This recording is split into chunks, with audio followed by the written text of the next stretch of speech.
No, people like you are a cancer. People like you are a cancer that think that you know things about other people. And instead, what is going to be demonstrably shown here is that your attitude is actually more interested in seeing what I look like so you can justify an opinion in your own head.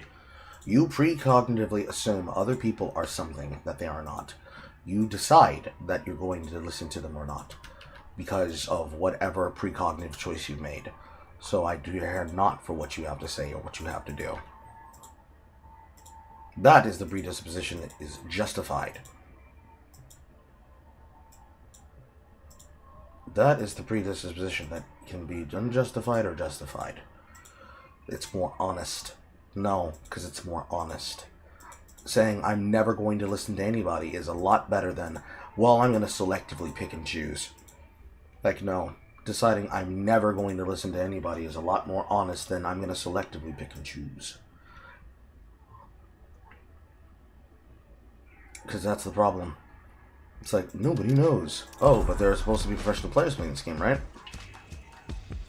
Right.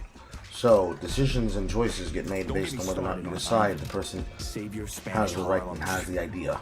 You're a gargoyle that punches people in the face. What do you want? A medal?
I have no equal. Of course I'll help.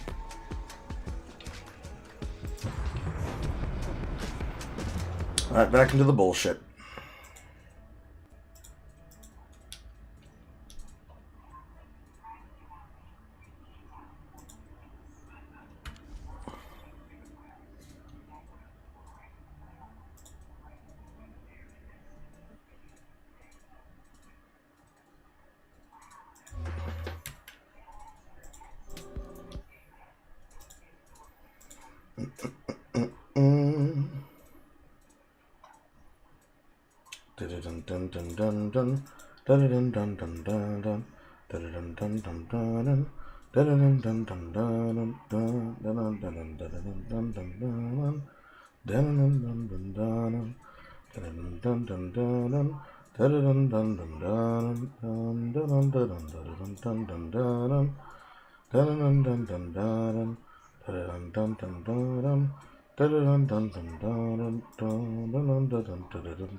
Da-da-da-da.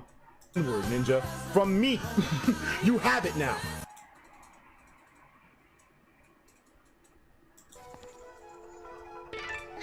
Link, the four ghosts have taken the four flame. Lord mercy.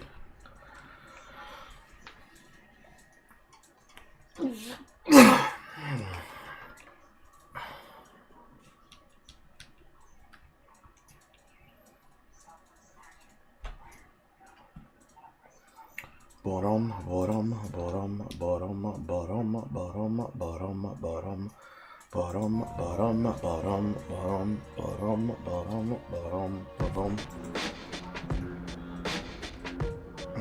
Guacamole nigga penis. Injustice.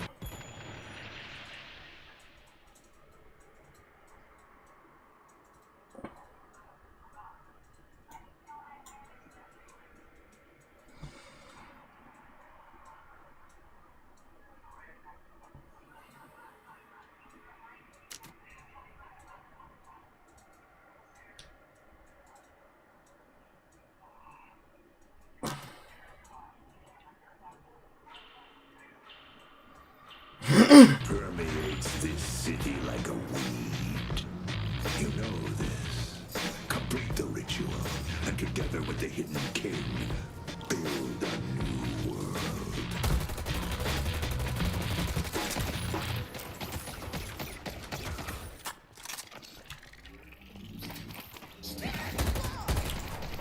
Smash the bottle, smash their heads, smash the ritual.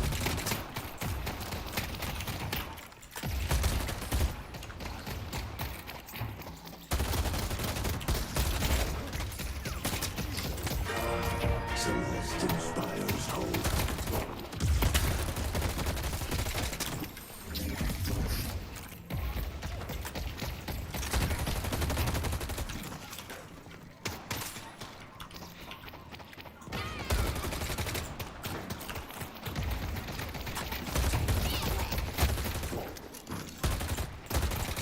More bags for the collection.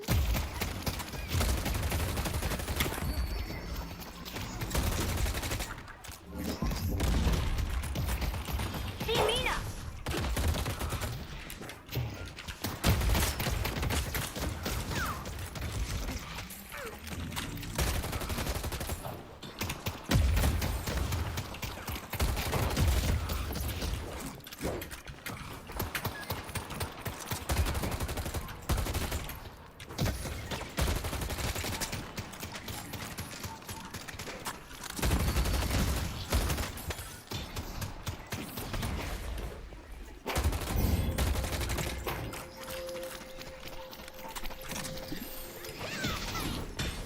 Die, please.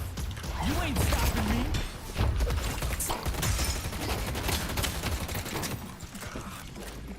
They're hurting after that trade.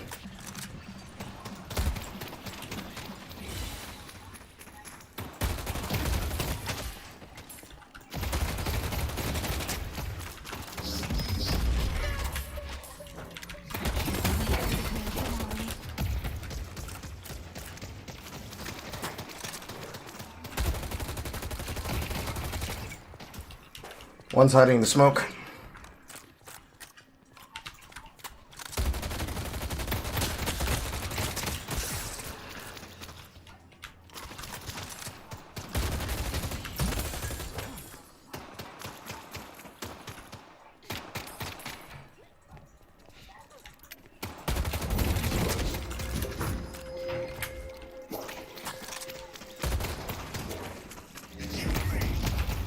Need dynamo!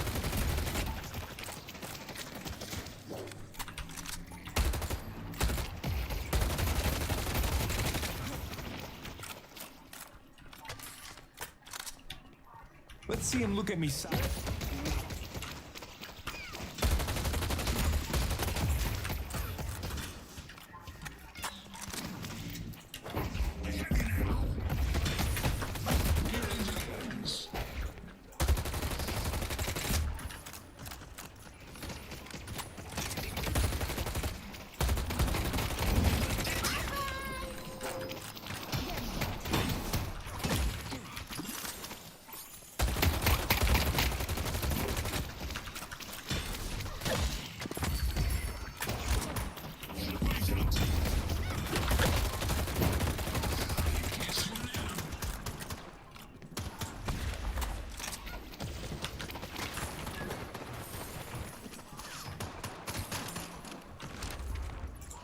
if you need anything else.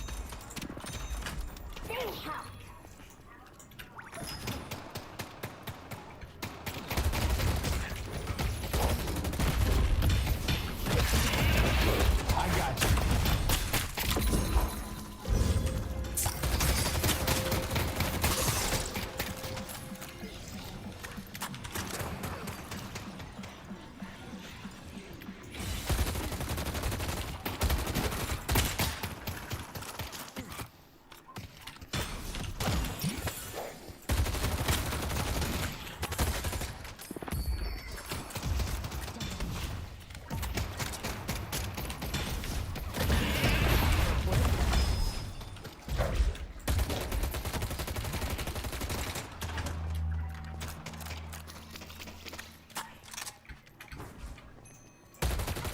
The dynamo.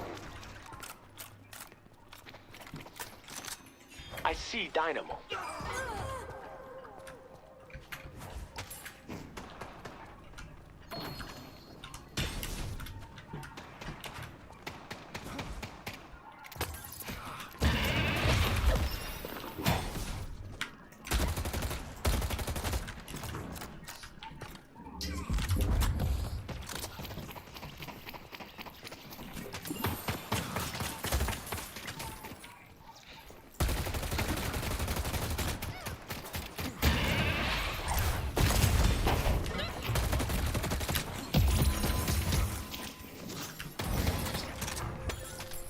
Meanest her again.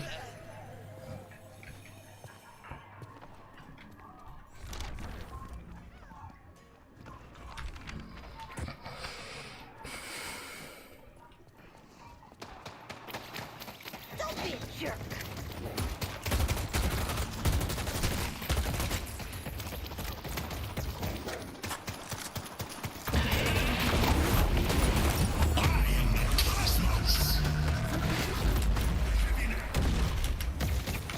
That was a waste of their ultimate. They have nothing. They have no juice left. Don't go running off on me.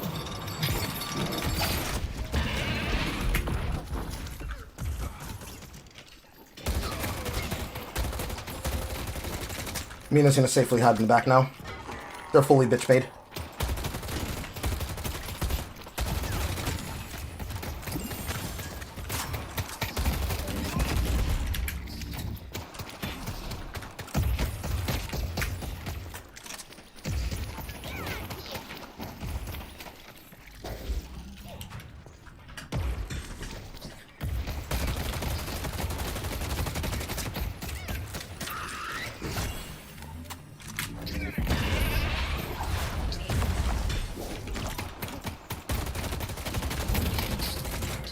Great help aboard.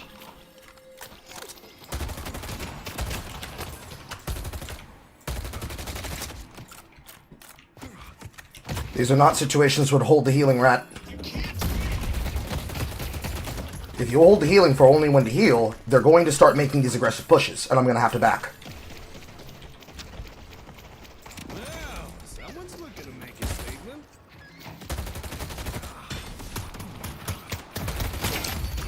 Ergo, that's why they're getting aggressive now. Do the healing on cooldown.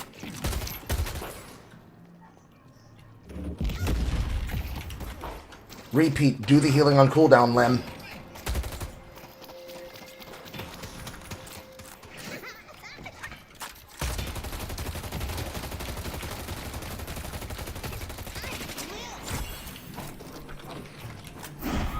For your pitiful lies. That's both ultimates.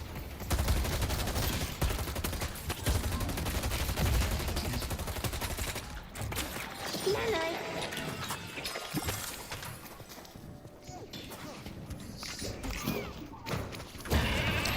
Cracking them open.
Mina's returned.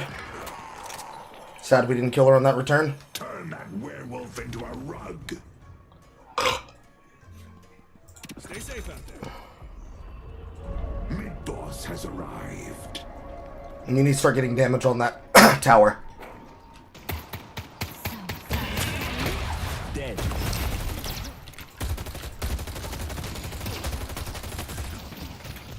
It's go time. You make me feel safe.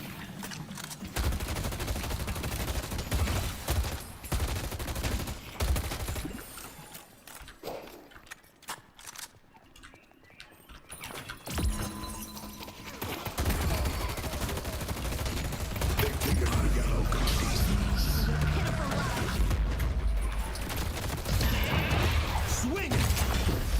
Which sucks.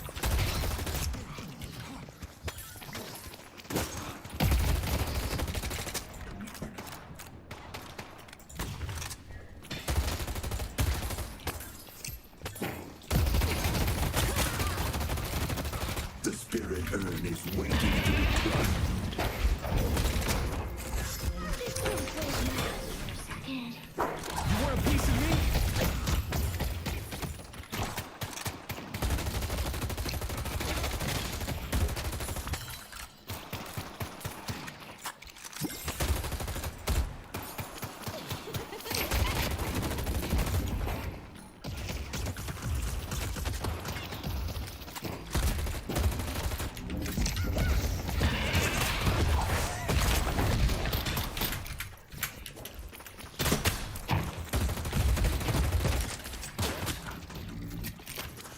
This is how we get it done.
We got him. Can't wait to swing this baby.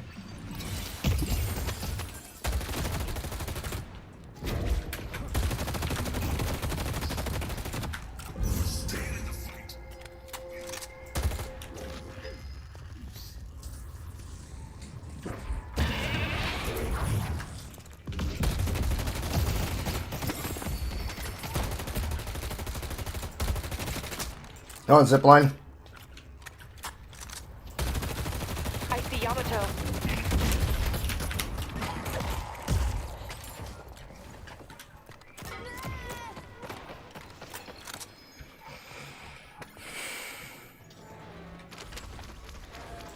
Enemies will cut your name.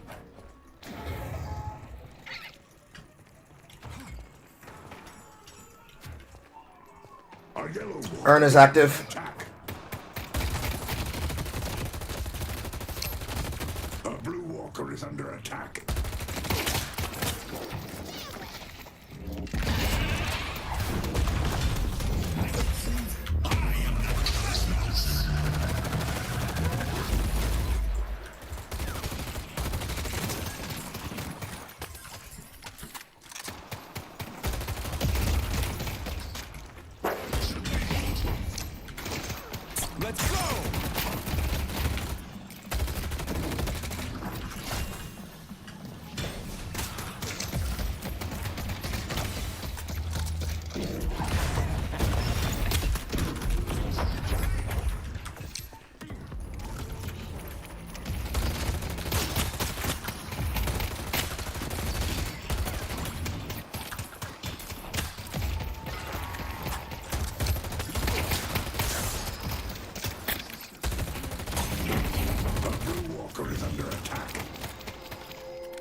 I have to back off that one.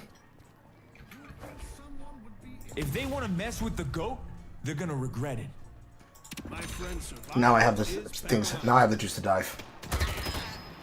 They're gonna keep playing bitch under that tower. We're going to have to dive them to pull them.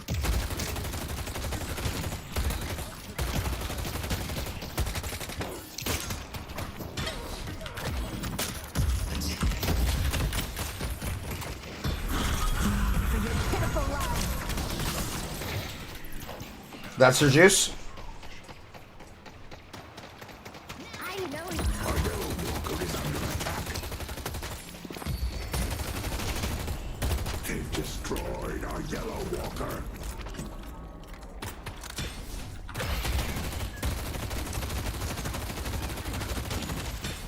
Broadway is under attack.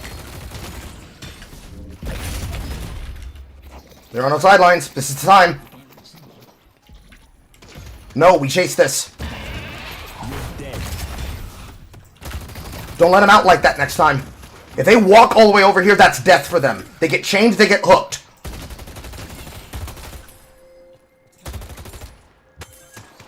Great medal. Why are you hiding from me? They've taken our blue walker.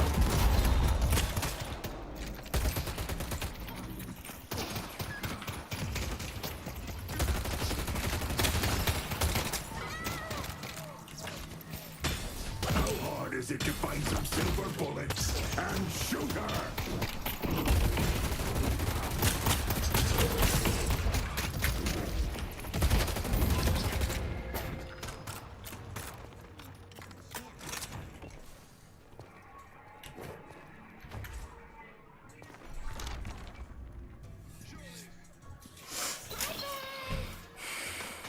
You'll be the last one standing.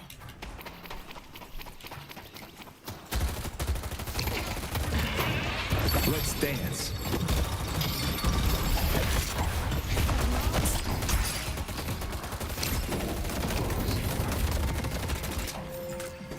This is the time to push the wave up.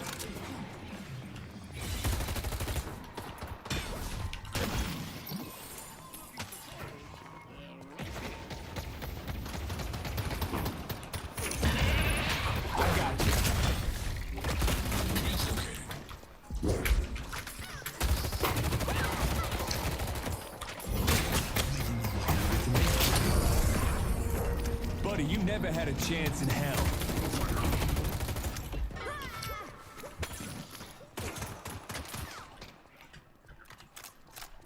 I see Yamato.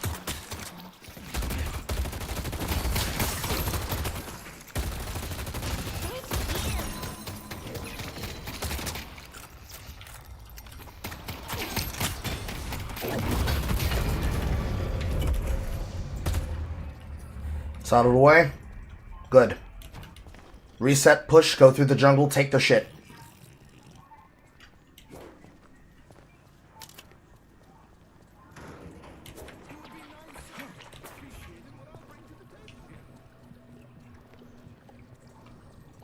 There's two ways we can play this. You can either explain to me the reasons why you want me to not give my lane opponent and lane member advice. Bro, relax, bro. No. I want you to explain for him, since you're now interjecting for him, why I shouldn't congratulate my rem, say they did a good job, do the exact thing I said we should execute to do, and why you now need to defend him. If he wants to jump in too, he can get it too. So you're a fucking retard and you need to shut your mouth. Got it. Hey, you're making history. Greenwich is under attack. There's ways to deal with retards like that. That's one of them. Bro, you're like him. Do you just like hearing your own voice? Yes, you do. We delivered the urn. So you don't actually have a reply for why I shouldn't tell my lane member, good job, and why I shouldn't give them advice. Right, got it. We also shouldn't be giving them our walker, but apparently you decided that's a good thing too. I'm sorry that you have a bitchless life where you don't have joy in it, because I literally did the same thing yesterday for 7 hours, then I took my son to the park, and then after taking my son to the park, I then fucked my wife. I'm sorry you don't have a lot of things in your life to be happy for. I'm sorry that when you hear people's voices in a game, it makes you upset. I'm sorry that that's something that was really important for you, but it's not important to me. I'm so sorry. I'm so sorry. I don't give a shit. Oh, yeah, for sure. I've just said everything. You just say you don't give a shit. Yes, I do not give a shit. That's why I'm muting your voice. I care so little about what you have to say to me after saying, here's the ways we can play it. You can either tell me the reasons why you're telling me to shut up, to tell my lane assistant, good job, or you can shut the fuck up. You didn't do that. You then decided to try and insult and antagonize me, and when you can't get through to it, you're getting verbally lashed down because you don't actually have a reply. You don't have anything going on in your life, so you want to try and antagonize somebody. Then when you get spoken back to with the energy you're getting, now you want to act like a bitch. And because that upsets you, you decided to let the game go away? You let them push in all of our lanes at the same time? Damn, that's crazy. Maybe you should get on the level of being able to do 2 things at once. When you can master doing 2 things at once and you don't get upset because you hear people's voices, then you can have something to say. Otherwise, don't play team-based games where communication is necessary. Why do you choose to do this to yourself? Is it fun? Is it fun for you to do this to yourself? I don't imagine it's fun for you, but it's definitely fun to me because I'm making money off of you. You suck very much, dicks. Defend the stronghold. There's this thing. It's called a mute button. I get to mute you. If you are so upset that you have something to say about it, you can go to SinglePlayerCarl on all platforms, Caramel Cajun on Twitter, or you can call in on Sunday during the FN. And I have a offer banner standing. $100. 100 botters if you can come on camera with your face, and with your face open on air, argue the reasons why you think you shouldn't be allowed to communicate in team-based games. The honest reality is you're an antisocial person. You're an antisocial person and you don't have anything good going in your life, so you decide you want to be antagonistic towards other people. I'm sorry that the thing you choose to do with your time is waste your time playing video games and then being angry at other people because you're antisocial. I'm not antisocial. The Rim didn't do anything wrong. I didn't do anything wrong. You are just an angry child. And you need to beat somebody else down. It ain't gonna be me. So sorry. I will meet you so quick. I do not care. If you don't understand how to do that, it's another tool you could probably use. Do you realize you could have done that the entire time? Ah, you didn't. You thought you could try to tell somebody else what to do. Friendly request! Runs a friendly fade. Turns in every single one of you getting it. If you're so angry about it, come into the chat room, make a case for it. I bet you won't. I bet you're going to do the same thing you just did. Come into the Discord, make a case for it, put your camera on camera, argue on air. I bet you won't do it, because you don't actually care that much. You don't actually care that much. It's just you looking for a reason to be upset. I do not care. You do not care that much, but you definitely care about this. Defend the stronghold. There was no reason to get this heated over a game, because I'm not heated. I'm having fun. This is fun for me. I do this for a living. It is literally my job. There are people watching you do this, live on air. Watching you do this. You literally got upset and tried to create a situation over me giving him praise! Do you realize how crazy that is? Ah, one of them bitch made. Ah, one of them rage quit. Oh, you can't so much you rage quit. Crazy. You need to stop playing team-based games. Also, because you're doing this live on air, the footage, I'm going to send it to Steam's support staff, along with the report and banning your account, and they're going to make sure you get banned from this game. Trust. You could have not done what you did, but now you're sitting here like a bitch-made person, complaining to yourselves, whining to yourselves, your microphone turned off. And that makes you so upset, the 7 sits inside the AFK, and he leaves. You are just allowing them to win because you decided, oh man, somebody was talking to me, so I decided to lose every single lane on the map all at once? Nah, that's a choice. You made a choice to lose. You made a choice to be annoying. You made a choice to be toxic. You're actually toxic. You're the kind of people that make people do not want to play online video games in general. It's not a human reaction, dude. It's not a human reaction. You don't act like this in public. You don't act like this in real life. Take responsibility for your choices. Be an adult. Lem, I'm so sorry these people are acting like this. You shouldn't have to suffer this bullshit. Crush Yamato and let her broken body serve as a warning to all our enemies. There's nothing we can do here because they decided they wanted to give the game away. And unfortunately, there is no surrender option. And even if we did, they wouldn't take it. It wouldn't have mattered if it was typing. It wouldn't matter if it was chatting. They wanted to have a reason to antagonize somebody because they're that kind of player. Here's a piece of idea. If you get angry about hearing another person's voice, why don't you go play a single-player game like Eugenics? Now selling live on the world! Go next. Go fuck yourselves. Cleverly, Lem, good game. It was nice playing with you. See you next time. That's Caramel Cajun. Caramel Cajun. Fucking annoying people. Oh wow, the broadcaster fucking had a glitch. I have to reopen the X stream again. Welcome back. How was your day? I slept through the whole time. Damn, that's crazy. I would too after that bullshit. 7 hours of that shit, and probably another fucking 14. I don't even know how long I'm going to be doing it now. Yeah, I work nights, so the days are my sleep time. I remember when I had to do that grind myself. It's not fun. You get up, you don't know what. I love it. I mean, for me, I didn't mind doing it. It was that when I had to do it time after time after time, graveyard shift after graveyard shift, that shit started wearing me over the years.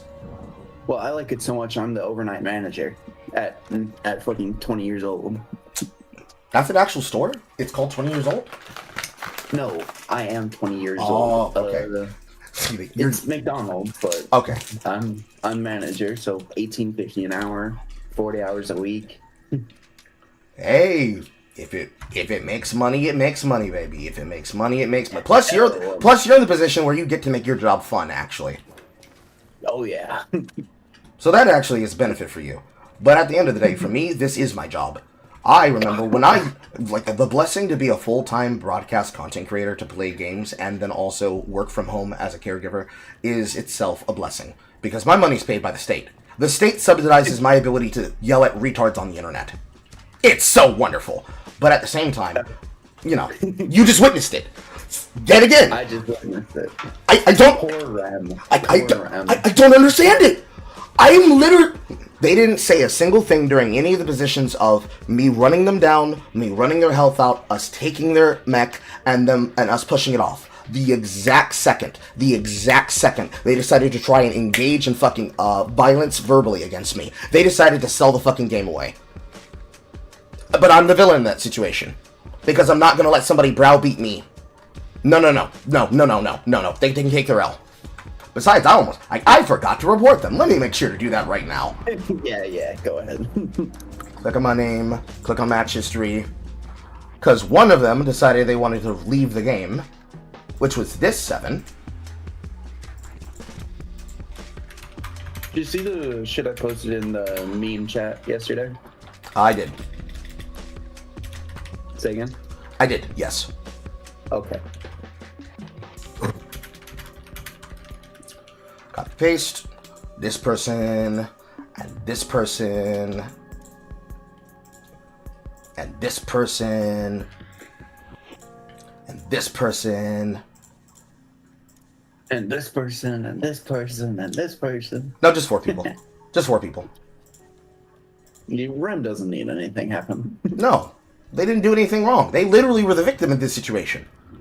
If you want to look at it glass half full, but it's cracked, SinglePlayerCarl, you weren't able to do anything after. I can't. They already fucking sold the game away. They literally gave away all their turrets and sat inside of base and they hard griefed. There's no playing after. There's no playing after that. You already got one person who rage quit because I didn't allow them to antagonize me. He decided, nah, it's not worth it. I'm gonna rage quit the game. What do we do from that point? It's already 5v6. They're already not trying. They're more focused on arguing against me than anything else. The game's gone. And they think they're being victimized. They're victimizing other people, but they think they're being victimized. Again, the same shit this fucking morning. The same shit from this morning through this day. And then I got off camera after my woman got here. We went to the park. Yeah. I literally did all those things. You can see it right now. I put it as a pinned comment in the poop shoot. I saw. Because I just need to expedite this process, because I'm not going to go through years of this again. I came up through the mud on Twitch, I know how people behave. There's literally no world that they have an argument for. It's just hearing somebody's voice. So they're gonna get mocked. And I'm gonna make content out of it, and it's gonna be funny. It's gonna be fun. Yeah, I saw the VOD on YouTube. I just scroll over to my portion of it and watch through some of that. Like, for me, it's literally just a video game. The fun is that I get to demonstrate what it's like to have to deal with a person with a personality. Some of them cannot handle this. They just cannot handle it. They cannot handle other people existing. Oh boy. So how obnoxious is Celeste and Sinclair? Oh, wait, is that Sinclair? That's Victor. Okay. You can see it at the top. Oh, I suppose I shouldn't have. They shouldn't be telling you that.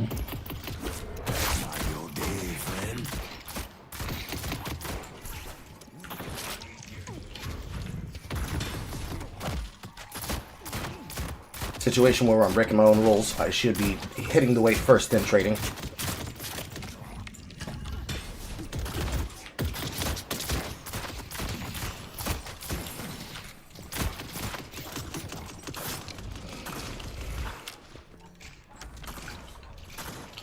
My friend, survival is paramount. Scream for me.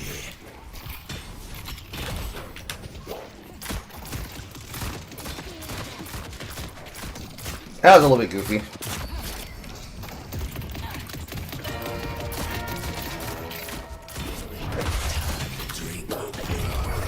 That was very goofy for him.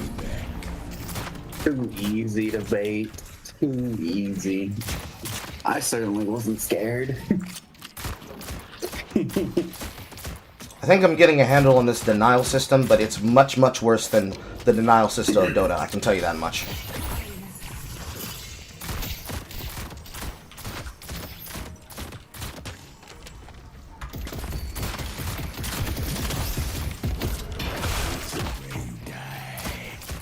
Victor just dove the turret and is now half health for nothing.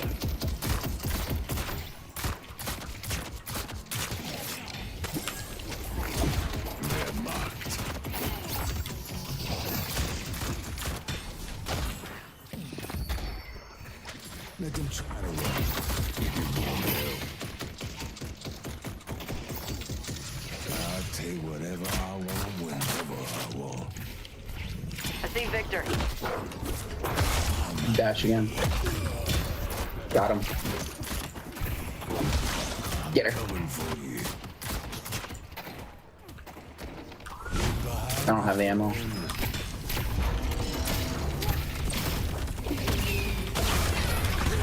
I'm taking it with me. And yet again, that unskillful shit of I'm gonna run away and then hide under my tower.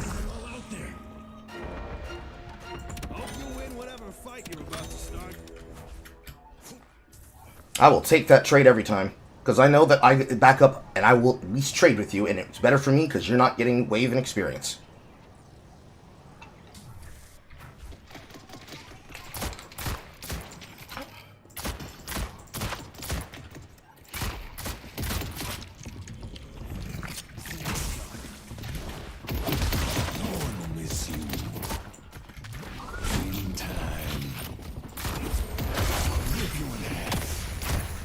Come. Got him.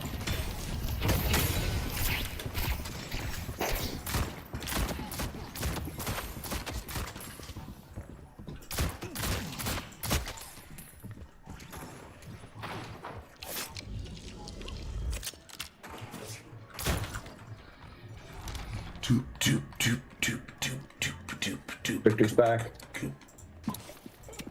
Just gonna get a little bit of extra regen. Because this Victor wants to trade so much, it's actually gonna be worth it. That's slowing bullets. Going to shop.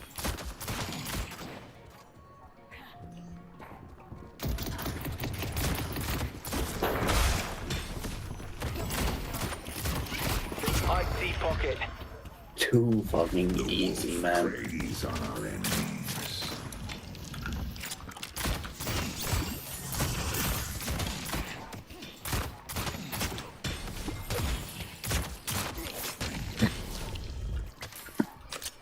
kind of difficult to enemy deny these souls that come out. I just half held Celeste for free. She was just standing there.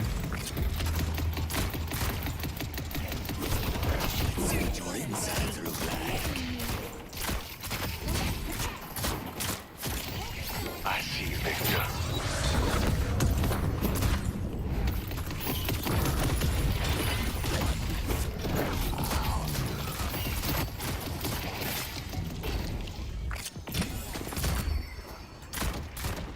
Ah, she's gone. That's fine. That was a flub by me. They asked for this. AoE skills do not work through objects the way that I think they should. I think Victor is moving around so much I couldn't hit him.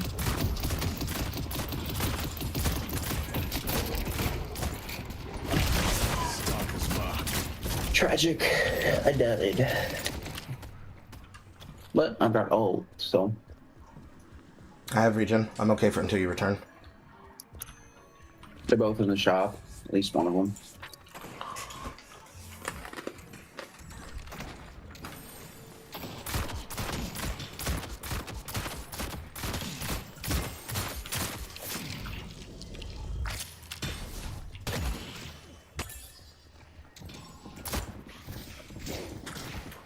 We could realistically die with one of them if we just focus. I stuck Victor.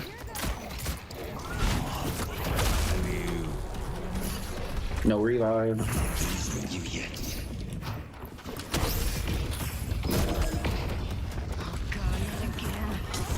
Damn it! I tried parrying him while my ult was coming up. Didn't work. I ended up getting his ultimate.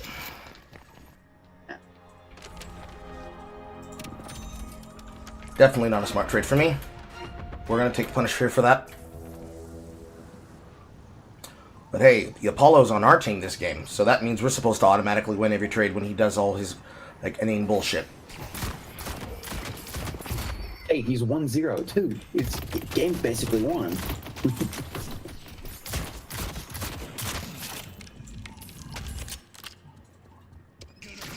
Sharpening claws.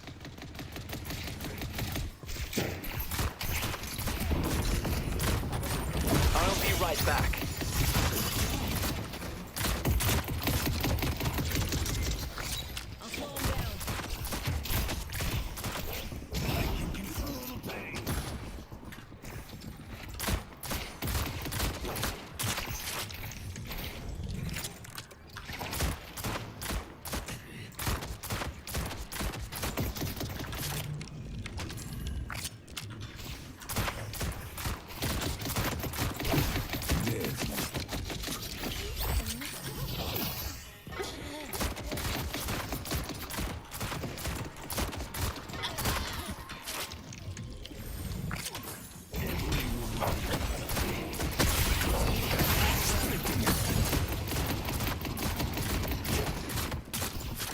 Is hurting that from that one? Good trade, good trade.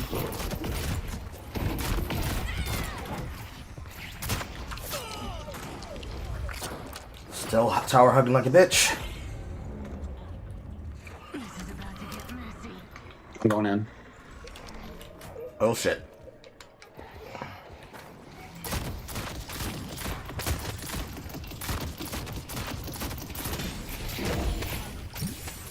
Ah, whatever.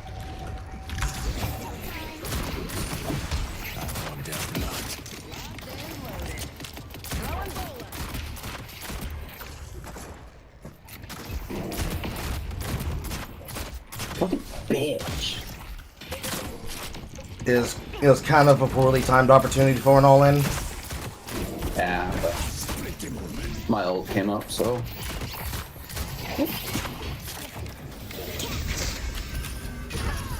What the fuck? I got fucking stunned out of my melee. Would have healed off that. They're marked. What the fuck? I could have sworn that said critical, right? Mm-hmm.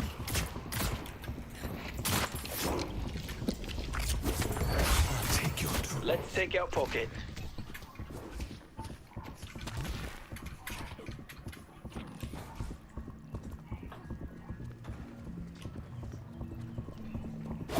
Stop praying. Boss has arrived.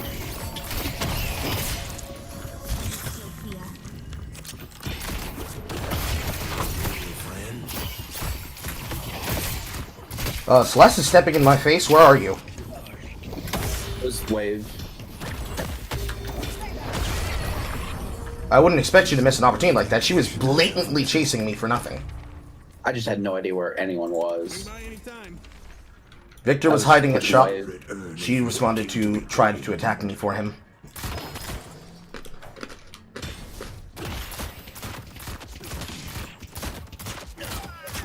He's just sitting behind the fucking wall. Yes. Minaha, rise up and He's take really low. what you deserve. Going in.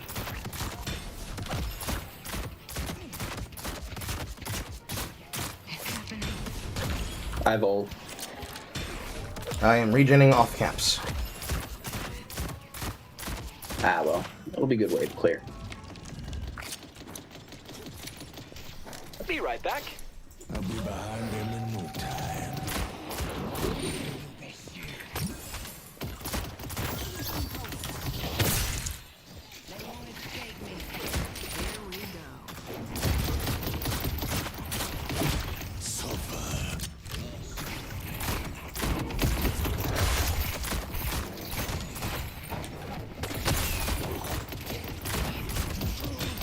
I have the stamina.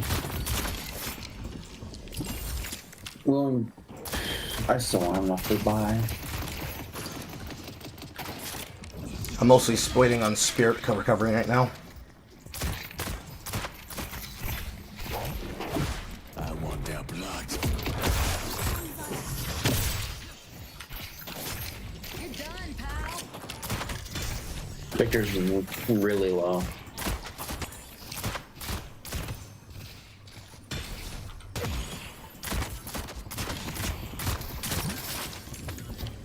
Where the fuck did he go? Shop. They will grow to feel the dancer's blade. I'm just harassing from the side. Got him. Well, everyone's going to get this. Don't worry. Now they're more than likely going to run, so we only have so many opportunities.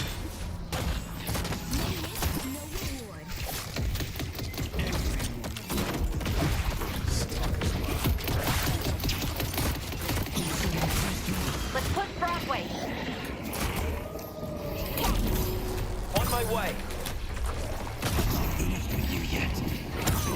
That sucks. I got fucking. Why is this ball still bouncing? Say what? Why is this ball still bouncing? Is it bouncing to her, probably. That shit went like 15 meters away from me and then came back. That does not obey like Nami ball whatsoever. Oh. That is unironically busted and broken. You have Yeah. deserted taste. Fucking Page is in our lane, I think. Oh, we have a Page. Okay. It looks like they have a party in their lane, so they are just taking the choice. Got it. So it's a party in mid lane now. Yeah, we're going green. Headed to yellow. I have a buy. Why are they just leaving mid now? Back to mid lane, I guess. Your guess is as good as mine. Headed this way.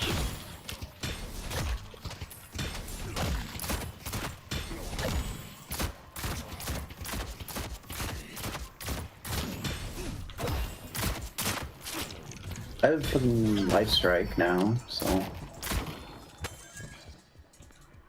Darkness is gonna fall.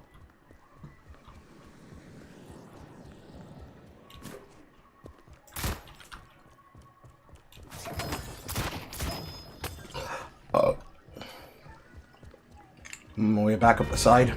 They destroyed the Guardian on blue. I'm ulting. I have no CDs.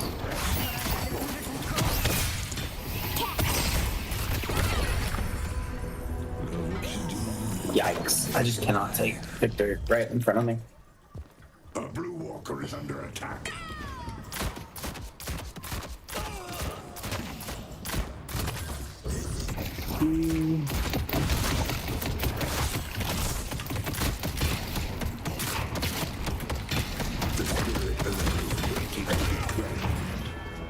One bit of health, and he's running me down because I don't have spirit resistance yet. There's a combination of both these things.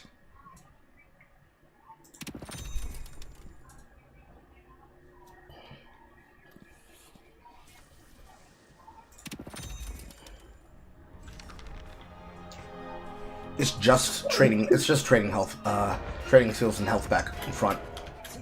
It doesn't really matter. They're not able to turn the kills into anything. No. Pretty sure the way that Victor plays is that he uses his ultimate as a get out of jail free card. Pretty much. And because it does stun too.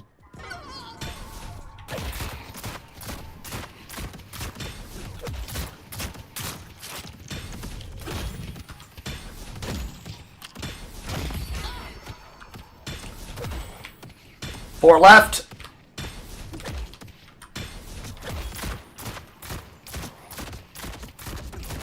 They destroyed the Four are still left.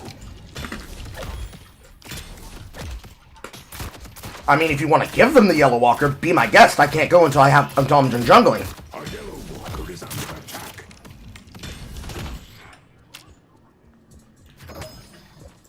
Gonna have to learn sometime.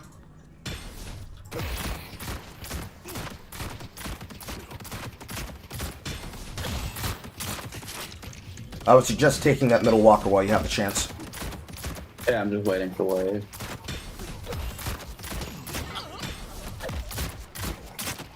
We need to stop. They've destroyed our Yellow Walker. We have 6 people here. There was 2 people inside of jungle, including myself. Another one is on mid, another one is on right. There were 3 people that could respond to the 4-wave push after one died. 4 minus 1 is 3. What were those 3 people doing? Headed to yellow. Let's use our common sense now. If you want to let them death ball you, that's your choice.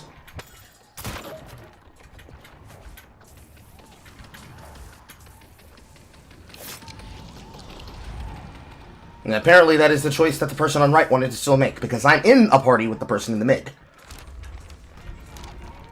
I got one of those for the miss. Got him. My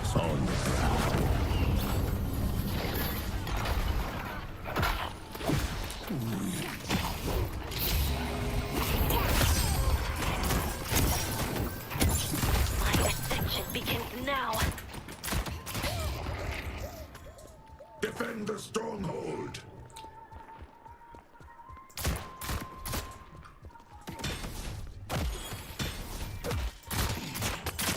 And as for what I want from you, common sense. That's what I want. It's not a teamfight simulator. It is Smite with guns, which is to say, it's Dota 2 in third person with aiming tools, with way too many things on the map to respond to, and farm. No, I am an assassin. That's not DPS. What you're looking for is backline, and that is not me. That is the Apollo, that is the Mina.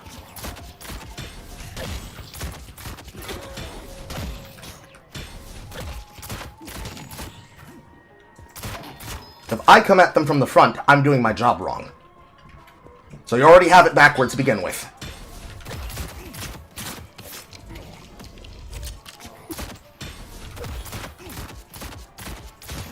Fact of the matter is, you made a mistake. It was a simple rookie mistake. All you have to do is own it. Say, damn, you're right. My bad.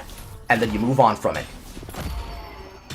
Because the only way to learn from it is to admit that it was a mistake, so that you can say, okay, so what should I have done differently? The answer, you shouldn't have just been sitting in the jungle for nothing while 4 people were pushing down mid and 1 person, or excuse me, pushing down whatever lane or in the jungle while there were 4 people pushing down left. Because they play extremely greedy. If you don't punch them, they're gonna take whatever is not turned down.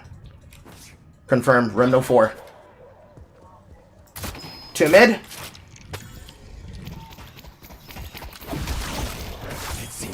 I got fucking parried. I'm such a retard.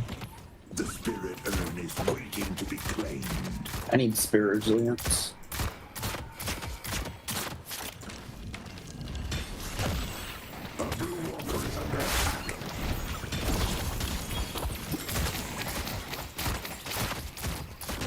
I'm coming blue.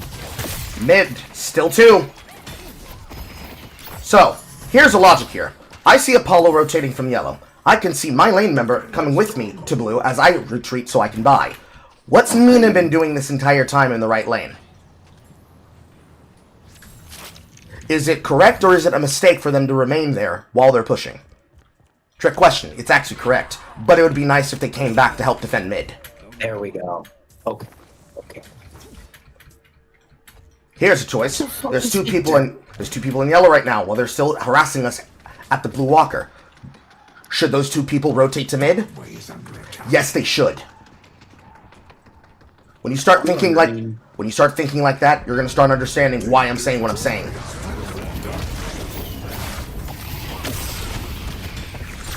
I'm gonna take that green walker. They just wasted all ultimates. And look at how far away you are! Therein lies my problem. I do my job, you're not in position to do yours. How do I help you? Tell me. I forced them to use all of their escape tools, all of their safety tools, and you're not there to capitalize. How do I help you? Quick! Quick! Quick, Waste! Quick! Quick! 2 green, I think. Yes, 2 green.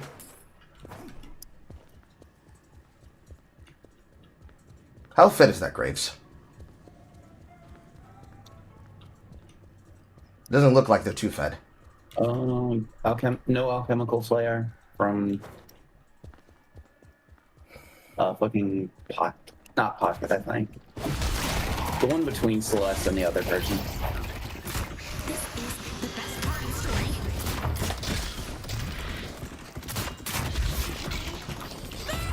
Victor.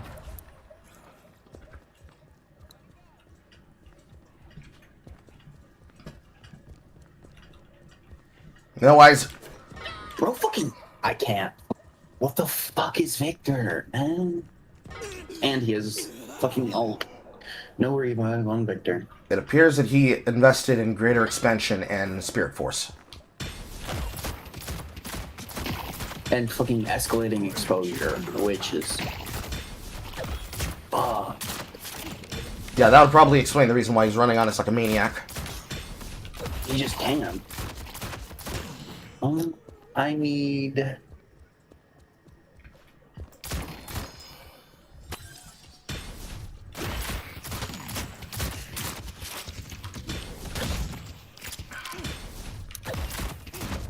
And there goes Green Walker.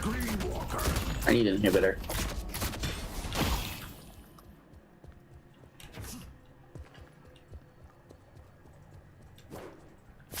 And you start investing in green and spirit exposure and spirit resistance. I already have it.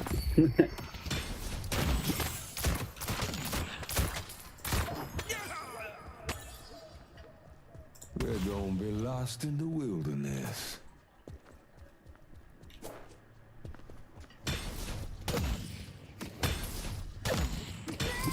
Got her.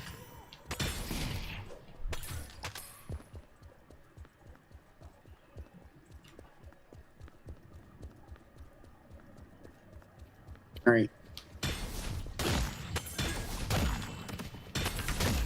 Mina's either jungling or going blue.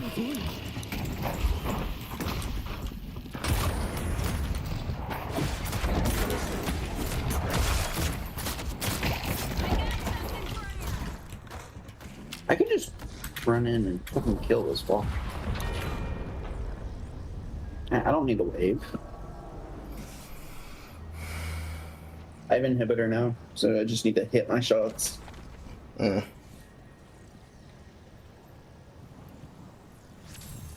live in interesting times, don't we?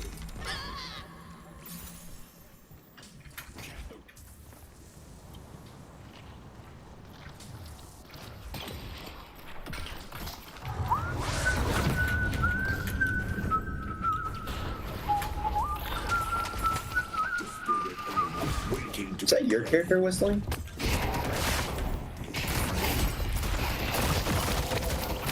Yes. Same situation yet again.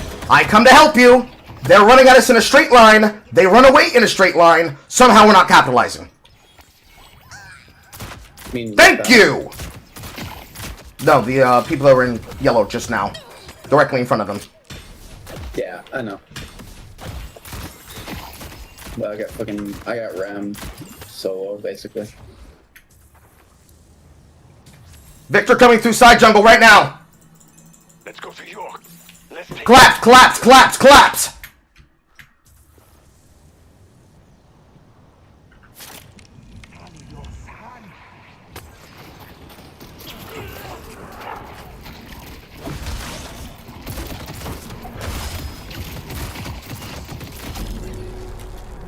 Ah, shit. I'm out.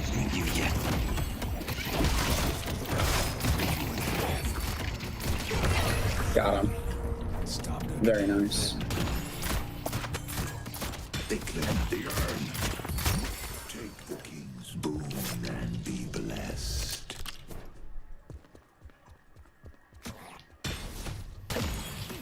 I need Stam Master to get out of his fucking ult. Push out the lanes.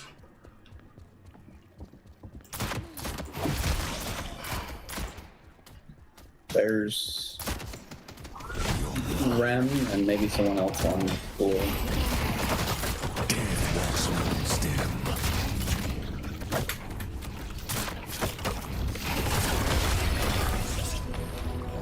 And yet again, right in front of you, raced 078, but you weren't able to assist in that Graves kill.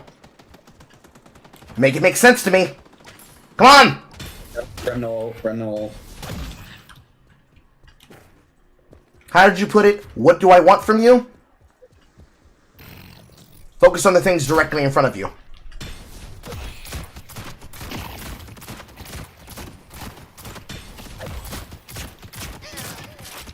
Rem tried to fucking 1v1 me, but I bombed.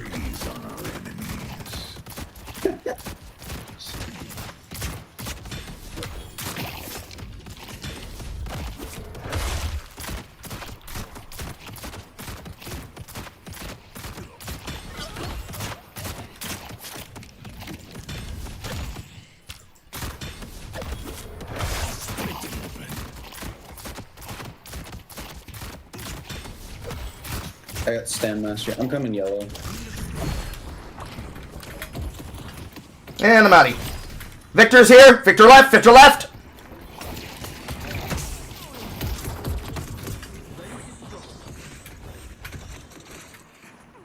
I don't have ult yet. Two appearing left. Victor Graves.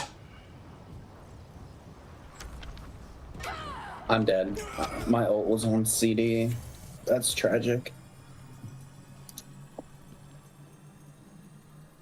I got fucking raped by a 30-second CD.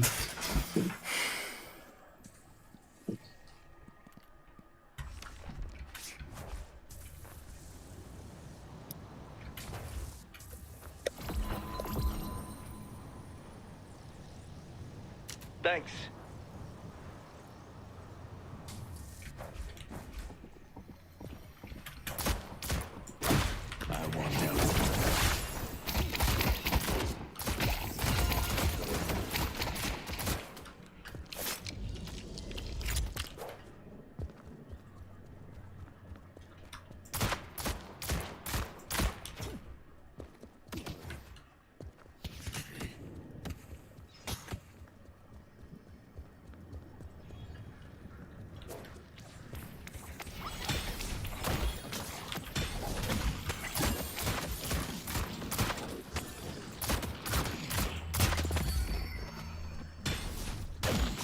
There's 2, maybe 3 on yellow.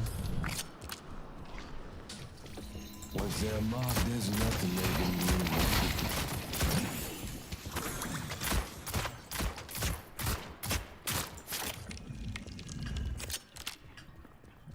How tanky is mid boss?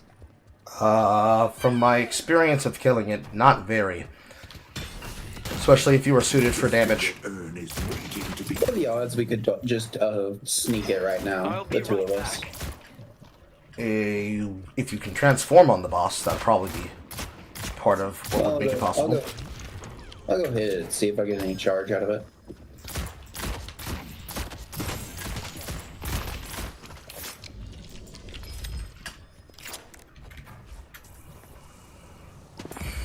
Your king cries for blood. I gain charge. Okay. First, let's try to kill these people on left, and then we'll look at it. Rotating left. If I can get out of here, I'll come with them. Ping vision on enemy characters in front of you. Thank you. They already receded.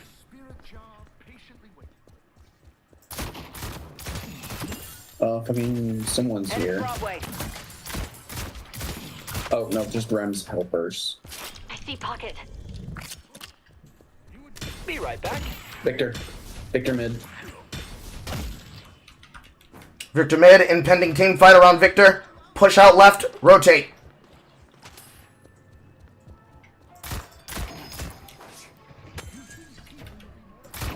Celeste showing left. I see Holiday. Rem I'm dead.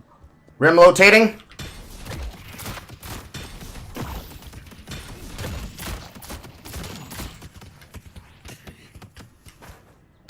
Ulting. About to begin.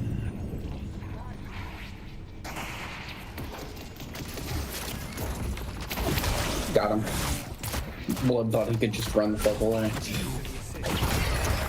Rem no ult, Victor no ult. We just take mid boss, don't we? Rotate mid boss now. Let's go mid. Repeat. Rotate mid boss. Mid boss. Mid boss. Mid boss. Not mid. Mid boss.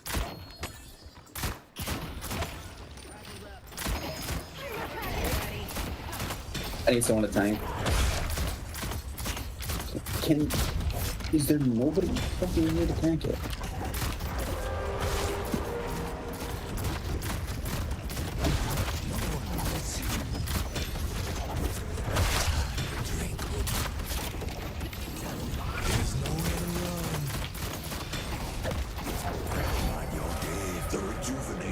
Too fucking easy.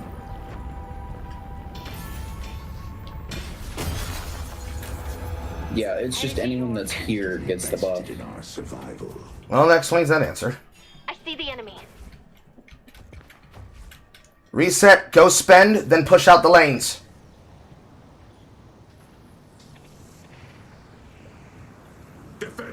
I've got melee charge, but not crushing fists, unfortunately.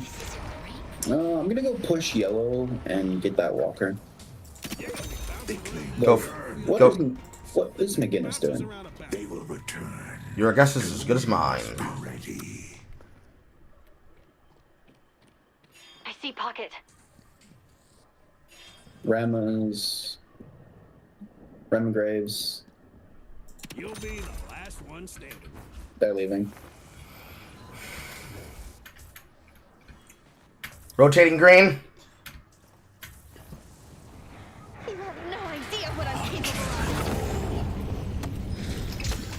Ready to give Defend the stronghold. Coming for you. You can't escape. time to go flying. Your blood.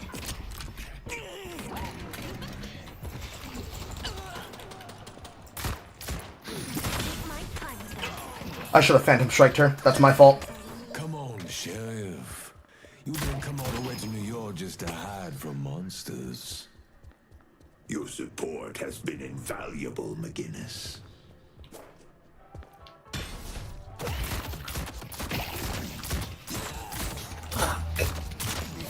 The Rejuvenator has expired.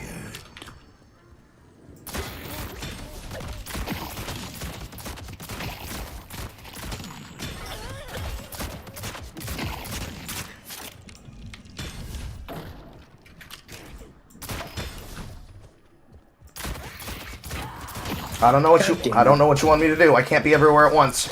I chased down left. I'm currently rotating out of jungle. Mina should have been there. The desert urn is waiting to be claimed. Defend the stronghold.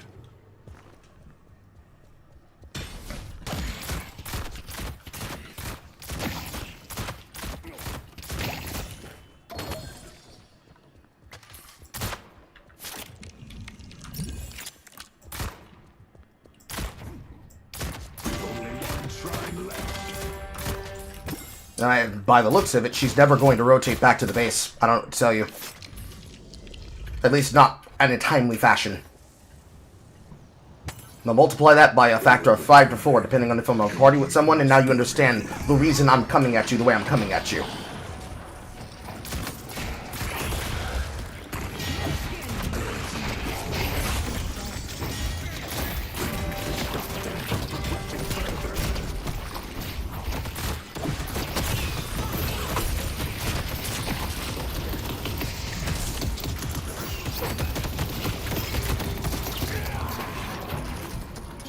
Victor with his 5-mile wide AoE.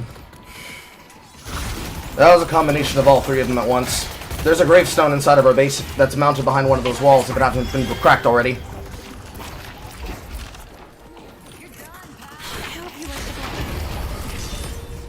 We got graves, so gravestone should fucking die. Hopefully. I suggest shoving it down mid. Send 2.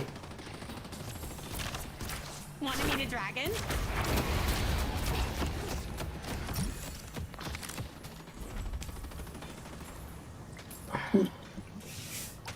There.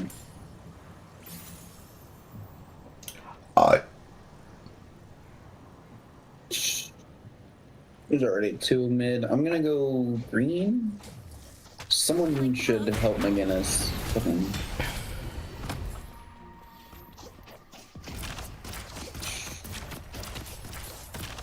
Get the walker. That's the words.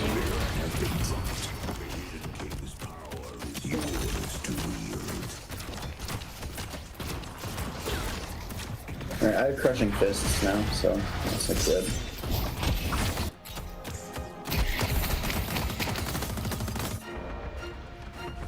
Moving left.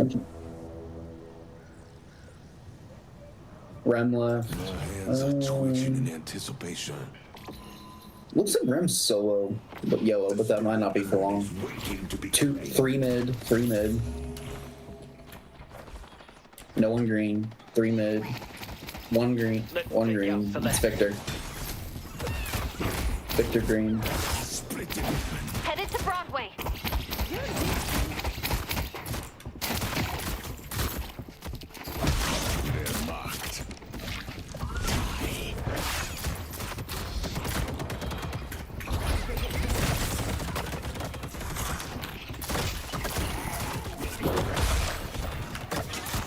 Damn it. Fucking Victor's really low, but he's just gonna go back to base. Where the fuck did Mina go?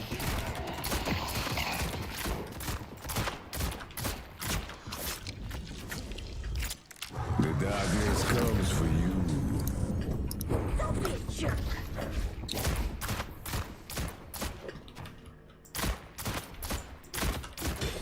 Just need that last walker.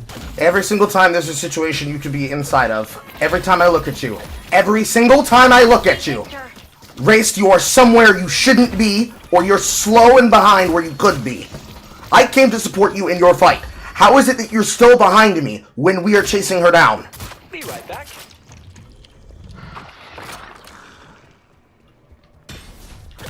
This is literally the last walker we need for our items, and you're not pushing it. Are you serious? I'm considering just going up there with ignoring wave and just hitting it and tanking the fucking tower. Because at this point...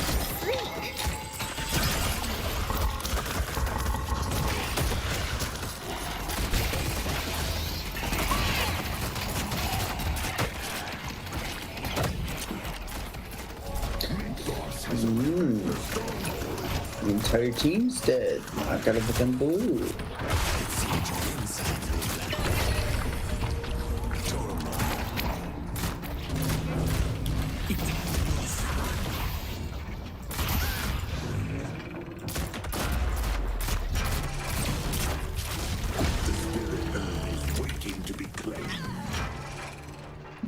tank the freaking walker at this point. I'm just ending it. I don't think that's wise in this situation. Stop the cadaver man. Maybe. Not if all of you do it, but... I was trying to, but then they all died. I can take Graves, but it's one of those situations where I can only pick a target at a time here. Yeah, I get you.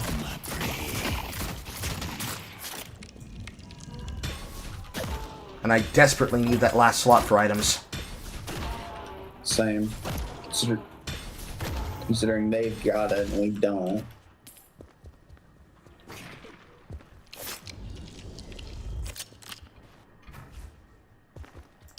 They claim the urn.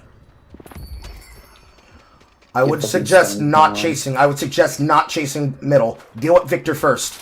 Take out their tank, and we'll have a lot easier time killing everyone else. Stop until I get what I came for.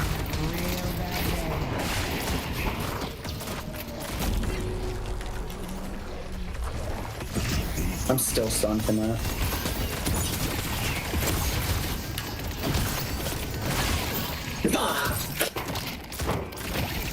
I used my dash to get out and I still got stunned from it.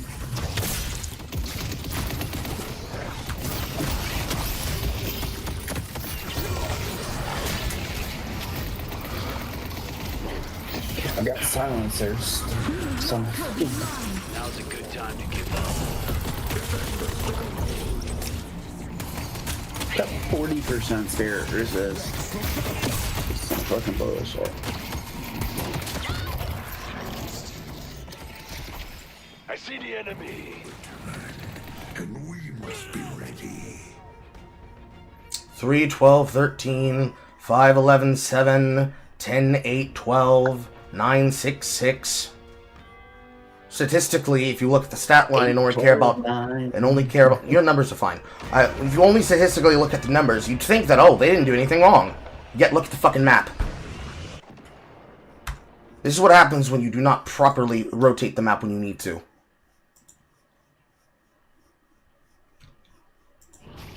I cannot help people when they put themselves in situations like this.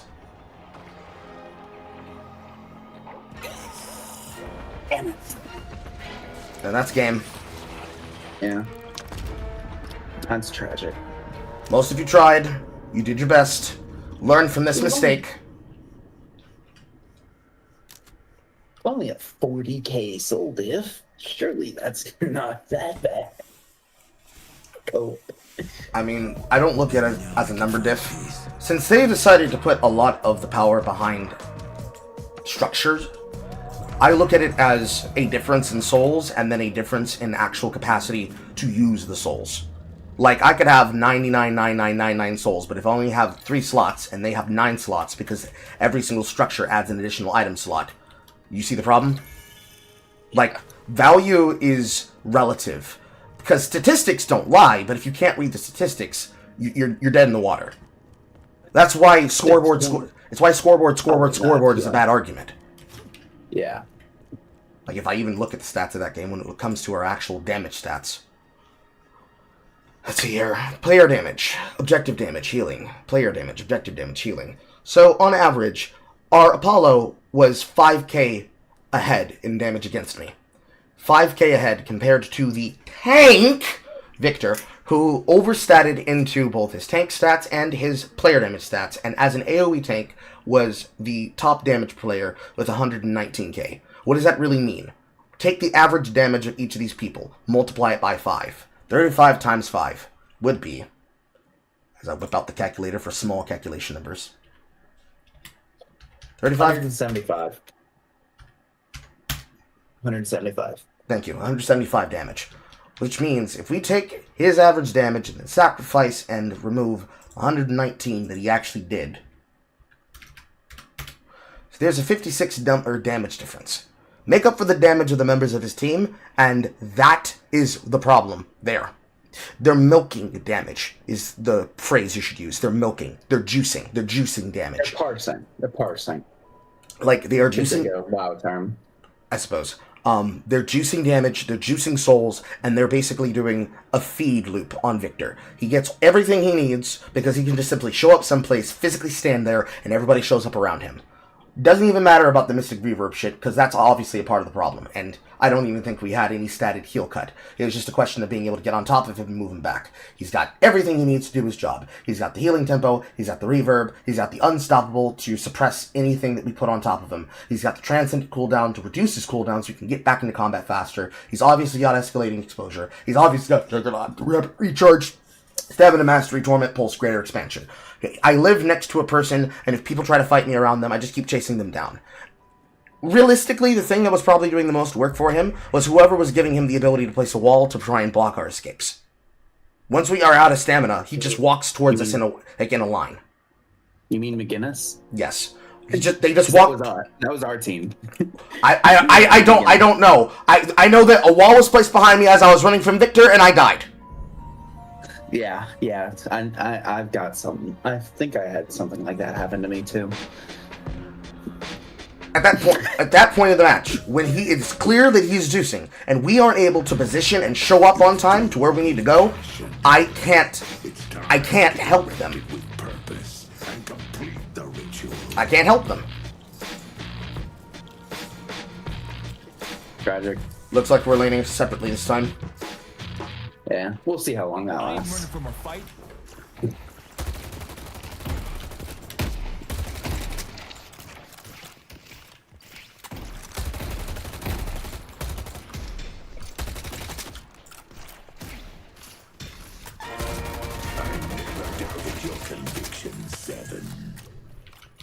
Seven already has a kill. Jesus Christ.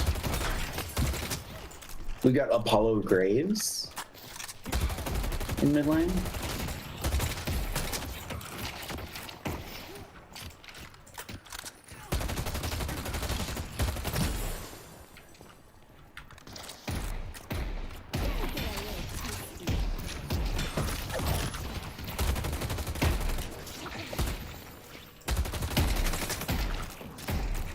I don't know if I move.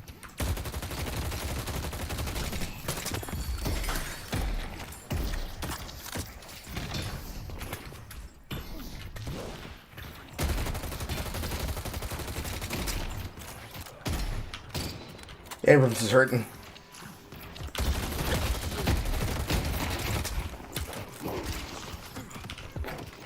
He's really hurting. I'm right here, pal.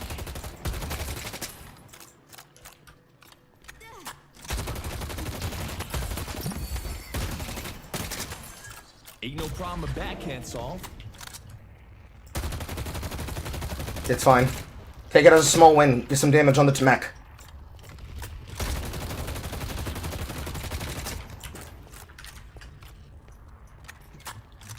All it means right now is that we have the upper advantage to muscle them down. You're doing your job well.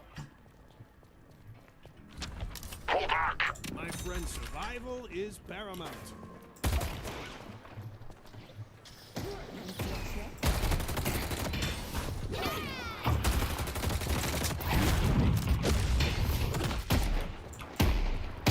But definitely reset when you are low.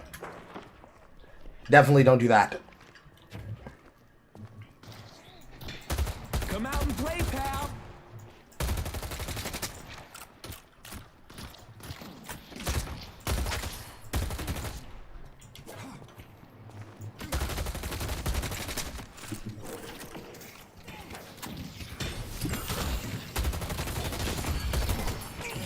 Got him.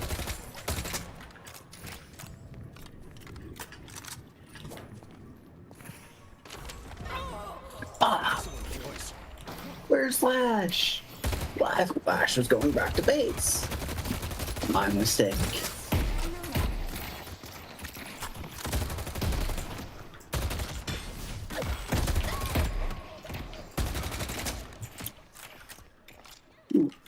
Something I've noticed, if you have a good build maker, they'll have like text written under everything if you hover over it. Yeah, I agree with that. More information is good. Do not let them bait you in that side fight. It is not worth it.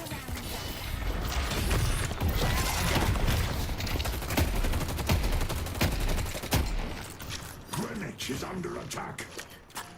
Graves is here now. You need to push the wave first before we do things like that.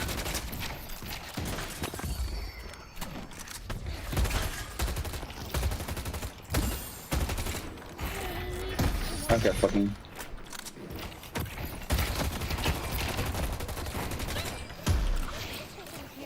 You go, Lash.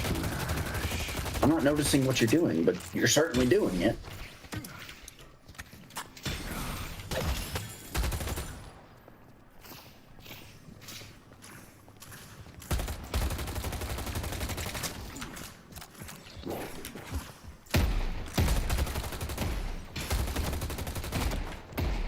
The Apollo.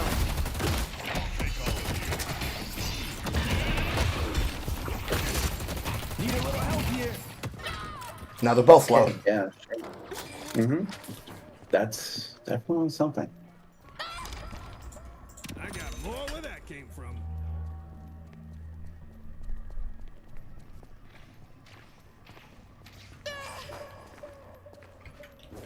Fuck you. Lash, goddamn.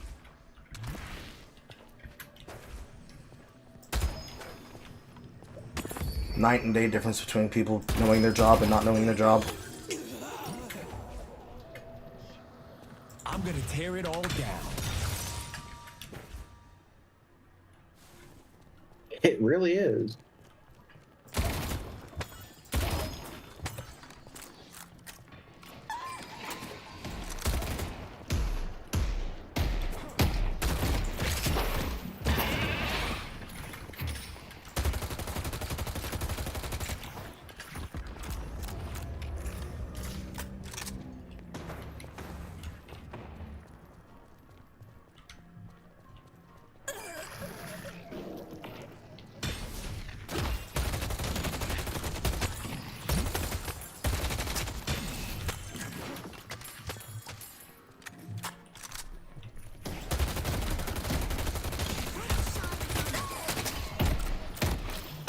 Into the fray.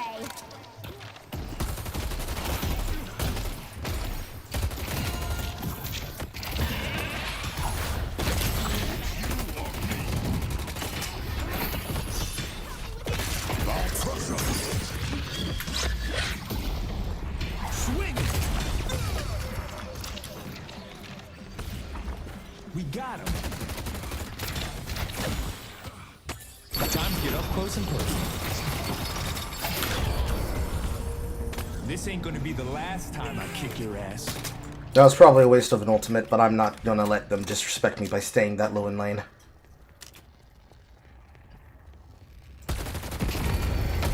I need to swing by the curiosity shop. Ready to go, baby. Where's my team at? We gotta kill Abram.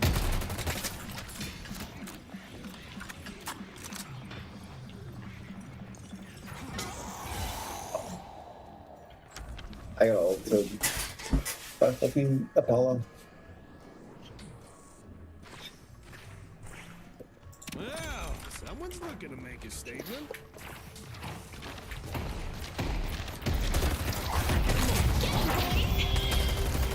Headed to York.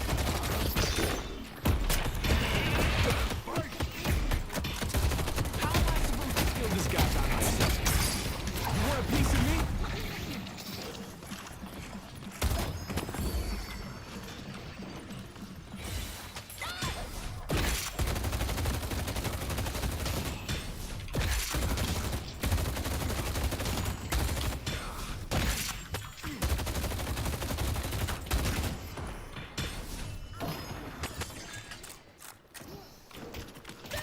Not many problems a bat can't solve.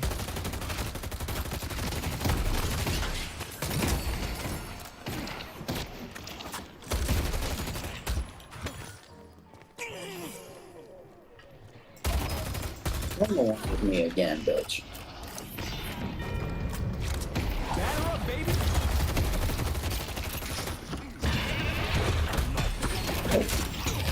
See Grave.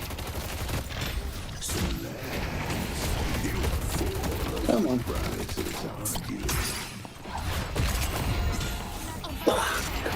Yeah, get her, get her. Yeah. Get fucked.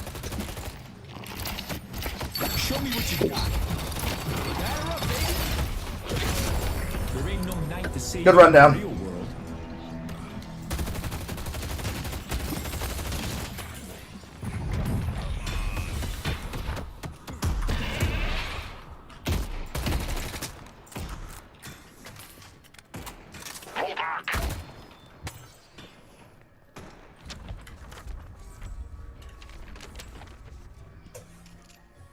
That's gonna help keep your blood on the inside.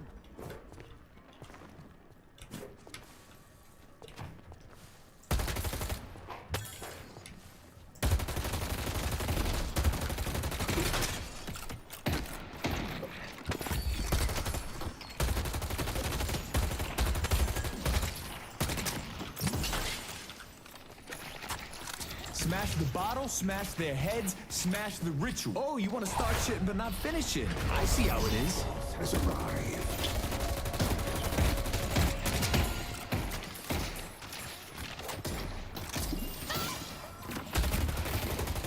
Use the wave push in our advantage. When we push in, go through their jungle and take their shit. Truck them out the resources.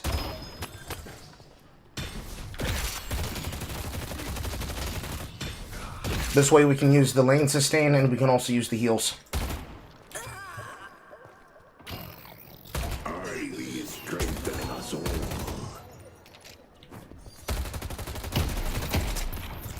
Hope this goes as well as rehearsal. Unfortunate ult timing.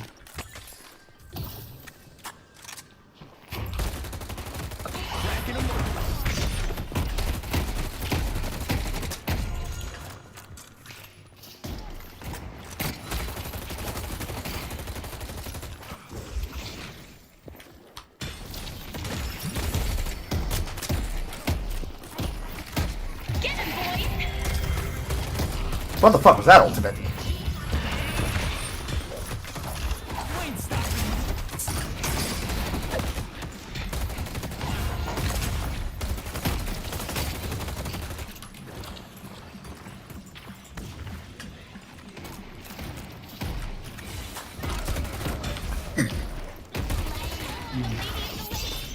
The party's here, pal. Alright, Blue Walker is half.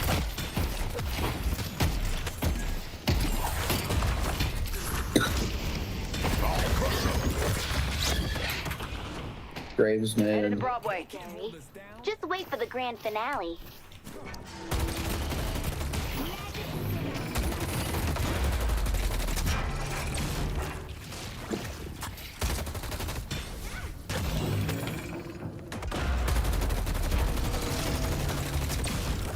They've taken our yellow guardian. Same thing again. Back through their jungle, take their shit.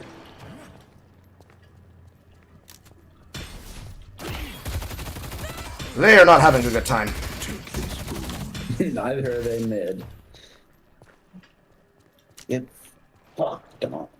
Apollo's mid too. I don't know where.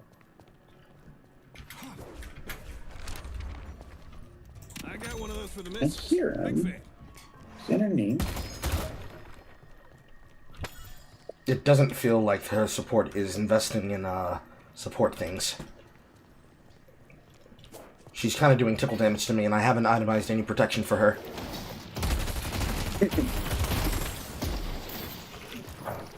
They pushed up to a little bit too far now. Headed to Greenwich.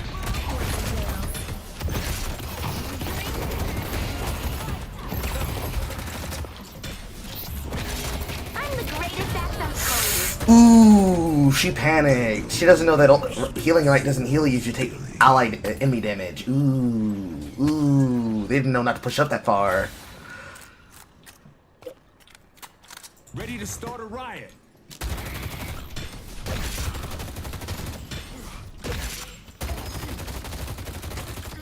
Well, they gotta learn today.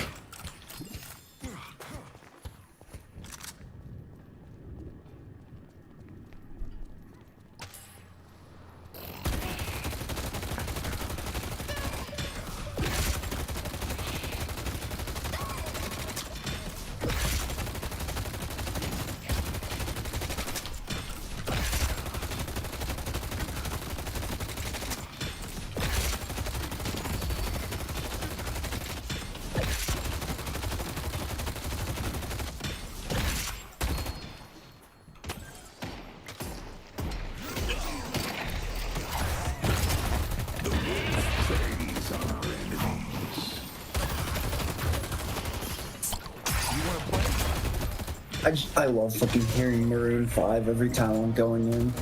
You're gonna have to do a hell of a It's lot better incredible. than that if you want to stop me.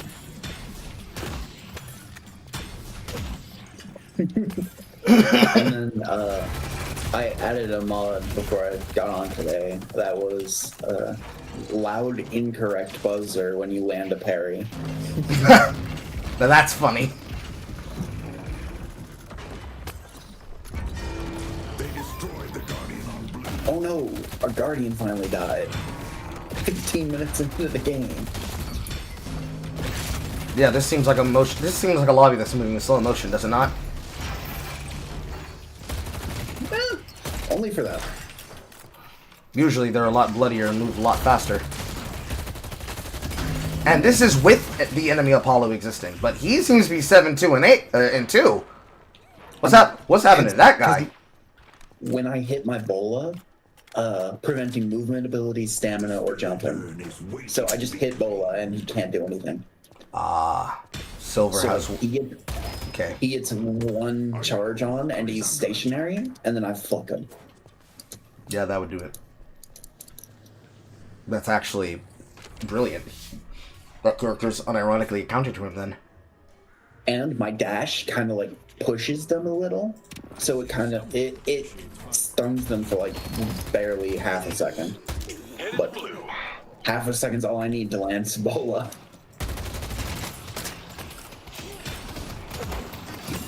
Kill me if you can. It's fucking gravestone.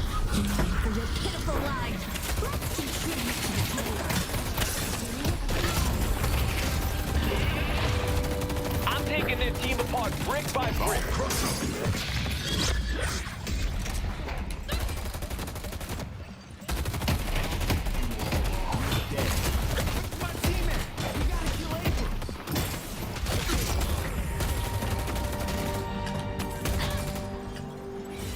Fucking lash, man.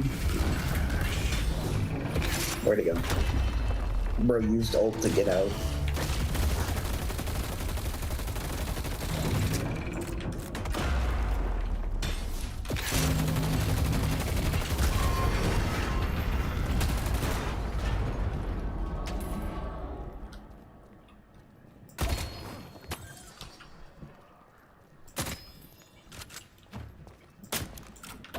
This is probably a good time to run the soul jar. I'm gonna start it. Thanks for the pickup.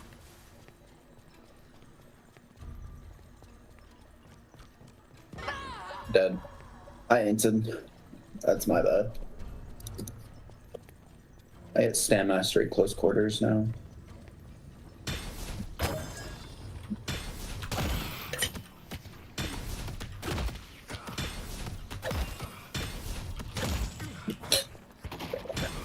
See, when my mutuals told me about not having the ability to use your gun while you're moving the soul jar, they never mentioned that by hitting targets that it basically disallows it from actually jumping off you. So you can basically walk past some jungle camps, and if there's a target that you can kill that's low, like a medium health jungle monster, you can just melee that shit and keep it moving. That acts as a form of passive sustain. And if you have like melee lifesteal, the drain on your health isn't as much. Exactly. They are definitely trying to defend this urn. You do know where you're supposed to take me, yes? Doesn't matter. I get Walker for it. It's only Paige and Apollo defending. Still got it. Even with them camping it, still got it.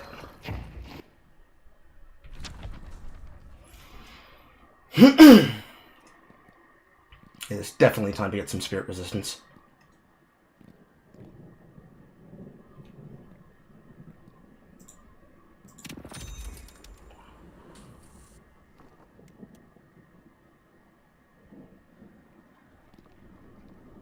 Four mid.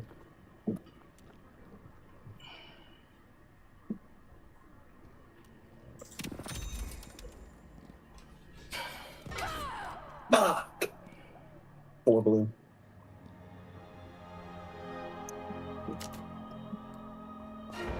Fucking Abrams, Apollo, Mina, and Paige are blue.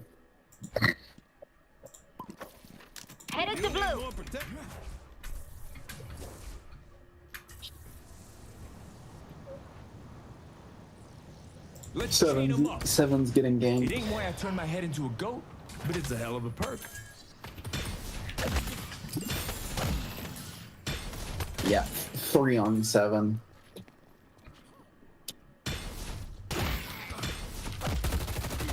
I'm going in.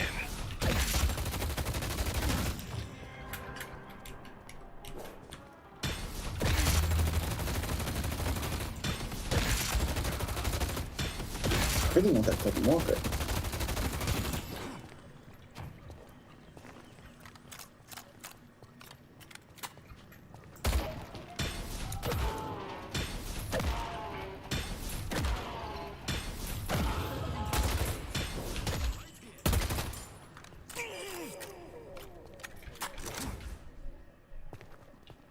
These are waiting to be claimed.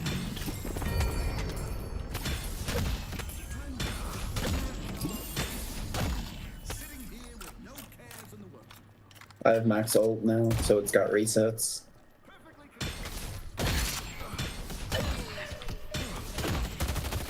Yes, Celeste. Inspire us to greatness.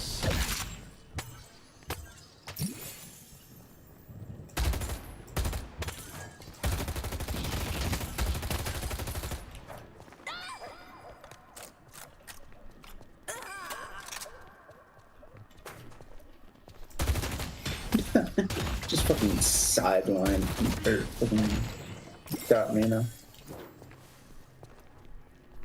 Taking advantage of the deaths now. Let's run the soldier again.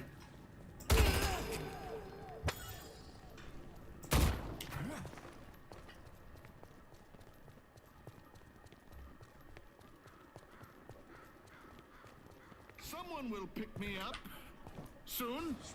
Anytime, really. Ah, a courier has arrived.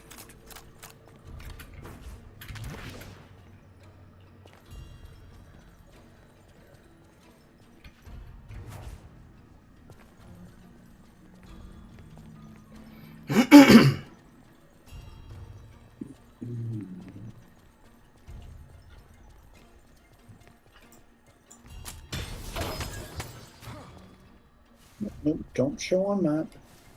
Mina's missing. She's not on yellow anymore. Copy. Mina's missing.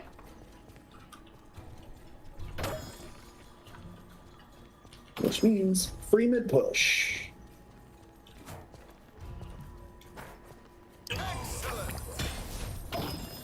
It's a pleasure watching you work, Seven.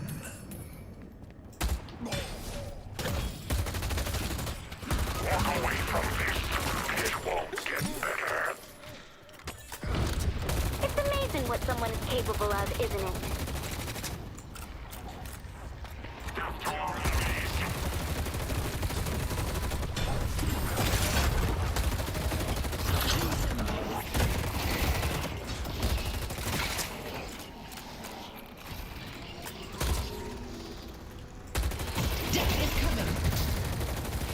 Gravestone behind mid wall.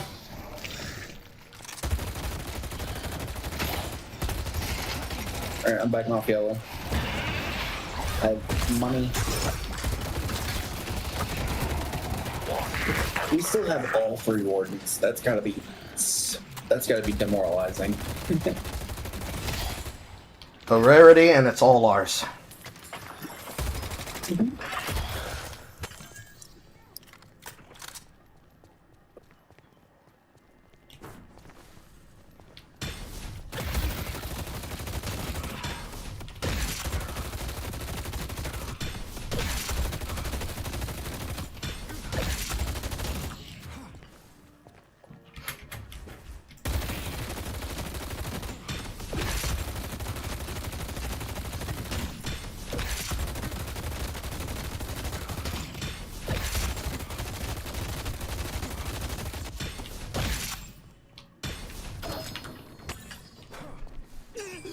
Of course the team ain't with me.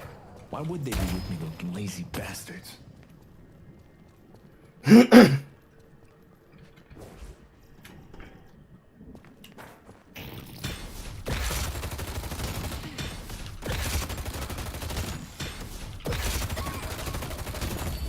Your arcane mastery will grow. silver tracks down our foes.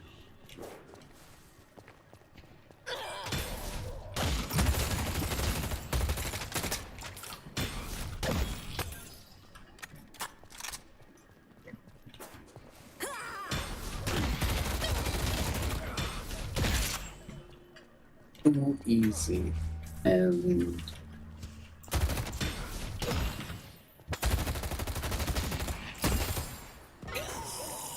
I fucking ran into his thing.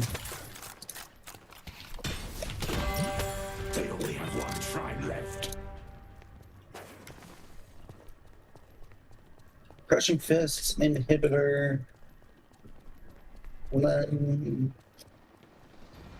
spirit urn is weak. Frenzy. The ritual must continue. That's the build.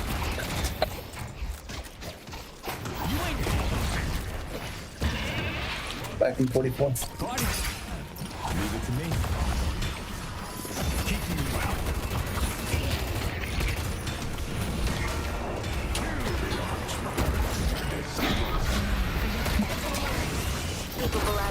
I went back down from a fight. 6-0 Ivy. 15-3-7. 8-7 Silver. 12-2 Lash. What a fucking stacked team. 6-1. So 10-2 slugs. Has the futility set in yet?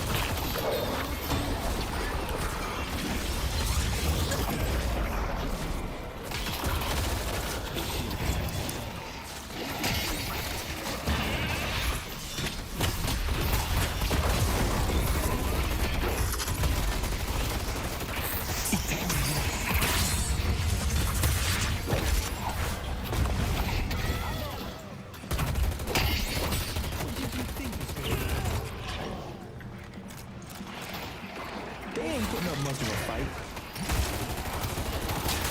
Thank you for helping your fellows, Billy.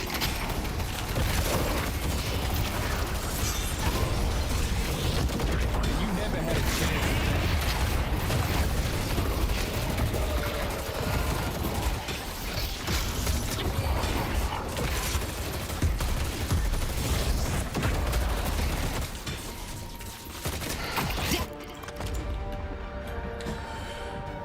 Good job, everyone. Hell yeah. And everybody did well. Nobody had to be told how to play the game. You were being able to experience what it feels like to do work. Someone very clearly doesn't know what the difference of a performer performing and someone actually being stressed sounds like. Please sit back, JP Arias, and understand how the broadcast works. This is obviously your first time here. You realize people can play video games differently than you. This might come to a shock to you. There isn't one way to enjoy a video game. Some people play competitive, high APM, medium APM video games, and they have fun. Not everybody sits there like a cozy streamer playing Stardew Valley. And when somebody decides to get hostile over literally doing normal communication, yes, I'm going to definitely turn up 2 times for the 99s and the 2000s, and I'm going to put them in their fucking place. Especially if they're being delusional and they are complaining while also losing the game. To the point where they then sit there and lose the game on purpose. You were saying? I did more healing than the page. By 4K. Does it consider Billy's additional health gained from melee as healing? You have 8.7K healing. Wow. I had 15. I guess it does. Unless it also counts the healing orbs as healing. They should probably make sure to clarify that stat. The difference between healing and self-healing. Self-healing would make that much more clear. It also counts outgoing healing. Oh. So like a support healing is counted in that stat. For both players? Oh wow. No? Okay. It's just it's the healing you do. Whether it's self-healing, ally healing, life steal or whatever. Okay. and it's all bundled into one stat that's just lumped together. But the end point is, I healed myself more than Paige healed her entire team throughout the entire game. Mm. I got silver. I have a drifter. Welcome back to I'm landing with Bebop. Let me switch out with him. He did not accept the swap. Nah, it happens. Versus Hayes Pocket, I think? your day, friend.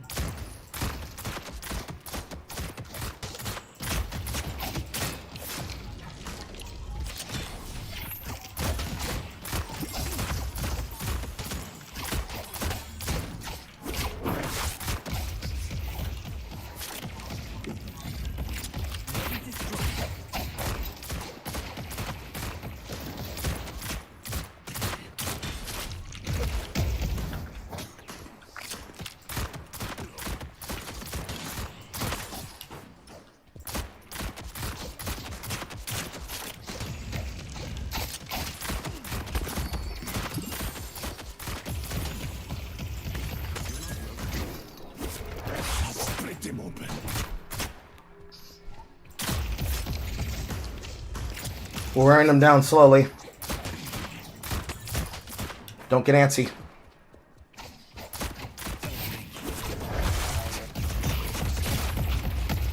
Apollo's hurting.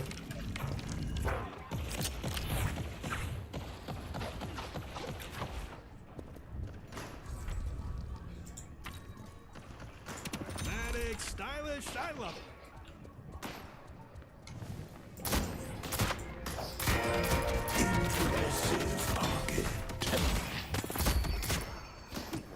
They'll think they're safe, then I'll be right behind them.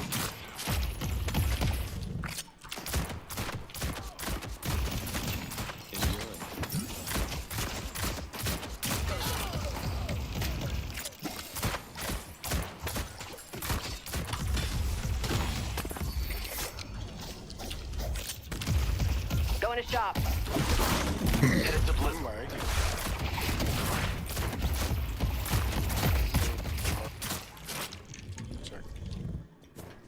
Thanks. I heard nothing you said, did you? No. Enemies will curse your name.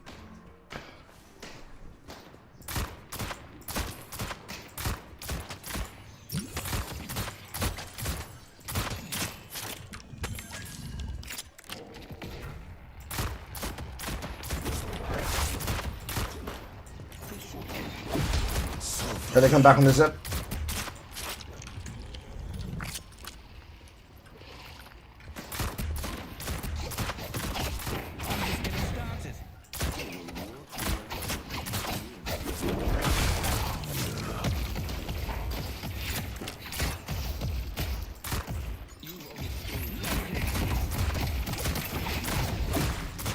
Coming for you.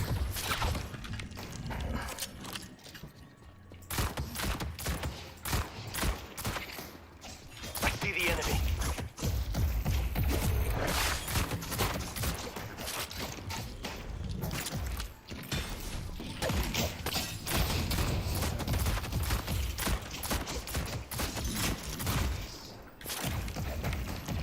Mind your health, Dorman.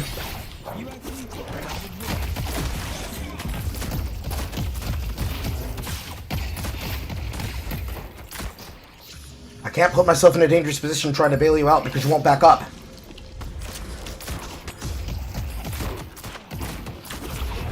See what your insides look like.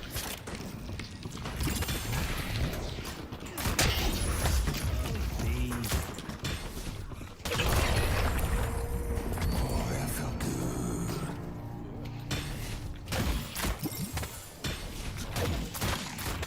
Before you go for trades like that, you gotta push the wave first. It's homework. You gotta do it. If you don't do it, you take free trades from the minions and them. That's why we're ahead of them.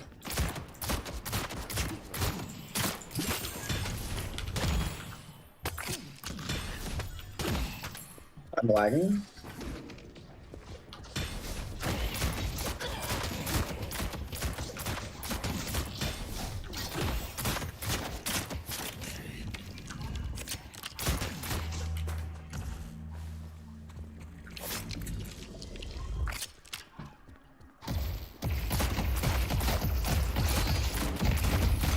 I just parried her. Loud, incorrect buzzer.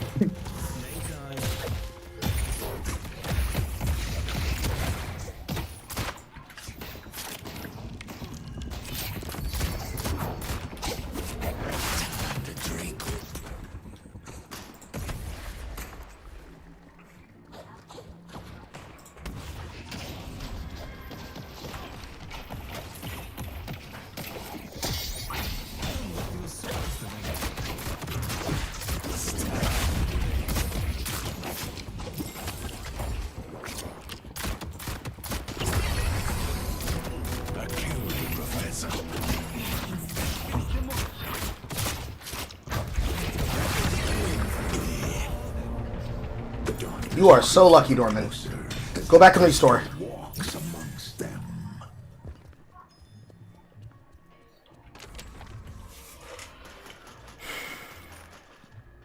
You'll be the last one standing.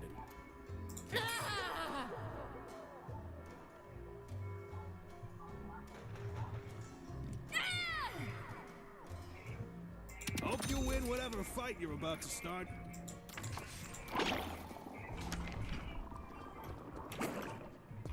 Are we trading lanes, or... I don't know why Goop's here. I'm just gonna move to mid then. Never mind, he's leaving.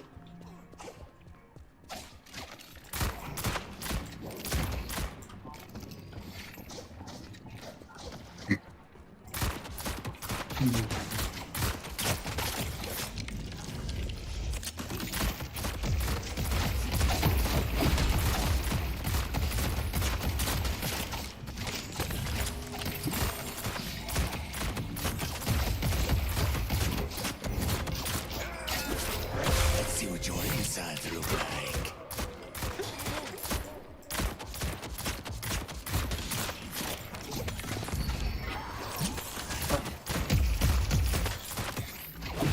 I want their blood. Look behind me, friend.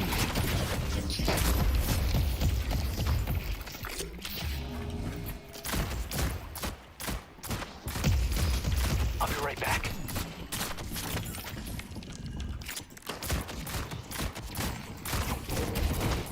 Hayes no ult. Pocket still doesn't have it. Either just Dorman. Pocket has it now. They're both half.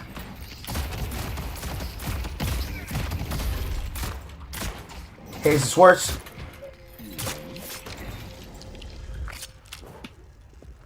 They're gonna feel alone and they're gonna feel scared.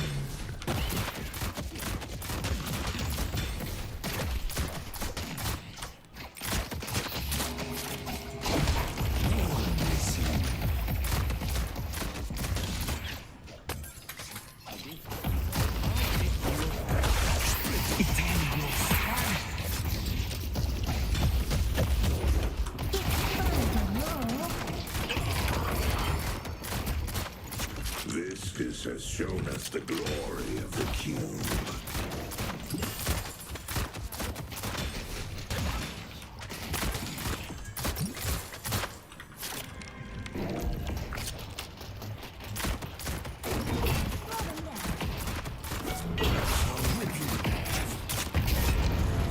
Good push.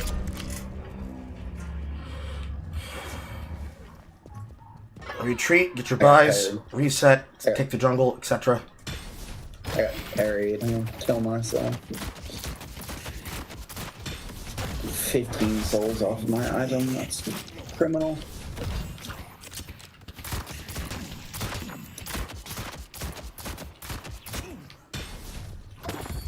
Take this one.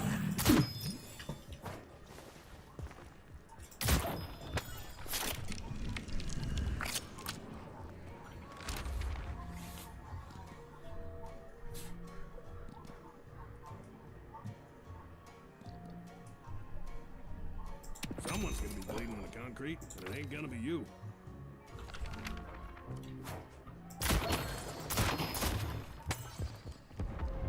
They've taken our Blue Guardian. Mid-boss has arrived. See how easy it is, Punkin.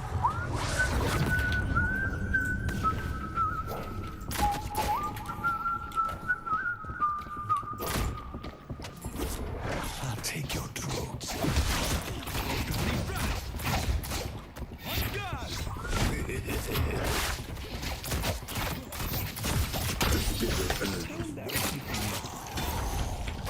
Okay, yeah, sure. That's fair. Hayes no ult. Hayes is missing. Guardian on yellow.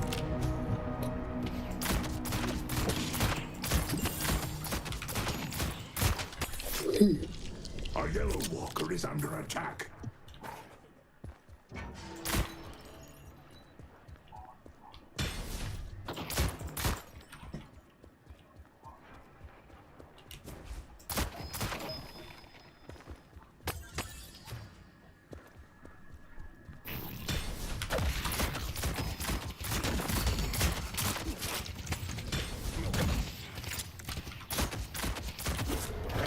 Your day, friend.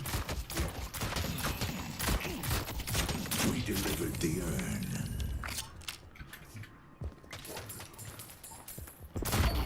Your king cries for blood.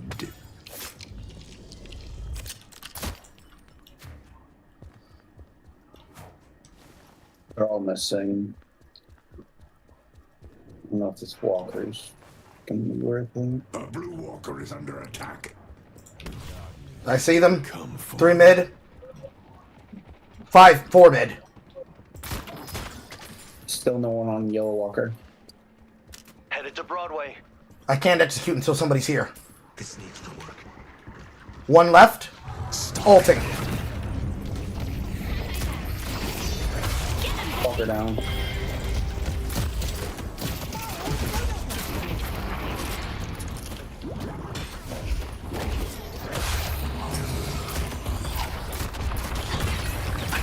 I'm gonna go green because there's still nobody there. Time to drink. That's 3 dead. Push this walker. Headed to green.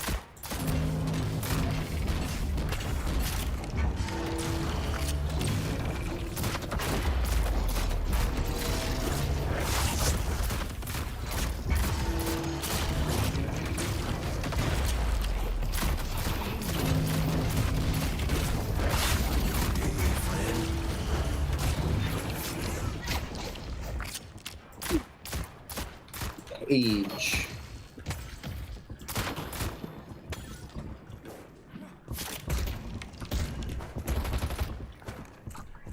Once they're marked, there's nothing they can do. 1 in the side jungle. Retreat mid.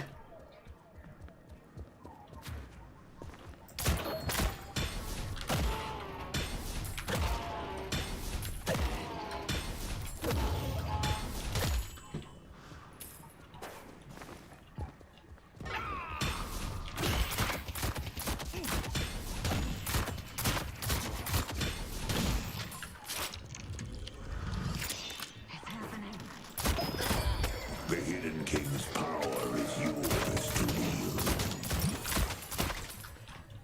wield. Our yellow walker is under attack. A blue walker is under attack.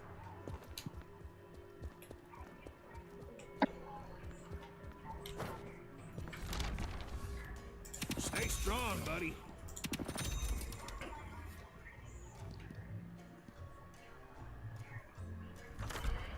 I need resistances. Pocket safety. I have too many damage stats. I have no defensive stats. What? There's a shop right here. Still. Well, I just bought, but I just realized I didn't have any defensive stats. That Apollo is not very good.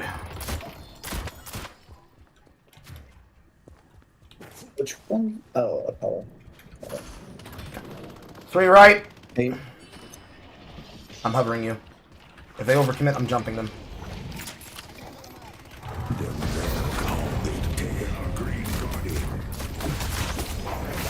Can't escape me. Red inches over them as the drifters whistle dances at the wind. Now we go fix wave. The spirit urn is waiting to be claimed. You take wave, or you take Urn, I'll take Walker.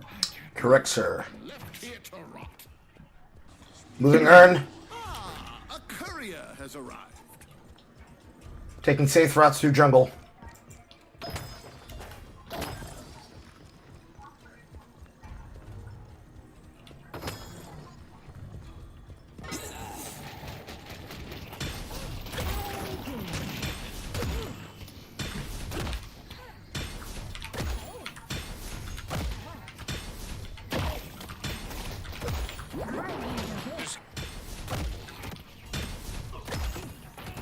I can get healing and farm at the same time. Broadway is under attack. Also that shit. Ulting!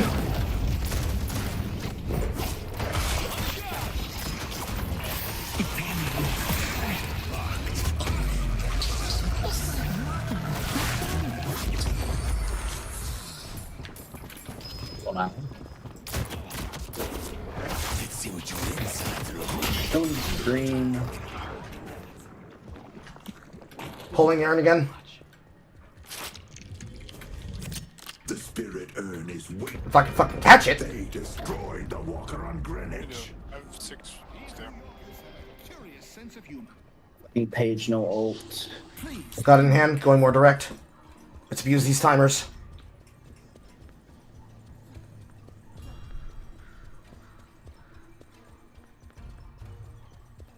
You're fucking kidding me. I They're get ult and definitely gonna they guard just us here. fly the line. 2 ahead. Expect resistance. 2 show. Hiding in a door. Don't leave me here. I see Dynamo. I'm sitting here full of spirits. We will get this fucking Walker. Picking it up again. Delivering.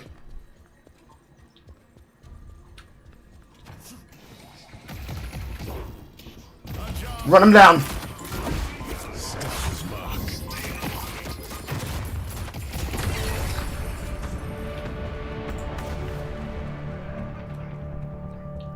Retreat from the other 3. We're not here to fight.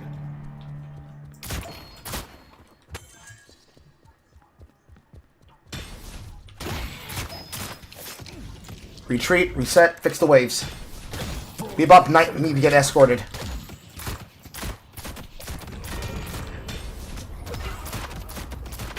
Rip.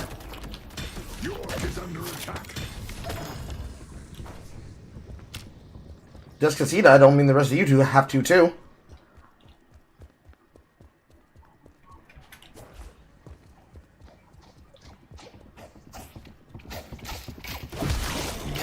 I'm coming yellow in just a second. Boosting. Take your drugs. I'll kill them all. Max R. Or Max O.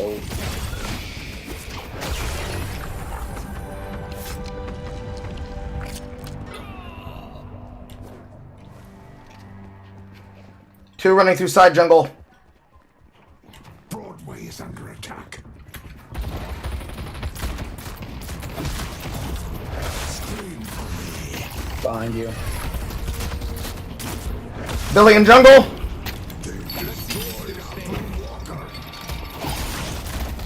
I see the enemy.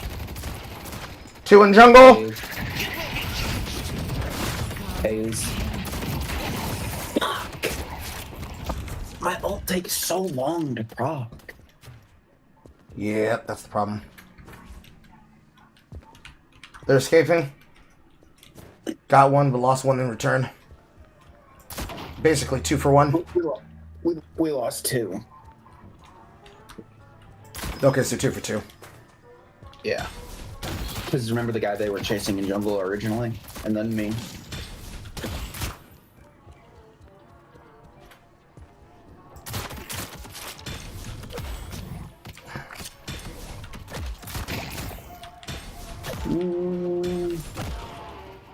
Are they majority? The spirit earth No. waiting to be claimed. Honestly. I think Bullard was 2. Paige showing left. You can kill her and take that fight into a transition to push them back, but not if we die.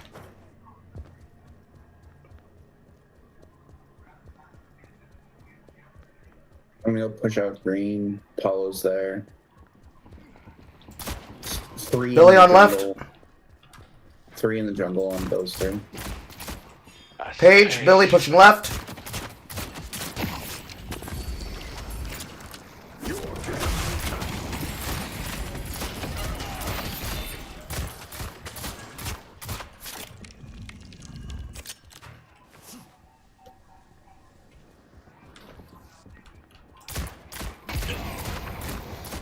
I got Apollo. Get fucked.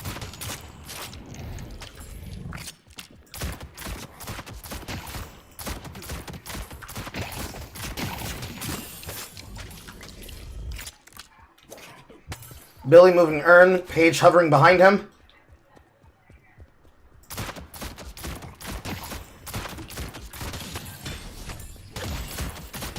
The urn has been dropped. Paige is now mid. Incoming 3 for team fight in mid. They've arrived. You're 43 or so? Hayes and Paige are behind. Not behind you, but...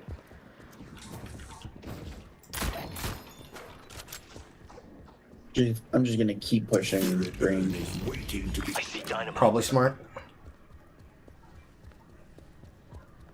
We'll team fight when I want to team fight. You're looking to survive. You came to the right place.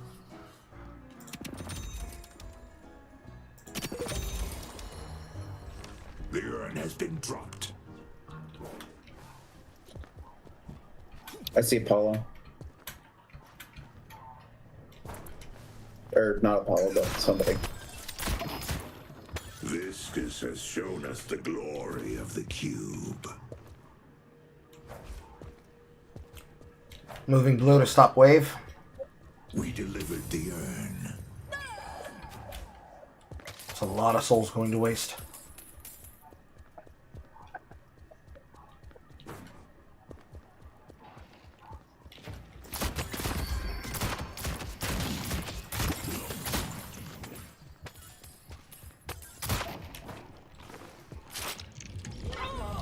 That's tragic. They have? No.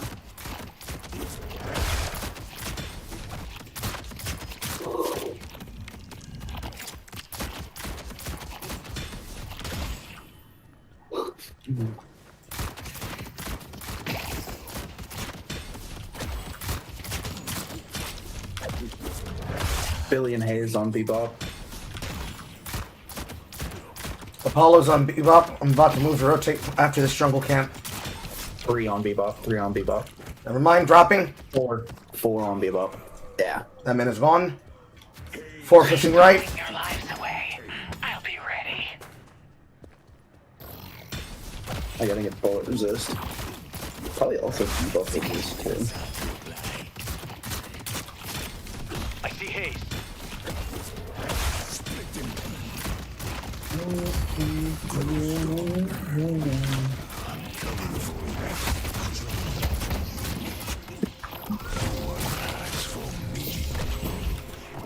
I'm gonna push blue.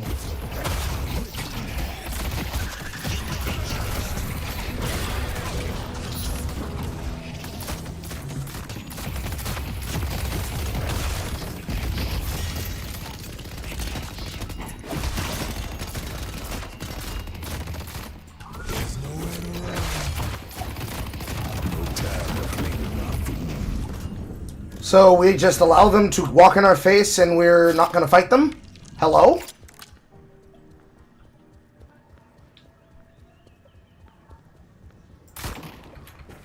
Like, that's a free kill speed. All we have to do is run their asses down. Oh, And they're still here, by the way. I'm coming. That doesn't make sense to me. Bebop might have been overextended, but that was a fight that we could arrive to and come to. They fight us in our jungle and we let them?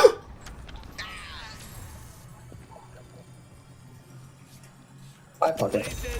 Our yellow walker is under attack.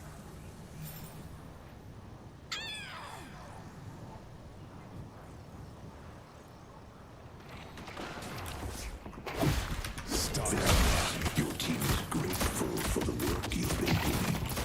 Get him, boys! They're on the yellow walker behind you. I have inhibitor bullets. Or inhibitor now.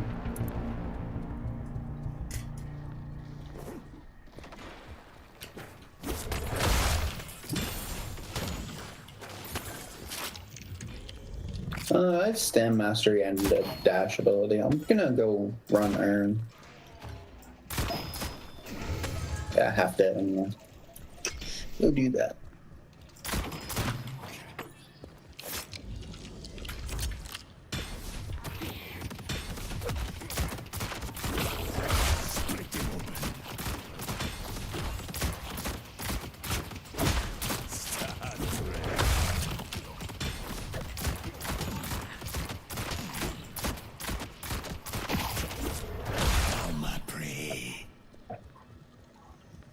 Yeah, I got a lot of things.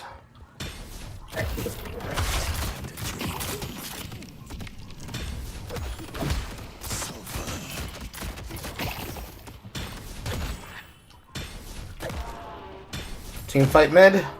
Take the advantage of this. Rotate the urn into a left side push, or go into the fight. It will be forged into a weapon.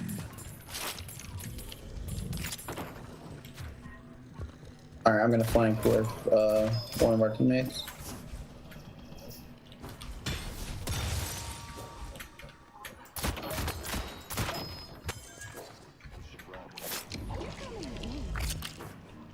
They can try to fight back, but it won't matter.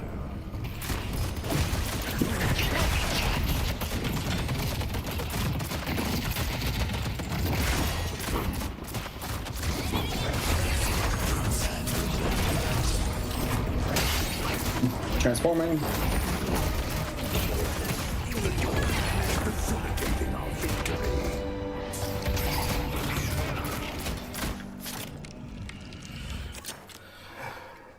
The fact that I don't have to buy slowing resist for this Apollo tells you the sheer difference between all the Apollos that usually that play this fucking character. It honestly is a night and day difference. I'll get the element of surprise. The fact I haven't had to waste a slot and those souls to buy specifically one shutdown tool for that carry. Bro is 2 and 8. I mean, give him some credit. He's 2, 8, and 6, so he's 8 and 8 actually on a score line. But he's not. The professional coach word would be he is not a MVP important player.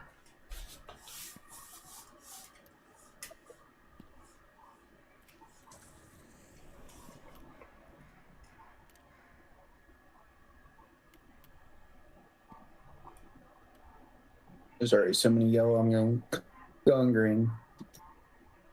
I see the enemy. Brutal out there, huh?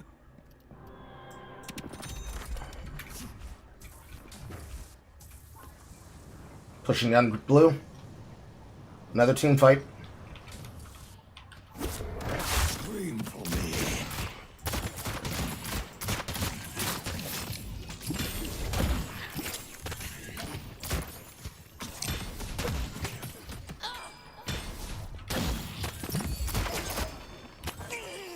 I'm gonna keep pushing green. See how easy it is, Pocket. Might as well. Nothing happened. Billy's flanking you. That man walked into me to die like it was express service for DoorDash. Billy tried to flank you. My mistake. I mean, he was on 2 life. Even if he was ready to fight me, I don't think at this stat count he would be capable of trading. My opinion of Toxic Shot and any effect that gives you median rate attack speed as well as bullet capacity is that it gives you a lot of room to just simply say everyone in this direction is dead. I'm not going. No, probably won't.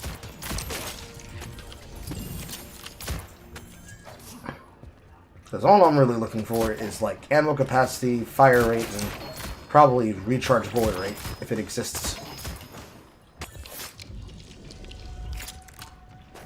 You mean reload rate? Yes, reload late. Okay. It's funny because I'm basically immortal.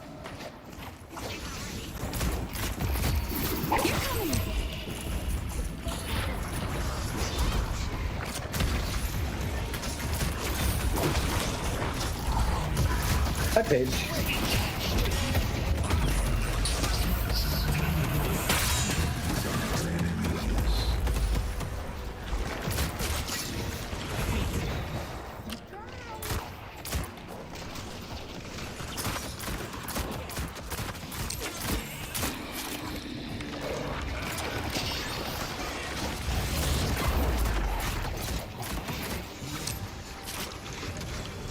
Silver tracks down our foes.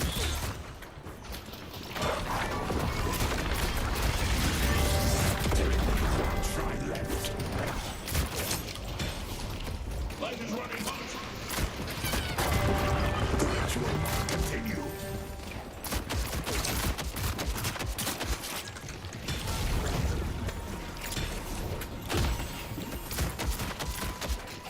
Oh, hi, Paulo.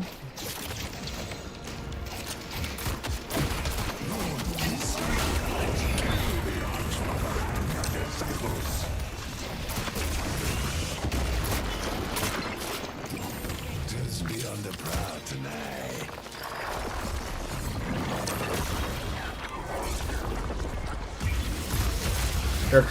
Here comes the next round of revives.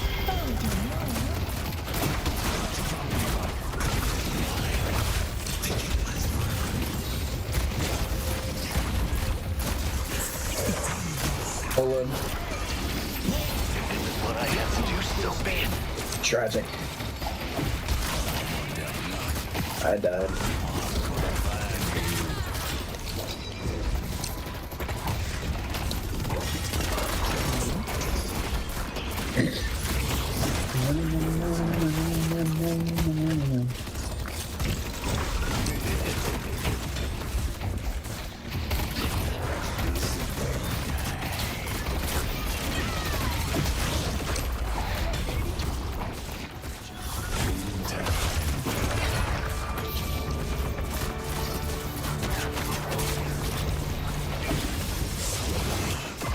Phantom Strike seems pretty good. Yes, it is. I'm just trying to decide what I want for the last item. Never mind. Game ended. I mean, in general, Phantom Strike is good because of its stat line, but its effect allows you to stick on top of people and also deal with Apollo and other flyers in a way that I prefer. Which is killing them. Yes. We can build a better I would much rather have something that could like just immediately drop them like an anchor, and I guess that's the anvil, but I don't like the anvil as much as I like the shadow strike, because staying on top of a target to cut the distance is a lot more effective than just, this person is going to get stunned in 2 seconds and drop like a fucking rock. And again, I guess it's based on your preference, and it's also based on your viewpoint of how you view your opportunity. I see it. Most healing, most objective damage, most melee kills, but not a key player. Cringe. Like, the way that I see it as the difference between the opportunity and the chance. So, like, looking at this Listic build, which I could copy and edit and add the shit that I think should be here, there's Coarse Quarters, there's Spirit Strike, there's Melee Strike, Spirit Snatch that goes into all of the mid-cane things. Life Strike, Kinetic Dash by option, Enduring Speed by option, Toxic Bullets, Point Blank. all the necessary things that any growing boy needs to kill people. For some reason, it's telling me to get ability duration for the ultimate, but I don't think I need it. I've never needed to really use it that much. But then when it comes to things like Phantom Strike, it's here. Warpstone is here. But the other choice for the Anvil drop isn't here. There's no reload rate for stats like that. Hell, I can't even search for the stat based on the stat that I want. I would have to look it up by name, not by the stat line. Search them down there. No, because you can look up healing reduction. It's very specific. Because if you look up healing reduction, active reload. When reloading, pressing R during the highlighted portion, instantly finish your reload when you fire rate, bullet life, still move speed. I mean, I suppose active reload probably would do what I'm asking for just having the ability to reload faster for bullets. And Anvil. I can't find the thing by Anvil. I have to look through whatever chart has the active ability. Well, it'd probably just be something that's... Is it here? No. Is it in a bullet? I know it's shaped like an anvil. Is it one of the expensive ones? No. Is it one of the mid-game ones? No. Is it in Spirit? Opening in Spirit. Focus lens. Blah, blah. Yes, it is. Knockdown. Like, the thing that I don't like is that the search bar should have tools and options, okay? And by that I mean it needs to be like a normal item page. This is the stat I'm looking for. Here's items that have this stat on it. Here's the item's name. Here's the item name I'm looking for. This thing only goes by item name. It tries to say ammo. I'm looking at health. And when I searched, it shows everything that gives you bonus health and health regen. I suppose, but the thing is that you need to have, like, toggles. Like, I can search toggles a lot faster than typing it. Yeah. I get it. Which is the thing that I'm specifically complaining about here in this instance. Like, certainly, if I was searching by item name or by stats like ammo and lifesteal spirit power. But I want stat that I'm looking for. Which is half the reason why it's probably difficult and hard for people to figure out what they're really trying to find when it comes to damage for those hyper carries in the back. Because certainly they make use of shit like toxic shots. They could just pick those things up and immediately have damage power. Tesla, toxic, anything else that gives them things like hollow point, point blank, glass cannon. But it's like, I want damage, attack speed. Damage, attack speed. These things, damage, attack speed, these in a build, boom, boom, boom, boom, boom, boom, boom.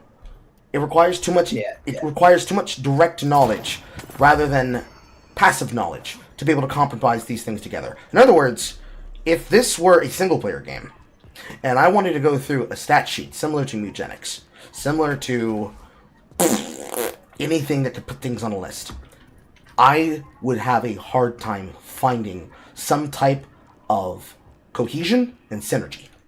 Because the cohesion and synergy is what's going to prevent you from being able to put things together. Cohesion and synergy is necessary in order to really make that shit work. And it is not easy. It is not easy when you're trying to put these things together in a way and it feels like the game actively doesn't want you to understand. It feels like the game doesn't want me to understand, but it does want me to understand. And that comes from the advantage of already being a person who plays professionally and plays for money. Like, the game within a game is basically the thing I'm describing here, right?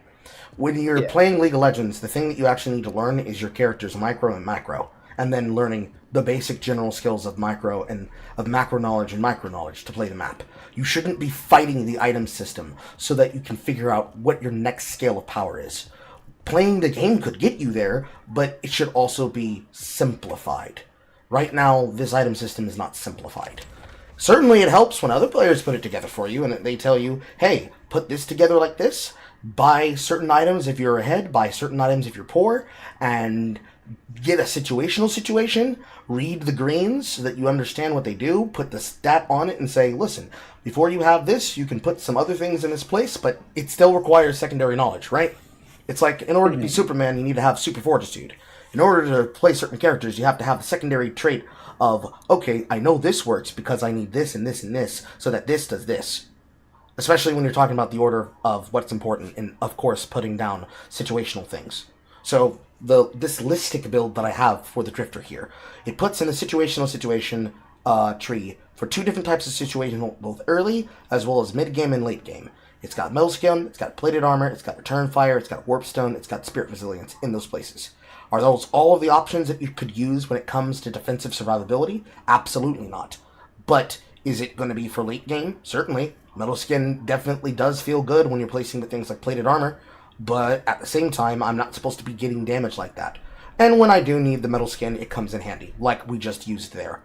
Absorbed so many bullets in that little middling team fight before I was able to escape with my life. And then with late game, when it comes to damage power, Spellbreaker's definitely good. Like, definitely should be in a late game build, if not mid-game, middle game build, transitioning from late to hyper late. Certainly, Phantom Strike should also be here, because that's weapon power and some spirit power, alongside the active. Focus Lens, I don't know about that one. It seems expensive to have an active on a 45-second cooldown that gives me ability to silence them, and then a portion of all damage dealt during the silence gets applied to the target when the silence wears off. But I'm also asking myself, is this mandatory?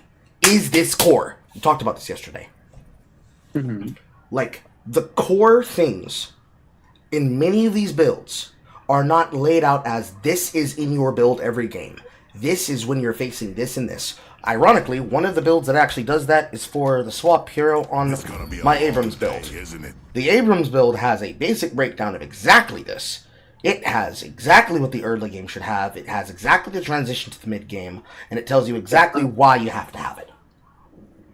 I want you to take a look at the build I'm doing. It's Silver Smells Like Wolf Girl in here, annotated. Silver. Second from last row. Should be easy. Middle of the pack. But I'm really good at Smells lying to like Wolf myself. Girl, annotated. Okay. How to play this hero, the main thing you need to know, the ultimate ability like incurs turns you OP beast, activates after dealing a certain amount of damage. Take advantage of bonus health resist to dive on somebody, make sure to look for fights only when the ult is available in team fights. Look to sync up on the side or run ahead first if you can be ahead. Look to do as much damage as possible before the enemies can shut you down. How this build is structured specifically, the early game focuses on survivability and lane, mid game focuses on core and gun items, and late game focuses on shred, anti-heal, damage reduction. So this is a perfect case example of exactly what I'm talking about.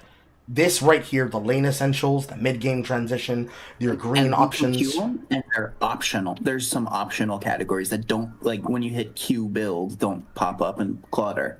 And then they even put the line where it's like, if the enemy can't parry, punch him in the face even harder. Like this is exactly how, this is the standard of what I would expect a build to be used for if we're going to have this kind of a complex system to lay this shit out to people. Because there's no way a person's learning this on their own without them having to basically learn by osmosis by copying somebody else until they figure it out after it starts to click. But that clicking, that's what holds people back from being good. That's what holds people back from understanding. Like this should, these automatic builds that they offer from Valve, it doesn't look like they have a person who's playing this game on that level making it. And certainly those pro players, which really just means they play for money and they're broadcasters. It doesn't mean they're actual professional org players. Because that's what pro means to me. It's either you play for money and you play for reputation, or you are represented by an org that you are on contract with. Most of these players are not on contract with shit. And if they are, they're only in the streaming capacity. They're not playing on stage. And this game shouldn't have a pro team put together for that. Unless they're going to make GoPro and have, like, an open thing for a Tier 1, Tier 2, Tier 3 esport. But I really think they shouldn't. They should let the game actually grow once it's public, and then think about pro opportunities. But behind that, all of this put together, this should be the standard. The Abrams build I just had on the camera should be the standard. If it doesn't work like that, then you can probably take a build that has the backbone you need. and then add the things that should be there. That, I guess, is about close enough, which is probably what I'm going to be doing to this copy of the Sly Stick build. That's probably close enough. Because if you put those in those situations, so that you don't have to go scrambling for it, but isn't there a better choice than this? Then you put people in a better position to fight. So, for example, looking at this person's build, they didn't put on any of the basic, like, grab this so that you can have some early defense type shit at all. They just slap in middle skin into situational. They didn't put on battle vest. They didn't put in enchanter's emblem. They put in reactive barrier. There's a spirit resilience. Yeah, spirit shielding isn't even in here. Plated armor. Yeah, like spirit shielding isn't in here. Fucking weapon shielding isn't in here. Why not? Is it just something he's not going to use? I don't think that's the case. Certainly, some of these things can just be solved by designing and doing it yourself. But I don't like the know-it-all attitude that a lot of these players have that are playing this game. I really do not like it. Like, in the same breath that it's like, shut up, you need to stop talking and giving your ally good advice and also praising them. It's also, but you also need to shut up because I don't want to hear your voice because you're communicating plays to us and I want to follow your leadership. You can't have it both ways. You cannot have it both ways. And the way that they want to have it both ways is probably the reason why I would say they need to be punched in the mouth, unironically. They need to start catching some hands for the shit they're doing. Because it's not legal. There is no world where that's legal. If they're allowed to act percent like that, that is a greater sign of some greater things that need to happen to them. Some greater things that need to be said and done that needs to happen to them. Because you can certainly complain however one wants and be like, well, I feel like you shouldn't. You can feel however you want to feel. But I'm not going to let you sit here and act like that shit is okay. Because it's not. That shit is not okay. That shit is annoying. You're going to run your mouths constantly and for what? For what purpose? What is the goal? Just because you feel some type of way? That's not going to help. If I was in their position, it would not help me. But I would at the same time be a lot better with how I... Roboting. What? Was I cutting out? No? Hello? Okay, it must have dropped for a second. I still can't hear you. You still can't hear me? Yeah, you're like cutting in and out and roboting.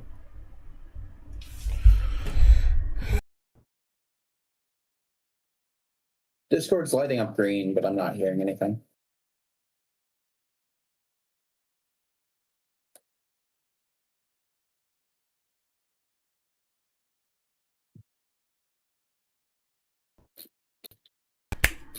Plug my microphone back in. You hear me now? There it is. Yeah. That's much better. Okay. So like I was saying, if the roles were reversed and I was in their position and someone was barking plays to me or someone was just generally talking, I wouldn't have a reason to be angry at the person generally talking. That just wouldn't, that doesn't make sense to me. Those people have emotional issues and problems and they have to learn to manage their problems in normal fashions. Maybe they need to get laid. Maybe they need some pussy. Maybe they need a game break. Maybe they need something like many of these players like to say to people who don't have husbands and wives. But if they were to come at me and they were to be pressuring me, I would simply tell them, hey man, I'm new at the game. Is there advice that you'd like to give me? What would you like to direct me with? And I can promise you would shut it down immediately. They would have no ability to be able to be put in a position of leadership because they don't want to be responsible for leadership. They're single-mindedly focused on their perspective and their desires. And that makes it hard for me to understand them. It makes it really hard for me to understand them. It makes it hard for me to understand them. It makes it hard for me to concern myself with it. It makes it hard for me to consider it a fairity or a complexity. It just makes it into a, I want to be mad, and I'm going to yell and scream and bitch and whine and moan and do whatever the fuck because I feel entitled to do so. And that will always cause thousands and thousands of problems. Now, how do I make this bigger on this window? Do I grab edit? You're gonna click the bottom right corner. Yeah, they need to make that highlight better. Yeah.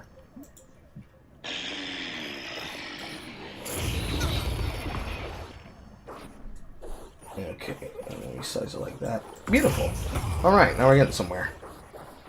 And then you can make the situational smaller, like pull it up, and it might, depending on how it does it, it'll make room so that there's less like hanging off the bottom.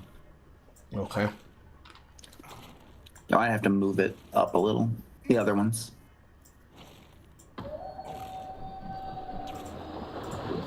Nah. Unfortunate. Give up. Good deed.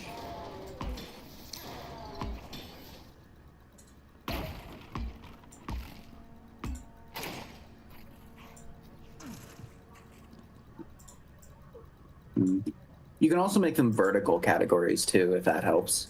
How would I do that? You just move the bottom right corner to like make it more vertical then. But the text at the top will make it stick up like that. So depending on if you're reading that constantly, I see. you can get rid of it in the description over on the left. Okay, I see. I think that works for my purposes. Is it everything I wanted to add? I don't think it is. Yeah.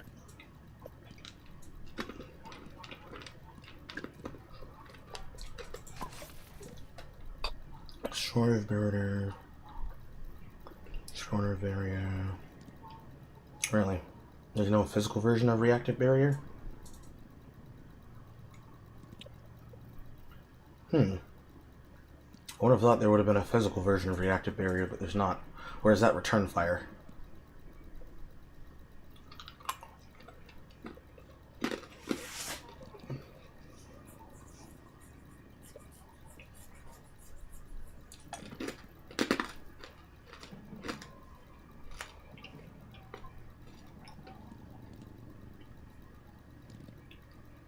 Not life steer leech, vampiric burst.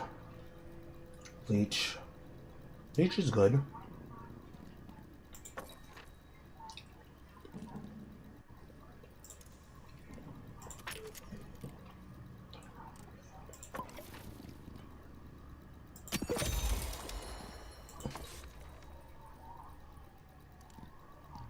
Shouldn't be in there.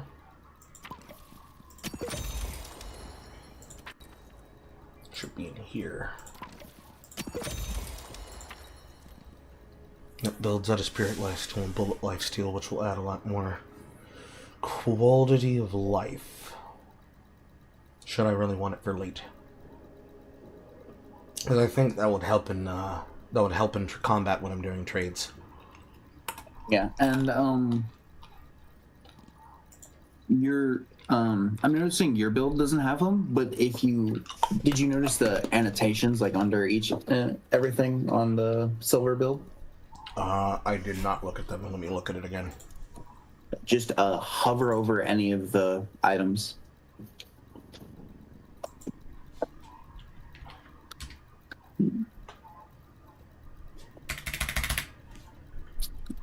Just search silver, or good for beginners, good for intermediate is the two tags, or for new players because it's the green card and the 2 yellow cards, or the 3 yellow cards.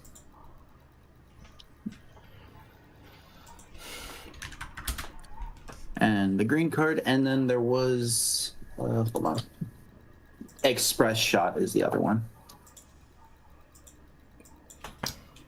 I must be a retard. I must be a retard. I'm gonna look it up by selecting the character. Well, yeah. I think that's probably faster. Yeah, okay, I got it here. So, yeah, the annotations under the items. Yep, that little text at the bottom.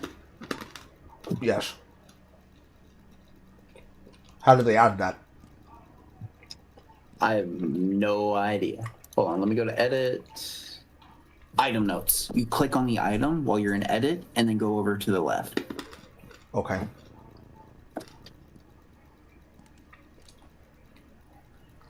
That's good.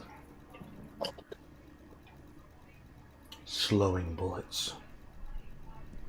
A 1600 buy for damage.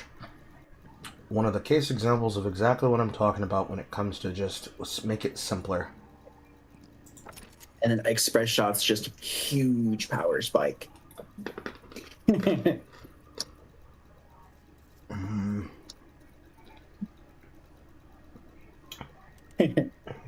Extra stamina spills into stamina mastery, frees you from 2 stamina prison. That's crazy. This silver is hell without stamina mastery.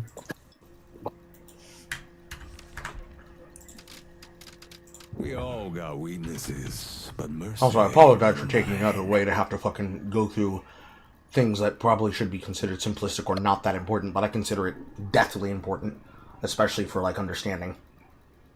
Yeah. Like, mid-game, having fortitude to gain health regen, and being above 75 giving you movement speed feels like it could be important, but at the same time, it really isn't. So magic is definitely a choice if you have to deal with anything that has you dispels. I find myself not buying Enduring Speed, but I also think it's probably a mistake, because that does... I skipped that one. Like, it does go into Juggernaut, which then gives me the ability that people that I shoot have reduced fire rate, which is slow resist, move resist, melee resist, and health regen. But sometimes I just find myself avoiding these choices, because 1600 for a movement spell, when I'm supposed to be doing my job, like, look at how far over I mentioned Point Blank is. Point Blank should be right here. In fact, this should be more like this. Like, these 4 right here are core. This is something I would consider to be optional or flavor. Counterspell moves over here, because I'm just going to demand that that works. And then Duration Extender, I have been not using this whatsoever. Certainly it suggests that I use this on his ultimate, and yes, I can see the idea behind it. But that's a lot of money to be investing. That's a lot of money to be investing. Certainly it could also be there to also go into your spirit mastery, like, bar at the bottom left. For your spirit investment. Ah. Okay. Because that, if you, when you're out of the build editor, if you hover over it, it tells you, like, the damage and bonus stuff spirit investment does for your character. Because I didn't know spirit investment on silver increases your attack rate when you're in ult. But this doesn't have any additional spirit on it. Spirit Strike certainly does. Well, I believe it's just purple items. Just purple items just existing in your build? Existing in your build. It's those 3, it's the 3 colored bars. The orange, green, and purple. They actually have, like, item stuff. Because I have 0s in all of the spirit stats, but I have spirit investment. That is... If that makes sense. That feels so backwards from how that should actually consider. Because it's like, this tells me... Okay, you know about how it will tell you how much bonus damage you'll do based on having investment. When I look over this says that I get... just quick buy all of your items and then look at the bottom left. Like, in your queue. Alright. That's gonna help keep the blood on the inside. You just can click on the item in your queue, just at the top item. I can't fit all of these things. That's why I didn't do that like that. Every time it pulls all of them in the list. And now hover on those bars at the bottom 3. Okay. Bottom left, I should say. Oh, I see. So just buying some of these items would change that bonus damage stat, even if the stat doesn't directly go into the... It's like, I'll send a picture in the Discord of the funny thing of silver. Let's see where... Yeah, that's definitely confusing. That is yet again another confusing thing. Yeah, I'll just go to the chat of the broadcast.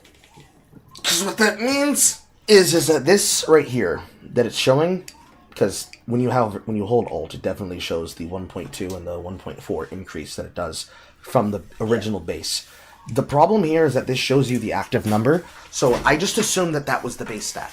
I just assumed that was the base number. I didn't know that was an evolution. Yeah. That is definitely a problem. Because even then, when I look at it, certainly it invests more in for the 1 than it does for the 2.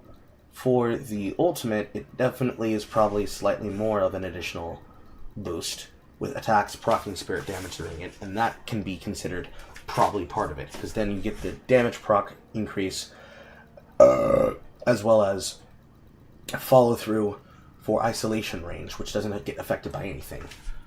So when I look at it like that, it tells me that he doesn't want to build a lot of purple, but building a little purple probably makes sense.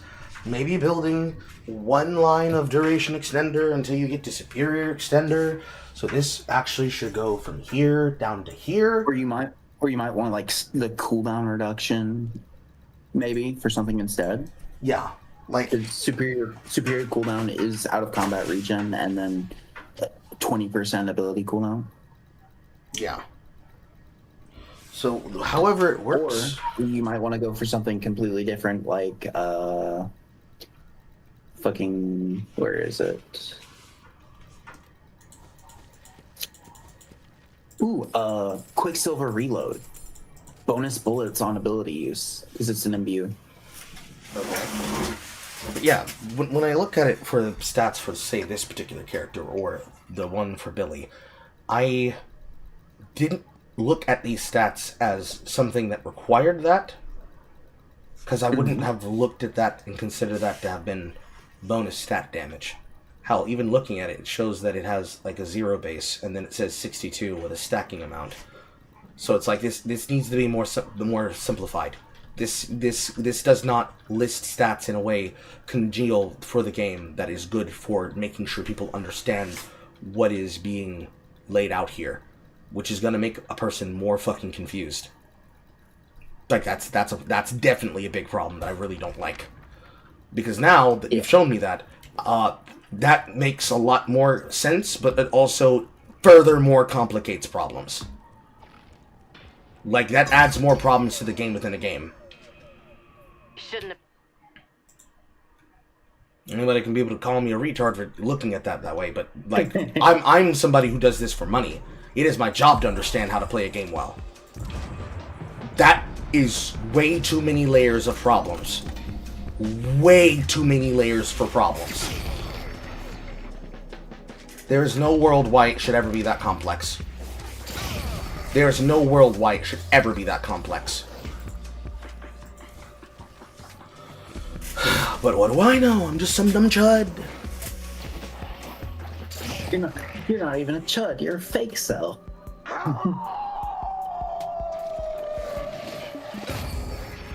Also, my tail swipe disarms when I'm in ult.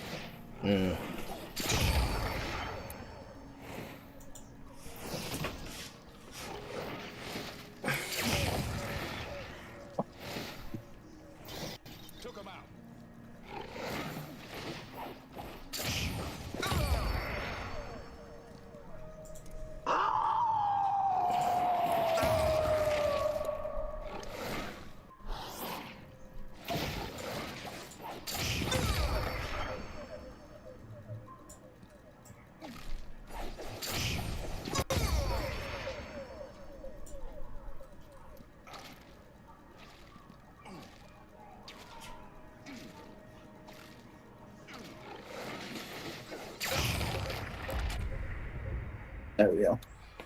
Ouch.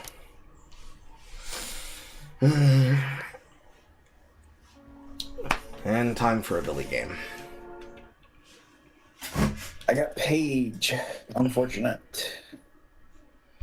Now for a Billy Goat Nuff, cause I'm gonna put my dick in the Billy Goat buff. Hang on it in the Billy Goat gruff.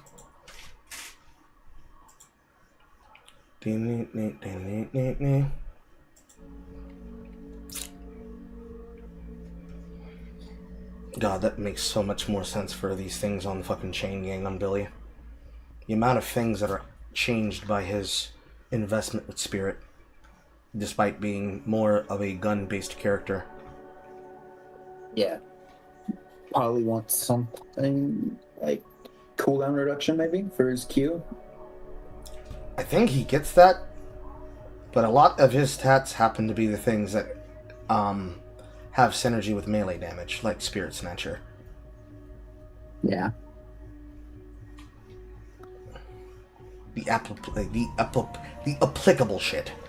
Because most of his combo is not the burst of the 1-3-1. It is the follow-up that then follows up with him possibly using the float time after the bounce to put them down. Somebody press pause.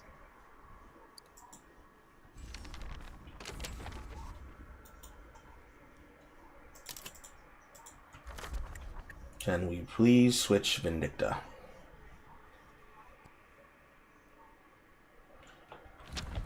This is also a way you can banned, hazed, and bebopped, blue coved from the enemy team. Surround. And then another pause. No one. I like to read. You can't read more than one book at a time. Sure, but you need your breakfast book that gets you going, your coffee book for when you need a little break but you secretly want to be a long break. You got your main book that you're working on, which I'm assuming that's what you meant when you said one book at a time. And then you have your comfort book for when you had a bad day and you just want to disappear on the purple line.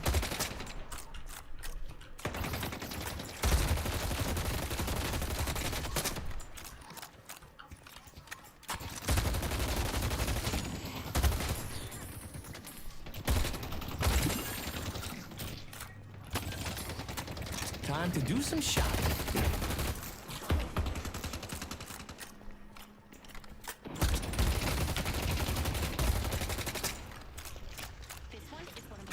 My edit build was stuck during transition and I can't get it off of my screen. Tragic. You just gotta go to save changes, probably. I'm clicking on it, nothing happens. Oh, I wasn't even editing this build. I was editing up the other build.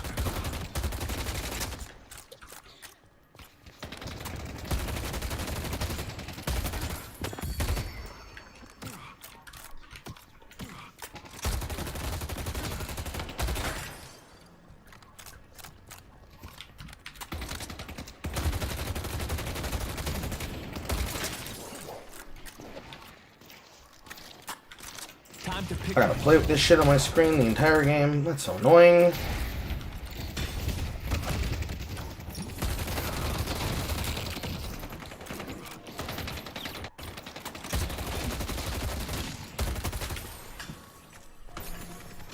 I literally can't even see my soul count.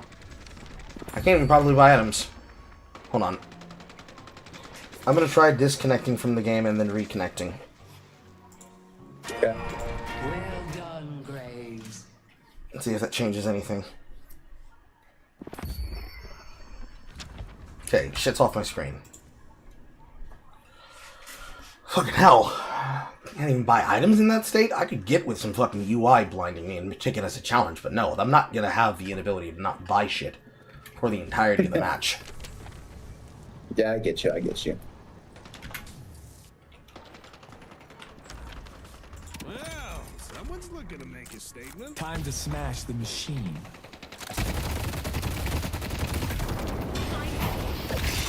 Got him. Holy predict.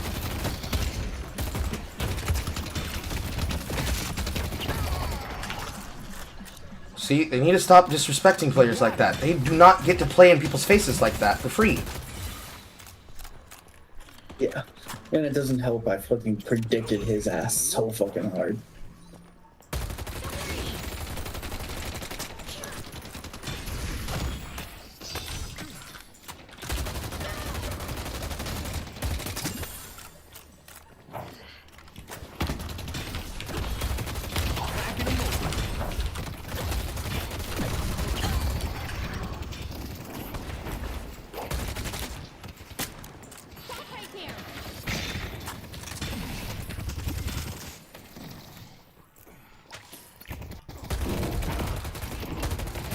curtains for this team. I'm gonna keep it a buck.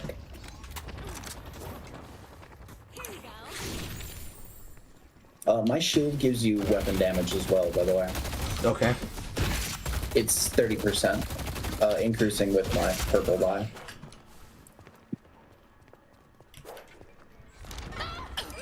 Little bit of advice.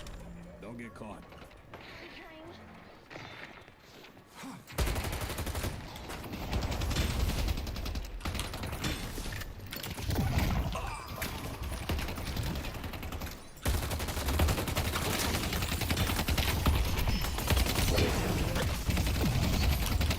There they go again, sitting on the fucking weapon balance. I'm gonna start disrespecting the fuck out of them and start sneaking up behind them.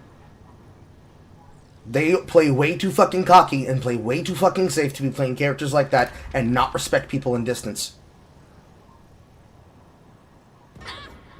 Damn it. I got parried and then parried him. Yes. Didn't save me. Yes, exactly. And they're just doing it by playing in our face like they don't have any sense of fucking safety, right? Yeah. That's what I'm fucking talking about. How can people blatantly be doing this? Because they can get away with it. We have to show them they can't.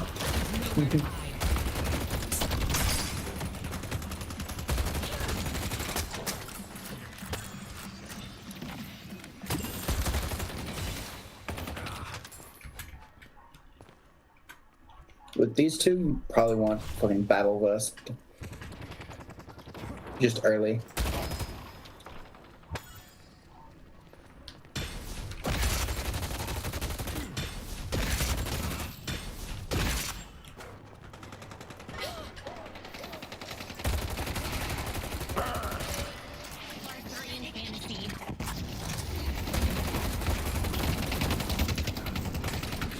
Go, my son.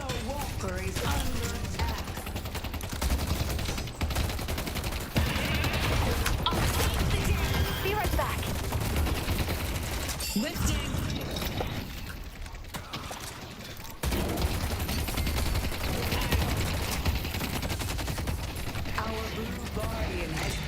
He's stunned, he's stunned.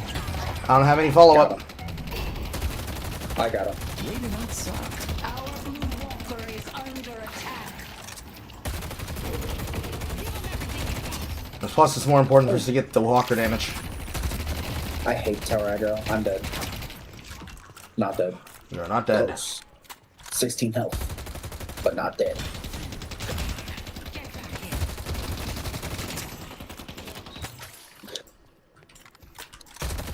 Three 1-0-0-3. That's it. That's pretty good. Swing. Chain them.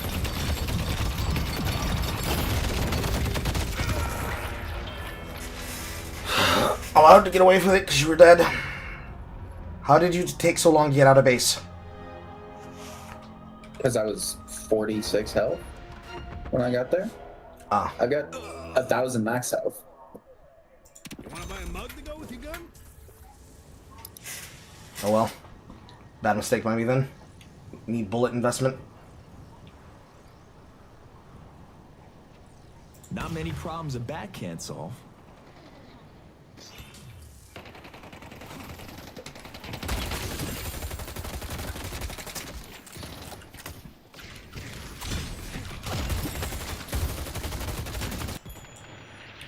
God damn it. That's the third pause this game.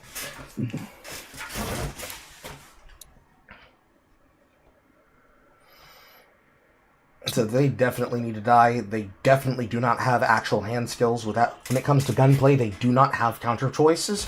So we need to start investing a lot more into other things. So like...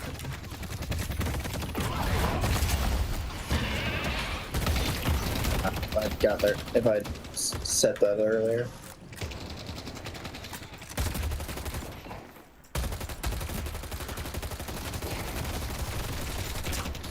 Got him furnace to half.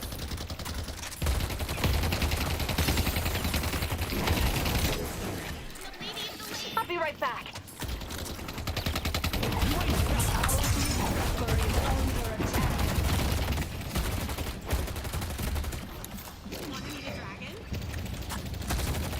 She's not dead. Fuck off with that. I care less about the kill, I care more about the sentry damage.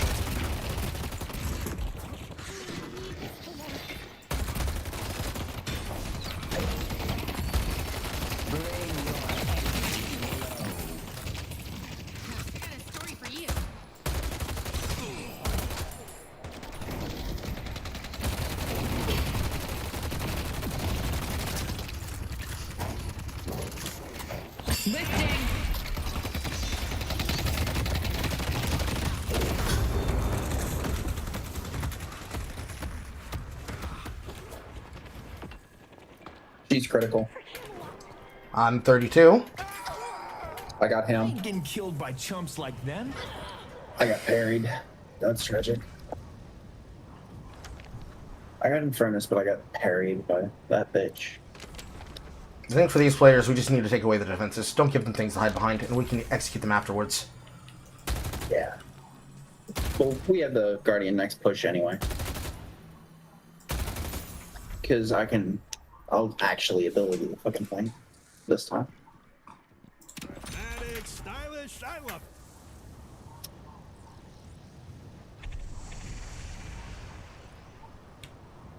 I don't got time to be scared when I use this. Don't go running off on me. There's your weapon damage.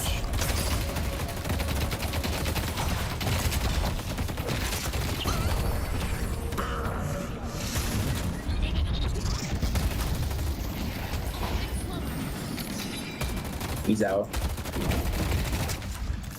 He's not out forever. But we get the tower.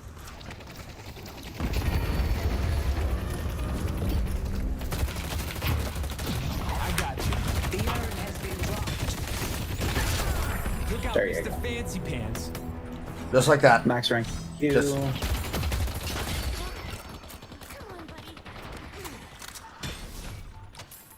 She's immobilized. You're not there. Okay. I'm taking the farm because we should be resetting. Yeah, I'm stunned. She's below half, though. Our blue walker is under attack.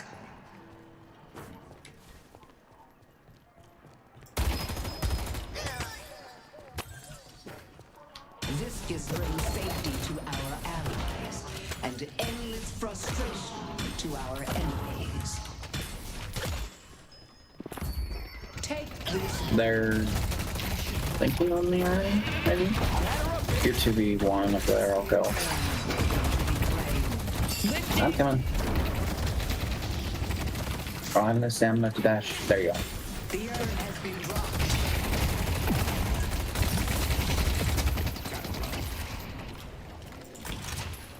Alright, Infernus is half. What's her face is critical.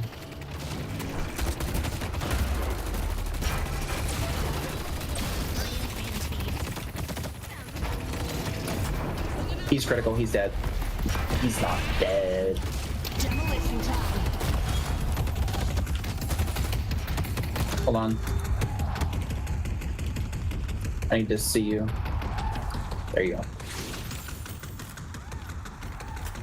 It's also obviously bait. We do not need to be taking tower dives like that. Yeah. At the same time, our team didn't call rotations, but yeah, I think it's more important that you use your abilities as a form of nuking, because they're just too. They're a hyper carry and a hyper range damage carry. Stay strong, buddy. She's so fucking annoying.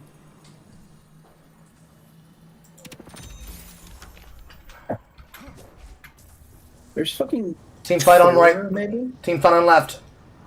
At least 3. Get them off the walker. Get them off the walker. Get them off the walker. The fight is a distraction. The Guardian. Guardian, walker, tower. Yeah.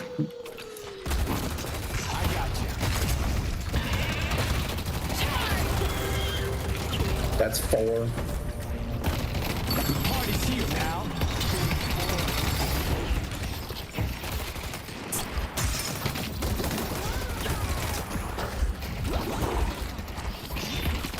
Got me, Guinness.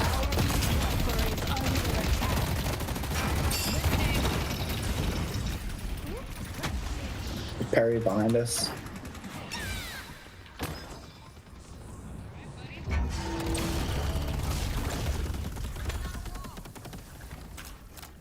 Those assholes could be anywhere.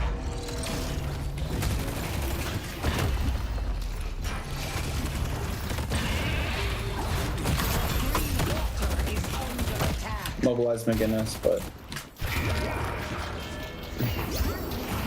You really need to stop letting them hide behind walls and positions when they really do not have the ability to invest it.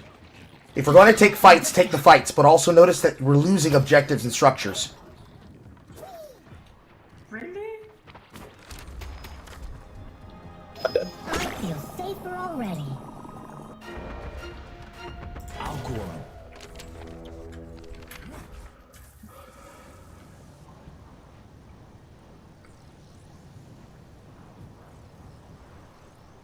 yeah. Oh well.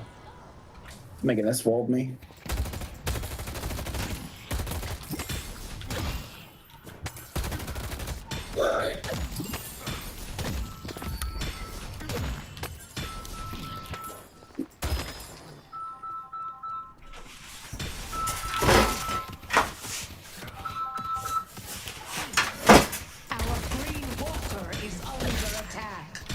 Same situation yet again. Why are we losing our walker on green? Why are we standing in mid? Okay, well, why are you yellow then? Because I'm farming, because I'm Billy, because I'm getting strong, because I'm doing my job. Really? Now, what if everybody else is farming too? No, you're not farming. You're in middle just looking at the enemy. You weren't attacking anything. There was no objective to fight over. There was no reason for the fight to happen. You weren't assisting someone. You weren't escaping from someone. You were just there to be there. The same way that when you were on green and you decided to fight in the side jungle, you allowed them to take the walker in your face. You don't seem to understand what your job is, and yet you're supposed to be the disruptor. But you're standing behind people, not using your body to body block bullets, not pushing them out of the way to get towards objectives, not creating opportunities and positioning for fights, and certainly not, while you're standing in the jungle in green, taking the obvious push down blue that is currently happening in middle. Before you start trying to tell me about my job, how about you do yours? I'm literally trying to do my job, but I can't be everywhere for once, and I can't do everything for everybody else. I am not your coach. You're not paying me. But if I gotta make money off you, I definitely will. You're not our coach either. Fuck you talking about? So do your job. If you're already doing your job, continue doing your job well. And when you speak up, have something to say. Ultimate out! That's why we spoke, dumbass. No, you didn't. You didn't say anything effective. You're just bitching. Bitching is not effective. Notice how I can do my job and play the fight and win us the game at the same time? What do you mean our pitching's not effective? Look at you. Oh, this! Look at me! I'm currently playing a 4-man team fight and winning it while calling you on your bullshit! My lord! You don't know what it is. You just want to talk. Nick, you just want to talk. Talk to yourself. Bro, yeah, I love what... Talk to yourself.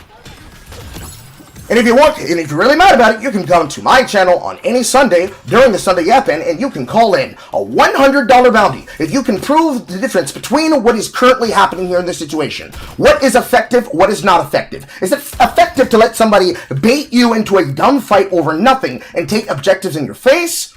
Or is it possible that you can actually, communicate with the point that was being made? Which was, why did we lose the objective for free? Why are we standing in mid, losing the objective for free? Why are we losing shit in general if you can see it with your eyes? You don't have an answer for that. You just want to talk. You just want to talk. Therefore, I'm muting your mic. It shouldn't be that hard. This is not that serious. But you want to take it there.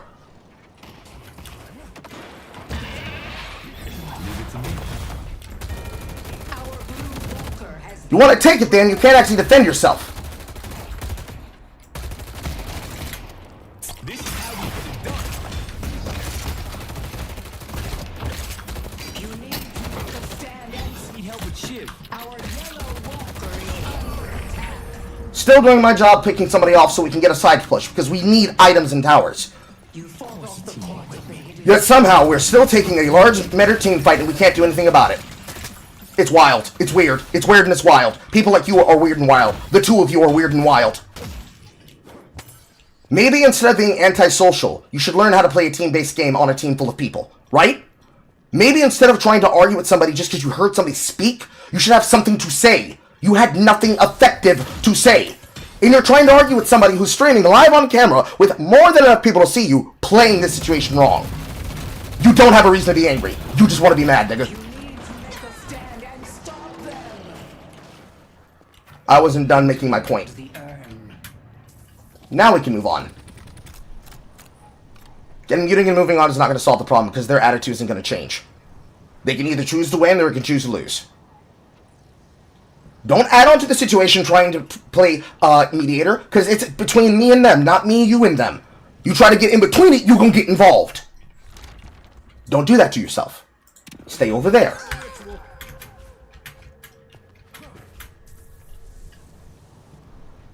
Push the mid lane.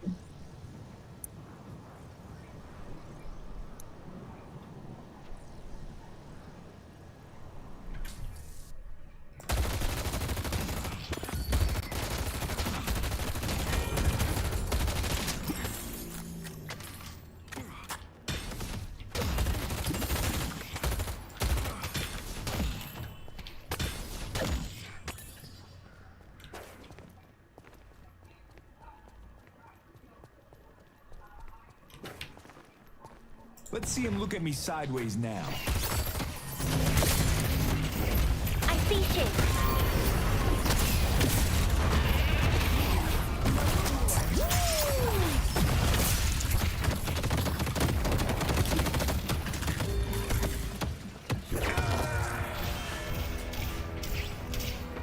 2 on right. Shove out the mid wave.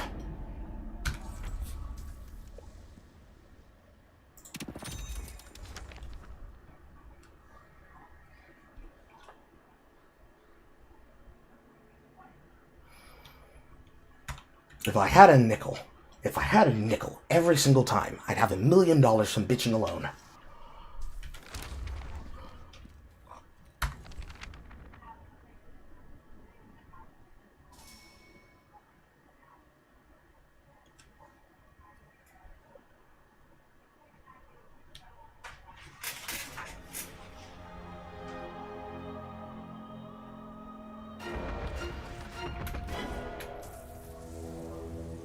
Pages just wave clear the hero. Green Walker is under attack. 3 and left. I don't back down from a fight.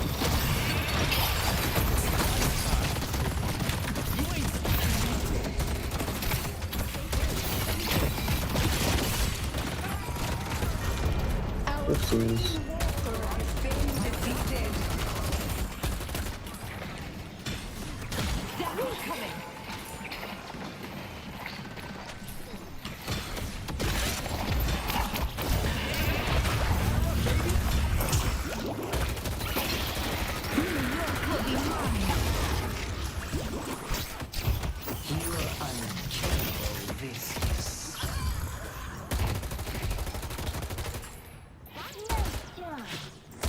You need to make a stand and stop them.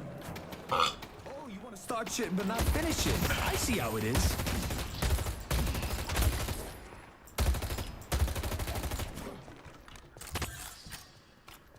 All right, Billy. The only guy you can count on is yourself. Headed to blue.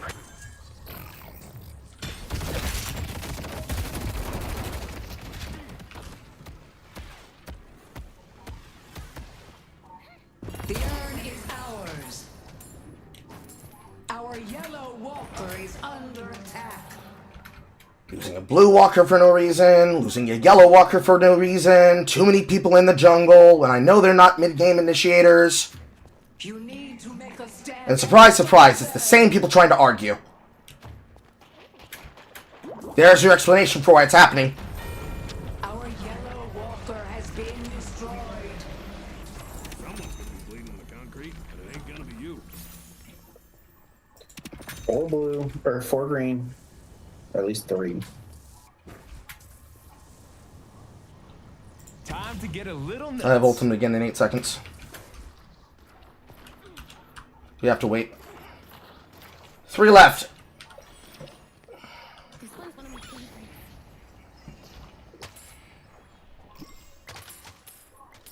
Winning.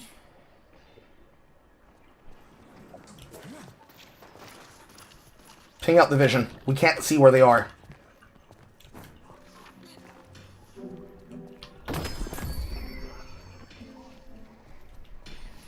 I see Infernus.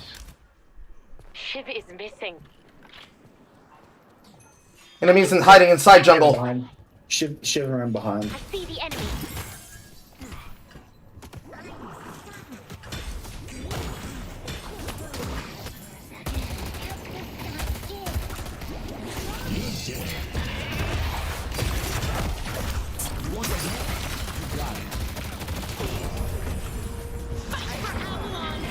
For the rest of us.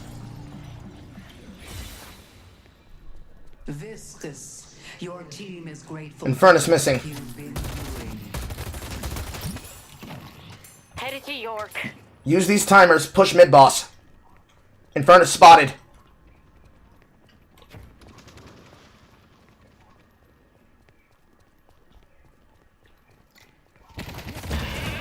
Show me what you got.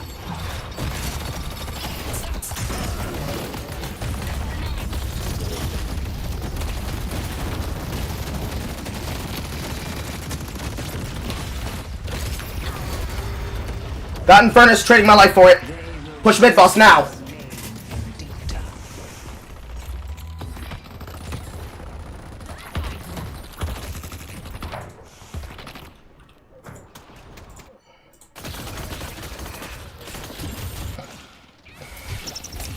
You have no idea what I'm capable of.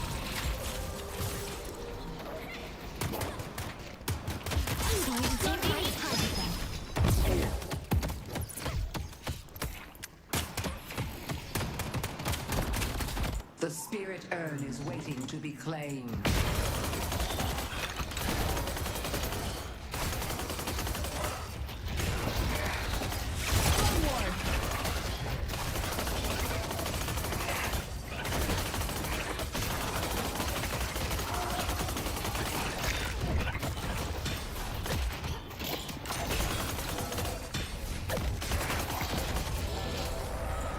The rejuvenator is descending. I immobilized 4. I got buff.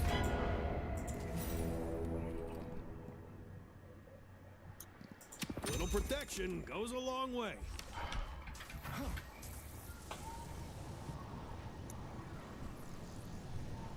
Infernus on me. Infernus on me.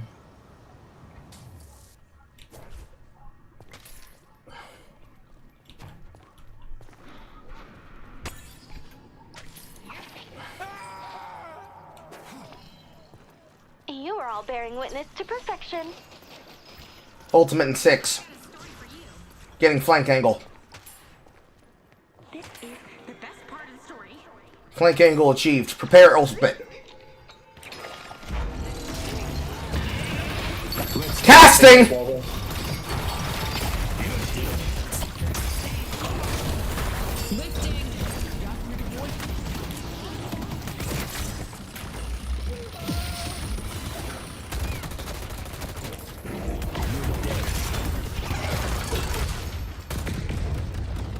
This is my time now.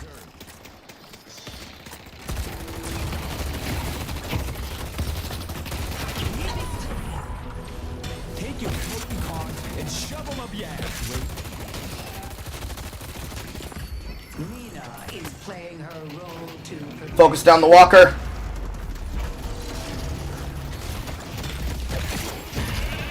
Swing! Demolition time! Focus down the walker. Let your rage spill forth. Reset now. I'm not even sitting on the souls. I gotta spend this shit.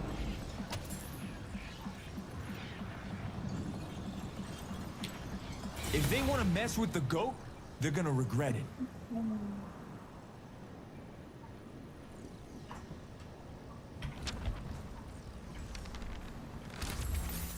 Must be nice having ideals.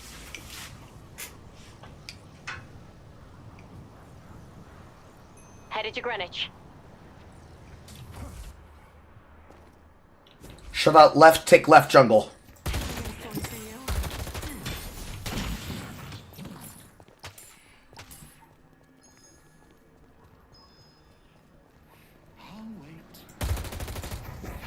I see the enemy.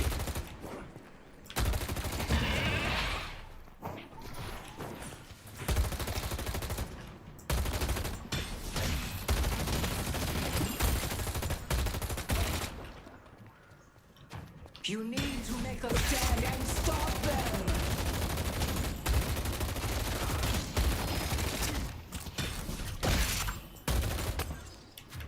Three left. If left, rotate outside of sideline jungle. Billy running earn. Collapse on mid. Push out mid. Push right. A courier has arrived.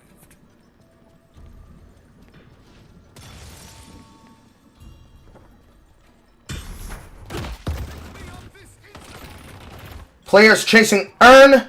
Earn out of hand. I'm not gonna make this. I'm not gonna babysit you.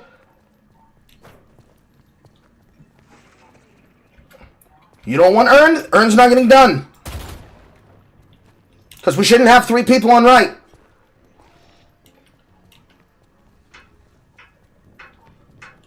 God, these are retards. They delivered the earth. Defend Greenwich. No, I wouldn't say that they're retards, but they are very much stubborn. If they try to argue and don't have a point behind it, that would make them retards. There's no reason why we can't be able to have this if we have full map control. There is no reason why we can't escort people with earn. There's no reason for us to be giving earn away. It is a stubborn choice, made by somebody being stubborn and playing selfishly. I'm not... This is calm, because I'm not yelling in tongues.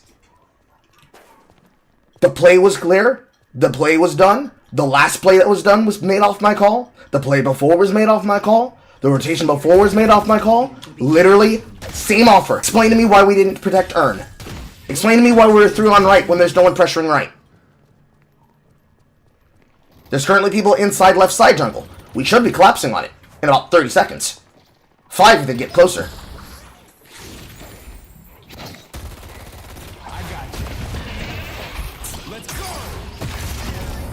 This shit is not a case of brothers just getting angry for no reason. No. There's a very serious, very simple reason why I'm saying what I'm saying.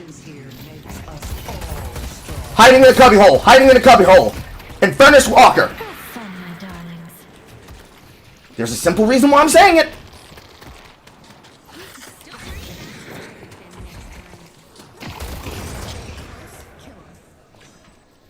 I don't yell at people. I don't argue with people for fun. If there's a reason to talk, it is because I am talking. There's no reason for it to happen. They delivered the urn. If there was something that I'm not seeing, this would be where they communicated. Trying to play stop.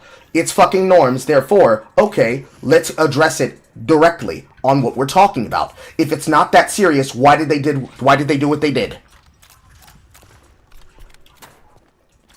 You don't have an answer for that, do you? So, you're not answering the thing that I'm asking you. Answer the thing that I'm asking you.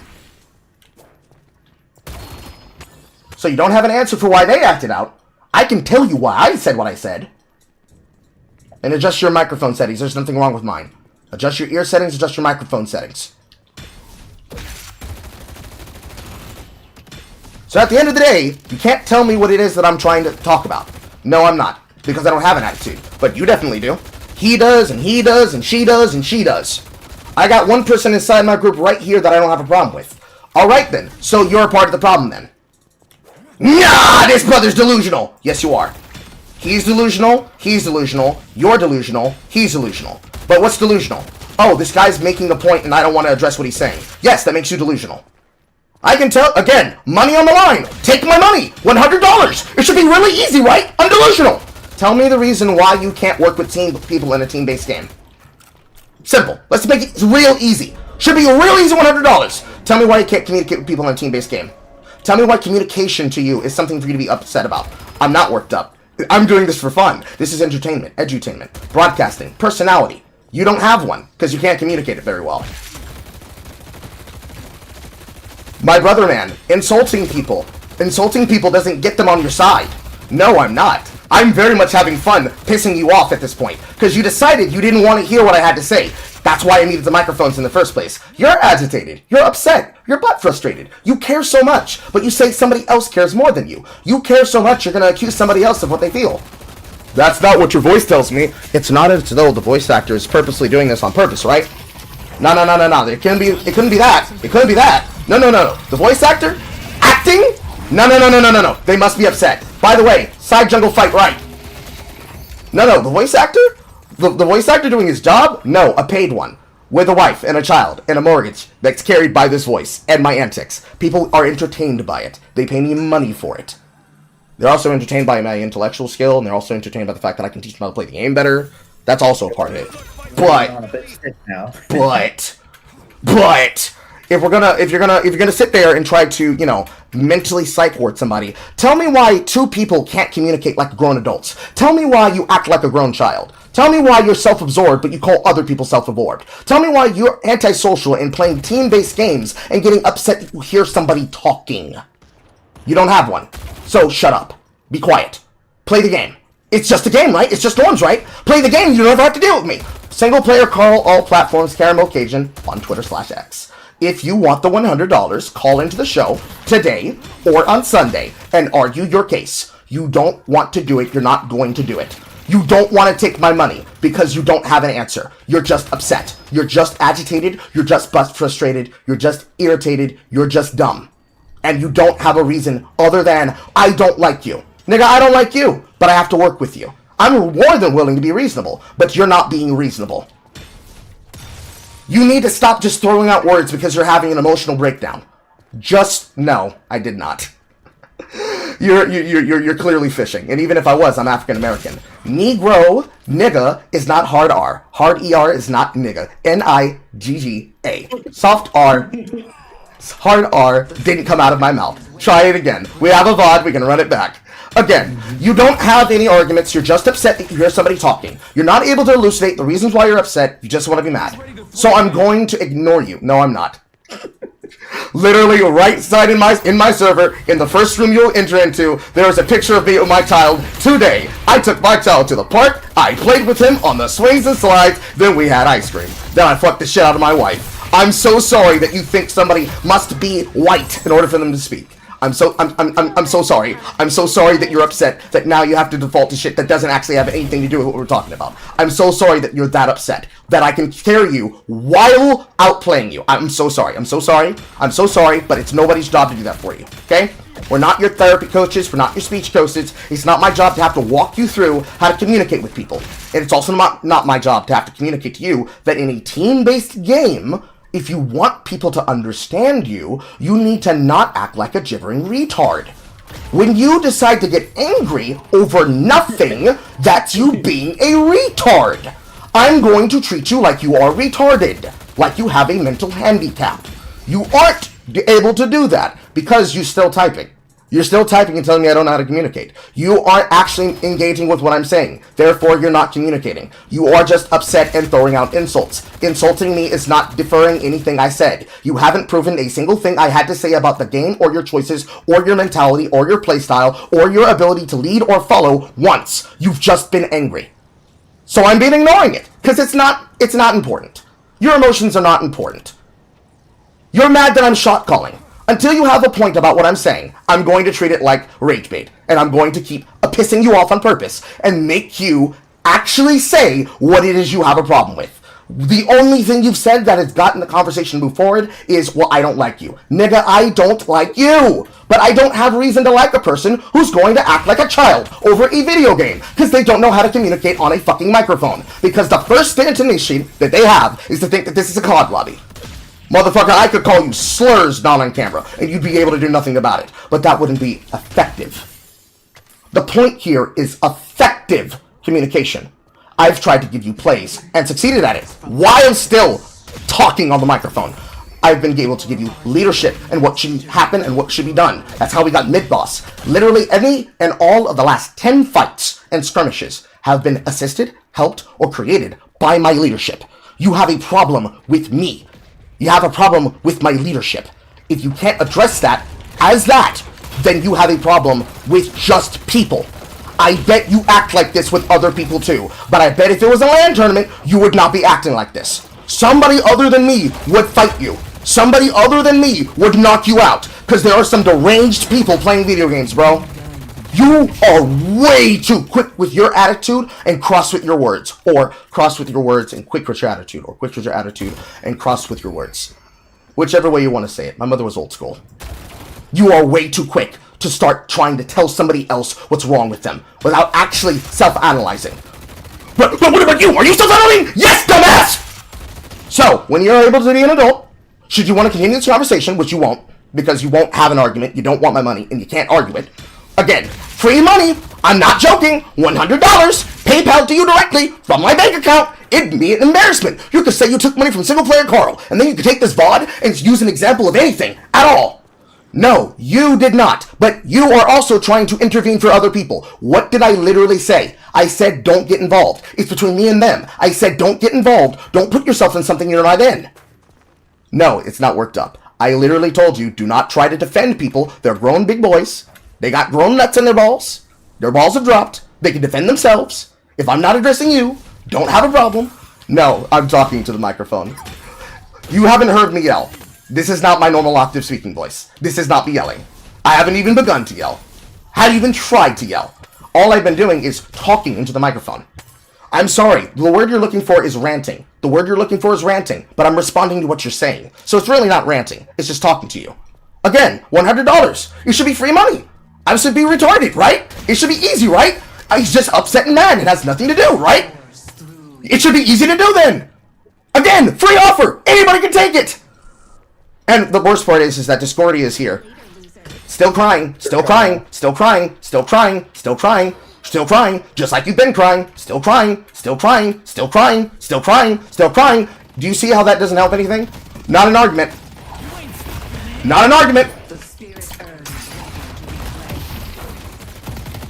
It's still not an argument. I think we're not cooked. I think we're really fine. I think we're going to be able to win the video game. I think it's very simple, dude. I think we're fine. Again, you don't have anything to say. You're just upset that you hear me talking. You're just mad about that, nothing else. That's all you have. That's all it is. You're just upset. You're just upset. You're just upset. He's upset. He's upset. You're upset. You're just upset. You don't have any arguments. I'm sorry. I don't care. I'm going to tell you again. I do not care. Come up with an argument. Saying you're emotional isn't an argument, and I'm not. Now, you're going to tell me that I'm laughing and that actually I'm crying? Is that what's going to happen? Holy sheesh. Again, you're not going to say this on a microphone. He muted you, I want to bet. I mean, the fucking Graves and Viscous haven't muted you. They've been talking the whole time.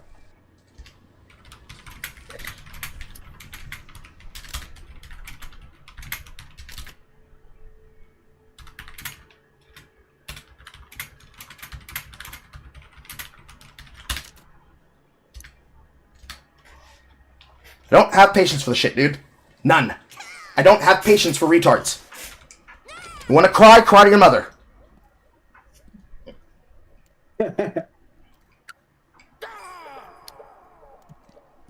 It's 4, actually. It's 4 viewers on Twitch. There's a lot more on other platforms, but they don't know that.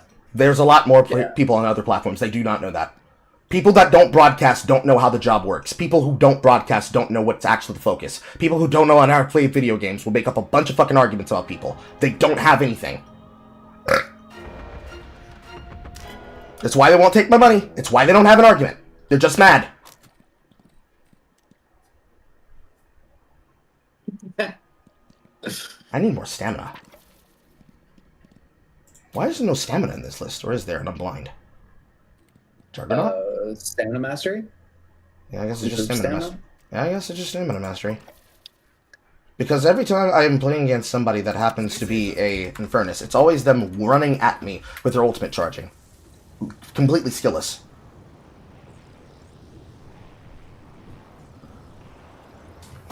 I'm so lucky I build fucking damage page instead of enchanter. If I had to fucking defend 2 lanes like that.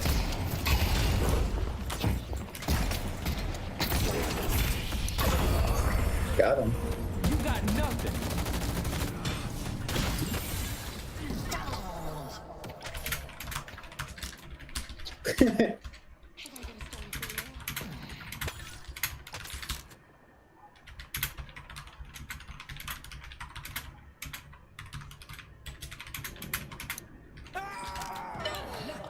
Like, I don't even have to do anything. Look, they're still trying to have a conversation because they want someone to cope with them. That's all it is. Make that shit make sense, dude.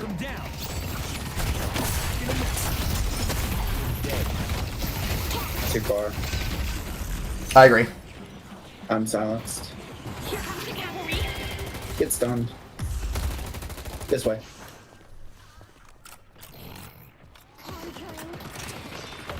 Got to. Leave us alone.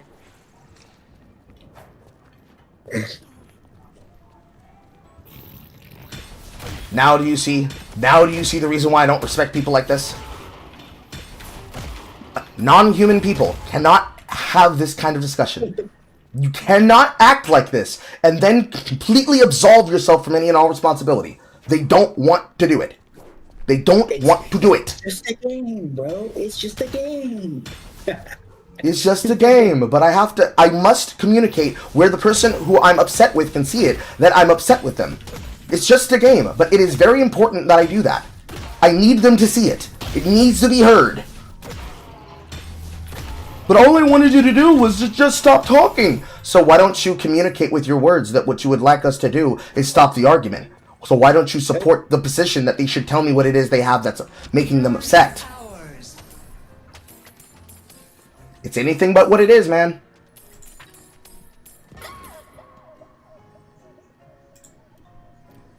What do I want? What do I need? I'm dead. I'm dead. I got stunned off the line.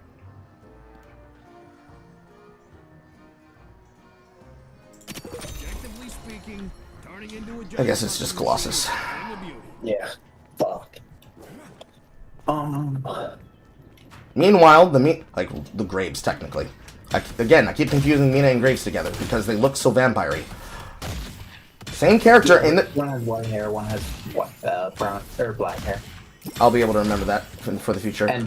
And buns. Graves has white hair and buns. Mina has black hair, straight. But yeah, look where the Graves is.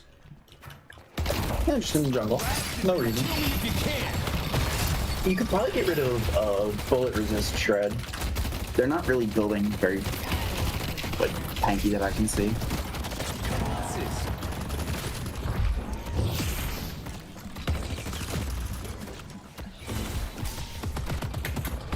You're still typing?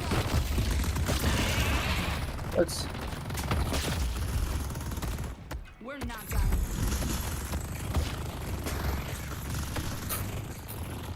Alright, buddy, give him hell.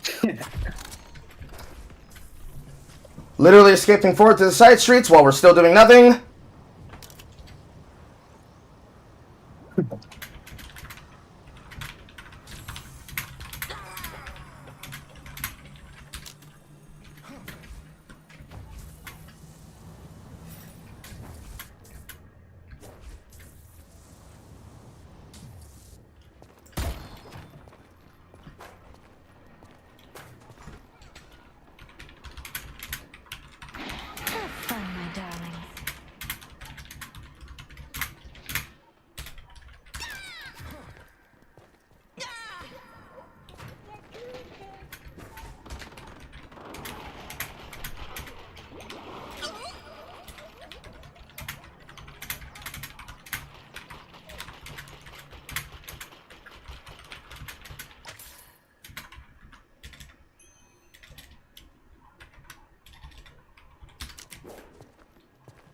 It's funny because I'm basically immortal.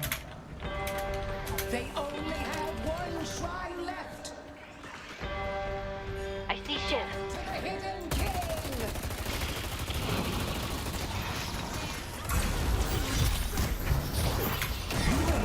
The Hidden King must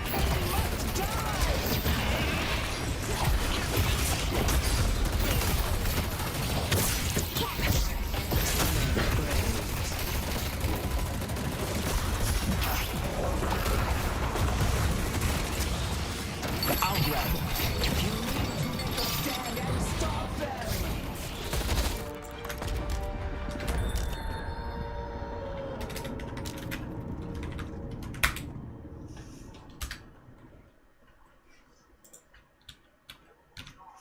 vampire-y, but I don't have the face cam on. Hello, Kazwa. I've been very lazy about it.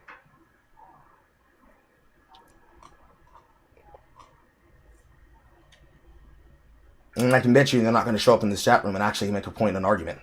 Am I going good? I'm fine. Check the server. I had a fun day today. 7 hours of this, and then I went to the park with my kid and my woman. We went and got ice cream. She gave me some of her barbecue. That's not a euphemism. Then I went home.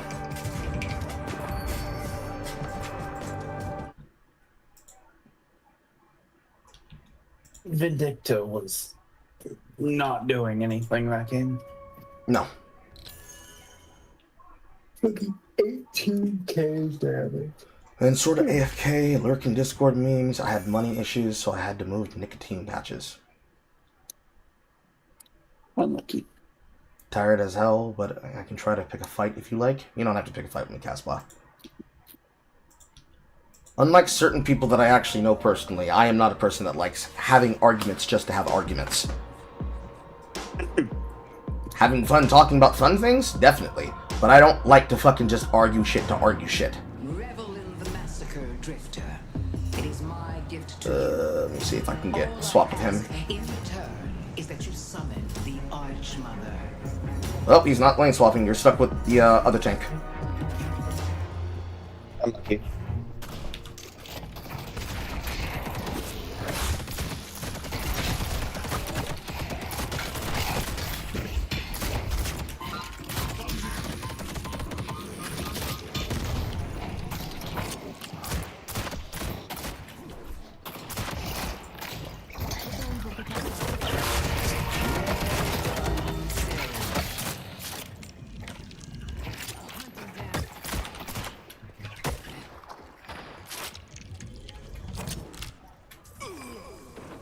Well, that explains the reason why people die early. It's because they try to do early game trades as soon as the wave arrives. That Graves and Bebop just tried us something fucking furious. Good luck.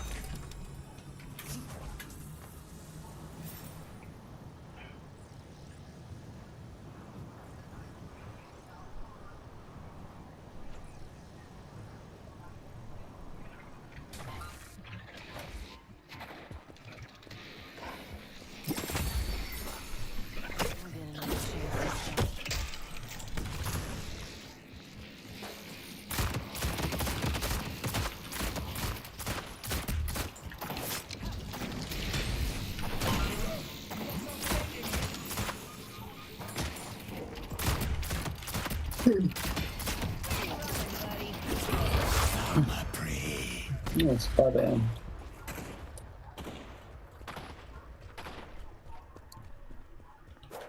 Good job, Silver. Probably don't want to play in their face like that. Back up.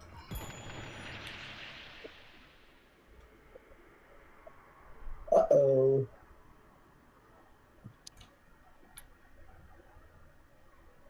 Hottest woman ever. The hottest woman ever to me is my wife. There are some attractive women, but the hottest woman is my wife.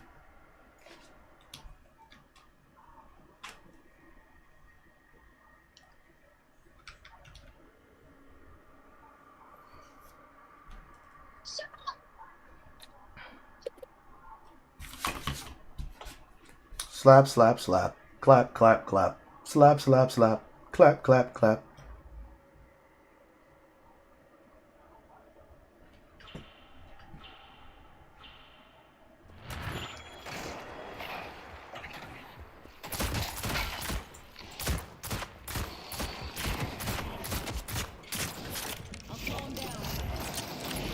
SCP bump.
They left.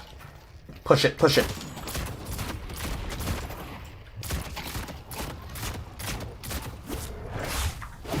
I want their blood.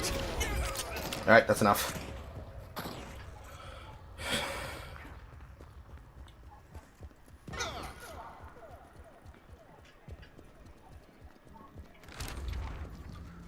You're looking to survive.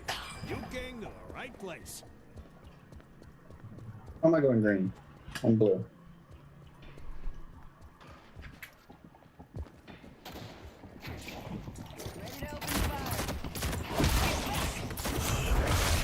He's still fucking here?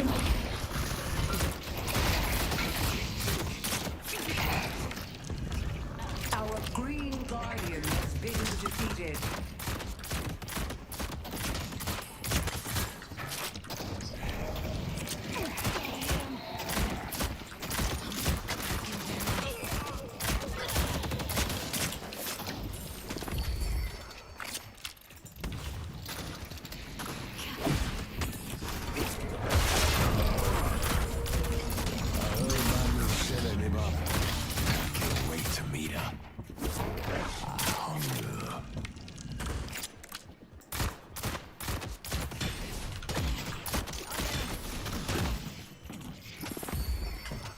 Darkness is gonna fall. On your day, friend. They can try to fight back, but it won't matter.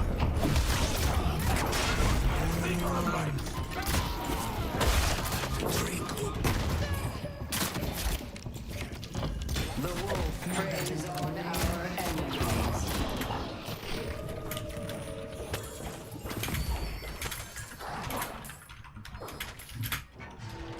Our green walker is under attack.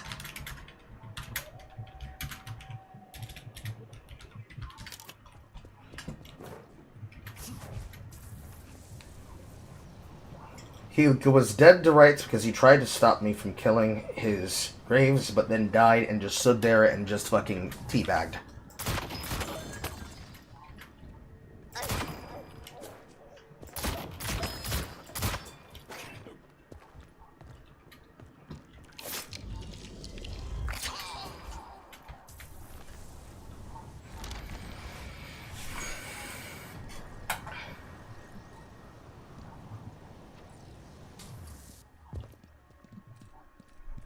Good luck completing the ritual.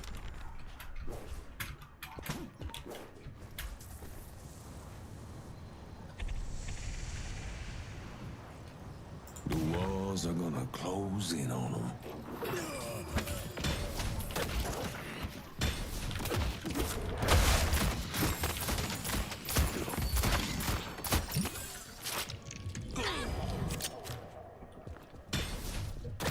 Bloody fucking fuck.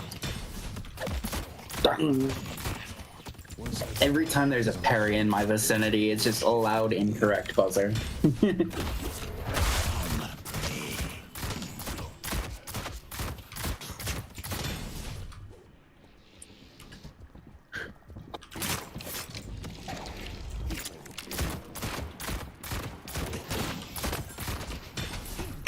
Going to shop.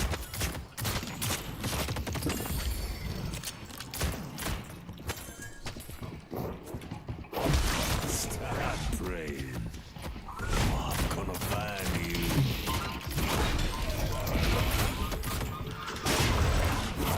Our green walker is under attack. Why is nobody green?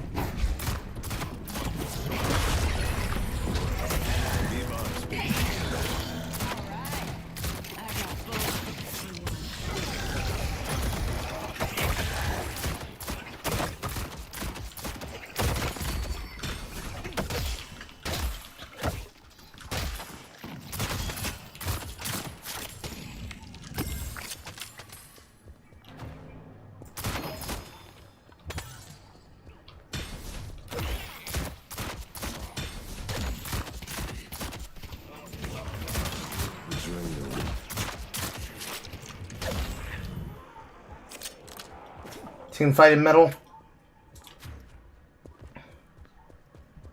Enemy right missing.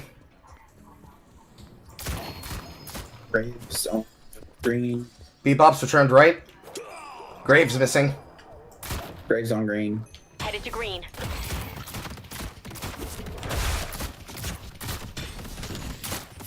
Graves missing.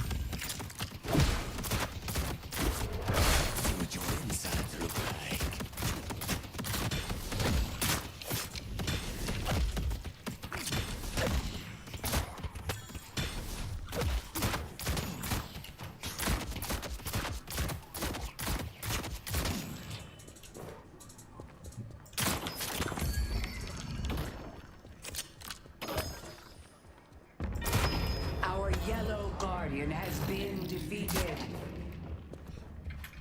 That's bound to happen. I was in the jungle too long.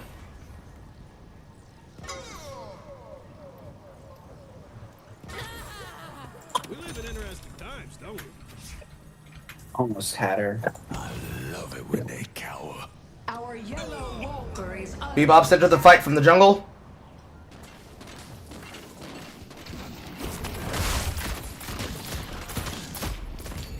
Your mid-boss has arrived. Into a What? Poor guy.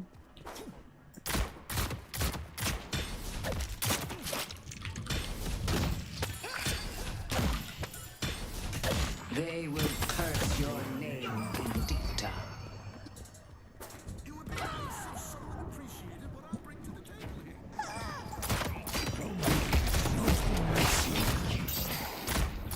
The spirit urn is waiting to be claimed.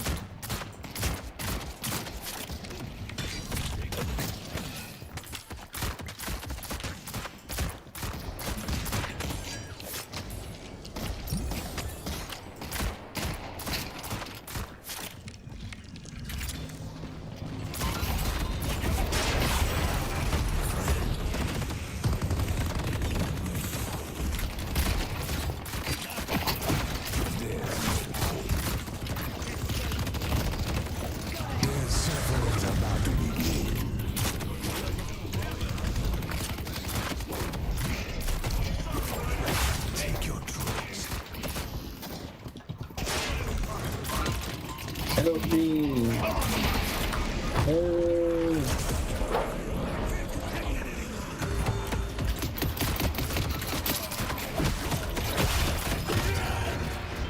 I'm not sure why our tank is out in the side jungle if there are 4 people running at my face randomly with no callouts from anyone in right lane.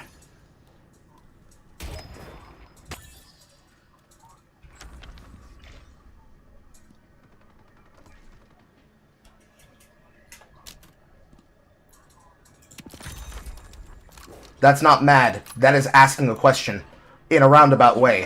Why are we having people run at me 4 with no callouts while he's in the side jungle when he's playing Abrams? He could disrupt that fight. He can return to that fight. He could rotate to that fight. But he's in the side jungle doing not his job. You know, there's more emotions in the world other than mad and not mad. It's a team-based game. He could answer.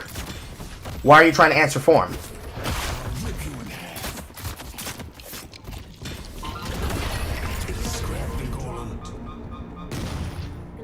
It's a game. The game is played a certain way, based on the intelligent design of the designers. Why is it? Why? Not only is it the same type of person, it's the same type of character being played. Why are there people trying to argue for other people? I think he's got nuts on his balls. I think he's got hair on his nuts. He can probably answer for himself. Why are you trying to answer for him? Because it doesn't sound like you have an answer for the question. Because I'm probably focusing on multiple things at once. Because I expect you to probably have eyes. If I have to assume that you're retarded, then I can coach you, but I'm not your coach. You don't pay me. Like, there's a lot of answers to answer the question. So if you're just going to be a dick about it, then I can tell you go fuck yourself. But I have to play with you, so is it effective to tell you to go fuck yourself? No, it is not. Just like how it's more effective for me to say, enemy mid, rotating in, we should probably move to the side push. Maybe instead of sitting in the jungle typing, you should probably be in the fight. No, but Foaming Coach is instead sitting on the side typing. The fight in mid is gone. We're basically down 2 players until these players decide to play the game. No, I asked a question. You assumed that I was angry. So there's no reason to have a discussion with either of you. Go fuck yourselves. You don't have an answer to the question, so you're not doing your job. So I should make fun of you constantly. Plus, I'm not even being upset. I asked a question. You could answer the question. You didn't. So you actually have the attitude of a person who actually is going to accuse other people of the attitude you have. Again, why do antisocial losers play team-based games? Go play something else! It's the same conversation multiple times. What's effective? Asking a question or asking the question directly? I'm not going to ask you a roundabout question. I want to understand what's going on. So you can either tell me or not.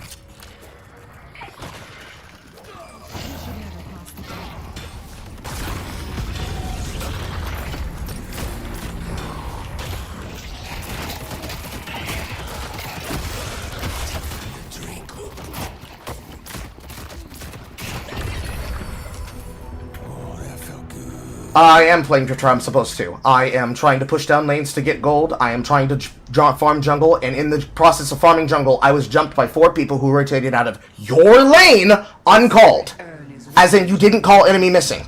I asked the question, then this dumb fuck jumps in to try and defend you, and now you're trying to justify your actions. Actually, not even doing that. You're at least more honest to say, cry more, fuck myself. That I can respect. I can work with that. I can't work with somebody who's going to jump in for someone else and doesn't even know what's going on.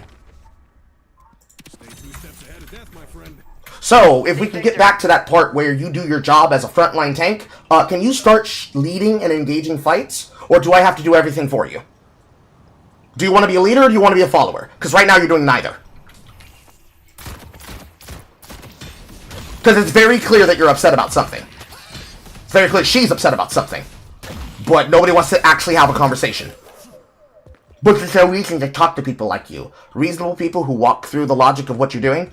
Yeah, I imagine not. You might actually learn something. You might be able to communicate with people. You might realize you have something more in common with them. Ooh.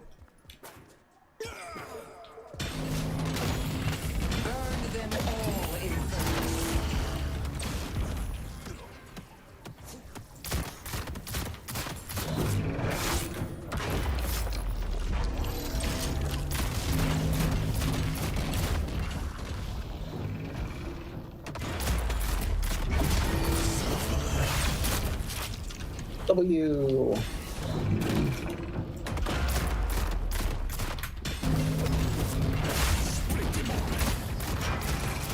Yeah, come yellow. Defend Greenwich.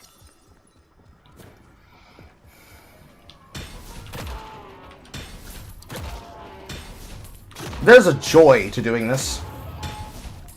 Are they really aggressive? Are they? Oh, okay, they are aggressing you. Ulting.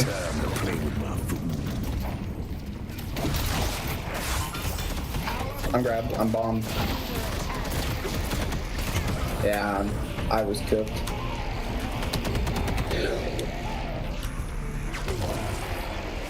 I didn't have any interruptions. That thing goes on stupid long. Yeah, it's because it's an ultimate that's meant to be countered. Yeah. Like, I don't know. How did you get caught? I was just too far up, and then Victor came from, like, slightly behind me. Okay.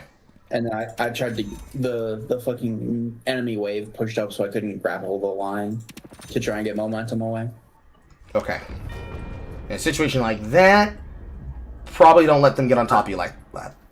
It was just my own fault. There wasn't anything I could do. I suppose I should have opened up on Bebop instead of Victor. Either one, the other probably would have got me anyway. Mistakes were made. Where'd she kill this Bebop?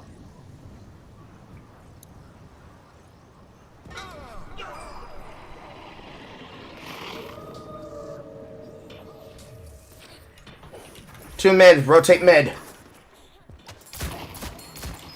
Our blue walker is under attack.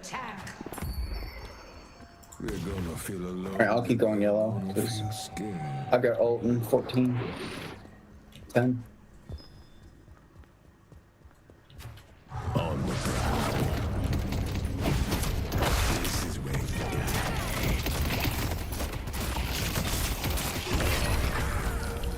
I can listen to that scream all day.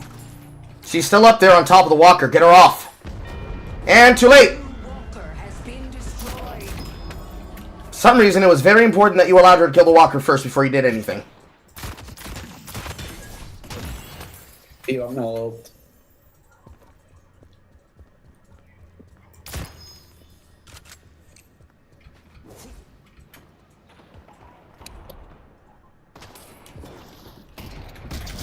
Enemy in our jungle! Enemy in our jungle! Enemy in our jungle!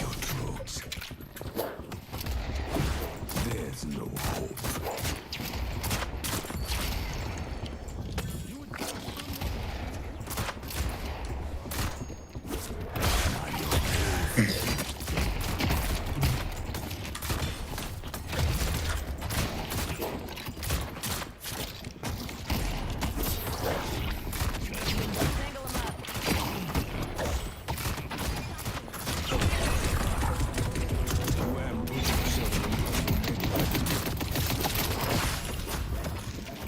Vindictive supports from a distance.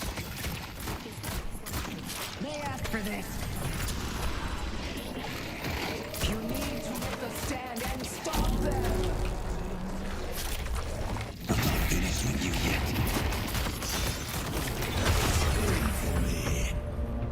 Good rotation, but unfortunately we're losing yellow. As the drifter walks amongst them. Every time I'm looking straight at Love Dead, and I'm looking at the 3-11-8 that hasn't actually been in a team fight, leading the team fight with his spells, and we just seem to not be getting any value out of him. Why is that? Oh, I already know the answer. Go fuck myself, right? Can you do your job?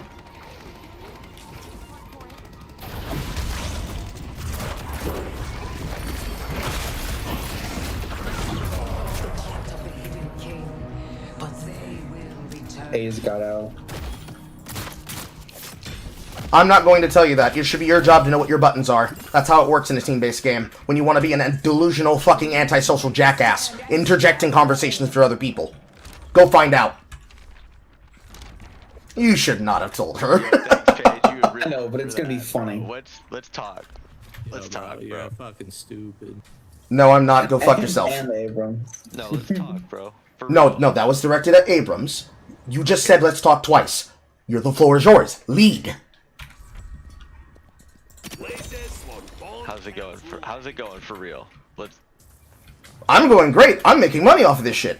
As I always do. 3 motion down middle. No, you're not. You're not. The emotion in your voice tells me that you're not happy for me. It tells me that a lot of things, actually. And I get that from the last dumbass that said that shit.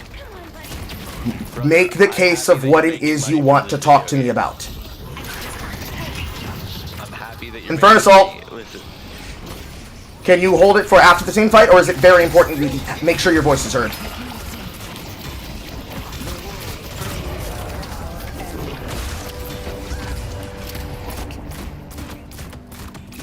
It should not be my job to fucking. One more in the jungle. Left side, left side, left side, left side. Headed to Broadway.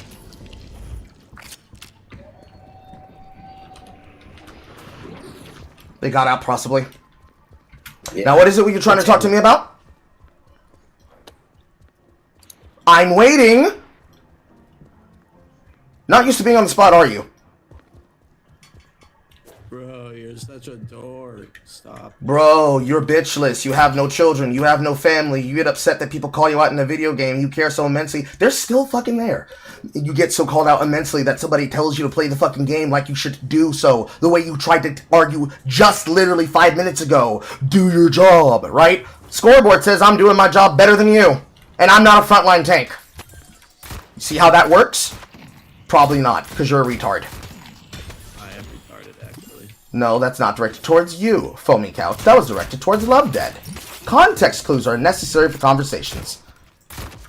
We're still waiting for what it is you want to talk to me about. Did you actually have something to say?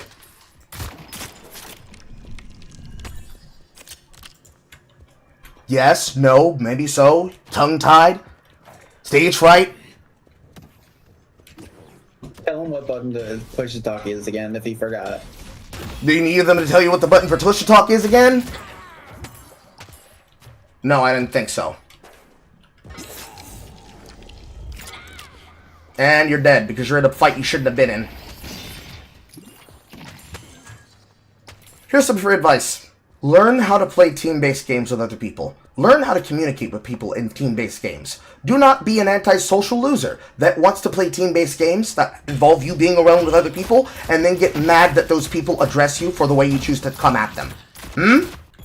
So let's start there. Very important.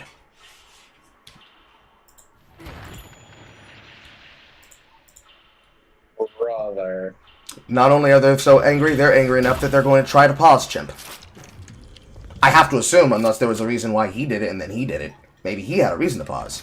Then the other guy did it because he saw him do it. Many such cases.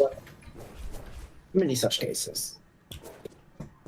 Regardless, at the end of the day, I'm going to assume, unless you have an argument, that the reason why you want to talk is because you're mad that someone's talking. That has been the quite literal answer every single time somebody has tried to talk. This guy's talking, and they're talking to other people, and they're working with other people, and that person is giving advice, and I don't like hearing other people's voices. Or, man, that guy sounds, as though there isn't a thing called acting, as there isn't a thing called broadcasting and entertaining. Sounds angry, so I'm going to try to make the situation worse by antagonizing the person. That'll solve them! If I call them an asshole and a retard and a dogshit player and or any other insult, one off the chain!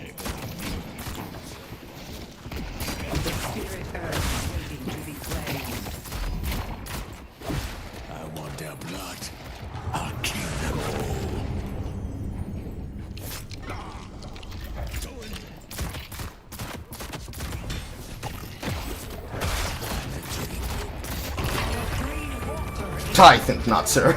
I think not, sir. You're not getting on that vine in front of me. If you attack people for any kind of verbal altercation you perceive is happening, instead of actually coming with an even head, calm tone, as in not antagonizing the person by trying to be a sarcastic jackass, calm tone, and try to communicate with them, what you're going to get is what you're going to prognosticate. That's a big $5 word that means that you foresee. If you foresee a problem, there will be a problem. If you treat a person like a human, you get a human interaction. Because I can promise you, I bet you nobody here acts like this outside of the game. But I am like this outside the game. Because this is literally my job. As in a broadcaster. It is literally my job to entertain people on camera for money. It's just a game until it's not a game. And people want to make comments about somebody's personality and their livelihood. Then it's definitely not about a game, but it's funny and relevant. Oh wow, call out. Yo, you trying to queue up after this, Drifter? Let's see here. Are you going to then tell me what it is you want to communicate to me about? Or is it going to be another one of those, I have to wait 5 hours for you to finally say what it is you want?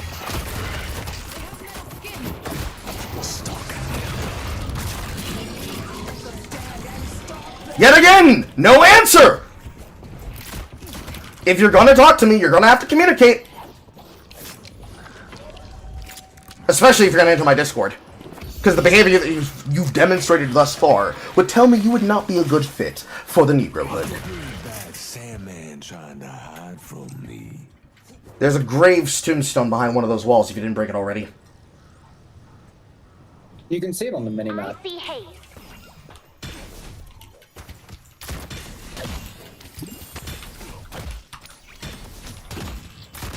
I see haze.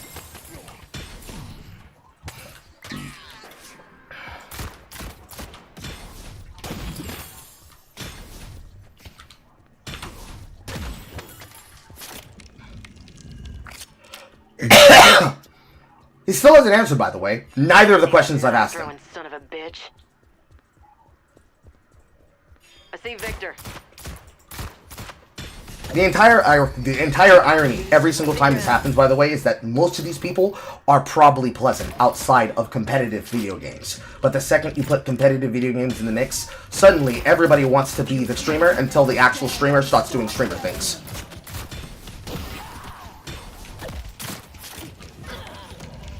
Christ. There we go, losing another team fight we shouldn't be in.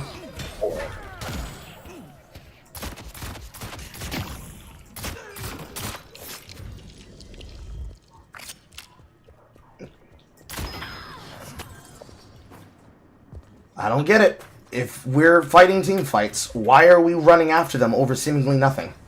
You just gave them mid-boss control. Not like they're going to take it.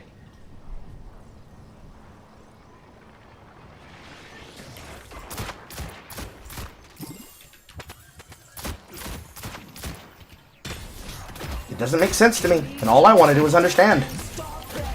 I love understanding. I love conversations. I love communication. Up close and personal. But nobody ever has an answer. Let the good times roll, baby. Wife and daughter came into the room. Forgive me if I don't necessarily believe you.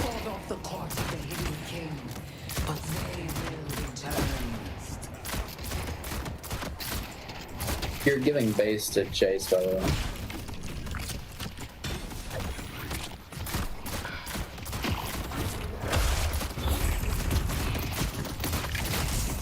Victor's here. You need to take a stand and stop them.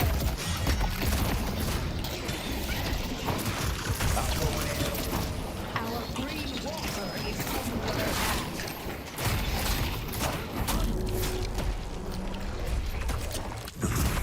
You yet? I'm coming for you. Keep off in base again.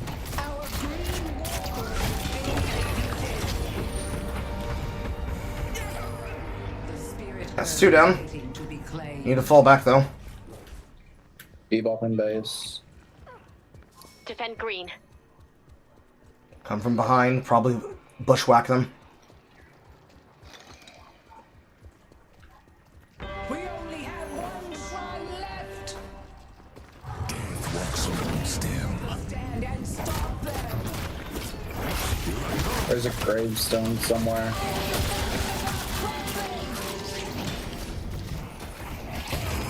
And then he tries to push them away from us, so it makes it harder to lock her down. Instead of putting her in the wall she was standing next to. Drifter, your hand is felt.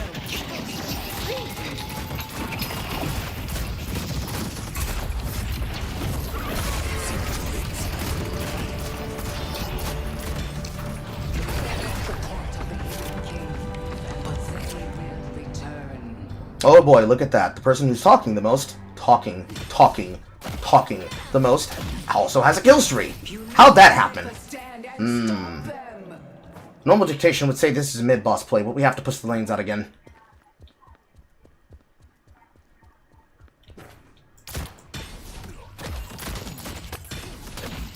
Also, I ultimately do not understand how your wife and child walking in the room means you can't use a voice chat. That sounds like a cope lie to me, but I don't know. Maybe your household is different than mine.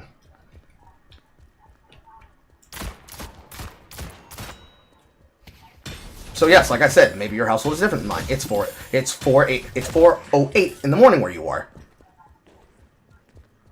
You see how I was able to consider that there was a likelihood something else in the world might have been happening at the same time I was doing something? It's a surprising thing, but nobody ever does that for me. We need to fall back.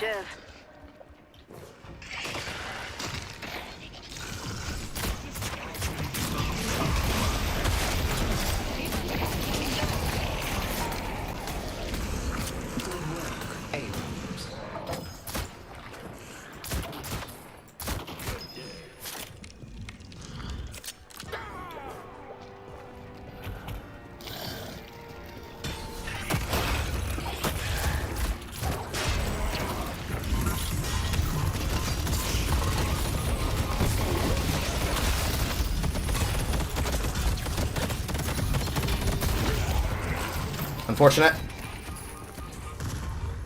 And instead of just running away, Abrams is going to make sure that he throws the game by staying there and dying. The same way everybody else somehow died, because when we pushed it up, the idea of pushing it and then leaving doesn't enter anyone's thought. I just got hooked. That's all that happened to me.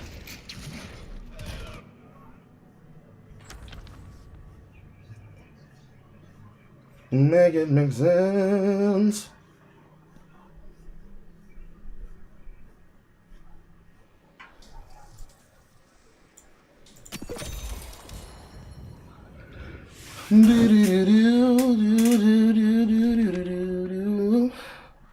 And now he has to hold time for us so that we can all revive. Although it just seems like they're just going to keep A-ramming. So what we actually should do is we should actually push side lanes and force them to punish.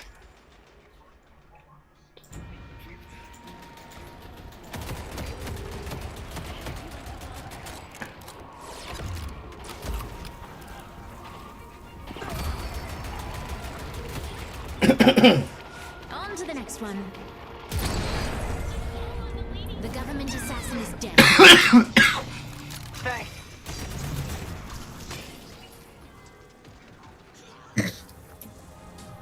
Headed this way.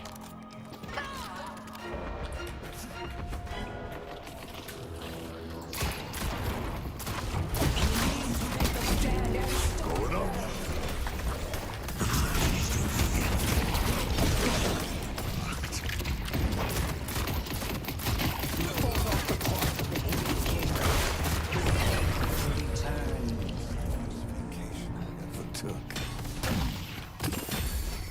And now this time on this push, we need to go to mid-boss. So that if you try to overstay again, we actually have revives to work with when they inevitably fight us again.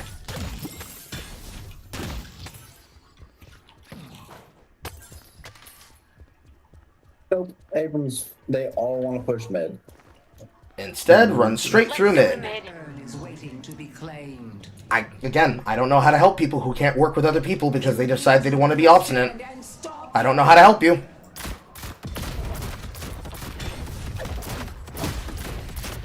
We gotta go fucking yellow. Let's see if we can do this down here ourselves. Unfortunately, Drifter does not have enough damage on his own sustain to get past the first bar. I'll come down.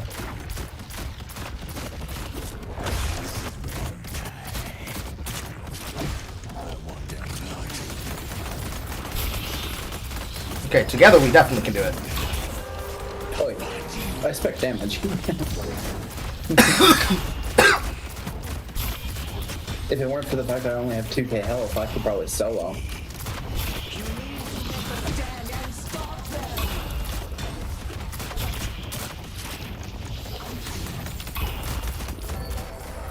The rejuvenator is descending.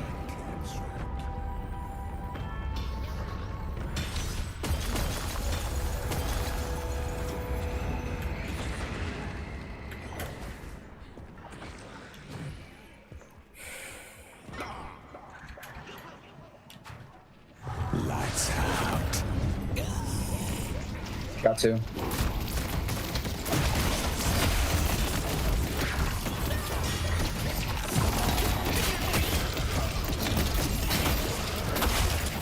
I'll stack as many bodies as it takes to win.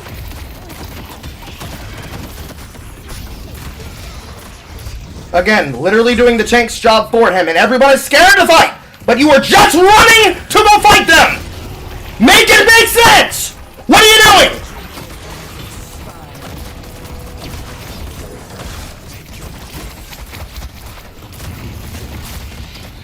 I don't have a revive for whatever reason anymore.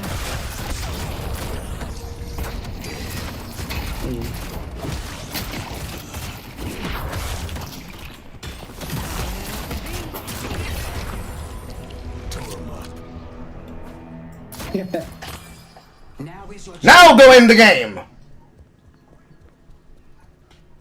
Again, it's not a teamfight simulator. You can't just run at people and clash your heads into them.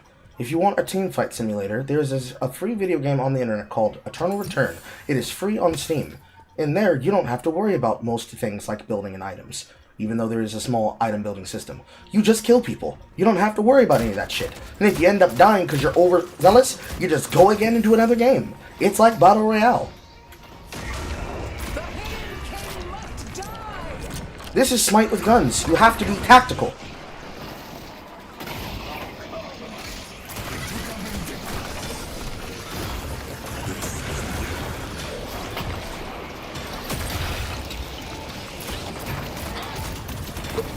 got hit by the Hidden Kings thing.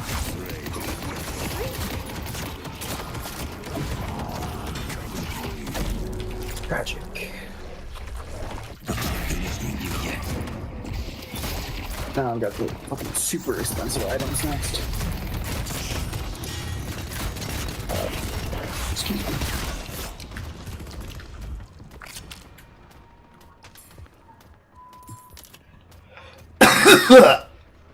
Or how about you show some active participation and you go to the place that is very clearly posted in all of my details that shows the link for my Discord.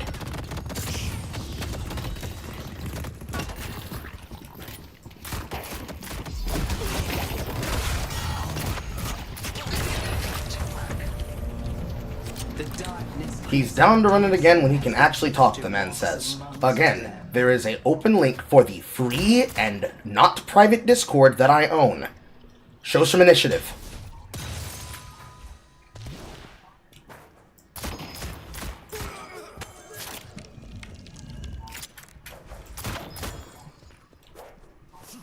Can't even buy anything. Actually, that's a lie. I could. But there's not really much we could change. I couldn't make it to a safe thing anyways. Good game and blah blah blah. They had people rage quit at the end on the enemy team. They lost 2 DCs. Unlucky. To be fair, Sustained kicking them in the dick. Gotta change the thing. Fuck. To be fair, Sustained kicking in the dick does tire out the leg muscles for cooldown. My character syndrome says that everything past Doom 1996 is AI. You see, the thing is that when you accuse somebody of having a tone, you don't actually mean what you're saying. You don't accuse them of having a tone. You're accusing them of having an attitude. I don't have a calm demeanor because I don't have a calm voice. I have a deadpan voice. If I use the actual octave that I speak in, I would sound like a Cajun Ganondorf Dragmire looking for his Zelda cosplaying rogue. And I don't like that. Because do you know how many times people like to make insults towards my voice? The same way that people like to make insults about how someone speaks, about the words they use, about the way that they are, etc., etc., etc., etc. I have a sarcastic tone most of the time anyways. But sarcasm does not belie my seriousness. Because the first thing I said in this game was something said with sarcasm that was looking for a direct response. They instead responded with emotional outburst, which would be an attitude, not a tone. Then it all becomes a case of the same shit from the game prior. Somebody's telling me something that I'm doing that I'm not actually doing. They're not actually directly addressing it. They're going around about with their arguments and with their opinions and the words they want to say. There's blah, blah, blah, blah, blah, blah, blah. I don't care. It's a team-based game. If they can't play the team-based game, it is not my job to get them to tell me what it is they want to say. They can be direct. Really, that's the only difference there. I have a direct attitude. I get to the point. I don't think superfluous talking is useful. Especially if what the person wants to say is they are bored and they want to, they're bored and they want to, start a fight on purpose to see what happens. Oh, you don't want to go to the Sanyard? You just walked into the teleporter? A concept that you fear but you cannot escape. We can go to the sandbox if you're bored. We can. Yeah. Plus, the important part here is that the amount of people that play team-based games but are the amount of people who play team-based games but they are themselves antisocial people is way too high. Like, look over at League. That's the majority of most people that play team-based games. From there, it filters down to every other video game in existence. They are sending me a friend request. I'm not going to accept it. I'm not going to accept it, but I'll leave it there. I'll see how I feel about it later. But the majority of people that play team-based games are antisocial D-gens that want to insult other people because they're not antisocial G-gens in the way that they're an antisocial D-gen.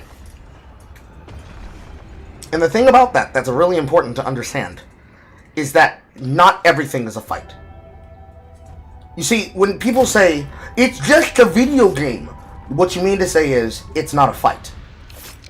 Not every conversation is an argument. Not every single question is someone undermining your intelligence or your authority. Not every single altercation needs to end with somebody not understanding where you're coming from, or how you are, or any of that shit. It is as simple as, if they have a disagreement, it's a disagreement. An argument only exists when a person chooses to put more energy into talking. Realistically, I can be a verbose person, but I can get right down to the point and tell someone to suck my dick. But at the end of the day, the actual important part is effectiveness. I talk like this all the time. I am never changing myself for anybody. Never again. I learned that lesson very early on in life. If I don't like somebody, I don't like somebody. And I can tell them I don't like them. But I'm not just going to say, you know, and I don't like saying in a woman fashion, but this is an emotional feminine trait that all people have, male and female. I don't like a woman say, I don't like them. I don't know, the vibes are off. What is a vibe?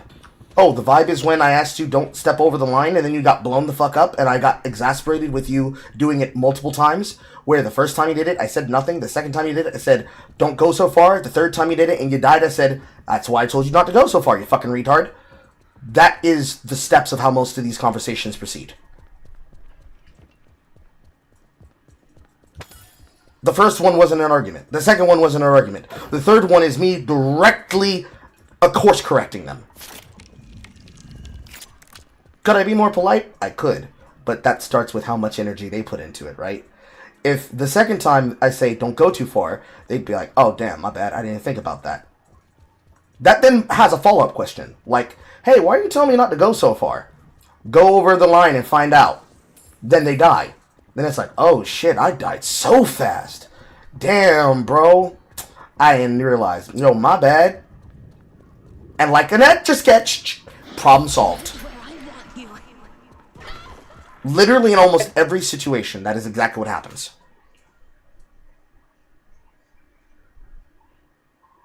And it sucks because people are bad at communication. So they can't get there.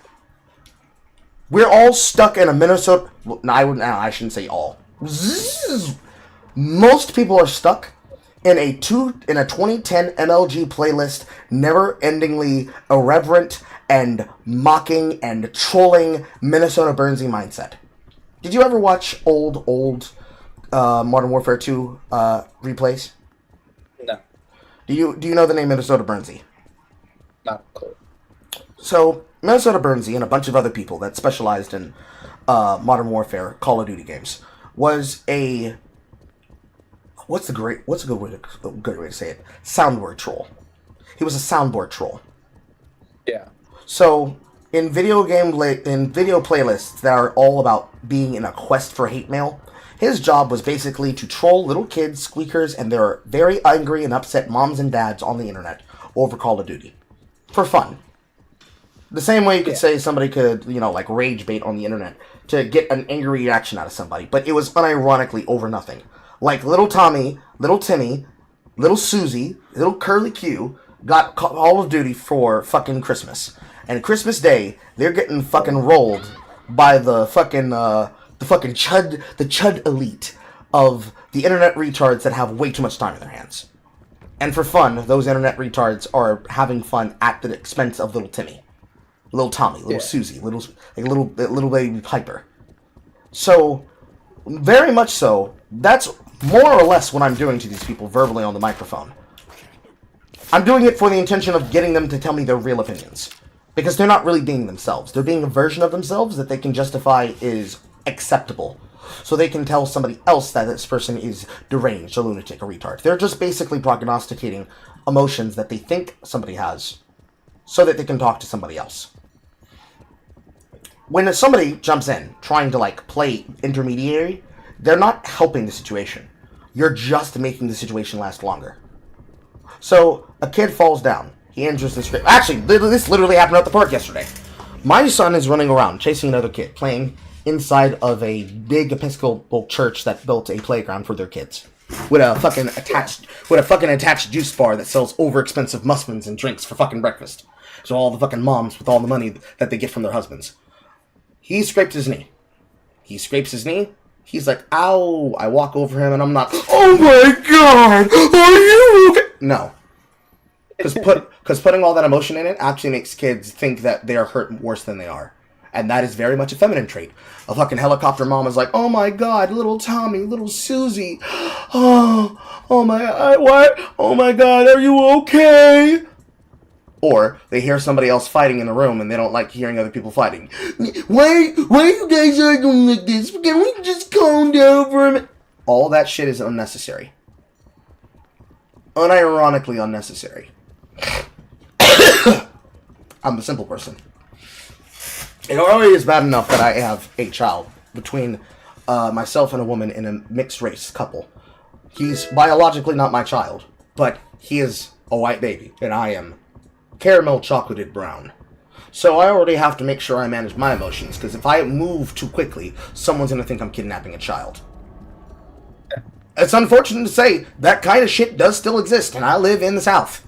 But it's not a black problem. It's not a black problem or a racism issue. It's just, if a person's moving way too quickly at a child, and the child looks like they are, like, crying their eyes out, and that they're concerned, it's very easy for somebody to be like, is that person stealing that child?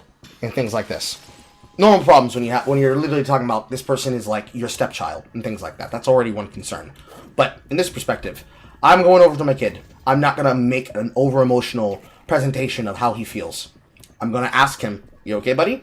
Yeah. You strain your knee? Yeah, I skinned my knee. Can I see it? And he shows me his knee, and I kiss his knee, and I tell him, does it feel better? Yeah. Okay, go play. Boom. Done. Simple. Simple. Doesn't require extra work. Doesn't require somebody coming in and trying to filibuster the conversation for me. I handle the thing, it's done. That kind of teamwork does not exist in online video games, because everybody is trying to beat the tune of their own drum, and they could give a fuck less what somebody else is saying or doing. Fact of the matter. In fact, it is almost guaranteed to be the way most people play in video games nowadays. They are like, I'm gonna mute my team, I'm gonna deafen my team, and I'm just gonna play my game. In a game like League of Legends, where there's 5 people in the lobby, on both sides. What do you mean, your game? There is no your game. The game you're playing is the same game that I'm playing. If your laners walk out of your lane, and you say nothing, and they walk into my lane, and they start attacking me, I'm gonna be like, wait, why the fuck are there people in my lane? And why didn't you say anything? And why are you walking away from the situation? And why are you telling me that I'm over-emotional and that I'm angry when I asked a simple question? Which is exactly what goes through my mind when I'm asking those questions. Like, it doesn't fucking compute! If we're playing a resource extraction game, like fucking Once Human, if we're playing inside of Operation Manibus, or Way of Winter, or Eternal Dream, and I ask, wait, where's all of our extra resources for basic constructions? We can't make X thing anymore. Oh my god, why are you complaining about this? Nigga, I didn't ask all that. All I asked is, where did our basic resources go? Basic question, basic answer. People can't do that, because everybody's trying to clip chip somebody. Me, I'm not clip chipping any of this shit. I'm just simply allowing the VOD to exist on my stream. It goes up, it goes into an unlisted playlist, where they then get the ability to watch it at their leisure. It all goes under a thing called Carl at Home. Because I get to play and work from home. This is literally my job. And having done so, they can then watch it back and see what it is that I'm on about. Though that's not really what most people on Twitch are going to be interested in. Because I can almost tell you, the majority of the time, it's a Twitch mindset. Antisocial people trying to push situations to create some kind of engagement interaction so they can post it on live stream fails. Lord have mercy, if they were to do that, they'd be giving me more fame and popularity. If they wanted to punish me, they wouldn't do that. But people are very shortcoming, very short-minded. The entire point I'm trying to get to here is, it's not an effective way of communicating. It's not. Is what I'm doing an effective way of communicating? For me it is. Because I want them to get to the point. I want them to actually get to what it is they want to say and what they want to do. And really what they want is, nigga stop, like, nigga shut up. That's what they want to do. They want to say, nigga shut up, nigga stop talking, nigga stop yapping. And I want them to come out and say it. I want them to be honest. And then after they say it, I'm going to tell them, no, what are you going to do next? Because you can't control other people. I'm not trying to control them. I want them to tell me what they're fucking trying to do. If they can't tell me, okay, mute the microphone. Does that stop them from playing the video game? No, it does not. But I'm not going to argue and waste my breath and possibly give myself a coughing fit because somebody else wants to try and have a non-stop argument because they want to rage bait. Because at the same time, it's like, I shouldn't let you rage bait. I shouldn't allow that to happen. So, what's the fastest way to stop that from happening? Seesaw conversation. You, like, here's the thing that I addressed. Are you going to address the thing that I said I would like to talk about? No. Are you going to address the thing that I said I would like to talk about? Now. No. Click. Now there's no more talking. The way that they could do it without even saying anything. Discordia. I did it again. Draconia. The entire way, it doesn't require a conversation. Just, I don't like hearing that person talking. Mute microphone. But that's not what they do. They want me to do it because they yelled at me. Nah. Why should I shut up? I think it's a very important question. Why is there 4 people randomly showing up in my lane unannounced? Why is it that we're losing our side jungle with somebody farming our side jungle completely unawares when we should have up to 2 people farming side jungle at any one time, transitioning from the farm back to their lanes? Or in between lanes to go gank, especially if I'm doing what a drifter should. Despite the fact that in that game, I was basically playing a meta off-tank. Yeah. Still able to do my job, but literally I'm taking 5 fucking people and fucking walking away from them slowly without using most of my stamina because the other player who's a tank won't fucking do his job. Those are important conversations to have. But unfortunately, in most cases, people don't want to have those conversations. That conversation is difficult because that requires taking blame. And nobody wants to take blame. Everybody wants to be responsible and wants to have main character syndrome and talk shit about whoever's doing what. But it's not natural. It's not an okay thing. Like, it's never been okay. The words are hard. That kind of communication has never been effective. It has only ever created fights. So of course I'm not going to respond well to that conversation, that conversational style. If they want to really know what's going on, they have to actually engage with what's being said. And like, I don't see it as a big deal. You should just answer the question. You could say, damn, I don't know. I should have paid attention. And it's done. But they want to have a conversation about hearing somebody talk. And quite frankly, in these situations, it is always hearing somebody talk. The last time there was drama that I felt in Once Human, which was specifically somebody trying to antagonize my broadcast and stream, by trying to utilize misbehavior in a community Discord, because there was a ringleader who wanted to specifically have a fight against me, but he couldn't actually say what he had wrong with him. So finally, a person who I knew who chose and volunteered to be a moderator sits down to have the conversation. When we actually sat down, it was just a bunch of accusations about how I should be, and what I should do, and what's wrong with me, and how I must be delusional, and how I must be lying about having a family. And actually, this person just spends too much time playing video games. They just must be retarded. They must be actually mentally handicapped. And if they just say they're mentally handicapped, then bro, I can fully understand. What did this person actually said? They said they don't like me. They said that I'm lying about my family. They insulted my honor, they insulted my integrity, they tried to make an attack towards what they perceived to be my ego, and they said that this person is retarded and I shouldn't have to address them. And I don't have to listen to what they have to say, I get to say all these things about you, and you don't get to respond. That's not how conversations work. And they did that, and they actually finally got punished for doing that. And upon being given a punishment where they thought that they were in the right, because listen, we're all on my side, that this guy's a retard, right? They were immediately pushed out of the Discord. They left of their own volition. They rage quit the Once Human server literally that day, because that entire time, most people had already fallen off the video game, because it was when the game first came out, on its first season starter. He had people on his side only because nobody was actually truly aware what was going on. They kept giving telephone versions of what the argument or what the situation or what the bad blood situations were actually about. Nobody ever had a conversation. Nobody sat down and talked. They were just mad that somebody was active. Because just like in that game, I'm a social player. In a social video game, I'm supposed to talk to other people. But that doesn't mean I have to give people free help. Literally, on the day the game is coming out, people are begging for resources in the chat room.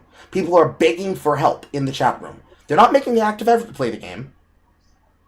They're just begging. We try to ask them, why are you begging? Why can't you just play the game? But I deserve to have help. No. No, you don't. You don't deserve to have help.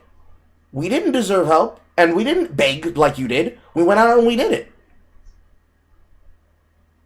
Now, the context might be different because that's basically like a Rust clone, a Breath of the Wild-like, That's like V-Rising and Rust and Tarkov and all the other supposed extraction shooters, except it's more like WoW in the term of being a seasonal game with servers that last anywhere from 28 days to 60 days, or 3 months if you're playing on the hard versions that they instituted after the update. But this situation, that situation, a person has a problem with somebody else. Do they sit down and they talk about it? No. Somebody makes up something about someone else.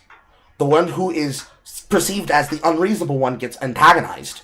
And people choose to self-select and associate because, well, it's easier to be on this person's side than that person's side. Which is something that one of those people from the last 3 matches did mention, which was, you're making it really hard to understand you and trust you. It's like, nigga, you've made it hard for me to understand and trust you.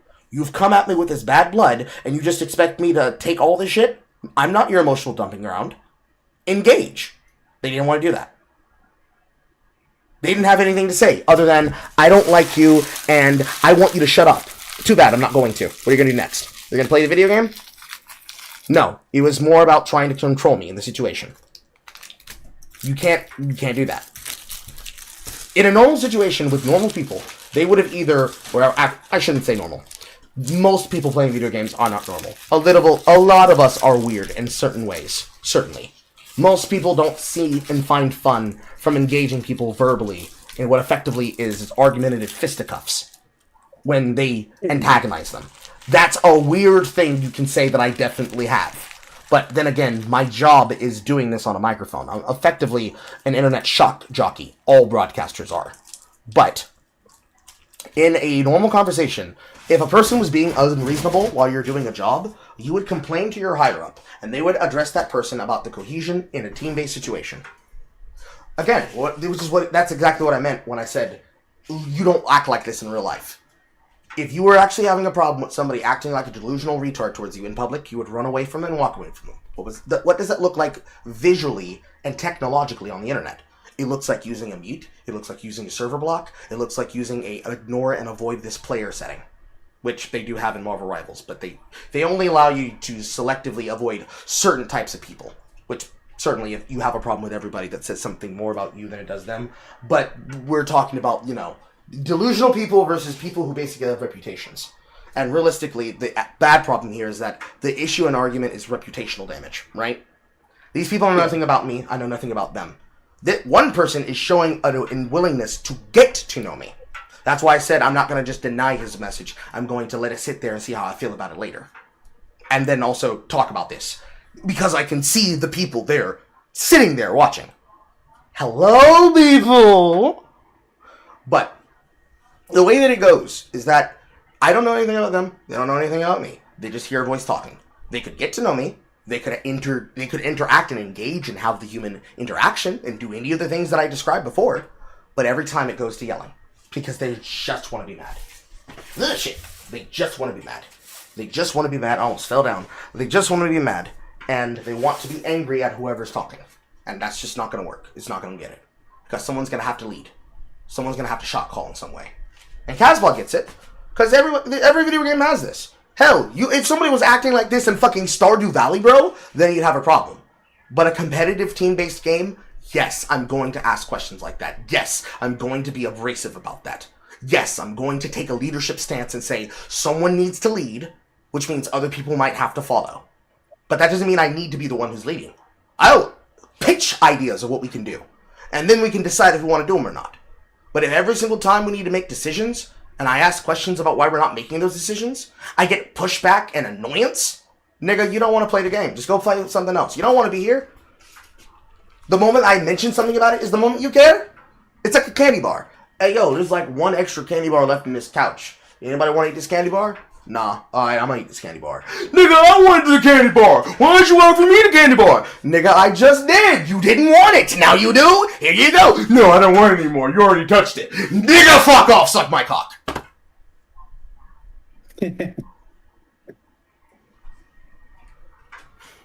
Like, it's definitely not about the games, bro. Like, video gaming and its culture, the gaming industry, the people who make video games, those things will never go away. But the culture, the cohesion between players, that shit is crumpling like a goddamn soda can in an empty vacuum. or rather a soda can in an empty vacuum once pressure is reapplied with the gravitational forces in that gravitational space. Niggas fold under pressure, quick. Like, they fold under pressure, they fold under pressure quick. Like, he's even saying things that aren't getting put onto the chat room because Twitch is so bitch-made with people who have a left-wing perspective where terrorism is okay, but people being able to use words like nigga and negro in heated arguments, not hard R, words of endearment, can get you banned. And people see this as just normal. Like, bro, they're just protecting their investment. Doesn't make sense. Like, the culture between and the capacity of opportunity between people is just at an all-time fucking low. Because you basically have a bunch of degens that specifically want things to go a certain way, and they don't want anybody involved in it. And, unfortunately, Deadlocked is a game that in the early development environment has shaped up and is basically creating the breeding ground for a culture where basically people are antisocial losers. Which follows the exact same thing that has already happened in League of Legends. Because it also, too, comes from a dialectic, left-wing Silicon Valley perspective, where they invent words like toxicity to describe other people's behavior, but they never apply that behavior to their own behavior. But they do very much want to control who's in the club. Because they use that as a part of the background in hiring practices for people who will work on Riot games, in general. Has been, since the beginning of the game. And the culture has only grown worse as they grew bigger over time, and now they're owned by Tencent. 100% acquisition, owned by Tencent. And now Riot Central is just an offshoot of the greater industry attitude towards what they perceive to be problem players.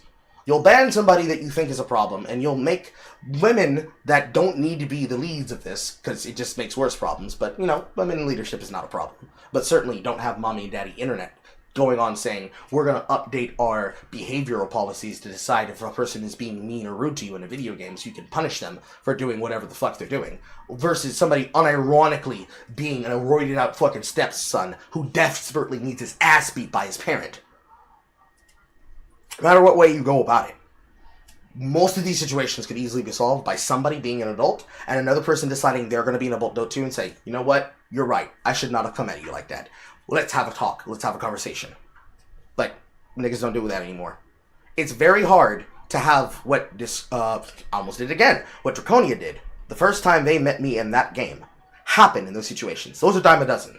Being able to shot call and lead and define and put someone in their place about, yeah, nigga, I actually know what I'm doing. What about this now? How you like me now? How's my nuts taste? That doesn't happen very often anymore. Because the culture died. It just died. People don't know how to do that anymore. Because it's easier to just rage bait somebody and then clip farm them and then harass them at a distance and try to label them a lolcow so you can infinitely farm them because now it becomes cultural to harass them. That shit is so fucking gay. I cannot express how gay that shit is. Actually, no, yes I can. It's gay enough that that has become the basis of the live stream fails. An entire subreddit dedicated to trying to antagonize people through the internet. That's just boring to me, bro. I want human interactions.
Yeah. What's the other thing? Well, that explains the smell that I was smelling from the kitchen. I left the crock pot on without enough water. I scalded the beans. Fuck. Tragedy. Ouch. My juice. But yeah, people don't have human interactions anymore on the internet because everybody trying to rage bait everybody means that everybody's basically trying to rage bait each other. Trying to bait somebody else to be somebody who says something that gets somebody else pissed off. And like, I cut straight through that bullshit. I'll tell them directly, I think you're a retard. But, you know, I'm willing to have the discussion with the retard. But I'm not gonna let myself be bullied by people in a room who are definitely worse than I am. I have to change games because I have to try and get some practice in on Eternal Return. Would you like to join me in Eternal Return?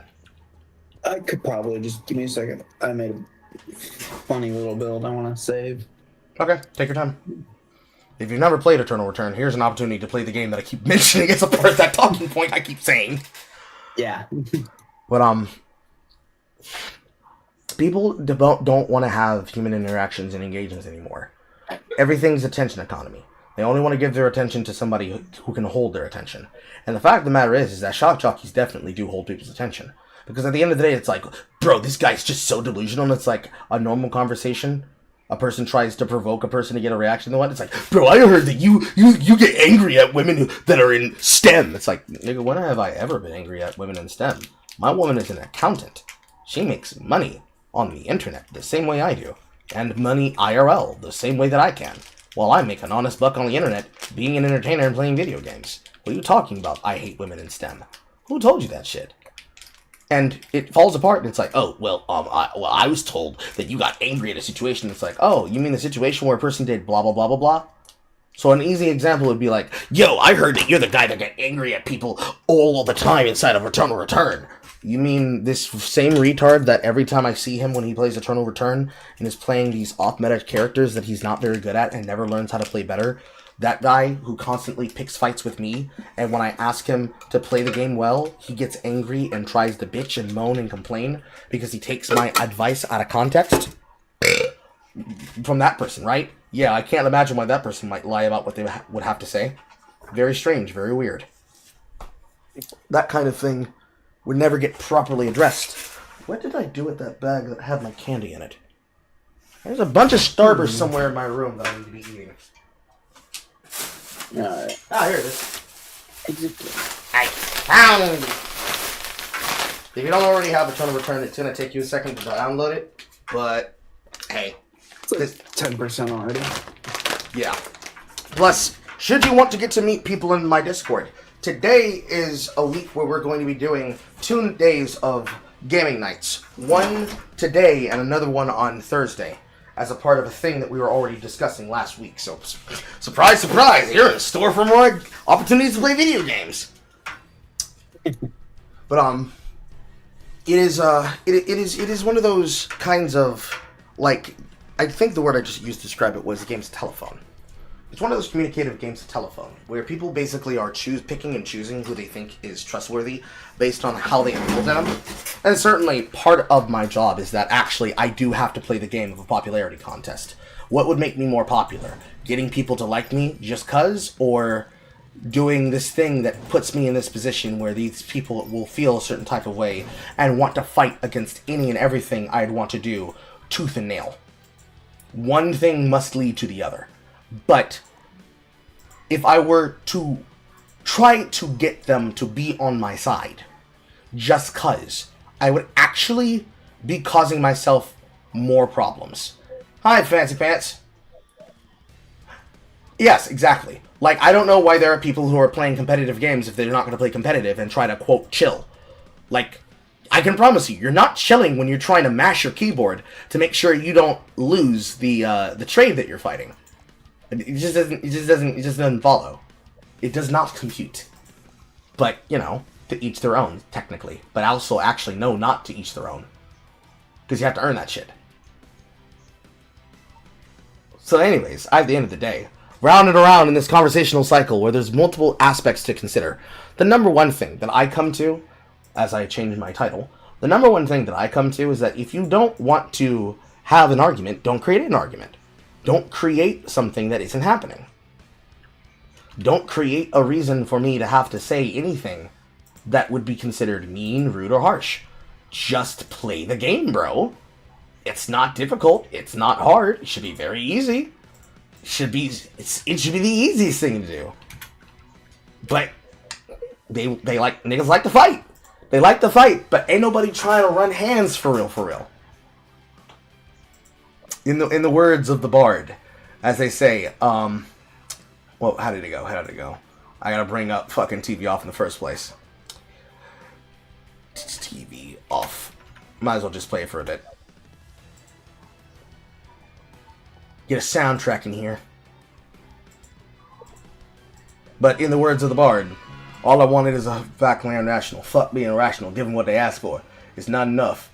A few solid niggas left, but it's not enough. A few niggas that would really step, but it's not enough. They say they're bigger than myself, but it's not enough. Because I get on their ass, because somebody got to do it. I'm going to make them niggas mad. Like, I'm going to make them niggas mad. Somebody got to do it. Like, all I want someone to do is to engage me on my level. That doesn't mean I want them to yell at me. That doesn't mean I want them to antagonize me. It just means I want them to have a human interaction. If they don't have a human interaction, I'm going to be sad on the inside. But it is what it is. They want to make it into content? Let's make it content, nigga. But they don't want to go that far. They don't want to go to the grave about the shit. But at the very minimum, it's not like I have to kill them over it. It's not that serious. But I'll take it that serious. Because, like, this is personality traits we're talking about. Which is why I put the money on the line. They're not willing to actually be serious about it. It's not about something that is actually important. It's about something that is meaningless. Take it like this.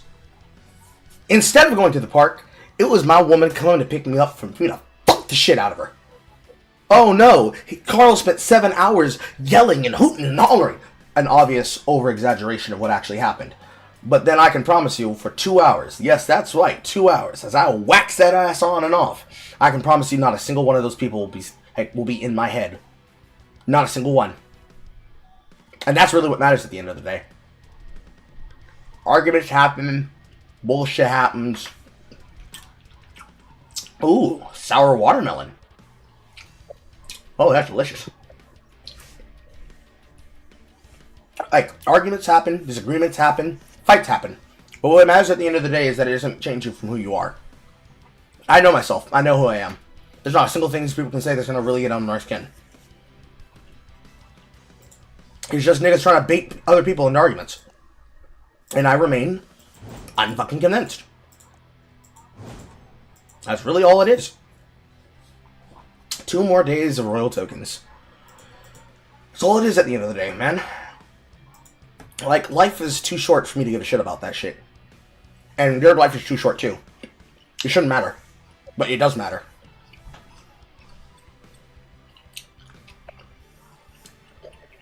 I'll read it. Privacy policy. Oh, it's a basic privacy policy. It doesn't have anything malicious inside of it, unlike League of Legends. I don't read any of them. People never do. This is a South Korean game. So they actually have privacy policies that are actually real privacy policies. They don't. I could tell this was a Korean game by the thing on your screen and on mine. Season 10, the season of the titties. It's honestly wild. Every content creator, whenever they have this as their background, because we do get collectibles and we do get the ability to change what the lobby background is, based on how many seasons we've played in.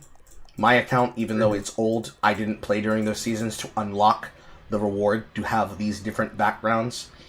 Some of them are from the seasonal quest page. Like this one was from the Guilty Gear Strive event that happened before Season 10 in Season 9.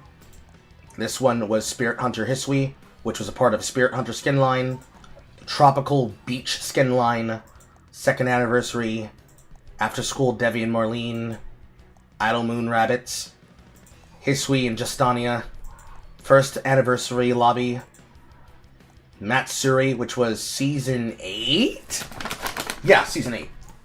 Animated or non-animated, you have to earn these things in order to get them. Or you have to do a thing that allows you to buy them.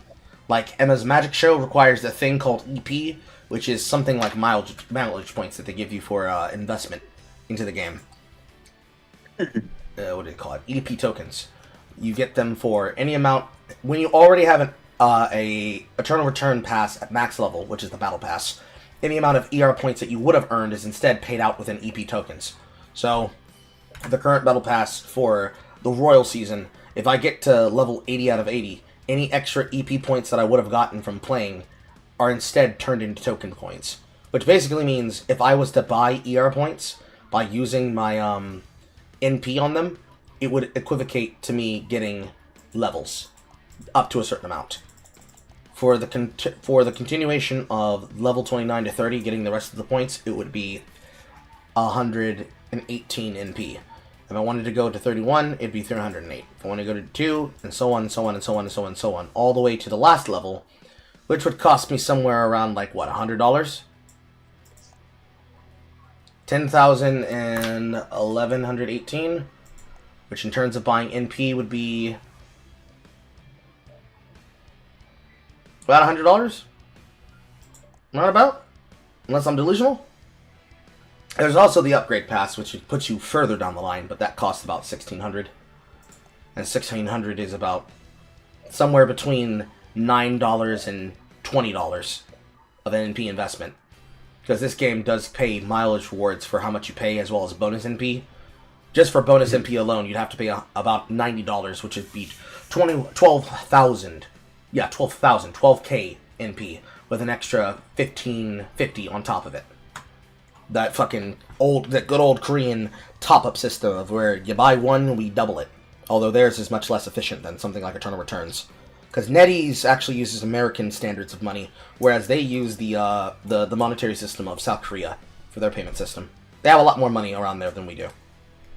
But anyways, the entire point is, the skin can be changed based on the screen, but I choose not to because this was my first battle pass that I paid for. It pleases me. I like looking at it. Well, it's just like, when you get customizables, you just use them. Customizables for Frey, customizables for enemy tombstones, customizable drone skin, customizable telephoto camera. It's just like ward skins in League. Or skins in general. Or even the League Battle Pass. If you have them, use them. Which one? There's like 3 at a time now. I know that for most people, they use the ward skins to be able to tell the difference between their cameras and other people's cameras. So that they know when they're using what. Technically, that wouldn't stop you from using it on the mechanical level. But it's flavor. It's fun. People like it. Mm-hmm.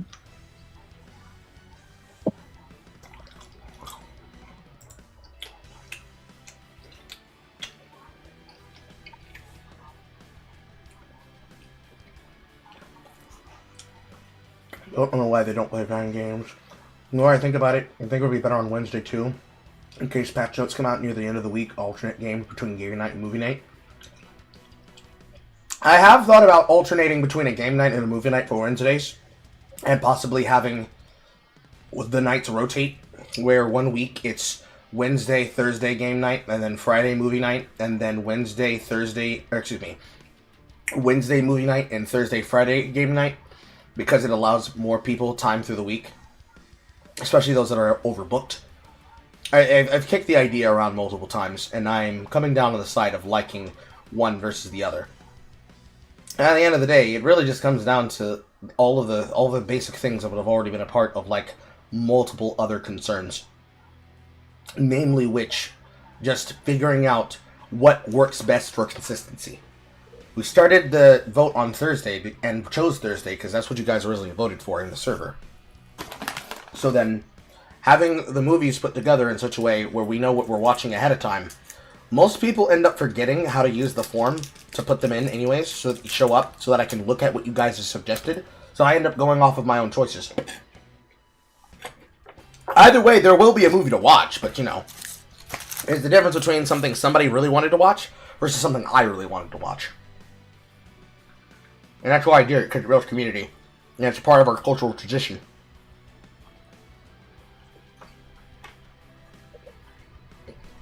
Gotta do something to get people to come together and talk to each other. Because that's just how I do things as a content creator.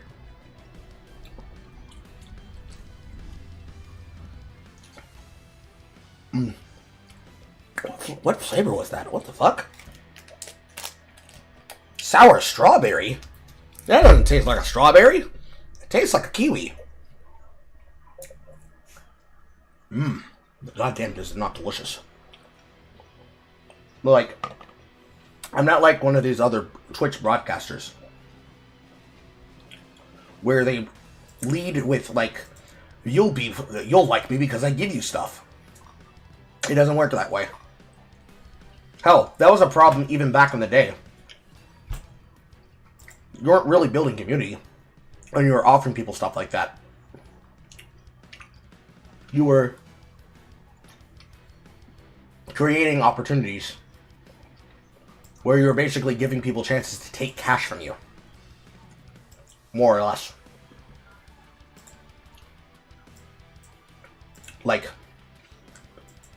when it comes to... Oh, my nose is getting stuffy. When it comes to things like that, when they originally started allowing people to come together for whatever reason and purpose that they originally had or wanted, excuse me, what ended up being the thing is that people would offer them like free shit to basically engage with the stream. And that artificially created the environment that we currently have now, where people just float from place to place with absolutely no roots whatsoever. And they only listen to a broadcaster based on vibes. But at the end of the day, the levels in which you are causing yourself these never-ending gap problems, this shit is unironically a base level investment. If it's asking for some basic quantitative things. Basic quality and quantitative things. To get people closer to understanding each other. And most video games do have that in some way. Like, ranked modes will get you to be familiar with most people playing the game. League of Legends is a good case example of this, even though League of Legends is the worst community game involved, because you have so many people that with all these different personality traits that they decide what is good and what is not. Meta slaves included. Like, if I'm a well-known Garen main, and I basically know how to play the Garen matchup into every top laner, including the one-trick pony chuds that choose the strongest top lane meta-winning champion, eventually, by just creating and existing in the space, people will get to know me. But if my involvement in the space is not fun, why would I make content for the game?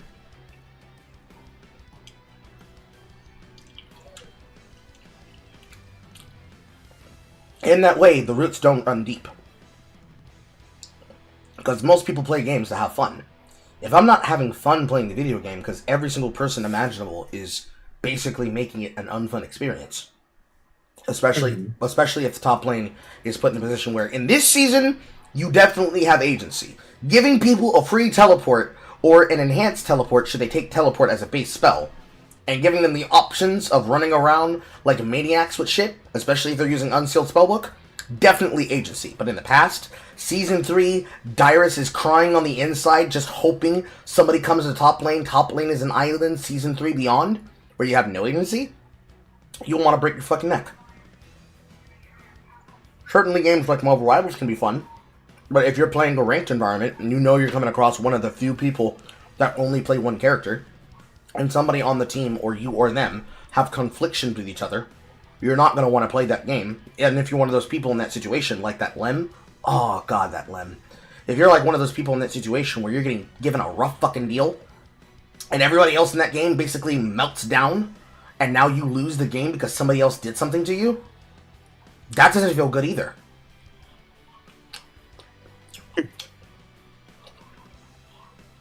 Hell, some games that are fun to play, but you just can't play them seriously because the balance is that broken, like the finals. You end up having all the problems that come with, for fun players, intermingling with competitive players. If you want to call them sweats, you can call them sweats. The terminology still works. You can't put a for fun player in a game that's made for sweats. You can't put a sweat player in a game that's made for fun players without them at least coming down a couple of steps in terms of socialization. So let's take the example of Shroud, for example. Shroud, mechanically gifted player. Plays for money, plays for opportunity, plays for rep. But he's very much a streamer who likes to take advantage of the fact that they're 2-boxing. Make one account, make another account. Use one account so that you can get low-level lobbies where you get to make the content videos that allow you to sell yourself as a pro. It's been a problem for years. Everybody knows everybody does this. Because there's no way where every single time in a playlist of 20 games, you're going to have perfect KDA games where you're the top-ranked player in the lobby and you're never struggling. That's not realistic. Statistically, that is an anomaly, if not virtually impossible, if not literally impossible. You're going to get pushback. You're going to get frustration. Hell, regular broadcasters and content creators for League of Legends, like Alois NL, Northern Lion. Alois Northern Lion. He's a Germanic... Swedish? I don't know. He's got one of those kind of accents. He's I don't know what it is, but it's European. German or whatever. Yeah, I don't know what it is, but it's European. And you know who I'm talking about, so this works even better for this explanation. Always. Like, Alois as a top laner, there are definitely times where he will make mistakes and he plays like, quote, a little piggy. And there are definitely times where people in his audience, because he's cultured that environment, that -1 +1 environment of playing somewhat level of perfection. There are going to be times he's going to end up coming across somebody who is just 100% dog shit at the game. 100%. He's going to come across somebody who's dog shit at the game in lane or in jungle, and he's going to have to figure out how to carry the game, or he loses. Mm-hmm. You don't see him posting VOD after VOD after VOD of perfect game, perfect game, perfect game, perfect game. Certainly you can curate for the perfect games you have. It'd be less entertaining for the YouTube. Yeah, because if all you want is to see him win, certainly that does something, but you don't get to really learn anything. Hell, even for Deadlocked, these players like Listic that are making these streams of themselves or playing the game of themselves and making these builds that then get extrapolated from other viewers or players. They're not perfect, but you're gonna take their advice and follow their builds. Why? Because this is somebody who's trying to play at the peak. You're trying to copy what they're doing so you can learn from them. It doesn't mean you have to engage and interact with them, but you are picking their brain. You are taking advice and knowledge from them. Period. Take it out of the realm of competitive and it makes perfect sense. You want to learn from somebody who knows how to play a single-player game better, like Balatro? Hell, go to Raffle. Or Balatro University, because Dr. Spectre is, unironically, one of the original people who are playtesting the video game for Local Funk. You learn advice like through money all things is possible, and you learn to stop looking at it like a roguelike deck builder, and you start looking at it as a real competitive strategy game. Because your job is not to just make funny number go up, because if you wanted that, you'd play Newbie's Number Simulator. It's a much cheaper game, $3 versus $15. But even then, if the game was free, both of these games still have some level of strategy. They have items, they have builds, just like things like, what's another game that came out? Cloverfield? No, Clover Pit, excuse me. Clover Pit, Ball Slash Pit, Loop Hero, fucking enter the Gungeon, Exit the Gungeon, Enter the Gungeon 2 when that releases, Risk of Rain 1, Risk of Rain 2, Risk of Spire, Risk of Rain Returns. Coming out Slay the Spire 2, Rogue Book, fucking Vault of the Void. Honestly, you could just roguelikes are my jam. You could just name the entirety of the fucking card game roguelike deck builder section in Steam because it's so many. You have so many different games. Dead Cells. You have Elden Ring Night Reign's a roguelike. Yep. You have so many video games where you're going to have people who are going to look to advice from other people about how to play the game. Megabong is pretty good. And even debate about... And even Noida. Noida is one of those games played by people who are masochists. You cannot convince me differently. Yeah, I don't tune in to fucking what's his face Albino for mentally sound gameplay. That's for sure. Yeah, but no matter what game is being discussed, whether it be a cozy sim, because hell, some of these games that are made as cozy sims that are basically supposed to be VR novels, the gameplay interactions they have, they could be a video game standalone by themselves. Even the H-style video games that are porn, like the Rants games or Alchemy Meister. or another one that I have that I off the top of my knowledge. It's not one of the H title games, so it's one of those games I'm talking about. Merchants of Rosewall. One part of it is supposed to be about you investigating a mystery that spans the entire game, but then in the middle of it, it's got an economy avatar guild system going, where you got people building shit.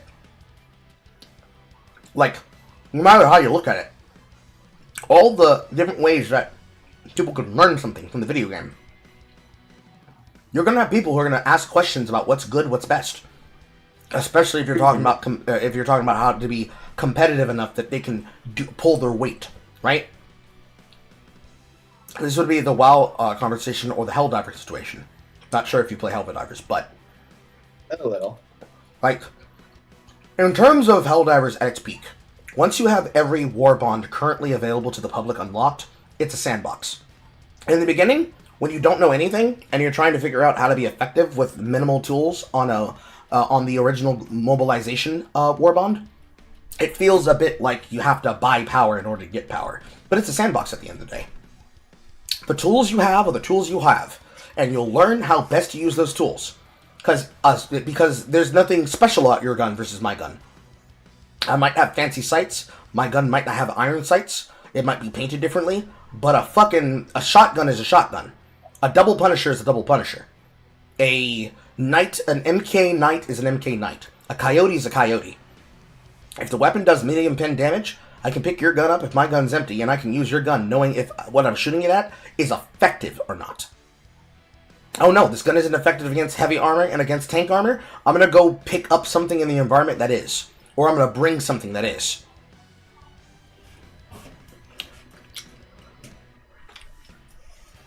Especially in many ways where people like to use that 100% not a cope argument of go play Helldivers if you don't like PvP type shit.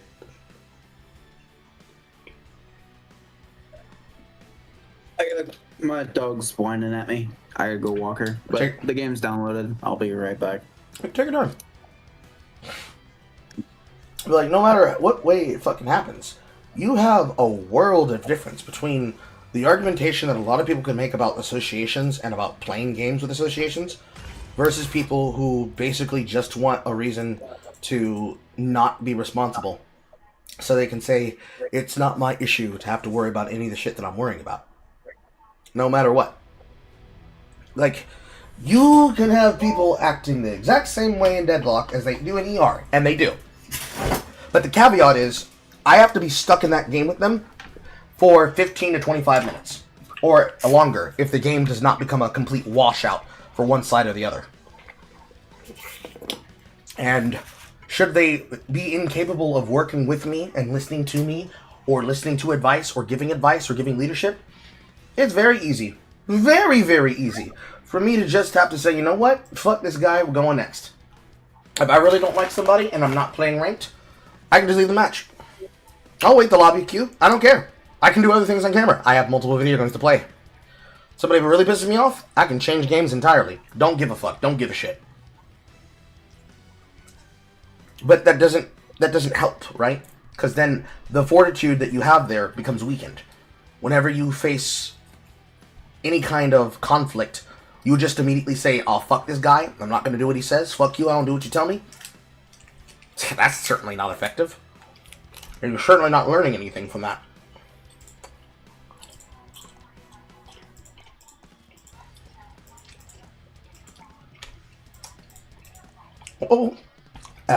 All I want is I want people to be fucking for real.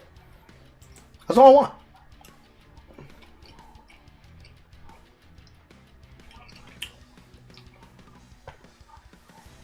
I should be letting it settle on my tongue. I shouldn't be chewing it. I just want them to be for real. Like, fun is not the only quality in Quantitative Fanner that makes for a good interaction. Quote, I'm having fun. I have fun by smashing my head into a wall. Okay, cool. I have fun by knowing what I'm doing and trying my best. And having everybody else try their best.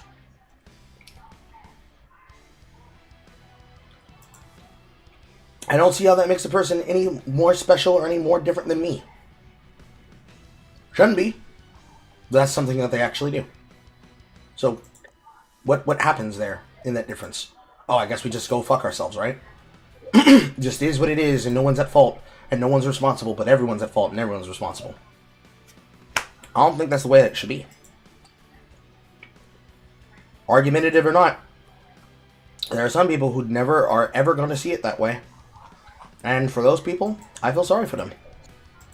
I feel sorry for them. I got one more fucking piece. I got one more fucking piece. Because, like, no matter how it happens, at the end of the goddamn day, you should be doing things because they're fun. You shouldn't be doing things because you saw an opportunity that you can rage bait someone and make them act a certain way and react a certain way, and now you got them all fucking upset and shit. Also, my friend group during the OG Helldivers were anything but peaceful co-op. We were finding it easy to murder one another, even on level 7 and 9 difficulty. Yeah, certainly. Especially inside of an insular group, right? And if somebody wasn't willing to cohese themselves with the insular group, even though it could be considered like faux pas, you would just be like, I don't think you're a good fit for the group, bro, and then you would remove them by kicking them. Certainly not kicking them maliciously, but that's how you would select for that. Hopefully it wouldn't happen in the middle of a mission. You at least let the person have a chance to, like, finish the lobby, but be like, bro, we're bringing in some friends and making this a whole better thing, so we gotta do this. Or, even there, you just leave the lobby there and then drop, and then you do the whole thing, and then you go back to business as usual. And keep it pushing. Because the thing that matters there is that you're having fun playing the video game that you're actually playing. Not that you're controlling the structure of every single engagement and every interaction that you're having it with. People are weird, man.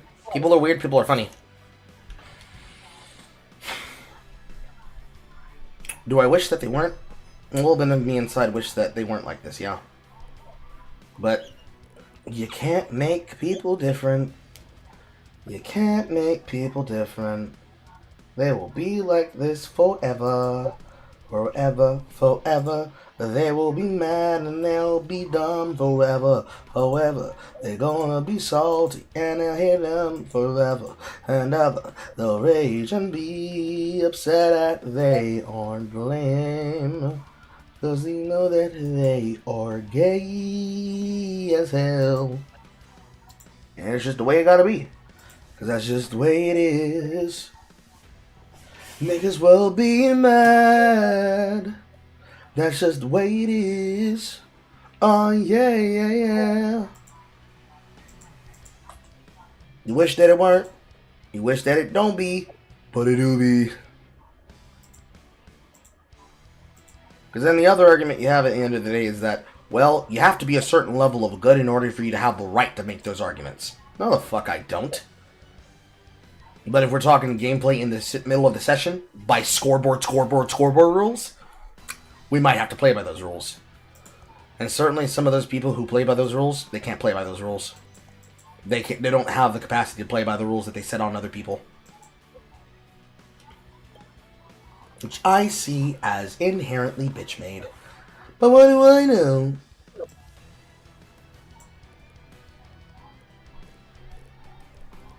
Alrighty. Welcome back. I'm back. What is your in-game name? It is SinglePlayerCarl. Capital S, capital P, capital C, lowercase ARL. Let me make sure I don't have broadcast mode on. I do not have broadcast mode on. They actually have a function where you can deny all people sending you friend requests, especially if they're trying to angry comment to you. Okay, there's you. Draconia. You are in the lobby. It seems to be 5 minutes or more for a normal match, so I'm going to drop this queue. And what we're going to do is I'm going to walk you through the game by sending you to the thing. Oh, shit, fuck. That was the wrong button. I'm going to walk you through the thing by letting you play the tutorial. Yeah, it's got the thing to come back into the speaker. That was an accident. But oopsies. If you don't mind projecting your screen to the server, please.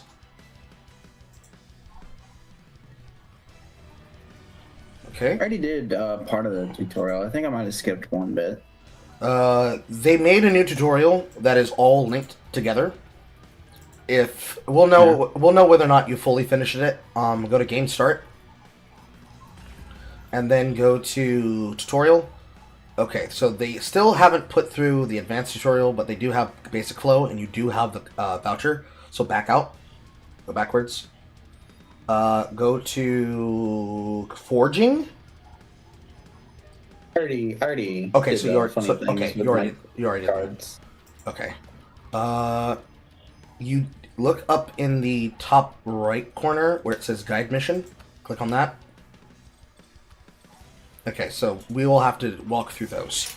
So you've been through the basic tutorial, but I'll try to give you like an advanced rundown of the game flow, so that you'll be able to fully understand the game. This is basically the same thing that I do with all of them inside of the game.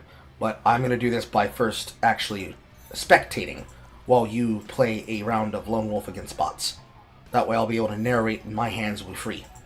So I'm going to put a link inside the broadcast room in the live broadcast chat. Level 15. No. We're going to use custom game. The normal Lone Wolf mode is only available at level 15, but if you use a custom room, I already made a custom room.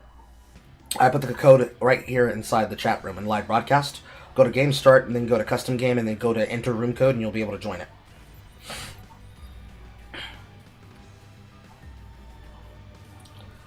But I'm going to give you a general basic rundown that I wish a player would have made for me that would help people in figuring out how to do whatever the fuck one must do in this video game. But first I need to cut my sound so I can have your sound playing. And I need to put your thing on the screen. And I'm just doing this as a rundown because there is a lot of confusing shit in Eternal Return, and even with a little bit of knowledge, they've added things for Season 10 that have ultimately changed the game entirely. But we'll deal with that over time. It'll make more sense as you get through it, because we'll have to probably wait some rounds for normal matches, because this game is run off the matchmaking of the region that you're in, and sometimes it will take a while for a normal game. Ranked is basically dead right now. Ranked is more alive during the night, during prime time. Yeah. So let me get this in here, and do this, and do this, and do this, and game start. Boom. Okay.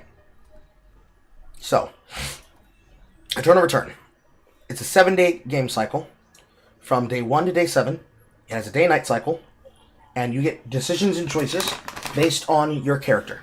The character you pick as your player character dictates your basic move kit and your ultimate ability and your trait passive as normal. And then you are given an automatic build list. That automatic build list is given to you based on builds that already exist in the player base, similar to the other game. But in this one, it's done by win rate. And they're much, much simpler. So it gives you an auto-assign of the passive and the active skill, which you consider summoners. And then after the first countdown phase, you get another 20 seconds, for a total of 40, to make any final decisions. I see that you picked Hisui, so you're playing one of the more broken characters in the game. But from there, I'll try to give you a better overview of everything.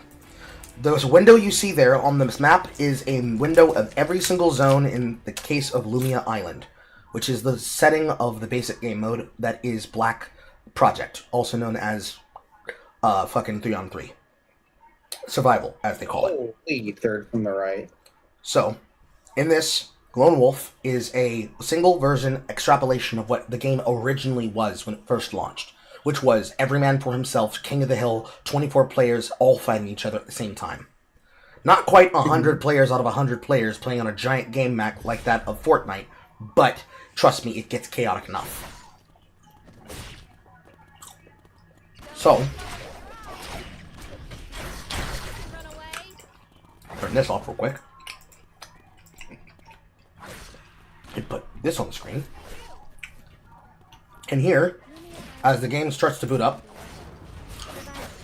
you will have the ability to practice inside of this practice room. In here, you basically get access to all of your abilities. You get dummy to train against, to hit against, so you can see how your damage works until the startup of the contest. Then you get sent to Lumia Island, and from here, you start in phase 1 of the game.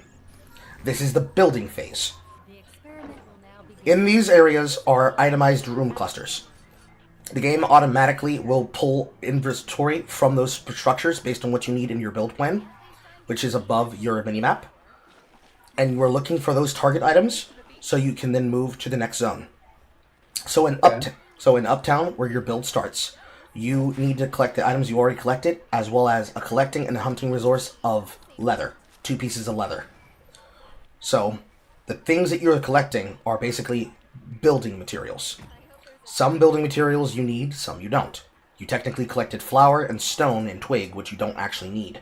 So they're cluttering your inventory. You can drag them out of your inventory by clicking on them and dropping them. But what you're looking for now is a resource of leather, which right now in the beginning of the game would come from chickens. On the map, the blue chevron turned sideways is what's called a hyperloop. It is a teleporter. Later in the game, it'll turn into a thing called the VLS, the vertical launch device, vertical launch service, blah blah blah. But in here, as you're walking through, you will see that there is animals. Right now, you're fighting one of them called a boar, and chickens, which you didn't see out in the fog of war to your right, because they have already been killed by a bot. But I don't think they've been looted by the bot, but they did disappear. And from these animals, you can find that leather. Now, if you press M on your map, on your keyboard, to bring up the map, you can see that the other part of your build is in beach. And here are some chickens that you can use. Now, on Hisui, you have a character that has basically a 3-stack system. Her Q and her E are the stack limitations, and her auto attacks will be useful for resetting her combat stats. Basically, think of her as Melee Draven from League of Legends. Yeah. So her abilities basically get chained with her W. The W has different effects based on how many stacks she has. 1 stack creates a shield, a 2nd stack creates a flash cut effect that allows her to basically teleport and pull somebody along the line with her to isolate them out, and the 3rd one creates a attack field, where she goes intargetable and is then able to attack multiple people, and by doing so, she's able to hit more people, get a lot of lifesteal, and survive back. But the consequence of this is that, as you're noticing, in the early game, you are very, very weak. And that is because that is by design. You're at a phase in the game's building cycle where you are not very strong, because a lot of your power comes from your items, which is what you haven't built yet. Those are the things in the top right of the screen that are reading 0 out of 4 to 4 out of 4. The number dictates how many pieces of equipment you actually have available that is a part of your build list. So, if you press Z, which is your quick buy, or excuse me, your quick build. B? Z key. B actually brings up what is technically the item window, but your Z key, if you haven't changed any of your settings. Z. The Z key is going to start auto-building from left to right across your items. So right now, of the items and materials you're holding, you have materials to create your chest piece, your head piece, and then the rest of your items in this zone for your weapon piece, for your arm accessory, and for your boots.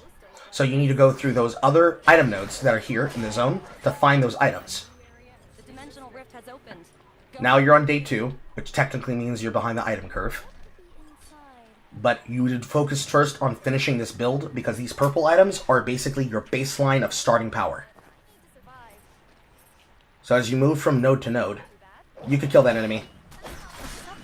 So as you move from node to node, and you try to find the things you're looking for, which you did find all of them, you would be crafting your way to your massive power spike in your first power spike.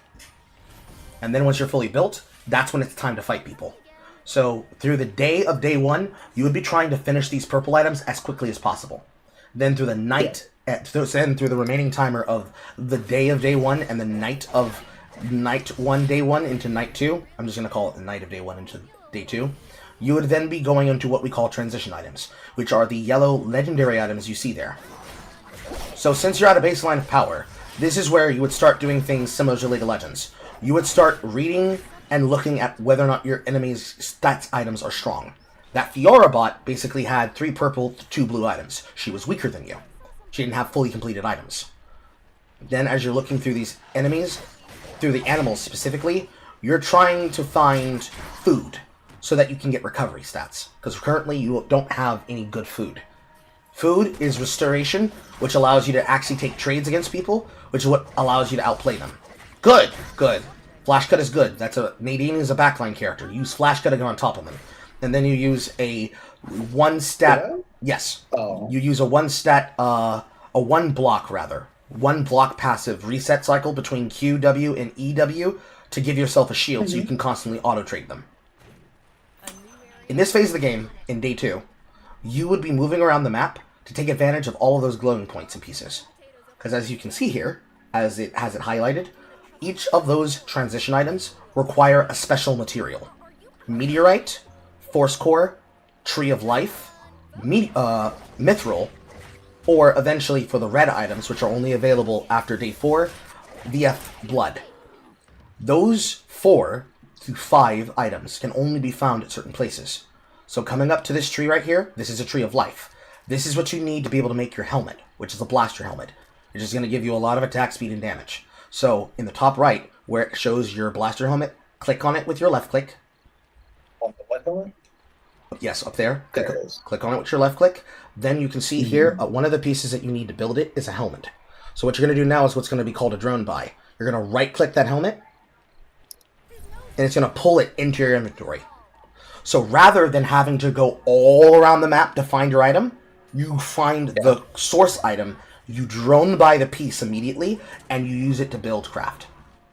And now that you have an upgrade piece from a transition piece, you can now take a teleporter. I would teleport to school, because there are 2 pink boxes that you can take. And you can drop that helmet piece, because you don't need it anymore. Say what? The helmet. The helmet in your inventory, the purple item. You no longer need the purple item. So you would drop it. And now you would chase that Nadine. And you can also take this fight. If you play it smart, you can kill both of them. I mean, if I play it stupid, I can kill both of them. Well, in that situation, you ended up going over the wall, so technically you would probably have lost if it was a human player. But who's counting? Not important. But not important. This will be more clear when we start running the fade, and I try to get you onto a level that's stable. Because right now you are a little shaky, so it's actually good that we're doing this. But this is the learning process. This is how you learn. So, the phase... Right. Yes. Which is... Your weapon. Your sword. Sword. First slot. The weapon. And you drone... Yes. Yep. You drone by, and then you craft it, and then you drop the sword. The sword that you're replacing it with. The purple. Yes. Yes. So, on days 1 through 3, these are what we call scaling days. Scaling days are basically days where you still have your revival kit, which is that thing up there at the middle of the screen next to the bar, next to the timer. That counts how many revival kits you have. You get a total of 3 lives every game. On day 4, your revival kits expire, so it then becomes 1 life, 1 kill. So that's Mithril, that's your boots. You already have the material you need for your boots, so now you just build it. And then you drop the boots. And then you put point in your ultimate here, at your breakpoint. You already put points into your passive, which is correct. You should be putting points into your Q first, not your W first. Because your Q is basically your bread and butter starter. You need that skill to be as strong as possible, but it's okay. You would max W second. That is the red timer zone. That is a zone that once it turns red, it's just like a storm. It's no longer available. So, the zone around you, which I'll tell you more after you kill this Aiden.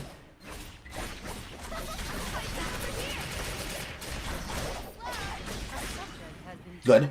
So, these zones that are yellow, and now a Bernice, could open up. And then teleport behind him, get out of the range of the ultimate, and then run him down. So, these zones around you that are yellow are zones on the map that are going to close soon. Currently, in the zone near you, on the bottom side of school, Hotel has a purple box. Rather than running towards gas station, which is where you're going, which also has a purple box, and then there's a meteorite inside the zone behind it, an alley, as well as one in gas station, go to the one that's you would go to the one that's about to close so that you can extract the value out of it. There is a way to enter the storm and be safe for a certain amount of time, and that's using what we call a portable heat shield, also known as a barrier. That's one of the gadgets on your V key. We'll cover gadgets next. But first, Your flow state here is, I want to be strong. You can't go through that wall. There isn't anything on that other side there. That was just a full building. If you had done it there next to the bridge, you would have gone over. But I guess now we're going to talk about heat shields. You can't go for that red. It's going to be a hard position for you to go to. So you would go towards the one that's going to be an alley after you take this meteorite. It's a 6-second timer for you to collect 2 pieces of things. You can see there, it's got 2 sides of the bar. You can put 3 seconds into investing, into picking it up, and then you can then fight someone for it. And as long as you collect it, that time won't be wasted. Another Aiden. Unfortunately, you missed. He's running away for his life. It is what it is. So if they run away from you like this, you wouldn't want to waste your time trying to chase them down. You'd move to the next power point, because you want to be fully strong. You want to be fully built. But you would fight this Fiora bot. You're unfortunately losing this fight.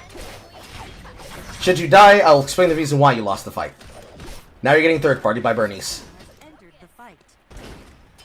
Good. That is a counter that you just used. Unfortunately, you died. The reason you died is because you weren't using your W in between. Q, W, E, W would have given you a shield that you could have been able to free trade her. It's okay. You didn't know.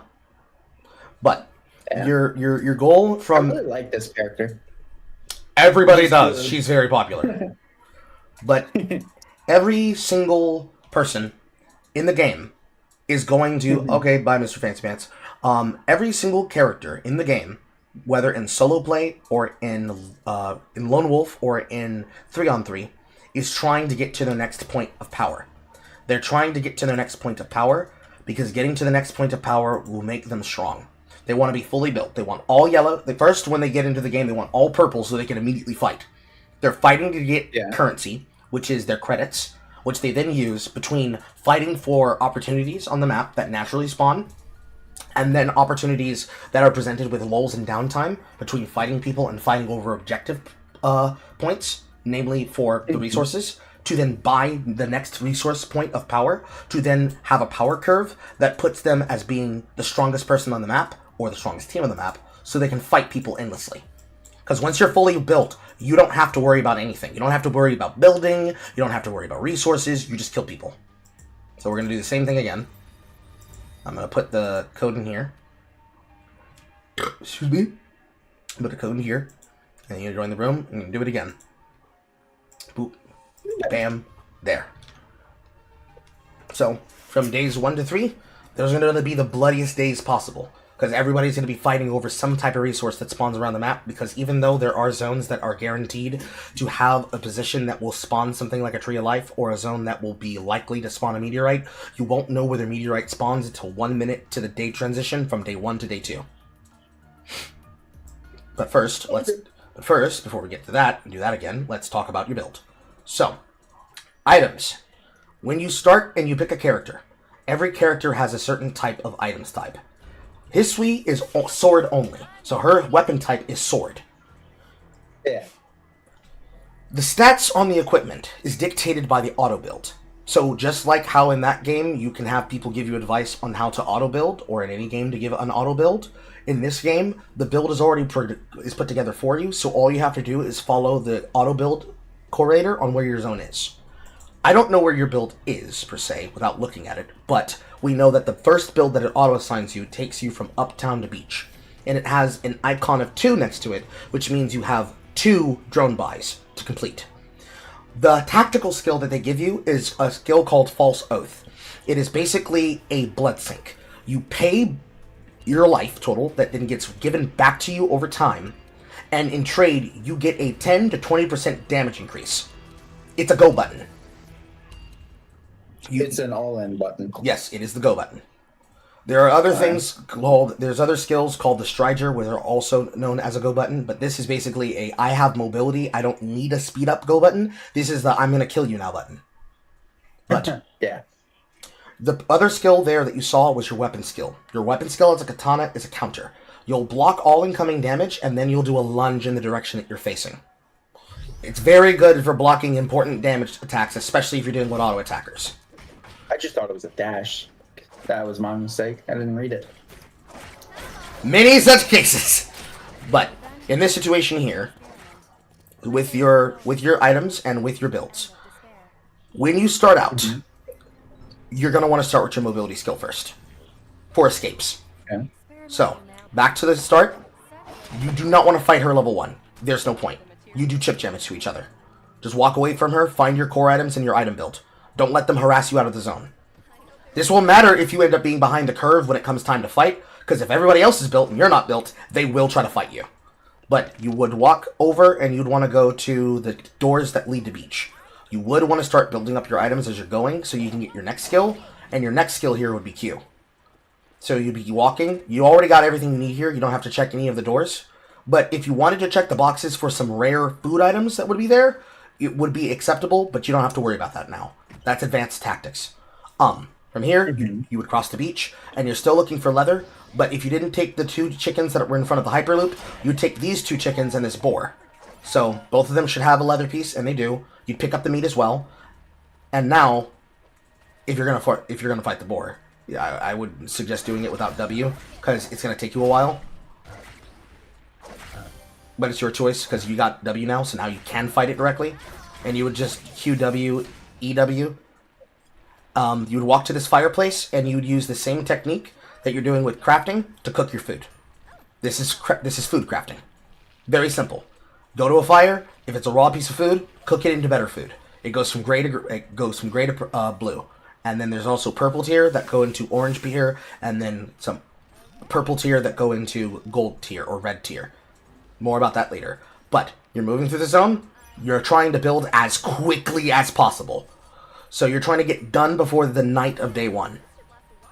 Namely, you're trying to get to level 6 as quick as you can.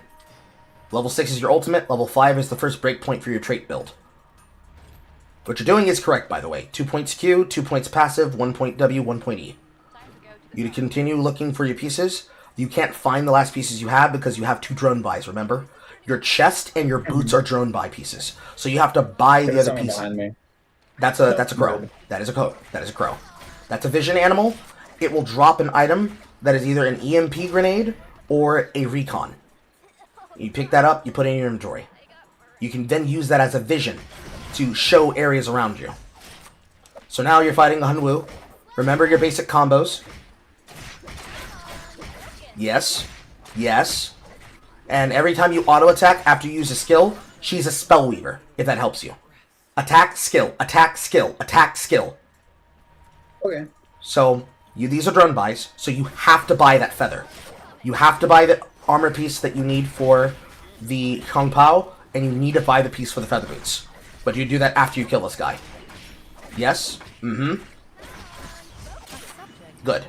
So now, you complete your chest, you complete your boots, because you have to Qmax? Qmax first. Qmax, Wmax, Emax. Actually, Qmax, Wmax, Rmax, Trait Max at level 9, and then Emax for the last levels from level, whatever you end at to 20. So now you would get the other piece you need for the feather boots. Left click, right click. Craft that. If you position yourself on that device there, you can actually use that to jettison you over the wall to the pool. Not that way, the other way. Facing with your back. It's a blast cone. It's a blast cone. Yeah, yeah. You're not going to drown it. It's a blast cone. So now, you're going through this zone, and you're trying to farm animals until the day of day 2. So right there, inside a hotel, that tree of life, you'd be moving towards it already. There's nothing in these boxes for you, other than the piece that you just picked up. So you'd be trying to beeline to this before anybody else gets it. And if they got there first and they're digging it, you would fight them for it. So now that you got this, you would then do the same thing you did before. You'd put together your blaster helm.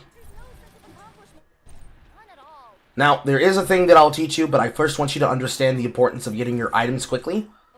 So we'll do that in case you end up getting another piece of material that you don't have yet.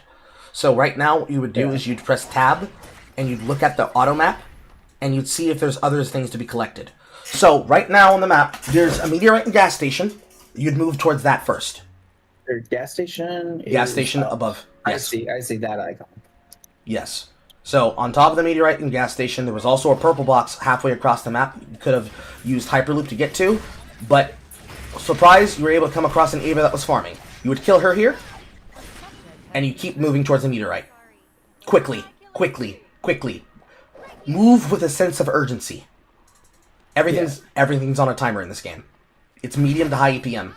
Because if there was another human player this game, they'd be moving towards that meteorite too. Unfortunately, the W doesn't work like that. You have to hit a person in order for it to move you. Yeah, that's tragic. I There- feel like, does it move me just to the where? It moves you to the end of it, and it pulls the person along with you. Okay, so if I just been behind the boar, I would have gotten it. Yes. And then you'd open on this tiara.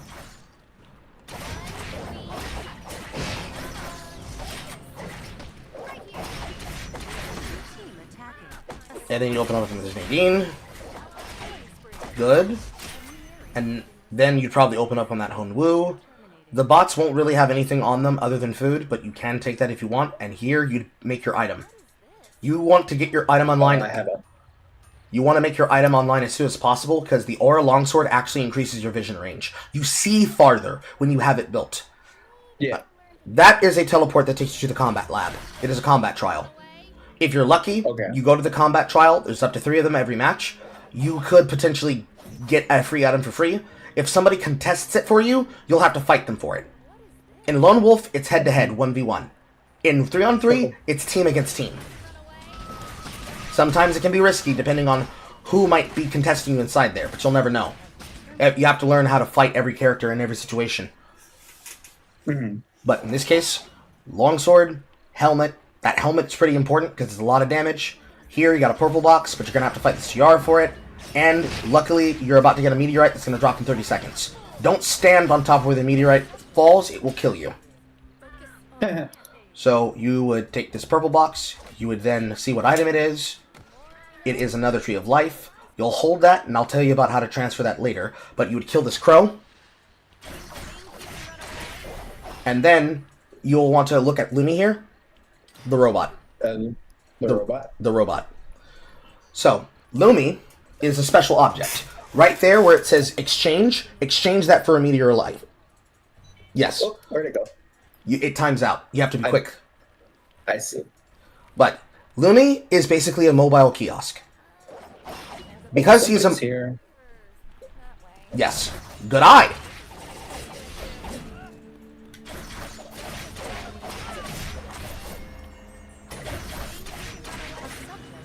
So, Lumi is a mobile bot, and on physical kiosks and Luby, not a summonable gadget kiosk, more about that later, you have the ability to go to that kiosk and you can then do something called an item exchange. So, right now, you're moving past a kiosk, you have 2 opportunities to make a direct item buy. So, you see how on your autocraft it says kiosk in the top corner? The bush. You walk past the bush. Back, left, there. So kill that Tiara.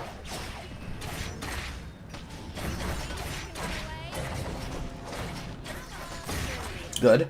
So, you see how it gives you an option to craft those 2 items into another item called a force core? Yeah. Force core there? Yes. You're doing them out of the order I wanted you to. So, force core. Oopsies. That's going to build your I'll die, your chess piece. I'll die is Death Stance. Oh, shit. So. You should have said. So, kill that JR bot. Go back to the kiosk after when you do. So, you see how when you clicked exchange, you exchanged the meteorite for another Tree of Life? Exchange that back for a Tree of Life. You see how that says that when you have a Tree of Life and a meteorite, you can transform into a force core? Over your... Yes. Make that force core. And now, make your auto arms. My auto arms need that. It's attack damage, it's attack speed, and it's tenacity. Tenacity. Tenacity. So, just like that... Purple crate? Yes, so, yes, purple crate. So, just like that, by having did what you just did, you're now 4 out of 5 items before you're fully built, and you can walk around and murder everybody. The only thing you're missing is a boot item. Boot items are situational. Sometimes some people like to build them out of whatever they can get their hands on. In your case, you have an opportunity here because there's Alpha and Omega on the map for you to do so. So walk down towards the enemy with the purple hood icon. In Fire Station. The glowing purple hood icon in Fire Station. Fight that Felix. Yeah, I see. And there's another bot down here.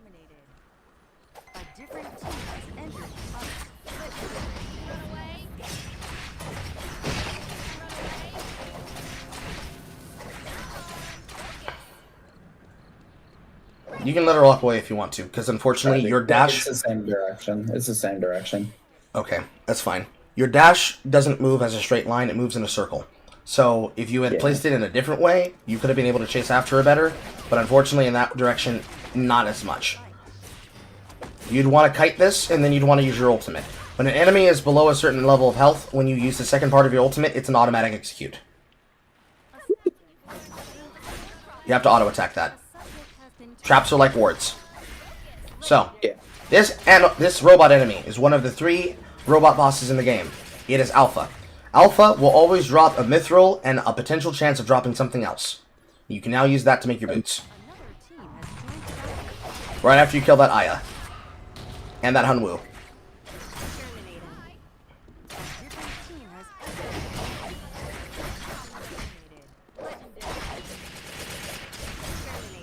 Good. So now you can craft your boots. So, 3 robot bosses. Alpha will always spawn on the night of day 2, and will drop Mithril. Omega, which is the one that has a full hood, like he's wearing a face mask, will spawn on night 3, and will drop Fourscore. This is a enemy blast plant. What you would have wanted to have done is that you would have wanted to hit that purple plant, and it would have blown them up and done extra damage to them, so that you could have cleared them with WQ. And this is the 3rd bot. This is Wickerline. Wickline drops the first instance, and the only instance in the game, of VF Blood Core. But she also has a stacking buff that you can use in order for you to be able to deal damage to the other enemies on your team. Think of her as Baron Nashor. You want to be the one that gets the last hit on her, because she gives a buff that will do the damage. But the goal that you want to kill her for is the item pool that you didn't pick up, the VF Blood item. She'll always drop VF Blood, and an Agalia's Gift Blue, and a random special item. The special box is basically a stat potion box. This one? Yes. When you click on it, it'll give you a choice between 3 types of items. Tear of Selene, Zen Vitality, and Holy Water. HP, defense, or attack damage. Your character would want to pick up the attack damage. Tear of Selene? That'd be Tear of Selene. I don't remember what all gets made out of everything, but every special item, with the exception of VF Blood, can be made into a consumable. When you end up with extras that you find, and you don't have anything you can make them out of, you would transform them into objects. That used to be one of the ways, go back, pick that up, go back, pick that up. That little triangle thing, that right there, you see how there's an icon over your F key? That is a tactical skill upgrade. Click that, you've now upgraded your tactical skill to the next level. You haven't used your tactical skill at all in any of these situations, but that's okay. It's easy to forget.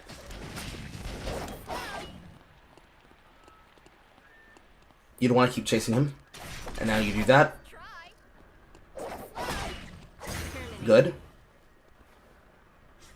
So, when enemies die, when they have a legendary item, the price of that legendary item gets converted into credits. The more items they had completed, the more the credit is worth. People are going to fast loot these corpses whenever they die in the middle of or after team fights to try and grab these credits. Because players are going to just steal them, because they want to have their items completed first. Giving your credits away to another person is called spooning. It is very important sometimes to spoon your ally members. You don't want to chase them down, hit what's next to you. You're not that kind of character. If they run out of your range, you'll get to kill them another time. There are ways for you to catch up to him, but I haven't taught you yet. But, go back into the police station and go towards that rune icon. That right there is a rune. That is a gem of that is a rune of prosperity. When you collect it, it will give you 45 credits. So now you're against Magnus, and you're killing him. And then there was I forgot what the character that was, Yuki. So right now, Yuki is running off into the direction of the storm. Sometimes, when players are fighting you, they will do what's called an escape maneuver. And when you do set escape maneuver, they will try to chase you, or they will try to get you to chase them into the storm and to start what they call a timer fight. It sounds exactly like what it sounds like. Also, that double guillotine is a trap that's going to root you in place if you walk over that point, like that. That can be death sometimes, especially for characters like yours, because you are all mobility in terms of chasing people down in a range around you. But somebody's over here. You're now on day 4, 5, 6, and 7. On these days, as you can see around you, you see how there's red boxes now? Those are boxes that would contain legendary items. So now let's talk about how to make a legendary item. In your build, open up, press the B button. Go to your core. So open it up again. Go to your late game items list. Top. Where would I find them? Top of the screen. Craft late game items. You see how it says that one of your build pieces here in transition is for you to build a red glove? Click on the red glove. That's a blood ripper. You need chemicals. Drone by it. Craft it. Equip it, get rid of the wall. No. You will not get rid of the yellow. The yellow can be exchanged for money. Okay. So, if you needed to buy another item or spoon another member of your team, you would be using that and you would hand it to them so they can turn it in for money.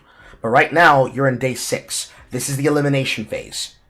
This area you're in is the safe zone. If you step out of the safe zone, your timer will start. You will blow up.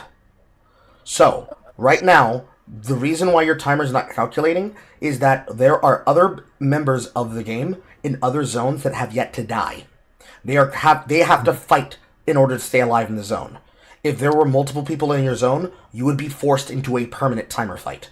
It would tick down until one or both of you die. The goal is to be the last one standing, so you can enter the final phase down between the last two. After that happens, 3 zones open up, and you'll then get the Chronosphere, which is more of a traditional storm zone. And this traditional storm zone becomes the location of the final battle. This is where vision items come in. All throughout the game, not just here, but very much here, whoever has more cams and has more recons and more traps will win. Because if you get here first, you get to set up first. So your goal is to look for your opponent before they get here. Because of the bots being bots, they're going to walk in blind. So it's more or less going to be very easy for you to kill them. As you can clearly see. Then after you checkmate... I should have set up like there while I was going the other way. Yes, you should have sit in the brush to make sure you had vision beforehand. But if he was a smart player, he would have put a drone on the bush to see if he was standing in it. Or a camera over the wall. Because you wouldn't have seen them over the wall. Yeah. And that is how you fight till you win. The entire goal is kill people. I was very serious when I was saying it to them there. You just kill people. But you have to kill people smart. And not just kill them smart, but be aware of your surroundings. Says, oh, you'll get third party by 4 teams at once. Because you took a fight first and you're lower. What's easier? Fighting the other people that are of higher health? Or killing you at half health and killing the other guy at half health and taking both your corpses? Yeah. So it's a constant position game between up to 8 teams or between 23 other people trying to kill each other to get to the top goal. And then, when you end the game, it will then show you your stat screen. The important things to take away from this stat screen are the following. Number 1, who's positions 1 through 3. Number 2, the credits. How many credits do they have to their name? That tells you how expensive their build was. Okay. Then, the takedown and kill death ratio. In this game, on teams, kills are counted together. There's no scoreboard. Okay. There's no scoreboard argument. Everybody contributes. But there is a case where a person will have the ability to have higher kill credit because they were responsible for killing them, rather than necessarily being the individual carry of a team. Because in ranked, your ranking is based on your bloody. It's based on blood. You cannot be vegan in this game. You have to fight people. If you don't fight people, you're not pushing somebody back. Think of it like, I don't know if you're European or you care about European politics, but it's like a saying from a European politician by the name of Des Phillips. In order to put yourself ahead, you need to hold people back. So, you're Hisui. You're a melee character. You have a character that has what we call a headbutt playstyle. You see a man, you kill a man. I see food, I eat food. You came into my vision. I can kill you. I know I can kill you. I'm hunting you down until you are dead. Or you kill me. There is no choice.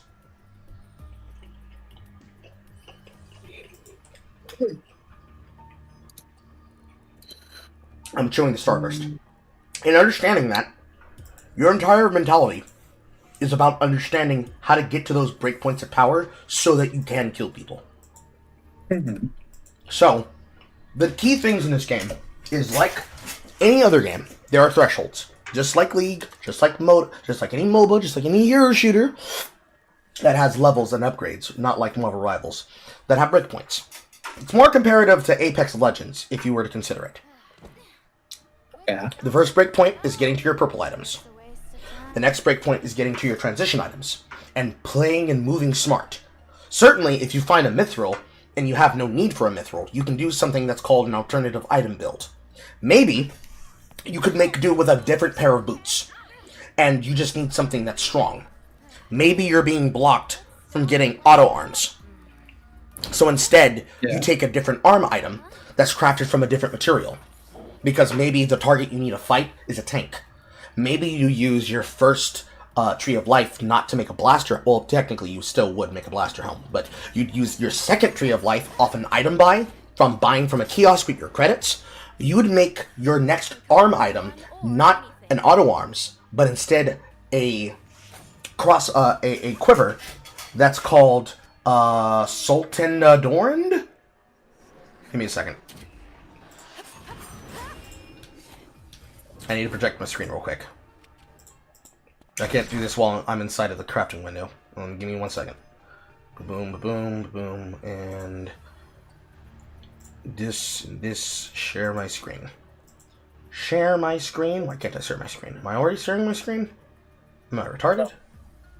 Yes. Accidental things because I'm on pop out.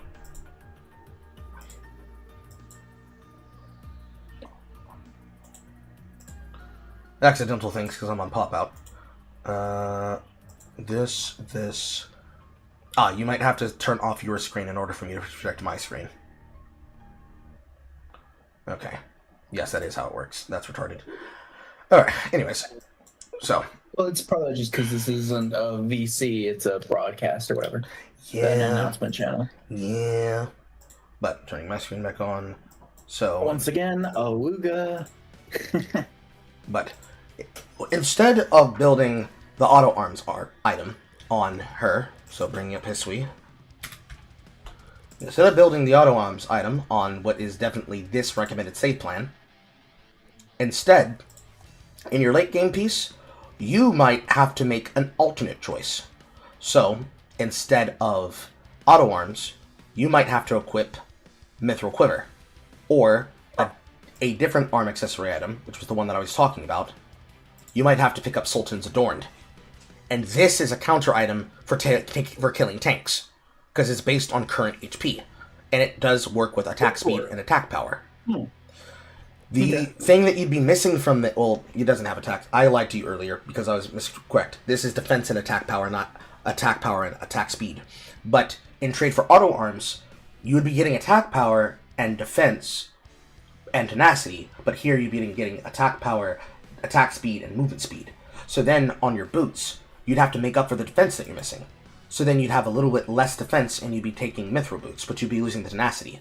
So then maybe instead of mithril boots, you'd have to take an entirely different pair of boots. Like the other pair of boots that gives tenacity, which is, Carl's blind, the Boots of Hermes. You get a little less defense, but you're getting max HP, movement speed, and tenacity. So you gotta change things around. Building alternatively in those situations, because I'll die is core. You're never going to take it off. You might have to do that.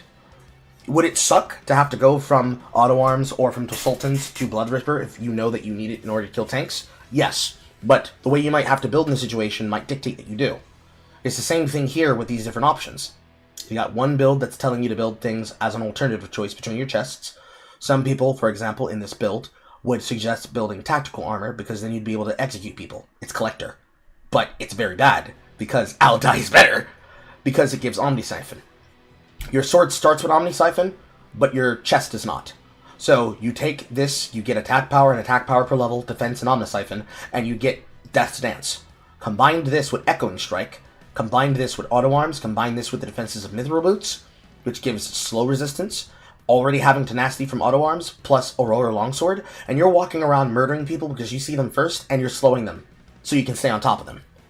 Changing out Iodai for a tactical armor means you'd kill them faster, but it would mean you'd be less safe. You wouldn't be able to sustain as much. Oh, you don't want to go into normal last first. You want to make sure that you want to make sure that you understand how to build quickly. I want to make sure that you're ready for normal match, because people will treat us like retards if you don't know how to. So what we're going to do is I'm going to face off against you twice inside of Lone Wolf. Okay. This will make sure that you're building quickly, and unlike how I usually make the rule for everybody else when we're playing on game day, I'm not going to bind myself. I will fight you if I see you, because you need to be prepared for how quickly the game moves. It moves fast. It moves really, really fast. Okay, it's like ARAM or Brawl. It is like yes, it is like ARAM and Brawl, but it moves a lot faster. In the case of Lone Wolf, it moves faster because you're not trying to fight multiple teams, you're fighting multiple people. But people can team up on you. If they know that you're a dangerous person and you're the big man in the room killing everybody, 5 people can mutually agree to basically not kill each other and instead kill you instead. Yes, actually. Teams will do that too. And it's something that, just like in League, if somebody's win tradings and or teaming, and trading wins, you would want to be able to fight against them in that way and avoid them in that way. Very much so, yes. But, time for self-pity. Belying all that, the entire goal of the game, kill people, move fast, move quickly. But the battle IQ, the talent, the skill, you're going to develop that game over game. So just like learning Deadlocked, you'd want to learn that here. And to do that, gotta take you in the lab. We are currently in the lab, but now we gotta run hands. We gotta run hands so that you are good. We gotta run the friendly fade. Trust me, it'll be fun. I'm not gonna just shit on you, but I am going to see whether or not you are picking up anything I'm putting down. Unfortunately, my starting position is gonna be different than yours because I have a different build start than yours. But I can promise you I'm gonna move very quickly compared to where you are. Now, technically, even though I know that you start in Uptown, I'm not going to just necessarily beeline towards you. We're still trying to take advantageous choices for ourselves. So, using all this, just to recap, getting your build online, getting to your core, getting that core item online, getting the important items you need online, and then filling out your build with whatever you need, and then fighting for supremacy and for a top position. You want to ideally place as high as you can on the leaderboards. Preferably, you'd like to... Yes, preferably you'd like to win and be the last survivor team, or be the last survivor. But you also need to basically do everything possible to understand what's happening. And as you can clearly see here in that little chaos that we created, it can be very crazy in a team fight to keep track of what's happening. Yeah. So the important thing that you need to remember is that every single cluster for your core items is going to be around where you start. Some characters are very different. Like, my character requires a lot of copies of items. So where I'm going to start compared to where you're going to start is going to be very, very different. But ultimately, I'm going to walk through a zone knowing that I will have found everything I need to find, and I'm going to move to my next zone very quickly, using things like the blast cones. That's not what they're called, but I'm going to keep calling them blast cones because I know you understand League terminology. Yeah, I get you. Then everyone's racing to get to purple first. You can do something that's called crate building. If there are pieces, materials that you need that are inside of crates, but you don't have the inventory to fit them, you can have the crate open and craft from the inventory while it's open. So if there was a special item in the crate, or in an object that you're opening, and you needed to get that object immediately completed, it would be possible for you to be able to craft it while it's in that case. In the case of purple item building, it's going to be more common for you. So, if you had a full inventory, and you needed a piece to craft your chest, but the piece you needed was in the chest, because your inventory is like full of food, you could get that item, craft it in the chest, and then immediately continue moving like nothing happened. Because items will condense downwards. Yeah. Now, the advantage thing that you get when you are ahead of the curve and you're done building is that all that time between day 1 and night 1, you now get to use for fighting, namely farming. First thing that you want after you've gotten your build online, or while you're getting your build online, depending on how many active pieces you need, is you're going to want to craft food. You start with three free pieces of food, but you'll have to make more. The way that they do the automatic system, they make it so that the game automatically will consume the food for you. You can make the setting change where you can turn it off, but you want it to auto-craft for you, you want it to auto-pull for you. But you do want to master opening crates and killing animals and grabbing the food quickly. Because time matters. Everything matters. Learning the positioning of where enemies spawn, learning the positioning of where animals spawn, knowing what zones have what to grab, which isn't really gonna matter. Once you've built your core items, you can just basically walk through a zone and like, ooh, I can get my helmet piece from here. Shit like that. That and following Lumi. If Lumi crosses through your zone and you don't already have food, you can actually use the free option on Lumi to craft food for you. And that way you can get free food from Lumi, but it'll send Lumi off in the direction away from you. It'll always do that. If Lumi times out, or if somebody makes a selection from Lumi, the Lumi bot will pause where they are, they'll make their selection, and then it will race off on a predetermined pattern. To see where that predetermined pattern is, you would need to press the M key, not the tab key, which would bring up a mini-map, but you want the M key, and you'd hold down Shift. That will show you the predetermined pattern of where the bot is and where it will be, and it also tells you what special item it has, because Lumi sells a special item on discount. Now, as it goes from day 1 to day 2, all of the special materials around the map are about to spawn where they are, and the doors that will be open to the combat lab will be open for 20 seconds. Let's check it out.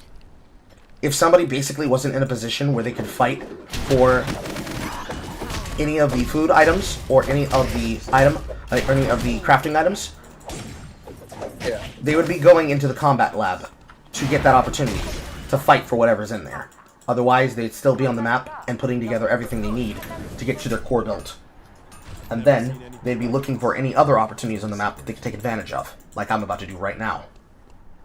This makes me dizzy.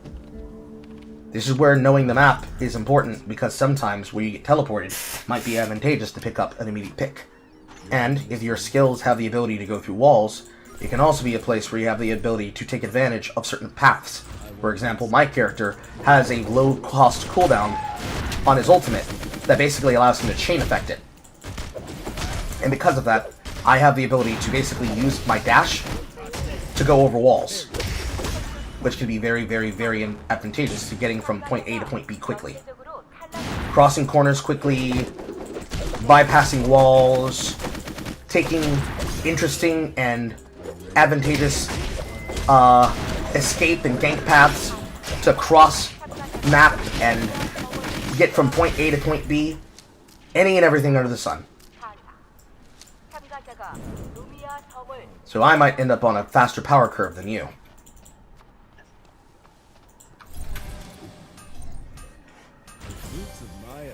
Another thing that I didn't talk about is the fact that because the items spawn in a certain way, you do not get an opportunity to get a natural force score until the opportunity is provided to you through the game once day 3 rolls around. So since we're on day 2, the only way I can get a force score is buying one. The only way to get a force score outside of that would be crafting one. So it can be very important knowing what you can know about opportunities, that maybe you want to take an opportunity to go fight for Alpha or Omega.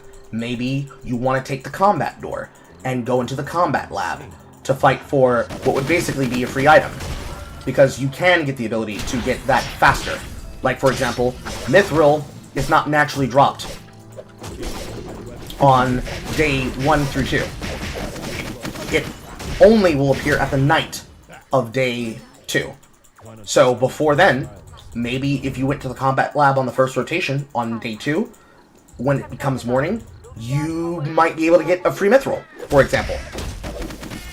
Not one of the many things that people usually tend to go for. They like to go for the natural pieces. Natural meaning tree of life and meteorite, but it's a choice. Maybe you're just going to the location of a special boss because you want to see who shows up there. And you want to fight whoever shows up there. Whatever reason, you want to use it to possibly gain the material before somebody else does. And then you're following map traces of combat wounds across the map. You see where people are fighting, you see where they aren't fighting. You follow them there. Maybe you get a pick. Maybe you surprise them. Humans are just like trees. All these things and more.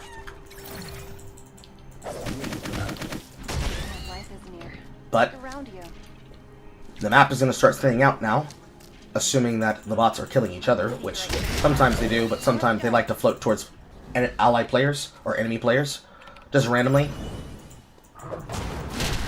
Just like you had already noticed, they just like float in from nowhere and they just offer themselves up to die, basically. Alpha will appear shortly. Did I? There's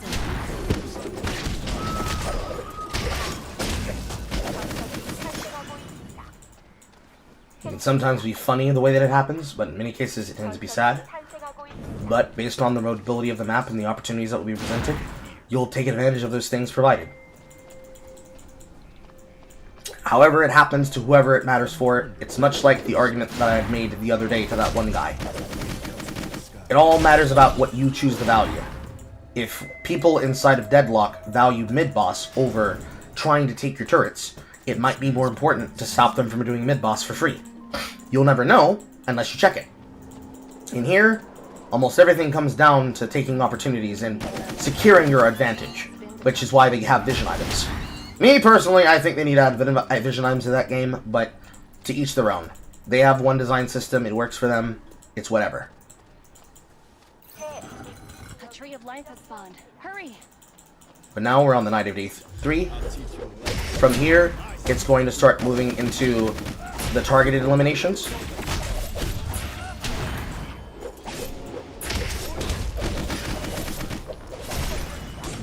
And it's going to become very, very, very important on knowing where you can fight, when you can fight, and who you can fight. Because some fights are deceptively hard. You never know if a person's going to bait you into basically a guaranteed kill for themselves. Because some people will do that on purpose.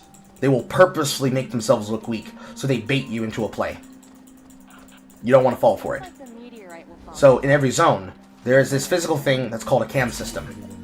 That cam system basically gives... I've seen. Yeah, that cam system basically gives you control over CCT cameras that allow you to spot people moving the zone. They lock out for 10 seconds after they've been used by a player, and you can use that not only to track other players in the match, but if people are hunting you, they can use it to track you. Because obviously, you have to interact with it in order for you to use it. So if it's been used recently, they know you're on your they know that they're on your tail. It's one giant game of cat and mouse, basically.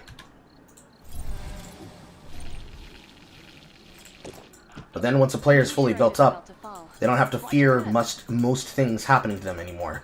They can instead now focus solely on murdering people. But they'll still be killing animals as they go through the map too. As you noticed, your mastery is always increasing for the things that you do. It used to be a much more autistic and stupid system, but they now simplified it to doing anything will give you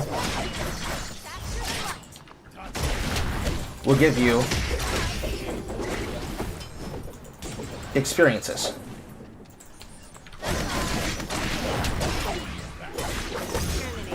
Good try.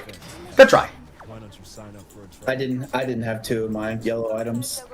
I was fucking cucked on meteorites.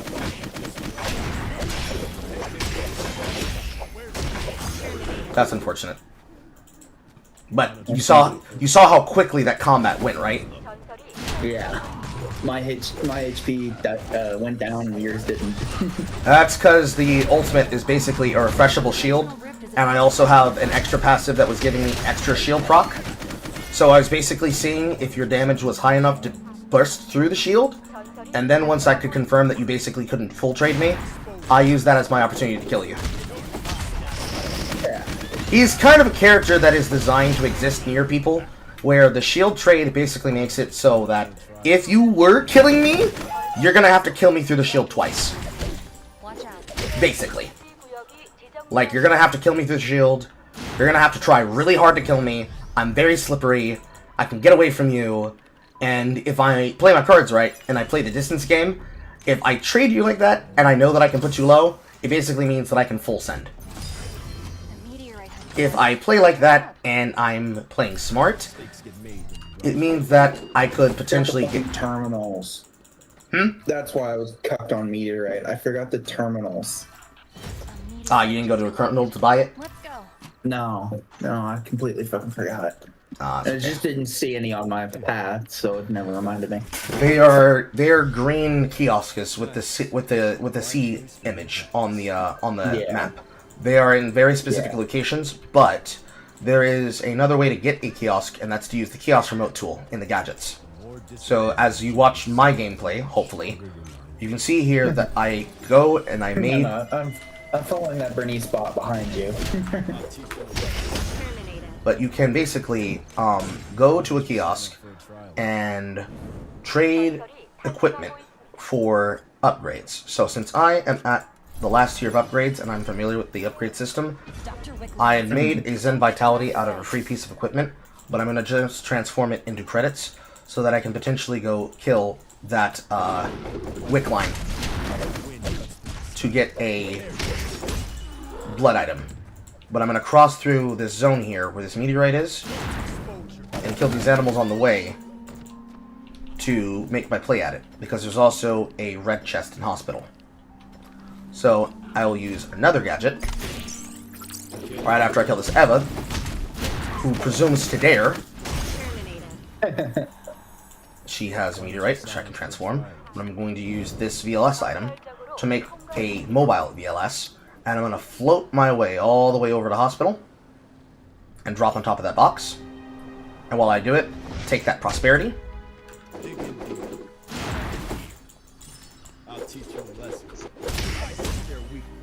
And I'm going to grab that box, and then I'm going to use its VLS to get the fuck up out of here. It turned out to be a hand item, so I accidentally ended up making something that I didn't have to make. But that's okay. That happens. You can't know what's going to be in the box before it happens. Sometimes you can hold the item just to find out if it'll be worth it, but that can come at a cost, right? Because if somebody kills you with your item, it's in your inventory, they'll take it. Even if it's not going to knock you out, if they took your item, well, this looks like how I took his mithril. Oh no, that was my mithril. I was trying to craft, but my team kept walking off trying to take kills.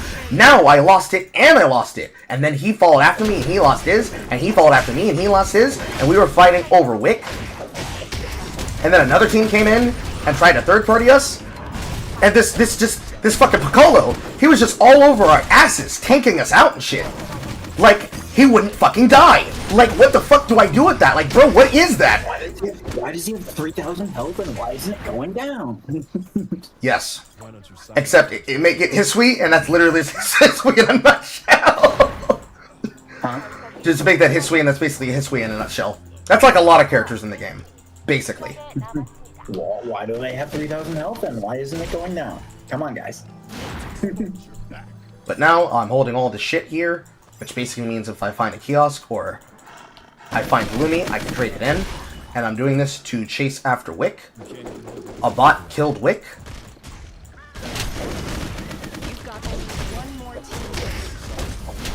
I killed the bot, and that's checkmate. So it didn't even matter. I was already completed, so I didn't have to worry about building other items, but if I wanted to get extra power, I would have made another red. And that's the entire core build of the game. The match can end even before you get to day 6 and day 7. That's just a guarantee to be like, okay, this game needs to end now, fight each other until you're dead, and the last two kill each other. It's very much now Keith. It's very much a now Keith mission. So. And then the team version of this is just Lone Wolf, but teams? Yes, it's basically 3 teams of 8, and they're going to face off against each other for the ability to survive and win. Both that and ranked. I think ranked does one less team, and it's a team of 7. Don't quote me on that, but same idea. But the only way to rank up, to get to the next rank, you must kill people. Can't play vegan. So even if you rank up to... Even if you get rank 1 and finish the last survivor, Last survivor is a certain amount of points, which I can show you that.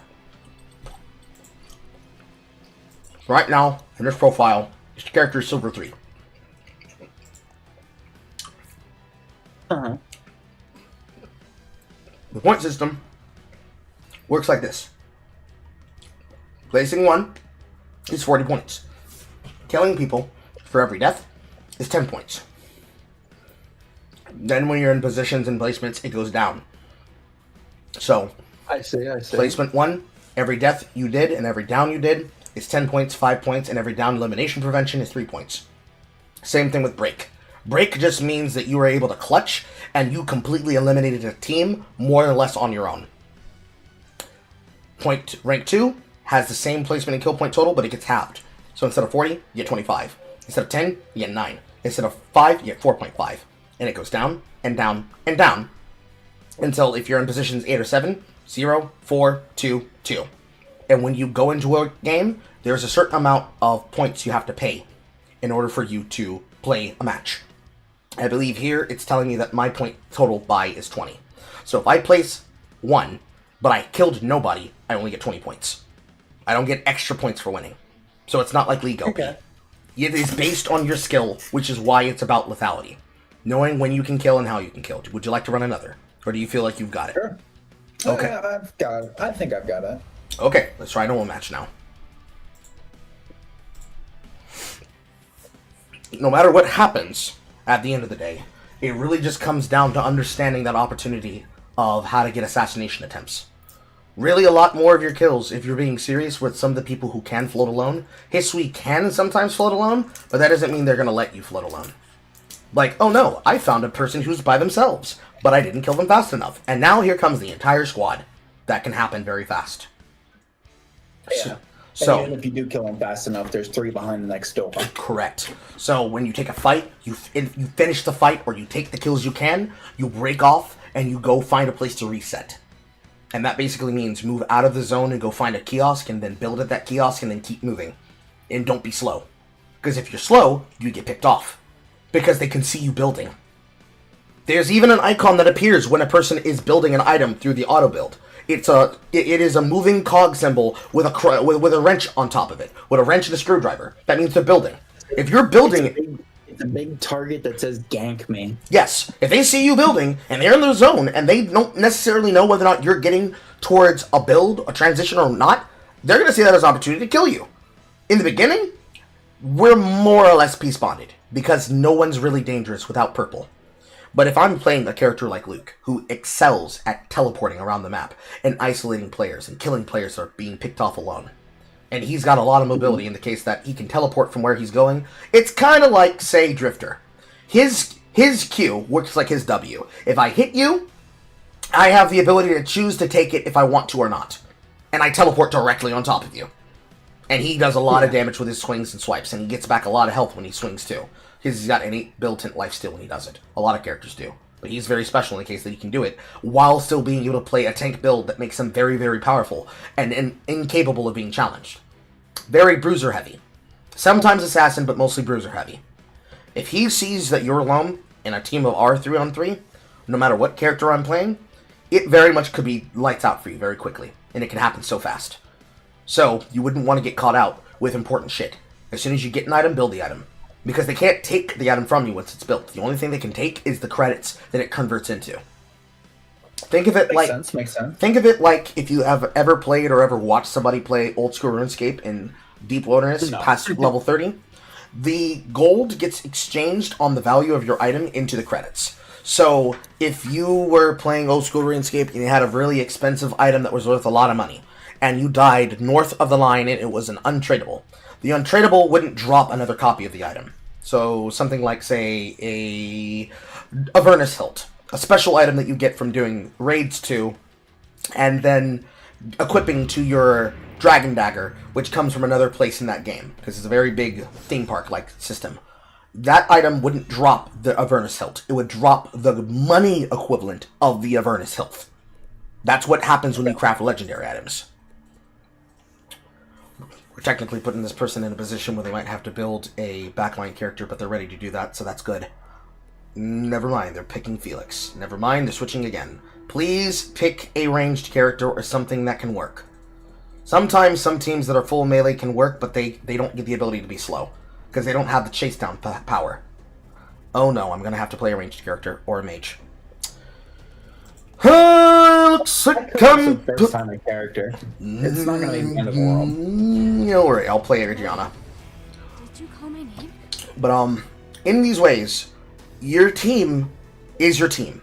I have a Hisui, I have a Hanwoo. I have a person who is all about auto-attacking and sunlock. I have a person who is a headbutt character that fights until she dies. And I am a mage that wants to create zones of control. So my job is to play for our fight. Our fight is that I am your backline carry that needs to do ability damage.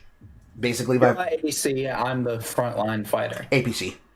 She's a skill amp character. Spellcaster? Yes. Okay. And then I just have a second frontline fighter on the random. Yes. So you're the ADC. I'm the ADC? Yes. The fucking sustain damage till he dies? Yes. You're melee gen. Okay. You're a melee gen. Oh. You're a melee gen. I'm playing something that's more like a female brand. They're playing something more like a Garen. But he does movement. That, I believe, is what I would closely put him towards. No, not Seth. Seth doesn't know.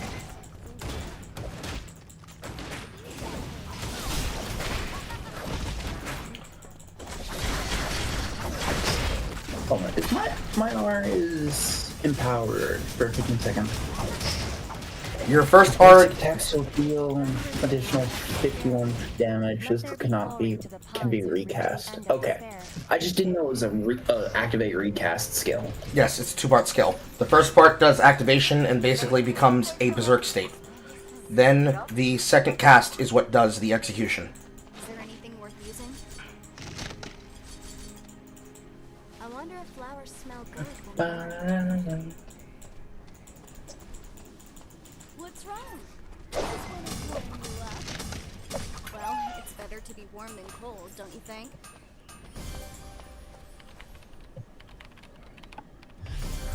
So now, we are very much focused on getting our builds online. I can see that you're still in Uptown, and I just teleported to get here to the back end of my build. So I can walk with you to beach and protect you while you finish your build. Because that's the advantage that comes with me being pre-built before you. The general idea is group after building. Group off of whoever the anchor is, and do it so that you don't die. And kill animals while you do it.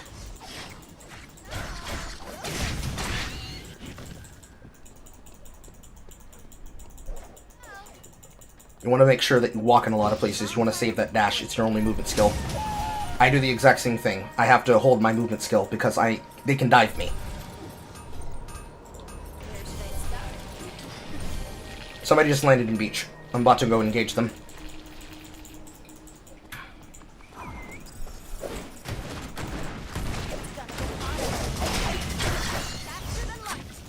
I missed.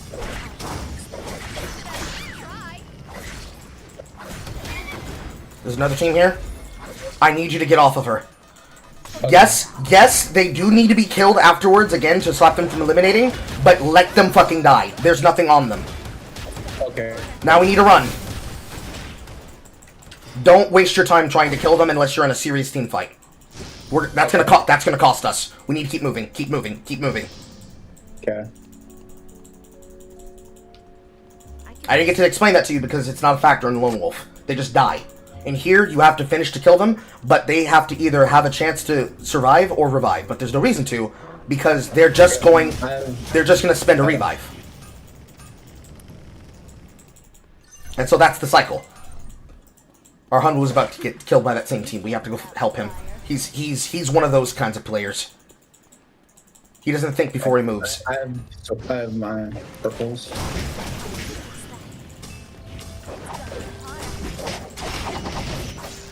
That's Katarina! It's Katarina! It's Katarina! It's Katarina! It's Katarina! Stand on top of my fires!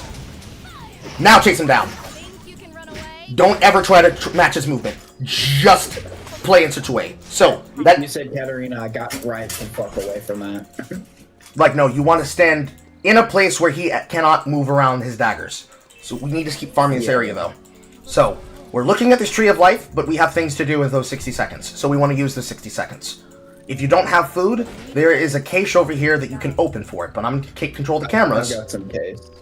There's I got some food. Okay, you're gonna need to do it because we don't have a lot of time here.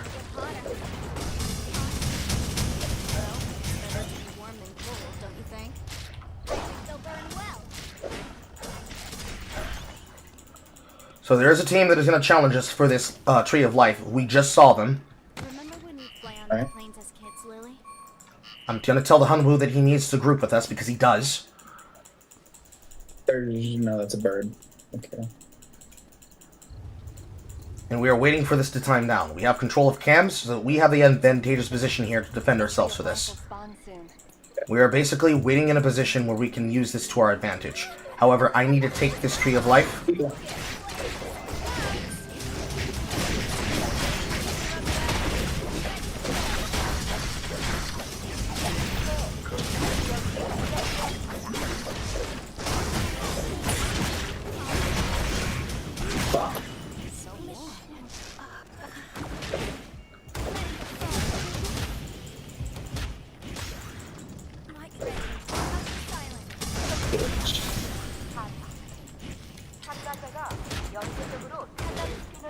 And there's our teammate.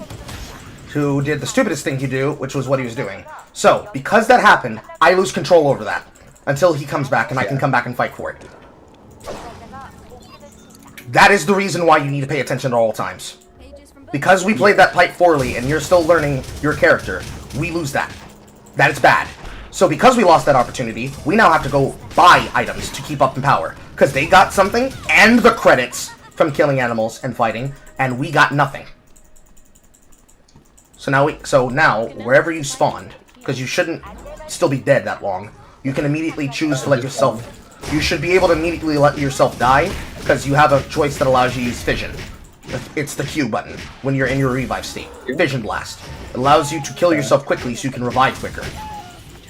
Allow yourself to get back on the map faster. I see. So now, we have to reset. We need to move through these zones and continue farming. And get to a position where we can get to our items. Fortunately, this is why we have the thing as a backup. You don't want to wander too far. You want to group towards us. Yeah. I'm coming. Because right now, Lumi is being attacked by something if you didn't set that off in the credit phase. I'd set that off. Okay, so when Lumi's doing that, you hit him and he gives credits. Oh. So now we have to wait until he resets, which is bad. That means somebody filled him with credits and you basically let the credits go to waste.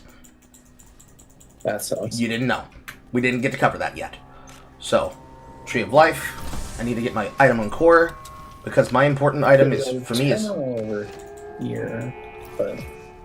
A timer over here for what? A terminal. Yes. That terminal's about to be in a zone that closes down.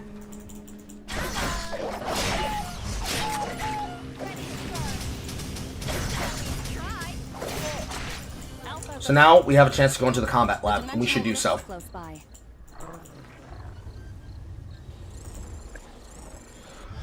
No, more than likely, there's going to be a person that's going to be appearing here, so this is going to be a quick explanation. Your V key is going to bring up your quick menu, which is also going to bring up your gadget menu. In your gadget menu, you want to bring up the last icon. Never mind. Nobody's in here.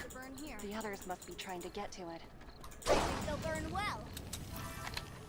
So I don't know why you're running towards that. You're not the person who needs to be spoon-fed. The what? The Hunwu. He was about to steal that case for himself, despite the fact that he's not a damage carry. There's fire. Where's the fire? What are we doing here? We are now teleporting out. Okay, school? You go to wherever I'm going. There's an icon that has my face on it, click on it. It will send you to where I'm going. If you don't know where to go, always follow the person who has the plan. Okay. So now we are traveling the map looking for things to farm, to gain more money, to buy more credits, and look and find more people to kill. Okay, I'm moving down to you.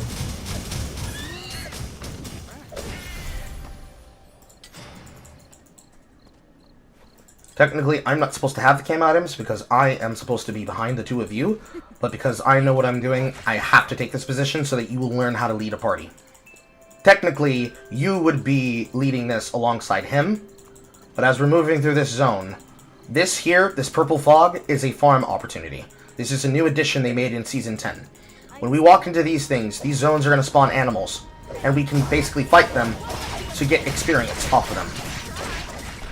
And they have a heightened chance to potentially give us what we call a pity drop. A pity drop is what happens when you farm animals multiple times. You eventually will get the opportunity to get a free item from it. So he's pinging for us to go to the Tree of Life to pick it. Makes sense. Somebody is there.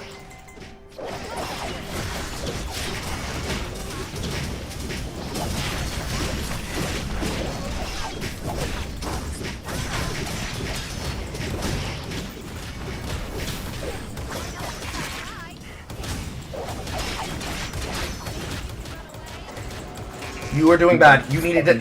That character right there that was shooting you, you needed to be killing her, not the tank. Okay. Self-destruct, I assume? Yes. Because there's no way that I can revive you. The only way that you can get back up without having to waste your revive is for you to be pushed up. And since you've now used all 3 of the revives we have as a team, now they're no longer individual revives. They're team revives. Now you have to be bought back. So now I have to spend money to bring you back. Which now means we're behind the item curve. Because if I'm buying you back, what don't I have money for? Items. Exactly. Which is why I just took this purple, because this is the only opportunity I'm probably going to get to buy this, like, to get this item craft. And now I need to go towards where that meteorite is, and hope that I get there first, before somebody else, so that I can get you back online. I could have been able to go somewhere else, but you change on the fly. And unfortunately, I can't dash through walls, so I have to walk all the way around for this, but fortunately nobody else is here. At least I hope. Imagine not being able to dash through walls. There's somebody who's coming over here who probably wanted that meteorite. I have to run. Because they're coming straight here. If I revive you, you're going to have half life and you're going to have to take the fight. And they have vision of the cam, so they know I'm here. That sucks. Yeah, and they just placed something behind you, I think. Or was that you? That was me. That was me using a recon. So I could see if I was being spotted.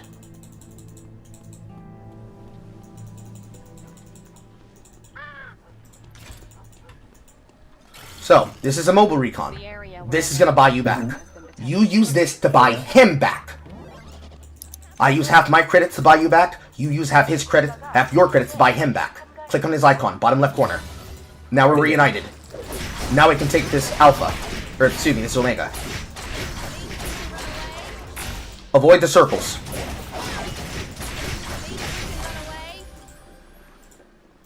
This is my persona. Fight animals.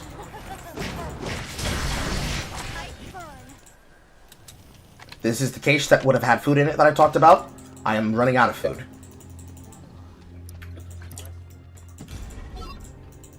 Use that to make your weapons if you haven't already. You have not made weapons. You basically need to get your vision sword online. Use that for that.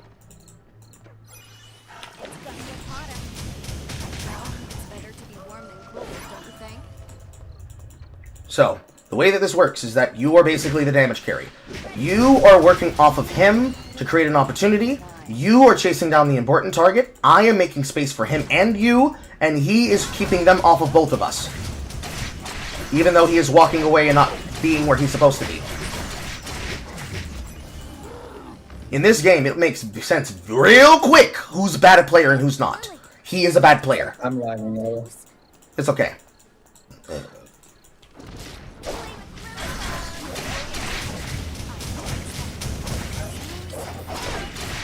I'm lagging a lot. I don't know what to say to that. Yeah. You can't put up. The only thing that I can suggest is that you're playing on the right server, but you're playing with me, so you should be on the right American server. Yeah, North American, but... And now we go towards this meteorite. He shouldn't be that far away from us.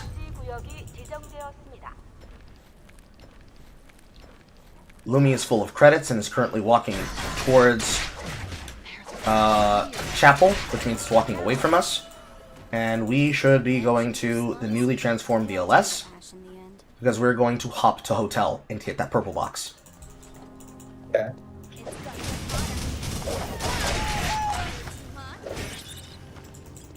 Pick up the camera, get on the VLS, and we have to wait for him because he's not where he's supposed to be, and this can be life or death situation if we're being chased. Imagine if we were being chased by that team that we had to escape the first time. Because he's slow, we die. We'd have to leave him. Somebody just took this. Fight! Fight! Fight! Fight! Fight! Fight! Do not give them a chance to run! Fight!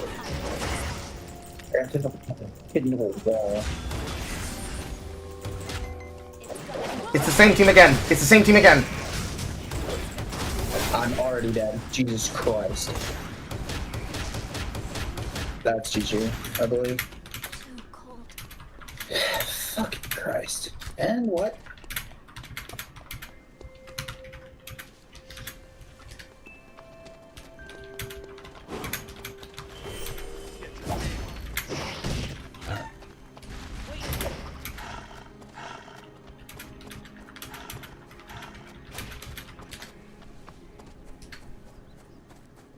He was the first out. I dive in, you're in the middle, and he's the furthest away. Oh, Christ.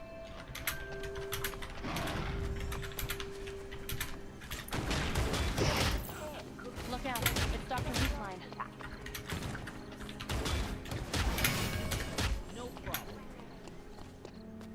So, here is a perfect case example of why people need to have ranged characters. You see how she's able to just walk him down, and how the Marcus and how the Garnet is able to just tank for her and make space for her? That's how a team's supposed to play.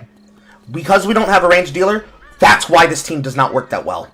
Even if you weren't a new player, we have to deal with the fact that they have an auto-attacker and we don't.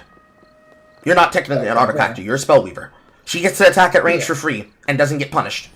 Because he's bad at his job, you have to compensate for your job and I have to compensate for mine. Yeah. I'm the Yasuo Yone in the fucking ADC role. Doesn't mean that it can't work, but it does mean that it's bad. And right into another team that has the same auto-attacker.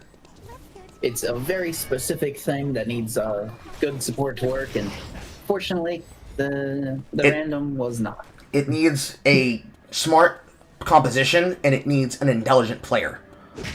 So the idea here is, what if it was a team of... Like, what if it was a team of all melees? Well, the team of all melees would need to be able to function properly. And if they can't function properly, then they're fucked.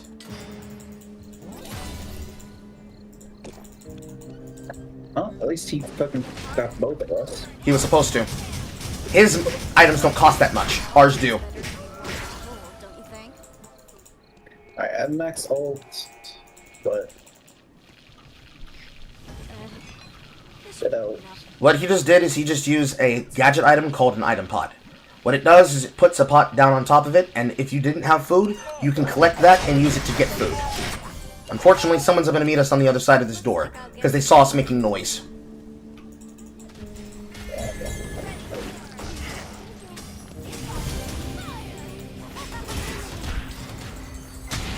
He has to go first. He has to go first.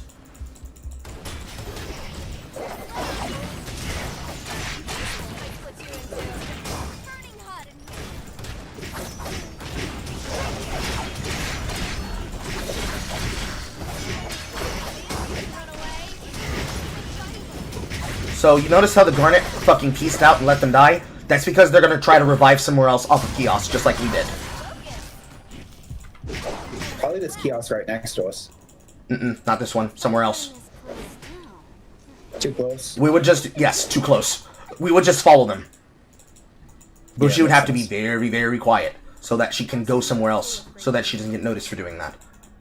Probably that cool kiosk at the bottom of the school. Or fire station.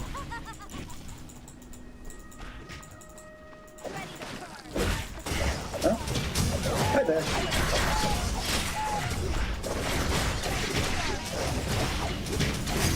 She didn't have the credits to buy. So she was trying to farm. Another team's about to chase us, is about to follow us here. And it's the same team we just ran from. You have to fight them here. We are in an advantageous position. Run her down. Run her down. Her. 24K. Too late. I don't know why you backed off her. I'm going to say that was a mistake. Yeah. She was in an ultimate position for you to use your ult, do the damage to her, use Hanwoo's damage, and execute her. If she dies, the rest of the team falls apart, because they don't have an answer for me. And that's how quick the game plays. See how fast that was? Yeah. World of difference for the people who are trying to play Deadlocked and they're trying to sit there and argue 50 billion years about who should do what.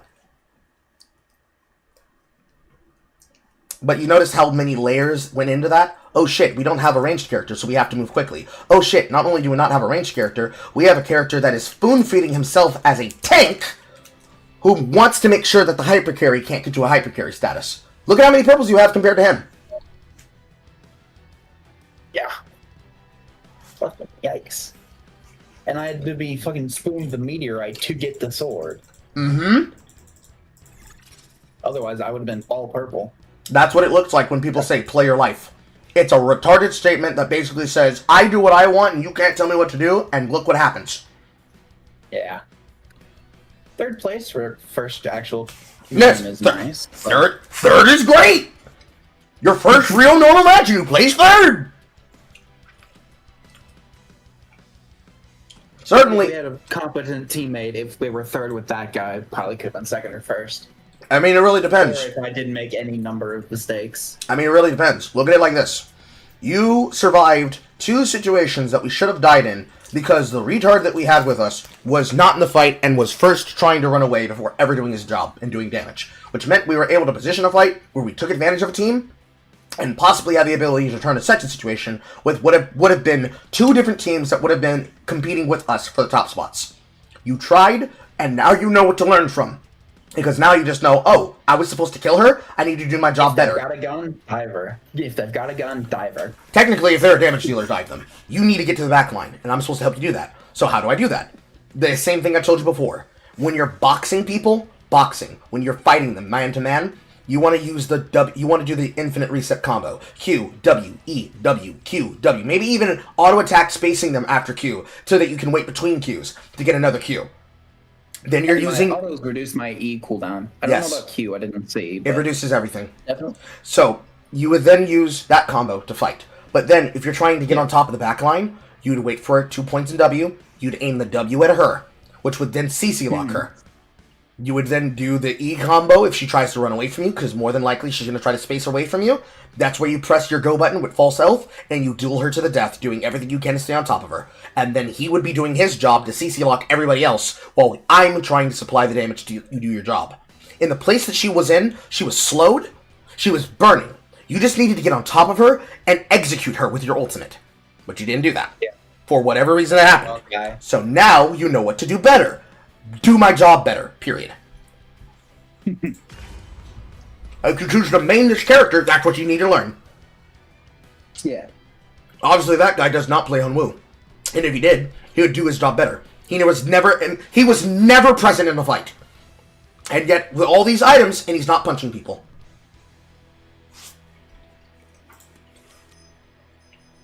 To be exact, to read that directly from the match history.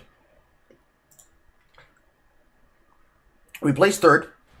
He has Mark of the Phoenix. A basic attack applies Smoldering for 4 seconds. Each stack of Smoldering deals damage equal to 0.6% of the enemy's max HP. Tactical Visor. Electric shock damage. Max HP, auto attack, cooldown reduction. Mithril Shield. Streamlined. Dealing damage with basic attacks or separate skills within 4 seconds increases movement speed by 30 for 3 seconds. It's a catch-up item. Defense, HP, attack speed, cooldown reduction. Feather Boots, attack speed, movement speed. HP regen. Amazon S armor, another effect that's basically streamlined. I don't know why he picked Amazon S armor, who's going to build Mithril. Defense, cooldown, HP. He is an HP, CD, attack skill champion. He attacks with his fists, and then he crowd controls with his abilities. So he can hold them still. Yeah. He never punched a single person to a wall. He never auto-locked them into a wall. Which is basically a ER combo that stuns them. In the time period in which they're stunned, he stuns them again in the wall even harder. which would have definitely been enough lockdown time to kill that backline. But he didn't do that. Yet he has all these items. But if he had even given you one piece of material to get to Aodai, you would have been able to have the survivability to maybe survive long enough to kill her. Yeah. It's just... It happens. It does, actually. And because this game technically moves so fast, it's like Fortnite. Oh no, I lost the match. I'm gonna go again faster. It doesn't have the downtime of a standard MOBA, where it takes somewhere between 5 minutes to an hour to get a match. And you don't have to focus all that much on it. Well, you're shit at the laning phase. You died before this. You're bad at this. You died before that. No, you kill people. You kill people. That is it. If we end up with a triple melee comp, we would have to kill people faster. Now, in that situation, if I had Piccolo, rather than Adriana, I could have used my W spell as a methodology to not only block her passives and get closer to her, but used my ultimate and my move speed to get on top of her, while still being able to tank her out, so that I could use that bonus HP to be able to trade her to her death. But, because I'm not on that character, I have to do this. Oh my god, this man's playing Daniel. Okay, he's playing human. Phew! He was about to pick an assassin character that was going to die very free. Wonderful. So, now we have a similar situation. We have two front lines, one is an engaged tank, the other one is a damage carry, and then we have a human. He is a mage. He also has a bad build, because he should not have a 3-part build unless he has his build with a couple of drone buys. He has to move too far to go too quick. He wants to get on faster. He wants to get online faster than this. 2-part builds are good because it means you have lesser amount of items, because it's not about having your perfect equipment. It's about getting your equipment online fast enough to kill people. But he more than likely is going to end up finishing his build last if it's not one of those quick-based builds where he can basically move from zone to zone and it's not a problem. But now, what we could have done, what should have happened, is that when we were grouped up in the first place, when that guy was wandering all over the map, being somewhere he didn't need to be, we could have been able to knock that team out in the beginning. Because we literally came across that team twice. That team that we fought in Beach, that was that team. We fought them and 2 other teams that had a similar makeup. And we could have killed them early. But we couldn't. Why? Because we weren't in the position to do so. Why? Because we missed our timing. Even without there needing to be a Baron Nashor or a mid-boss or whatever mid-game champion or mid-game effect you want to talk about, that's how quickly the game can be affected by decisions and choices. A lot worse than a person inting a tower in a game. It's the case that he inted the game away, because he's not where he's supposed to be. He was always farming jungle, never ganking. Correct! And here, you could farm jungle if you wanted to. You're farming all the time. But you're not farming in such a way that you're wasting your time and wasting opportunity, especially when you have to be the front line. You have to be in the front line! You can't be the back line! So it is what it is. And just by the looks of it, it looks like he's already getting bullied, so I'm going to probably have to escort him.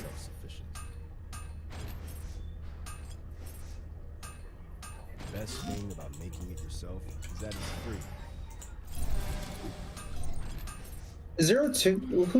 What's our ally's name? Legion. Okay. Legion, not Crust.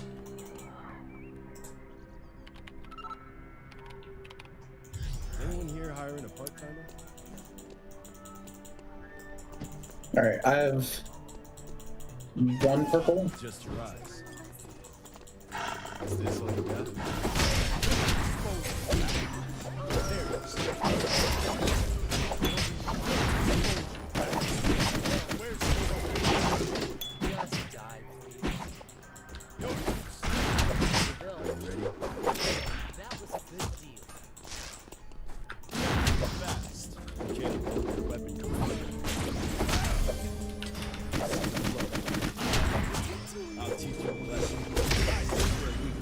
So right now, I just fought those people over there, and I want to see if she has food. So I will try killing her here.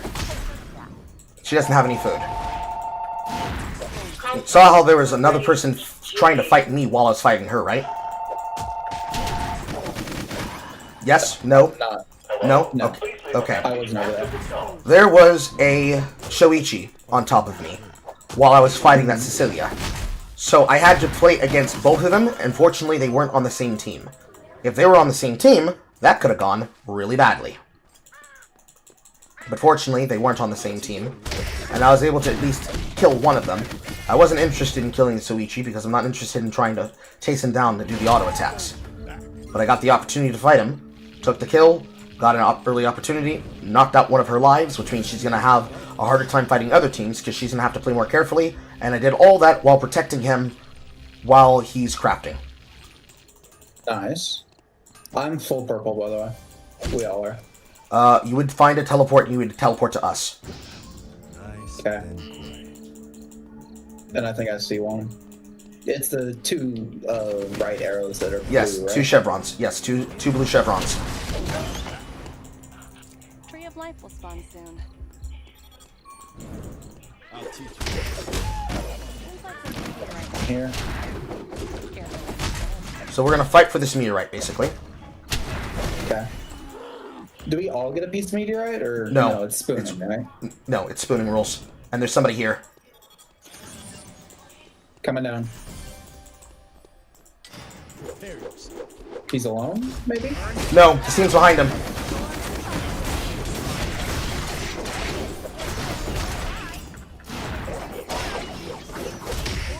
And it's a history like you.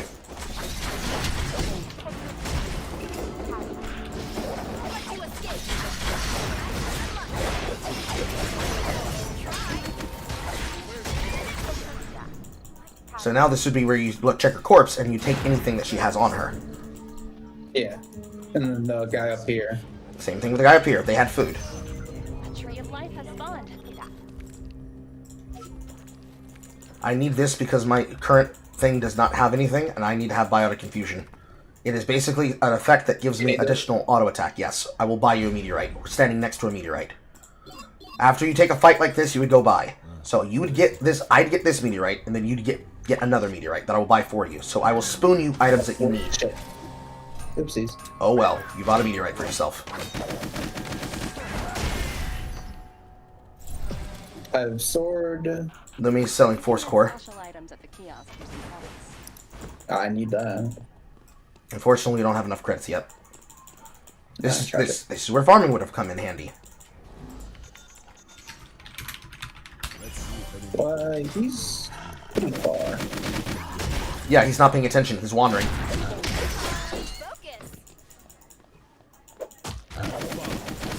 When you enter a zone, the goal is to farm everything in the zone. Because it's going to be on a cooldown timer and it's always going to come back. The rule of thumb.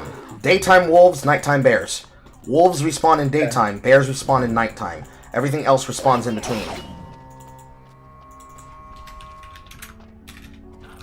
This is your chance to earn credits. Let's find Lumi. We go cemetery, maybe? Or purple box, then cemetery? Purple. We're moving through the zone and we're farming everything here. Nothing personal. Also, very good question. Sometimes, some paths of farming is dictated by what's available. So we're moving over here because there's a lot of things available, but there's also some... People. Yes. People. There's 2 teams, one's walking up, one's walking down, and guess who's getting killed? Because he's walking off alone! Is this what you got?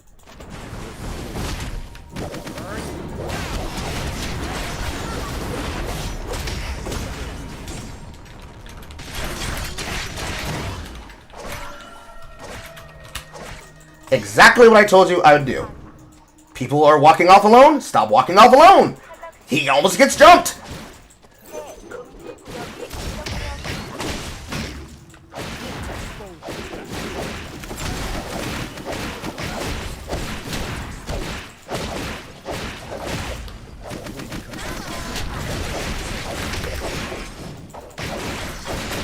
Why are you farming that bear? I'm literally fighting someone! I was so confused!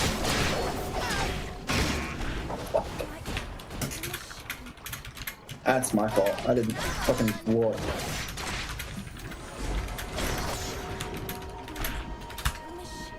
So, perfect case example. Eyes in the back of your head. Animal not more important than fight. Mm-hmm. Yes, farming is important, but you're not farming everything to the point that you're distracted to everything around you. That was bad of him, but that was also bad of you. But it's a mistake that you're making, because you're new. That's why it's so important to know how to do your job. Your job is not to power farm and be mindless like you're playing League. You have to kill people. The people give more than healing the animal. We kill the people and they have items, we get their money and their credits. Yeah. Also, I'm writing this guy off. He's done this mistake way too many times now. Yeah.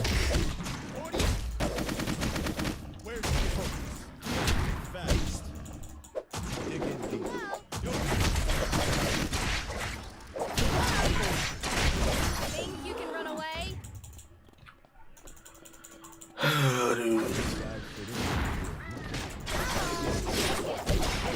You really want to use your auto attack combo. You're losing a lot more health than you should because you're not using the shield. That is a squirrel. That squirrel will drop an item. It is not an item we want to go chase down, but she does drop credits in her wake. So it sometimes can be good to do that. So she went around the corner, and she's got a timer. As we fight her on that timer, every time we hit her, it resets that timer. Then she will give a bunch of credits that she drops and a special item. Once again, he is off by himself. Where's the gym? No. I got a fusion core from a bear. Run. Pick it up, run. Pick it up, run. Pick it up, run. Pick it up, run. We're in between two teams. Okay. I have my fucking... I have my, yellow, shirt. Okay, you have Awadai? Yeah. That's why I told you to run. Keep running. Do not stop to fight them. Keep running. I am running.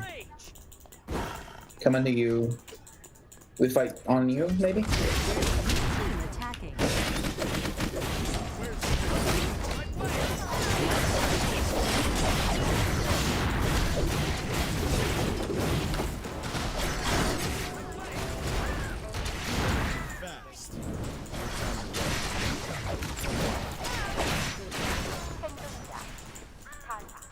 Keep fighting. Keep moving. Keep vision.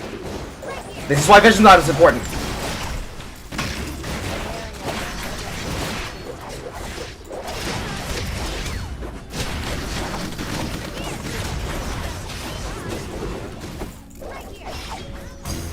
Good!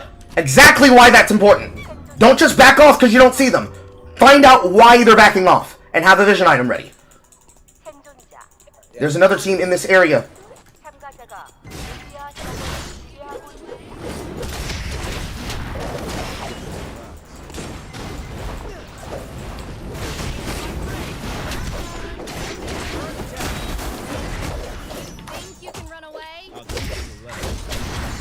So, this would be the situations where you would be killing them permanently.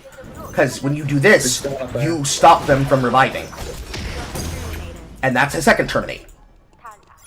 Nice. So by eliminating them like this, we're able to take their credits and we take their food and we use all that to buy the shit we need, which I just got very, very loaded.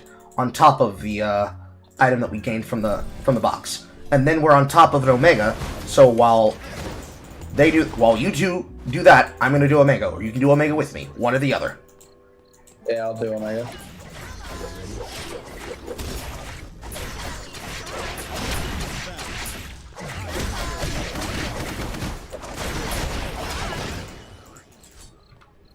When would it be good to save charges for 3 tier W? When you're farming off of wolves. So if there's a fight happening around you and you need to move towards it, you would be using all of that to buy for your opportunity to attack. Vi as in V-I-E. Vi. Lying in wait. You would be waiting for an opportunity to come surprise them, and be using that as an opportunity to take them by surprise. So, let's say that fight was happening there, and you came in on the back end. You would use those dogs that I just killed to get 2, or you would be spacing them to get 2, and then you would be killing them for the final. No, I mean 3. Yes, your thing. There's an enemy walking in towards us. There's an enemy walking towards us. There's an enemy walking towards us. There's an enemy walking towards us.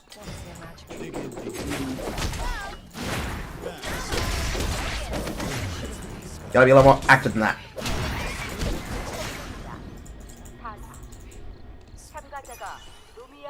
I need freaking. There's two ping systems. One is normal ping, the other one is control ping. I'm currently asking him what he needs. He's not saying anything. So he wants to buy it himself, I guess, because he's sitting on all purple. Looks like he wants a VF blood. There's a team nearby us in this area. They just took that case above us. Fine.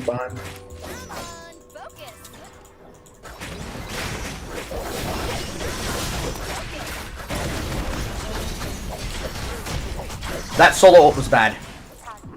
Yeah. I understand what you were doing it for, but that was bad. There's the second part of his team's here. Don't get comfortable. I dash over the wall. Having a bed at all is a luxury.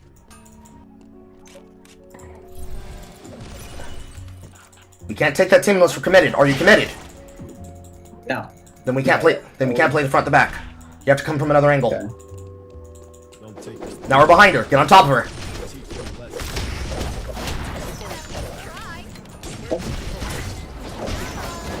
She has a head vault. Cover the option. Don't let her just walk us into the corner. I get on top of her. You catch her. Okay. There's another team that's in this area down here in beach. Okay.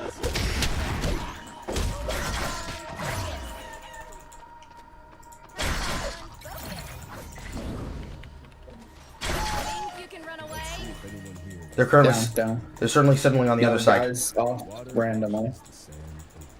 Purple crate maybe? There's a red crate that's about to drop here. That's what you're saying.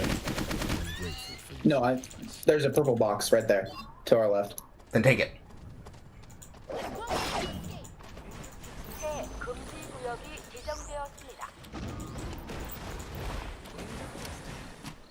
Oh, that's nice. I need fucking... There's a team flying over us. That team is about to drop down and collapse here. Engage quickly.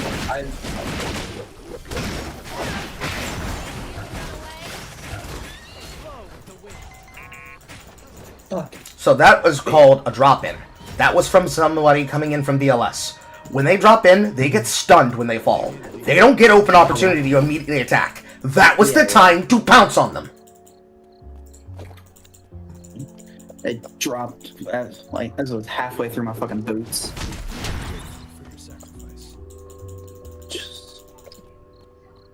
He's dead? Because he's slow?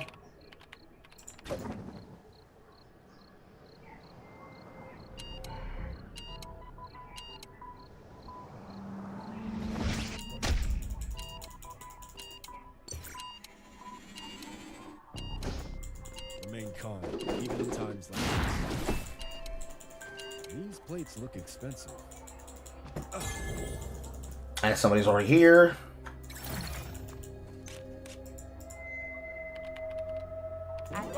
Walk down. The entire dojo.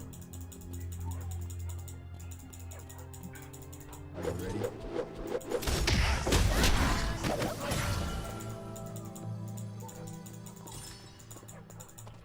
He's still alive? Miracles? Possibly because the other team is looking for domination.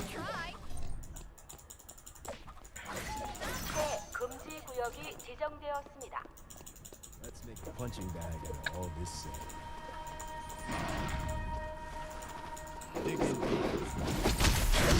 So keep an eye over your shoulder. Because it looks like, while there might not be people here, there was somebody here. Because they had the cams. So they know that we were here just now.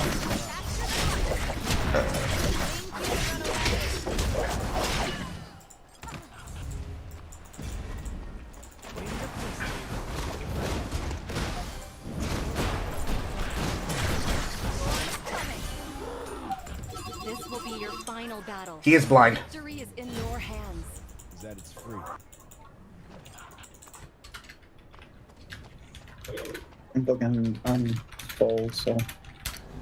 And.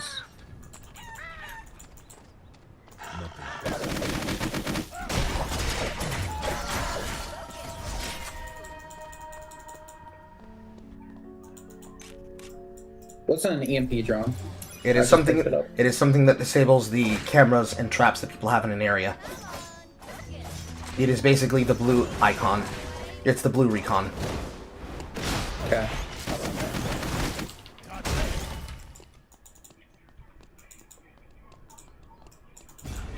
The next battle will be your last. Good luck.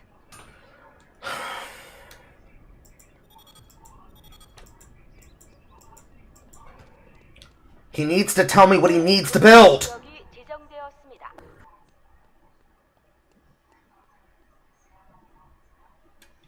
I think... No, that's a corpse.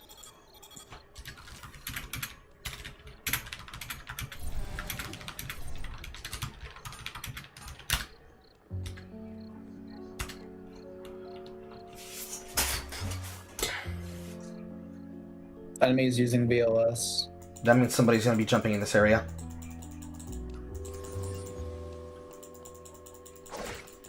And if somebody's using the VLS, they get an overhead scan of the area. And then they They're land. still there.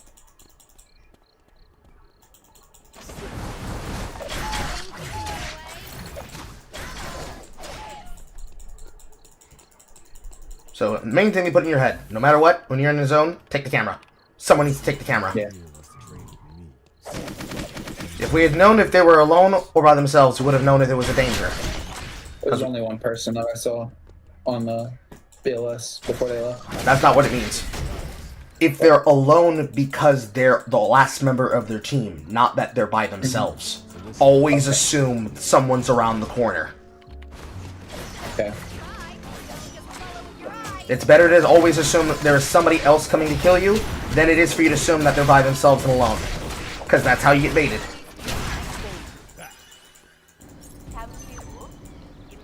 So, it's last teams.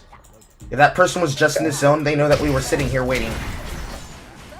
Ideally, I would have wanted to run them down, but alternatively, this is what we have to do. So, because I'm a frontline tank, my job is to have vision items so that we can keep vision of them when they're walking in. We don't know where the last fight's going to be, so our job is to play it slow and play it smart. So, gadgets, V-Key. There are 7 gadgets. 2 of them are teleporter systems, Mobile VLS and CNOT Gate. The other two are for concept systems, which is the Kiosk and the Hunter Spot. The last 2 are movements, Orb and Recon. It is a camera, and it is a wind zone that lets us move faster. Okay. So, you're going to walk into the zone, and you're going to select the Recon, you're going to press the G key, and you're going to activate it. Okay. So we see them, they're over there, in the brush, on the back end, Behind chasing us. Always kite, always kite, always kite.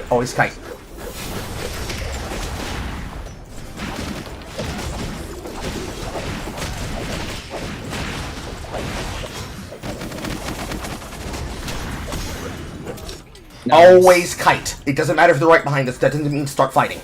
Always kite, know where their positioning is. So, Tsambe, the ninja that was hitting with shurikens, she is a ranged character. She is a close range character. You want her to dash to you. You want her to dash to you. It is a dual. To use her dash, so it's a double. It's a double dash. It's a double dash. Never stop. Really? Yeah. Dash, shadow clone, dash back. Unironically, ninja log substitution. Okay. Basically, long range Akali as a backliner. Yeah. She only has one form of Akali dash as an ultimate. We wanted her to walk past her team line to put themselves in that position where I walked through them, used all of my AoE damage to group them up, and he was able to do his job with his AoE to kill them. Okay. That then enables you to have the ability to fight, which means that they have to pick a target. If they dump on you first, they don't see where I am. Yes, they knew that I was on the other side of the wall, so I just waited until the fight was done, or rather, until the fight was started. Picked the lowest target that was close, used my nunchuck to attach to them to get a flip kick, execute 1. Now it's 3 on 2. That gives you time to hide away because the other attacker, I think was a Luke, was chasing you down. Now I use my spells to get on top of him. There's a giant tank that's currently whittling him down that's going to kill him while he's chasing you. He has to fight you or me. If he turns to fight you, he dies. Yes, this was. So, and worse, he was in fact a tank Luke. So look at these items on this Luke right here. Ghost Hand, Titan, Blue Frames, Burning Heart, Mace, Mirage Lace-Ups. This guy was going to murder you whether or not. That's Tsubame, Sultan's Adorned, Star of the Winds, Ghillie Suit, Petal, Alexander. And then Debbie Marlene, Leviathan, Mithril Core, Blue Frames, Burning Heart, Blade Boots. They were a chase down team. Technically, they are 2 parts melee, 1 part range, but they're a chase down team. But they're very weak to the fact that they have to get on top of the target to do it. And as you can clearly see... And then I dashed in and they didn't have to. Yes, and then as you can clearly see from the amount of credits we have, you can see that I was at level 20. I wanted to start the fight, but if they start the fight attacking either of you, that means I have all the time in the world to chase down Tsubame. I have all the time in the world to chase down Tsubame, because I don't want her auto-attacking me, not until I get on top of her with a shield. 2 of my skills can be pre-used, so that I can immediately get a dash of my ultimate, but my 3rd skill has to be landed in order to get a skill of my ultimate. So, I wanted them to chase us so I could E them. Okay. I E them, I flip them, I lock one down, I flip kick them, they're stuck in the air, you start to auto-attack them. That would be where you get the chance to do 3 stacks, by the way. You get to your 3 stack, you survive... Where they try to all-in me and I just invulnerable it. Yes. They try to go down on you and constantly fight you. You use your 3 stack. You go untargetable. They try to wait for you outside of it, but they're being beaten on top of by an engaged tank and a mage. And then with like an AoE mage. Okay. I see it. I see it. And I was just confused when you said kite, because in League, kiting is just sideways movement usually. But you were meaning like back up. Like stay away from them. Yes. You understand what orb walking and aid walking is. You're vein spotting. You need to act like you're Vayne when you're fighting people. You want to kite away from them. Just like when you're a jungler and you're trying to pull the camp so that you can keep moving in the direction you're trying to move in while killing it. Yeah. That's how you need to fight in combat. Even if you're melee or ranged. Since we're melee, we have to kite in such a way where we're trying to stay out of the range of the attacker while we have the ability to use our skills. Auto spacing. Yes, auto spacing. You want to kite away from where the fight is going to start because they're chasing you. So, they're coming from behind, kite away from behind us, walk in the opposite direction, wait until an important spell gets used, and then counterattack them. Okay. And more of this knowledge will come with when I understand, like, characters. You'll understand you'll understand what an opportunity looks like and what isn't an opportunity. Yeah. How are you liking Eternal Return? Oh, it's so fucking fun. Mm-hmm. Especially since I lucked out and picked this character first. There are other characters that can have similar levels of fun, such as Piccolo, but every character has their shining moment. It's about learning how to put... Every character has a niche. It's just, I like this niche a lot. Engaged characters and headbutt characters are fun, because they're the ones that lead team fights. If you do your job, you make it possible for the backline and midline to do their job. Mm-hmm. If it helps with, like, character, like, recommendations you could give me, I usually play, like, Mordekaiser, Warwick, Kog'Maw in their respective lanes. For that, you'd want to look up characters that are brawlers. So if you click the button that at the bottom of the screen in the bottom right corner looks like an arrow key to minimize the screen, it says Reduce Team Lobby. You can then open up the store and then go to Character. And you're going to click on the icon that is the sword and axe crossed that says Fighter. Those are the characters you want to learn. Every character in this category is the characters that you want to learn. These are the chase down characters, these are the brawlers, these are the bruisers, these are the fighters, these are the engagers, these are the people who set the fight. Jackie, Hyunwoo, or 2 already have. To also help you, you would want to organize them by Yeah, but to also help you, want to organize them by A cost by ascending. So cheap ones on the top, expensive ones on the bottom. Yeah. Expensive does not mean good. Expensive means complex and new. They're more recently released. So Fenrir, the newest character, they're down there, and I already own them because they were given away to everybody who already had an account before this season started that was created to get one. For you, you're probably going to have to pay about 8,000 coins. 9.9. 9.9 coins.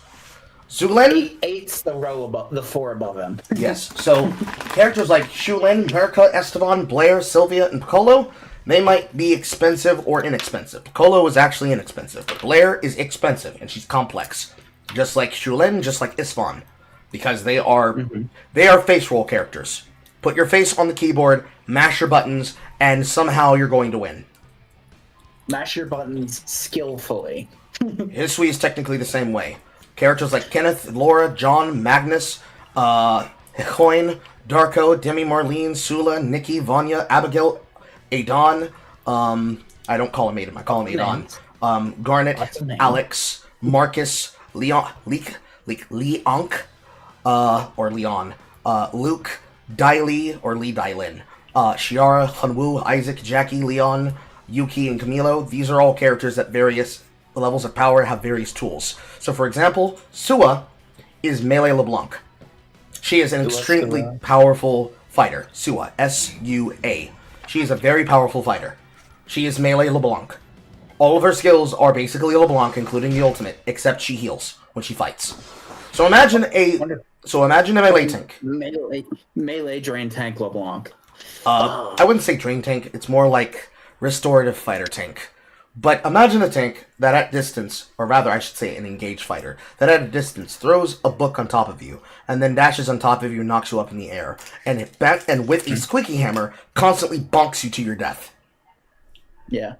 Now imagine on a bat build, she uses that setup, QEs you, applies the bookmark, puts you in the air in Don Quixote, and then positions herself towards a wall, and swings you at full swing into the wall to stun you. It's done. You're done. There's no way you're recovering in that time frame. Because you're going, and yes, it works the same way in League. Airborne statuses are crowd control effects that are hard to disable and hard to remove.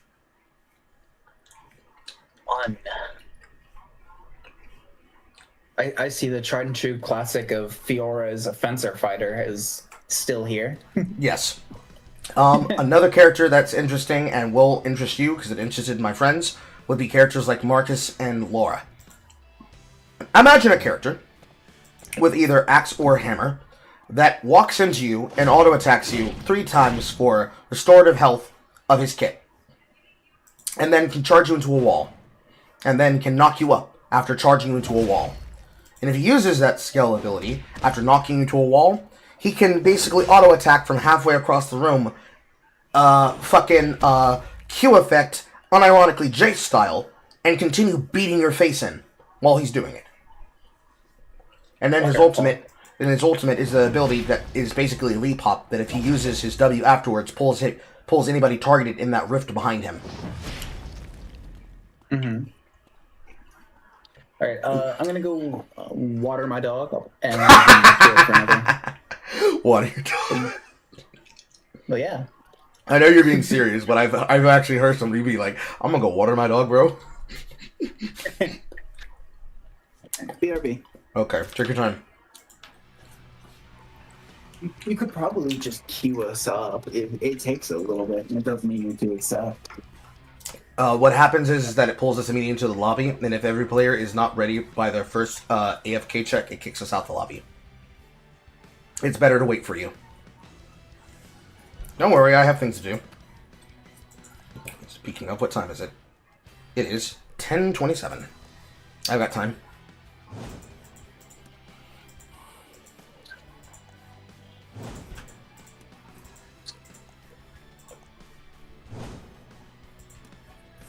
Call in 5 transfer drones in 1 game.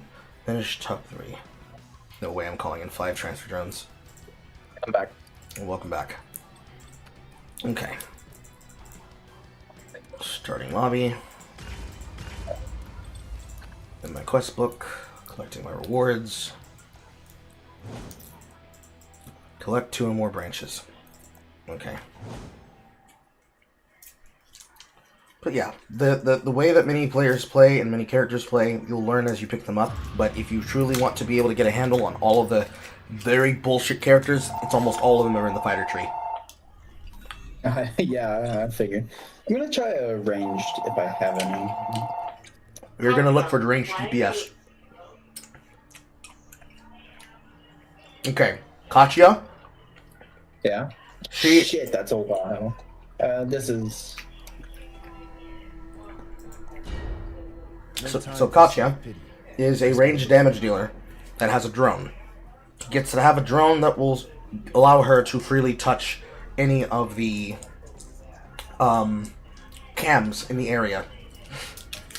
And she is basically a form of Ashe But not the good parts of Ashe, the bad parts of Ashe. Like the Hawk Drone. I don't remember all her abilities off the top of my head.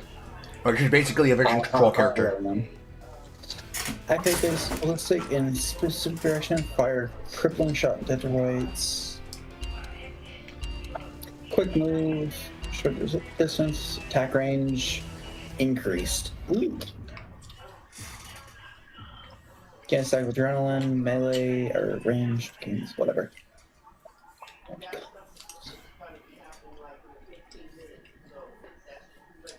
Hope that the starting position allows us to have time to let you read your skills as you're upgrading and building your items.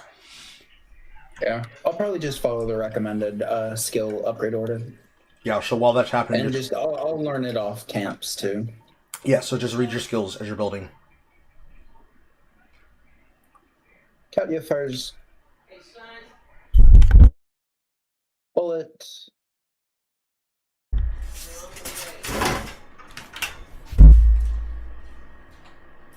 I have... It's literally just Caitlyn, Q, and E.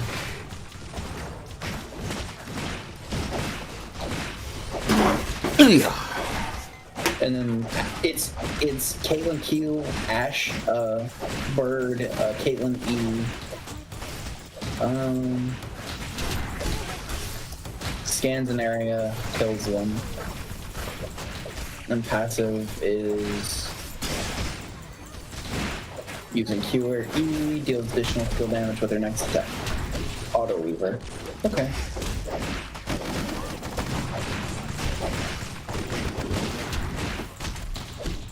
Lumia Island's Hyperloop is soon to be open.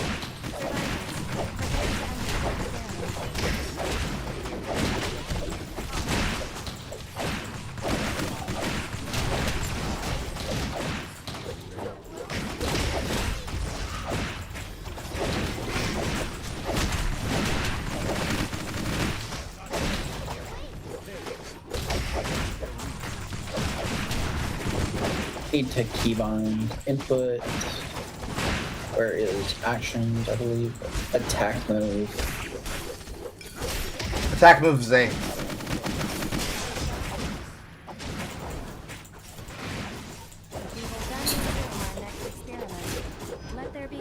Those parts are at least similar to League. They kept most of that the same. Then E is my movement.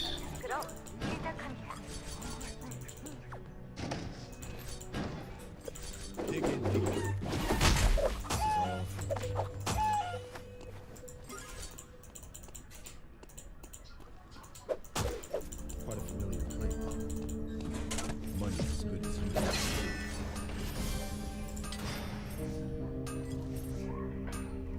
It's almost right.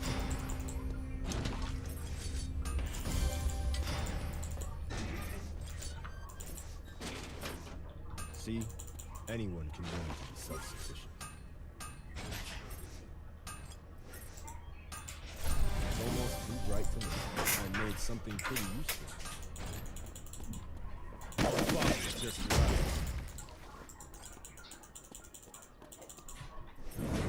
This might break after a single fight. It's almost too bright to look. Don't take this the wrong way.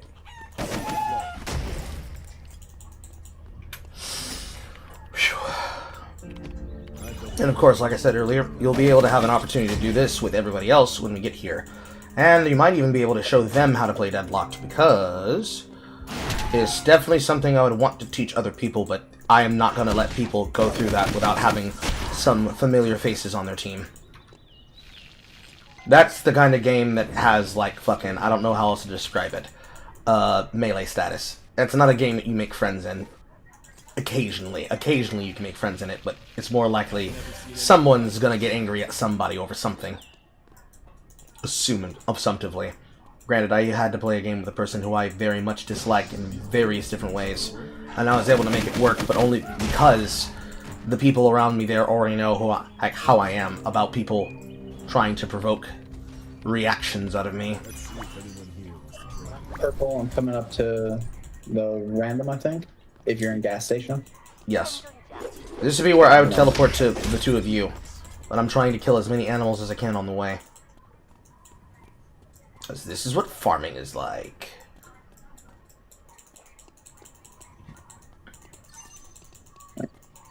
Admittedly, I used the 10 credit option for most of my stuff because I just did not want to be bothered.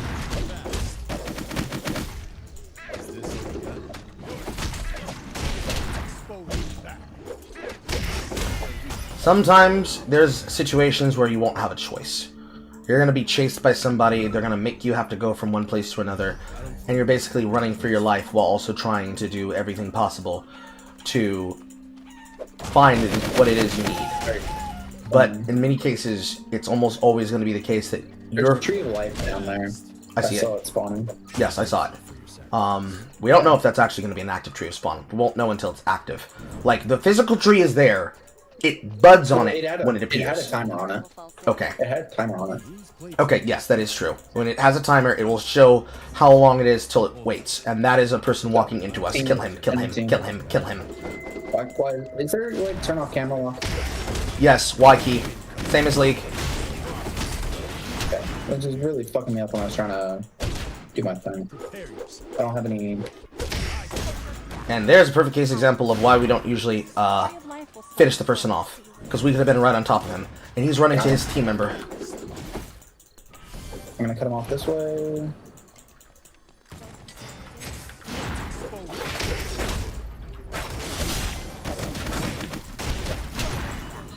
And that's also the same reason why you do not let people be separate. I got your pizza, bitch! Alright, and then it's the same hold space bar. Okay. Yes, and then hold space bar to refocus your camera. Correct. Okay. There's 3 teams around us. Is the tree alive? Yeah. Meteorite is... You can get special items. Hospital? Yes. We would want to fight our way to hospital. This way... There's Gloomy here. Or whatever. Lumi has Force Core, but I don't have enough money to afford it. If you don't have enough money to afford it... I've got 270, but... No, you'd need like 310. Now I'd have enough to afford it. If I can make it there. But he's about to take off. Unfortunate. But you would want to walk this way, but somebody's already taken it in the hospital. Okay, there's still a terminal. Let's see. I can get the meteorite. The important thing is that you have to think about who's around. So, like, yes, there is a terminal, but you want to make sure who's around. Yeah, I get you. Do I have enough? Yes, this is actually what's this orange one? Is it just a vision cloud? Yes, that is a smoke cloud. Enter the dimensional rift and win the battle to earn a special. So, yes, that is the correct flow. If we end up getting an item, we take the item, and then we find a place to get strong.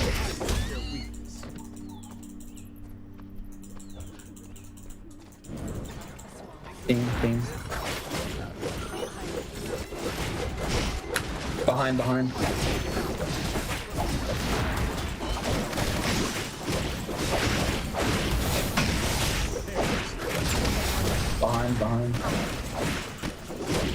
I'm simply better. There's your first break. Zero. There's another team that's coming down. We need to loot their bodies and move quickly. Already gone. And there's another team right in front of us. I'm coming. So, the stronger your line gets. I better catch at least one of these guys. The dimensional rift has opened. That Vanya was the person who was here. She walked away from us.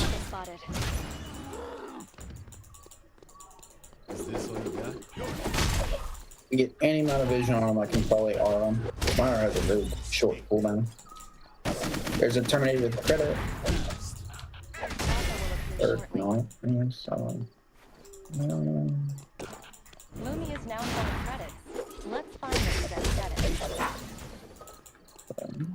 Second level R.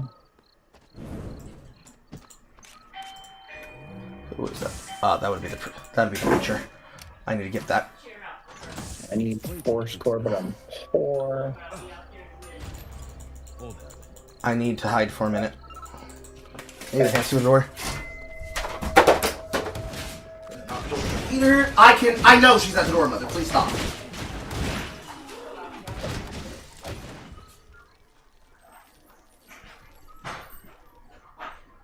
Oh, never mind. That is the groceries. That is not the butcher. That's the groceries. So my grocery delivery has shown up here, which is against our will. I don't know where that Luke is going, because he doesn't know what the plan is. So I'm going to have to take a break to bring in the groceries that were ordered over Walmart delivery. We are waiting for this tree to spawn. Get in a bush. I have cameras. I'm going to go put those. Camera's over here. We are waiting here to see if they face check this, and that Luke is making noise and they're about to come jump him.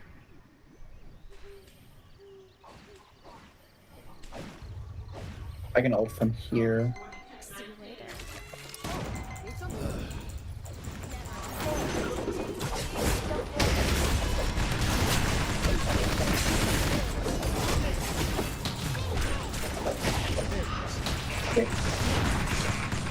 And that is the reason why you do not just take every blind fight. Please die, please die, please die, please die. Thank you. Okay, now I need to take a break and get those groceries in. Yeah, Perfect example! That's why you don't fight every single person you see. You see how they waited until he committed to the fight to come around him in the back? That's why we're waiting in a bush. Okay. Alright, give me a second. Yeah, I'll be here.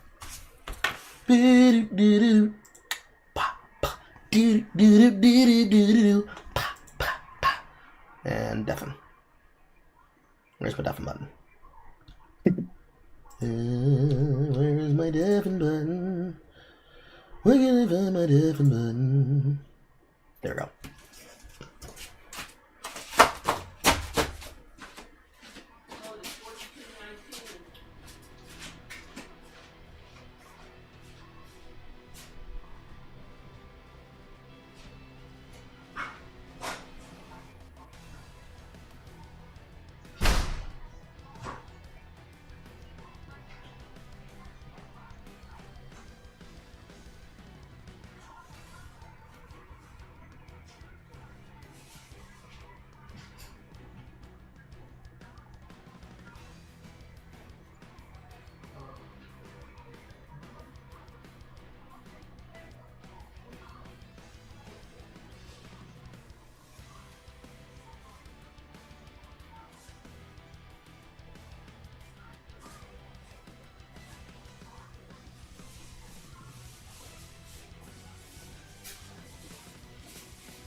So did you remember, or did you make sure to buy grocery bags?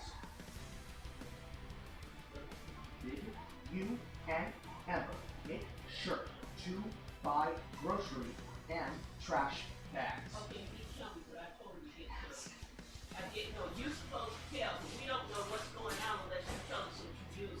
But I told her when she put it in there, that's what she said. Okay? You have your job too.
Should be out in just a moment.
Devin running.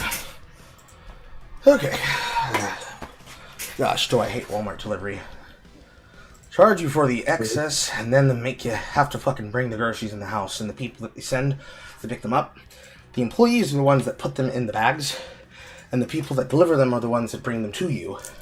But sometimes people are lazy, and they skip steps. So she started putting things in front of the door, and she literally put one of the things that was heavy in front of the door as basically a blockade. So I couldn't get out my front door originally. Incredible. Gig economy is gig economy work, but some things are just common sense. Okay, so let's break down that death. We were actually on a... What? Say what? Oh, it was, Can my ult target multiple people? Yes. Then using it on the one guy was one of the mistakes. Please leave a message after the tone. So I just didn't know that. That's okay.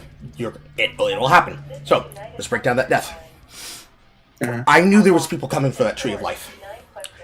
That Luke did not understand what was happening. I also partially didn't either. That's why I told you in the brush. Yeah, and then I should have stayed in the brush. No, we had to wait till they initiated on him, and they showed the rest of their teams. So, again, rewind to the whole thing, because it's important that you work through the state of mind. Hold your questions. We knew that there was a team coming. I knew that I wanted to wait for them to pick the Tree of Life, because when you're picking the Tree of Life, you cannot make actions. We already have vision of the backbrush, so we needed to wait. Because he chose to make himself a target by farming, it now meant that we needed to have an opportunity to fight. By killing the team coming with him to ensure that that Luke was a scouting Luke. And he was. Because that was the team. That was Luke, Aya, and I forget this character's name. And unfortunately, I learned too late that that was an ability power, Aya. Her power does not come from her auto attacks, it comes from her W. I basically took the full charge of her W with absolutely no shielding. But that was Luke, Aya, and another backline character. My brain wants to say Hua. They were on a 3-item spike on the Luke, who was building into his defensive tree, and they were on a 2-item and 1-item spike for the Hua and the Aya. We had the advantage of the fact that they had a 2 backline, 1 frontline team, because one of them is the auto attacker, the other one is the spellcaster mage. We needed to find them so we could get on top of them. Unfortunately, because he was too busy fighting the Luke, and this Luke was not building for tank stats first, even though he was going to be a tank stat Luke, it meant that because he was going against a 3-item Luke, he was at a disadvantage. He was 1 level down, he's 2 items down. The only way we turn that fight is by killing his backline. Because he's not doing his job. His job is to be engaging off of me. Unfortunately, because the fight happened the way that it happened, because he made himself a target, that is why I said you do not take fights against random people. The fights we took beforehand was a single member of the team walking off by themselves and getting caught and saying, help, help, help, help, I need to get out. That's a fight where they're filing in 1 by 1. You can take those fights. Those are good fights. We're grouped as 3. He's grouped as 1. That's a 1v3. Or rather, a 3v1. That fight started as a 1v3 that turned into a 3-on-3, but he was already at half health. And he lost the fight against the tank Luke. The only way to turn that fight is by killing his backline and turning it to a 3v1. With a 3v1 all in our favor, by using me as the engage to survive off that. Because he doesn't have fucking brain cells. We die for his mistakes. That's why I complain a lot in Deadlocked about dying for somebody else's sins. Why is he there? I wanted to phone the animals. Why? Because I wanted to phone the animals. Why? Because I wanted to get credits. I have to get strong. Why are you telling me how to play? You died for the fucking Luke. So, did you count heads? Huh? And that's the point I'm making here. Count the heads of the enemy team. Every team has a color. Until we see the other 2 members of the yellow team that was against us, yellow on my screen. There might be a different color for you. But the other members' teams. Until we see a full team's colors, you don't assume they're alone. That's why when you see a person, you should be running away from them. When you allow yourself to get rotated on by people, and you have to now use your 1 or maybe your 2 or 3 ability skills to jump and run away from them, those are abilities that you're not using to attack the enemy. It's like farming the wave with your spells in League. It's like using your spells to attack the wave in Deadlocked, or any other fucking MOBA. If it's not being used on the enemy, it's being wasted. Could it be possible that at a point you have a skill so strong that it one-shots the wave? Yes, it can. But you don't need to be attacking animals if you don't need to. This is not a game where you... It's like the inverse of the problem. This is not a game where you win by correctly killing all the people and then getting to the objective first. You kill all the people. Anything necessary to get the first opportunity is important. Because he gave it away, that means we had to fold our hands based on him. Even though, of the 6 kills we had, you were involved in nearly 90% of all of those kills. He was only involved in 4 of our team's kills, while I was involved in 5 of our team's kills. Which means one of these kills he did by himself. Is Luke able to kill people by himself? Yes, he can. But that doesn't mean he needs to be doing everything he was doing there, which was wrong. What could we have done differently? Tell his ass to get in the bush sooner. Ping harder. Type at him telling, stop fighting animals, you retard, and hide. But I shouldn't have to do that, because he should know how to play. But he doesn't know how to play, so we die for it. And now we go again. The cycle... GG, go next. The cycle here that you'll learn is that sometimes it's your mistake. Sometimes it's other people's mistake. Sometimes it's both. Sometimes it's neither. Yes, sometimes it's both. Sometimes it's neither. Sometimes it just came down to the better player. That was a shit opportunity because of a bad player. And they don't take responsibility in this game either. They never do. No, not even ranked. It's the same excuses. The people that take responsibility for their own actions play farm sims. They don't play games like this. No, they don't. And if they do, they're going to be the kinds of people that probably will try to slash me at all, and then they'll be confused and not understand how to win. And maybe they'll only play with their friends for fun, but they'll never really understand the game within the game. So, understanding the internal meta of the game within the game, that dictates whether or not you truly will have fun at the game. This team can work just because we have an engaged team and Lennox is good. Fenrir, like I mentioned, is a chase down champion. Just gotta look for it. If you're able to lock them down and continuously interrupt their skills, it can work. If it doesn't work, we have to move very quickly. We have to pounce on top of a target and never give them the breathing room to run to their team. This basically means that I end up becoming the damage carry, but that's okay because I have so much shielding to basically kill them by whittling them down over time. But melee teams, balanced teams. A balanced, air quote, team would be a backline carry, a mage, and an engaged tank. A team like this, you're basically the carry. Most of your stats and damage is going to be built towards attack power and attack damage. So you have to become a hyper carry. Got a little survivability, I assume? You'd be building 1 part survivability, 1 part initiation. Your chest item wouldn't be I'll die, it'd be an item called Omerata. It'll give you... The purple one was kind of, well... your starter... I'm naming your transition item, not your starter item. Your transition chest item would be a skill called Omerata, which is basically Warlord's Bloodmail. You get more attack power as you get lower towards 40%. Okay. Lower than me. It'll be on the list. You'll see it as it's going. But he's a very difficult player. He's a very difficult champion that requires understanding when you can engage, when you can't engage. So 1 part backline auto attacker, another part fucking the dog character Nefiri. This character's name is Fenrir. No, the chess piece. Amarada. You should be able to see it right now if you look at your late game item list. Whatever is your yellow transition item is the item that you're building. Oh yes, it's auto replace. It's the first one. Correct. So I don't have to change anything. What you would do is you would be trying to get to your power spikes, and we would be helping you get to those power spikes, but we would also be hitting some of our core spikes first.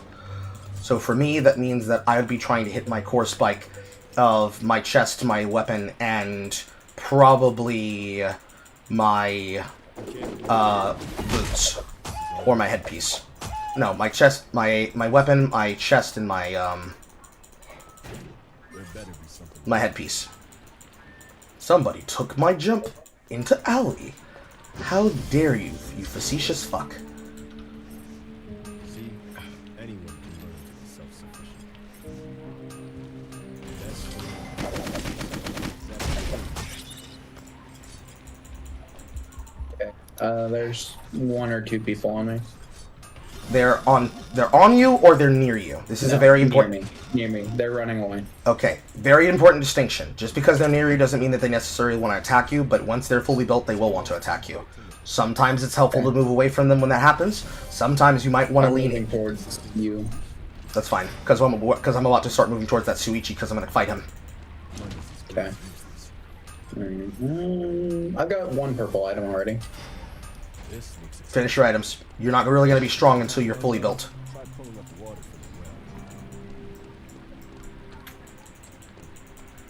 Maybe I can get away with stuffing a few extra in my pockets. There's gotta be a gym. Okay, yeah, I've got... Alright, I'm only missing 2 pieces now. Which are... easy enough to get on. Fast. Anyone here hiring a puncher?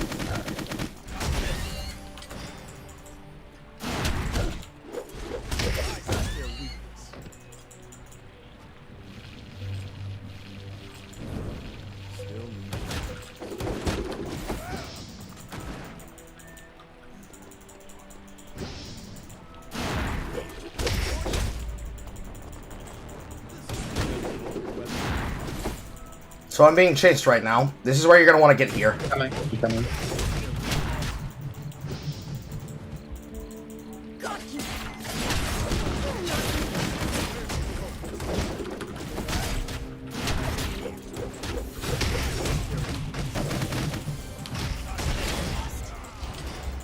Unfortunately, our Lennox is not grouping.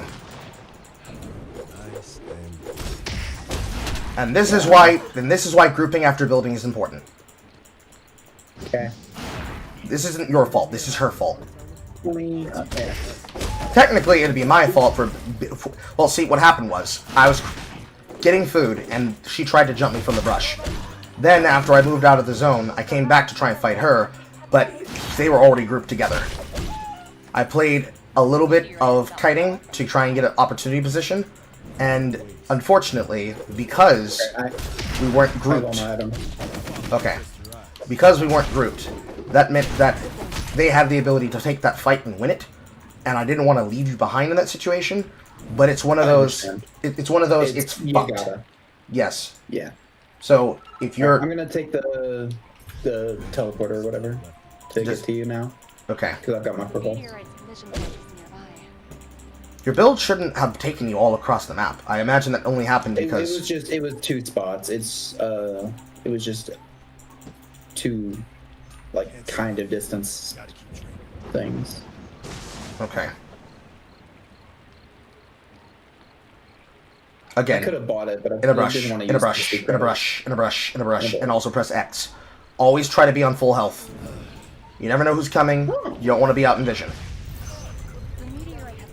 So at the start of each day, well, another thing that the map does, at the start of each day, it basically gives you a radar ping to show you who's nearby and what's happening. So there's a team that was moving from the middle line towards us from the top of the bridge. So what we want to do is basically kill these animals and then pick a direction that we want to go in next.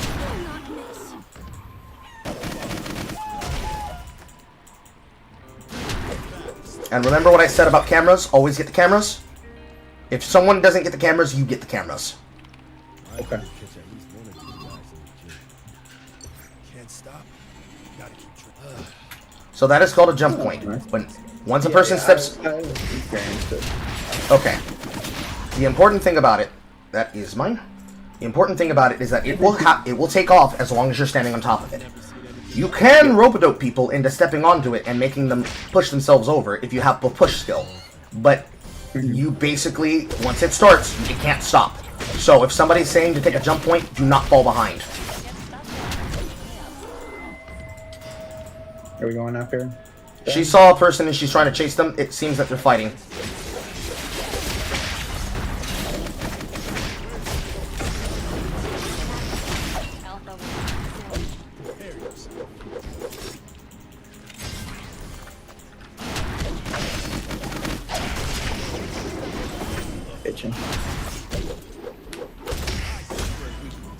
I forget what the character's name is, but she has 2 forms. One of them is basically a... Down. Or you're ahead of me, so... Dashport.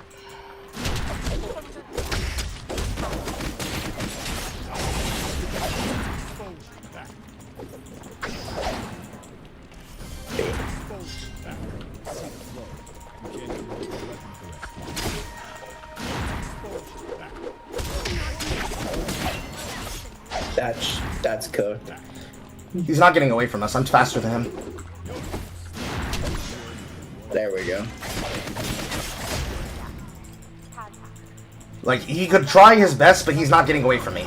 That's one of the upsides of Piccolo. Now we go. Character? What? The hooded icon. Yes, he's not getting away from me. I have more dashes than him, and I'm faster. We need to take this quickly, because there's another team inside of there. They're already here. Coming, I'm coming.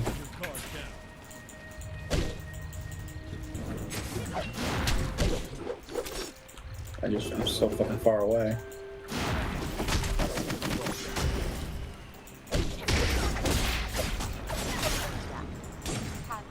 And now we go back. But yeah, he's not getting away from me. Piccolo is a very, very dangerously slippery character. Unfortunately, because we have to walk off that, this Kenneth and his team gets it. Do not let him leave.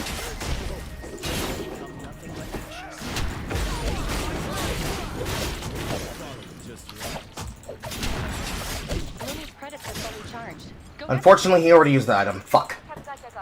So, those are the upsides and downsides of always constantly bloody fighting. Is it good for credits? Yes, it is. But does it cost you opportunities if you were currently doing something and had to lock something down? Yes, it does. Because the item was worth more than the credits that I get off of his body for killing him. It's a shit situation, but that's part of the reason why it's important to be grouped and to have a plan. Obviously, since I move the fastest, I am the one that's basically coming up with the game plan.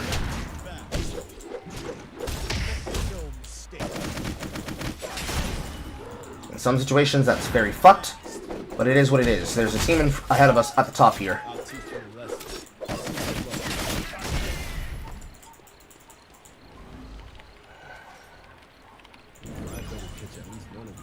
So, important thing about noise. 1 alert means one person. 2 alerts means 2 people.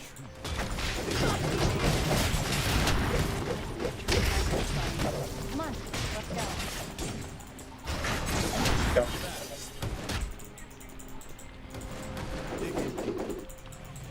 Now, you see how she's currently getting that item while we're fighting? Yeah.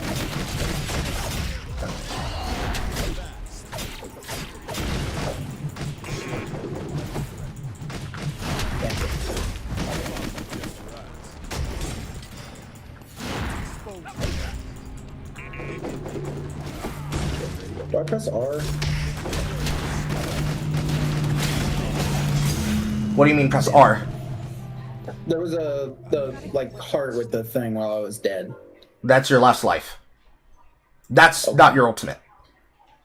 No, I know. Because I was down. So what do you mean press R? Do I do that? Your survival skills? Okay, I know what you're...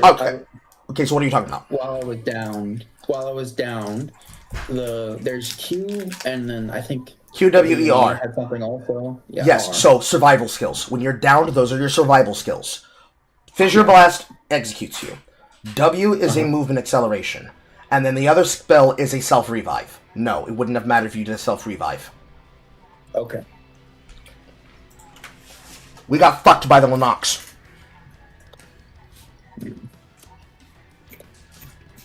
That sucks. I don't know what possessed her to do it. That was not a situation to get what was important.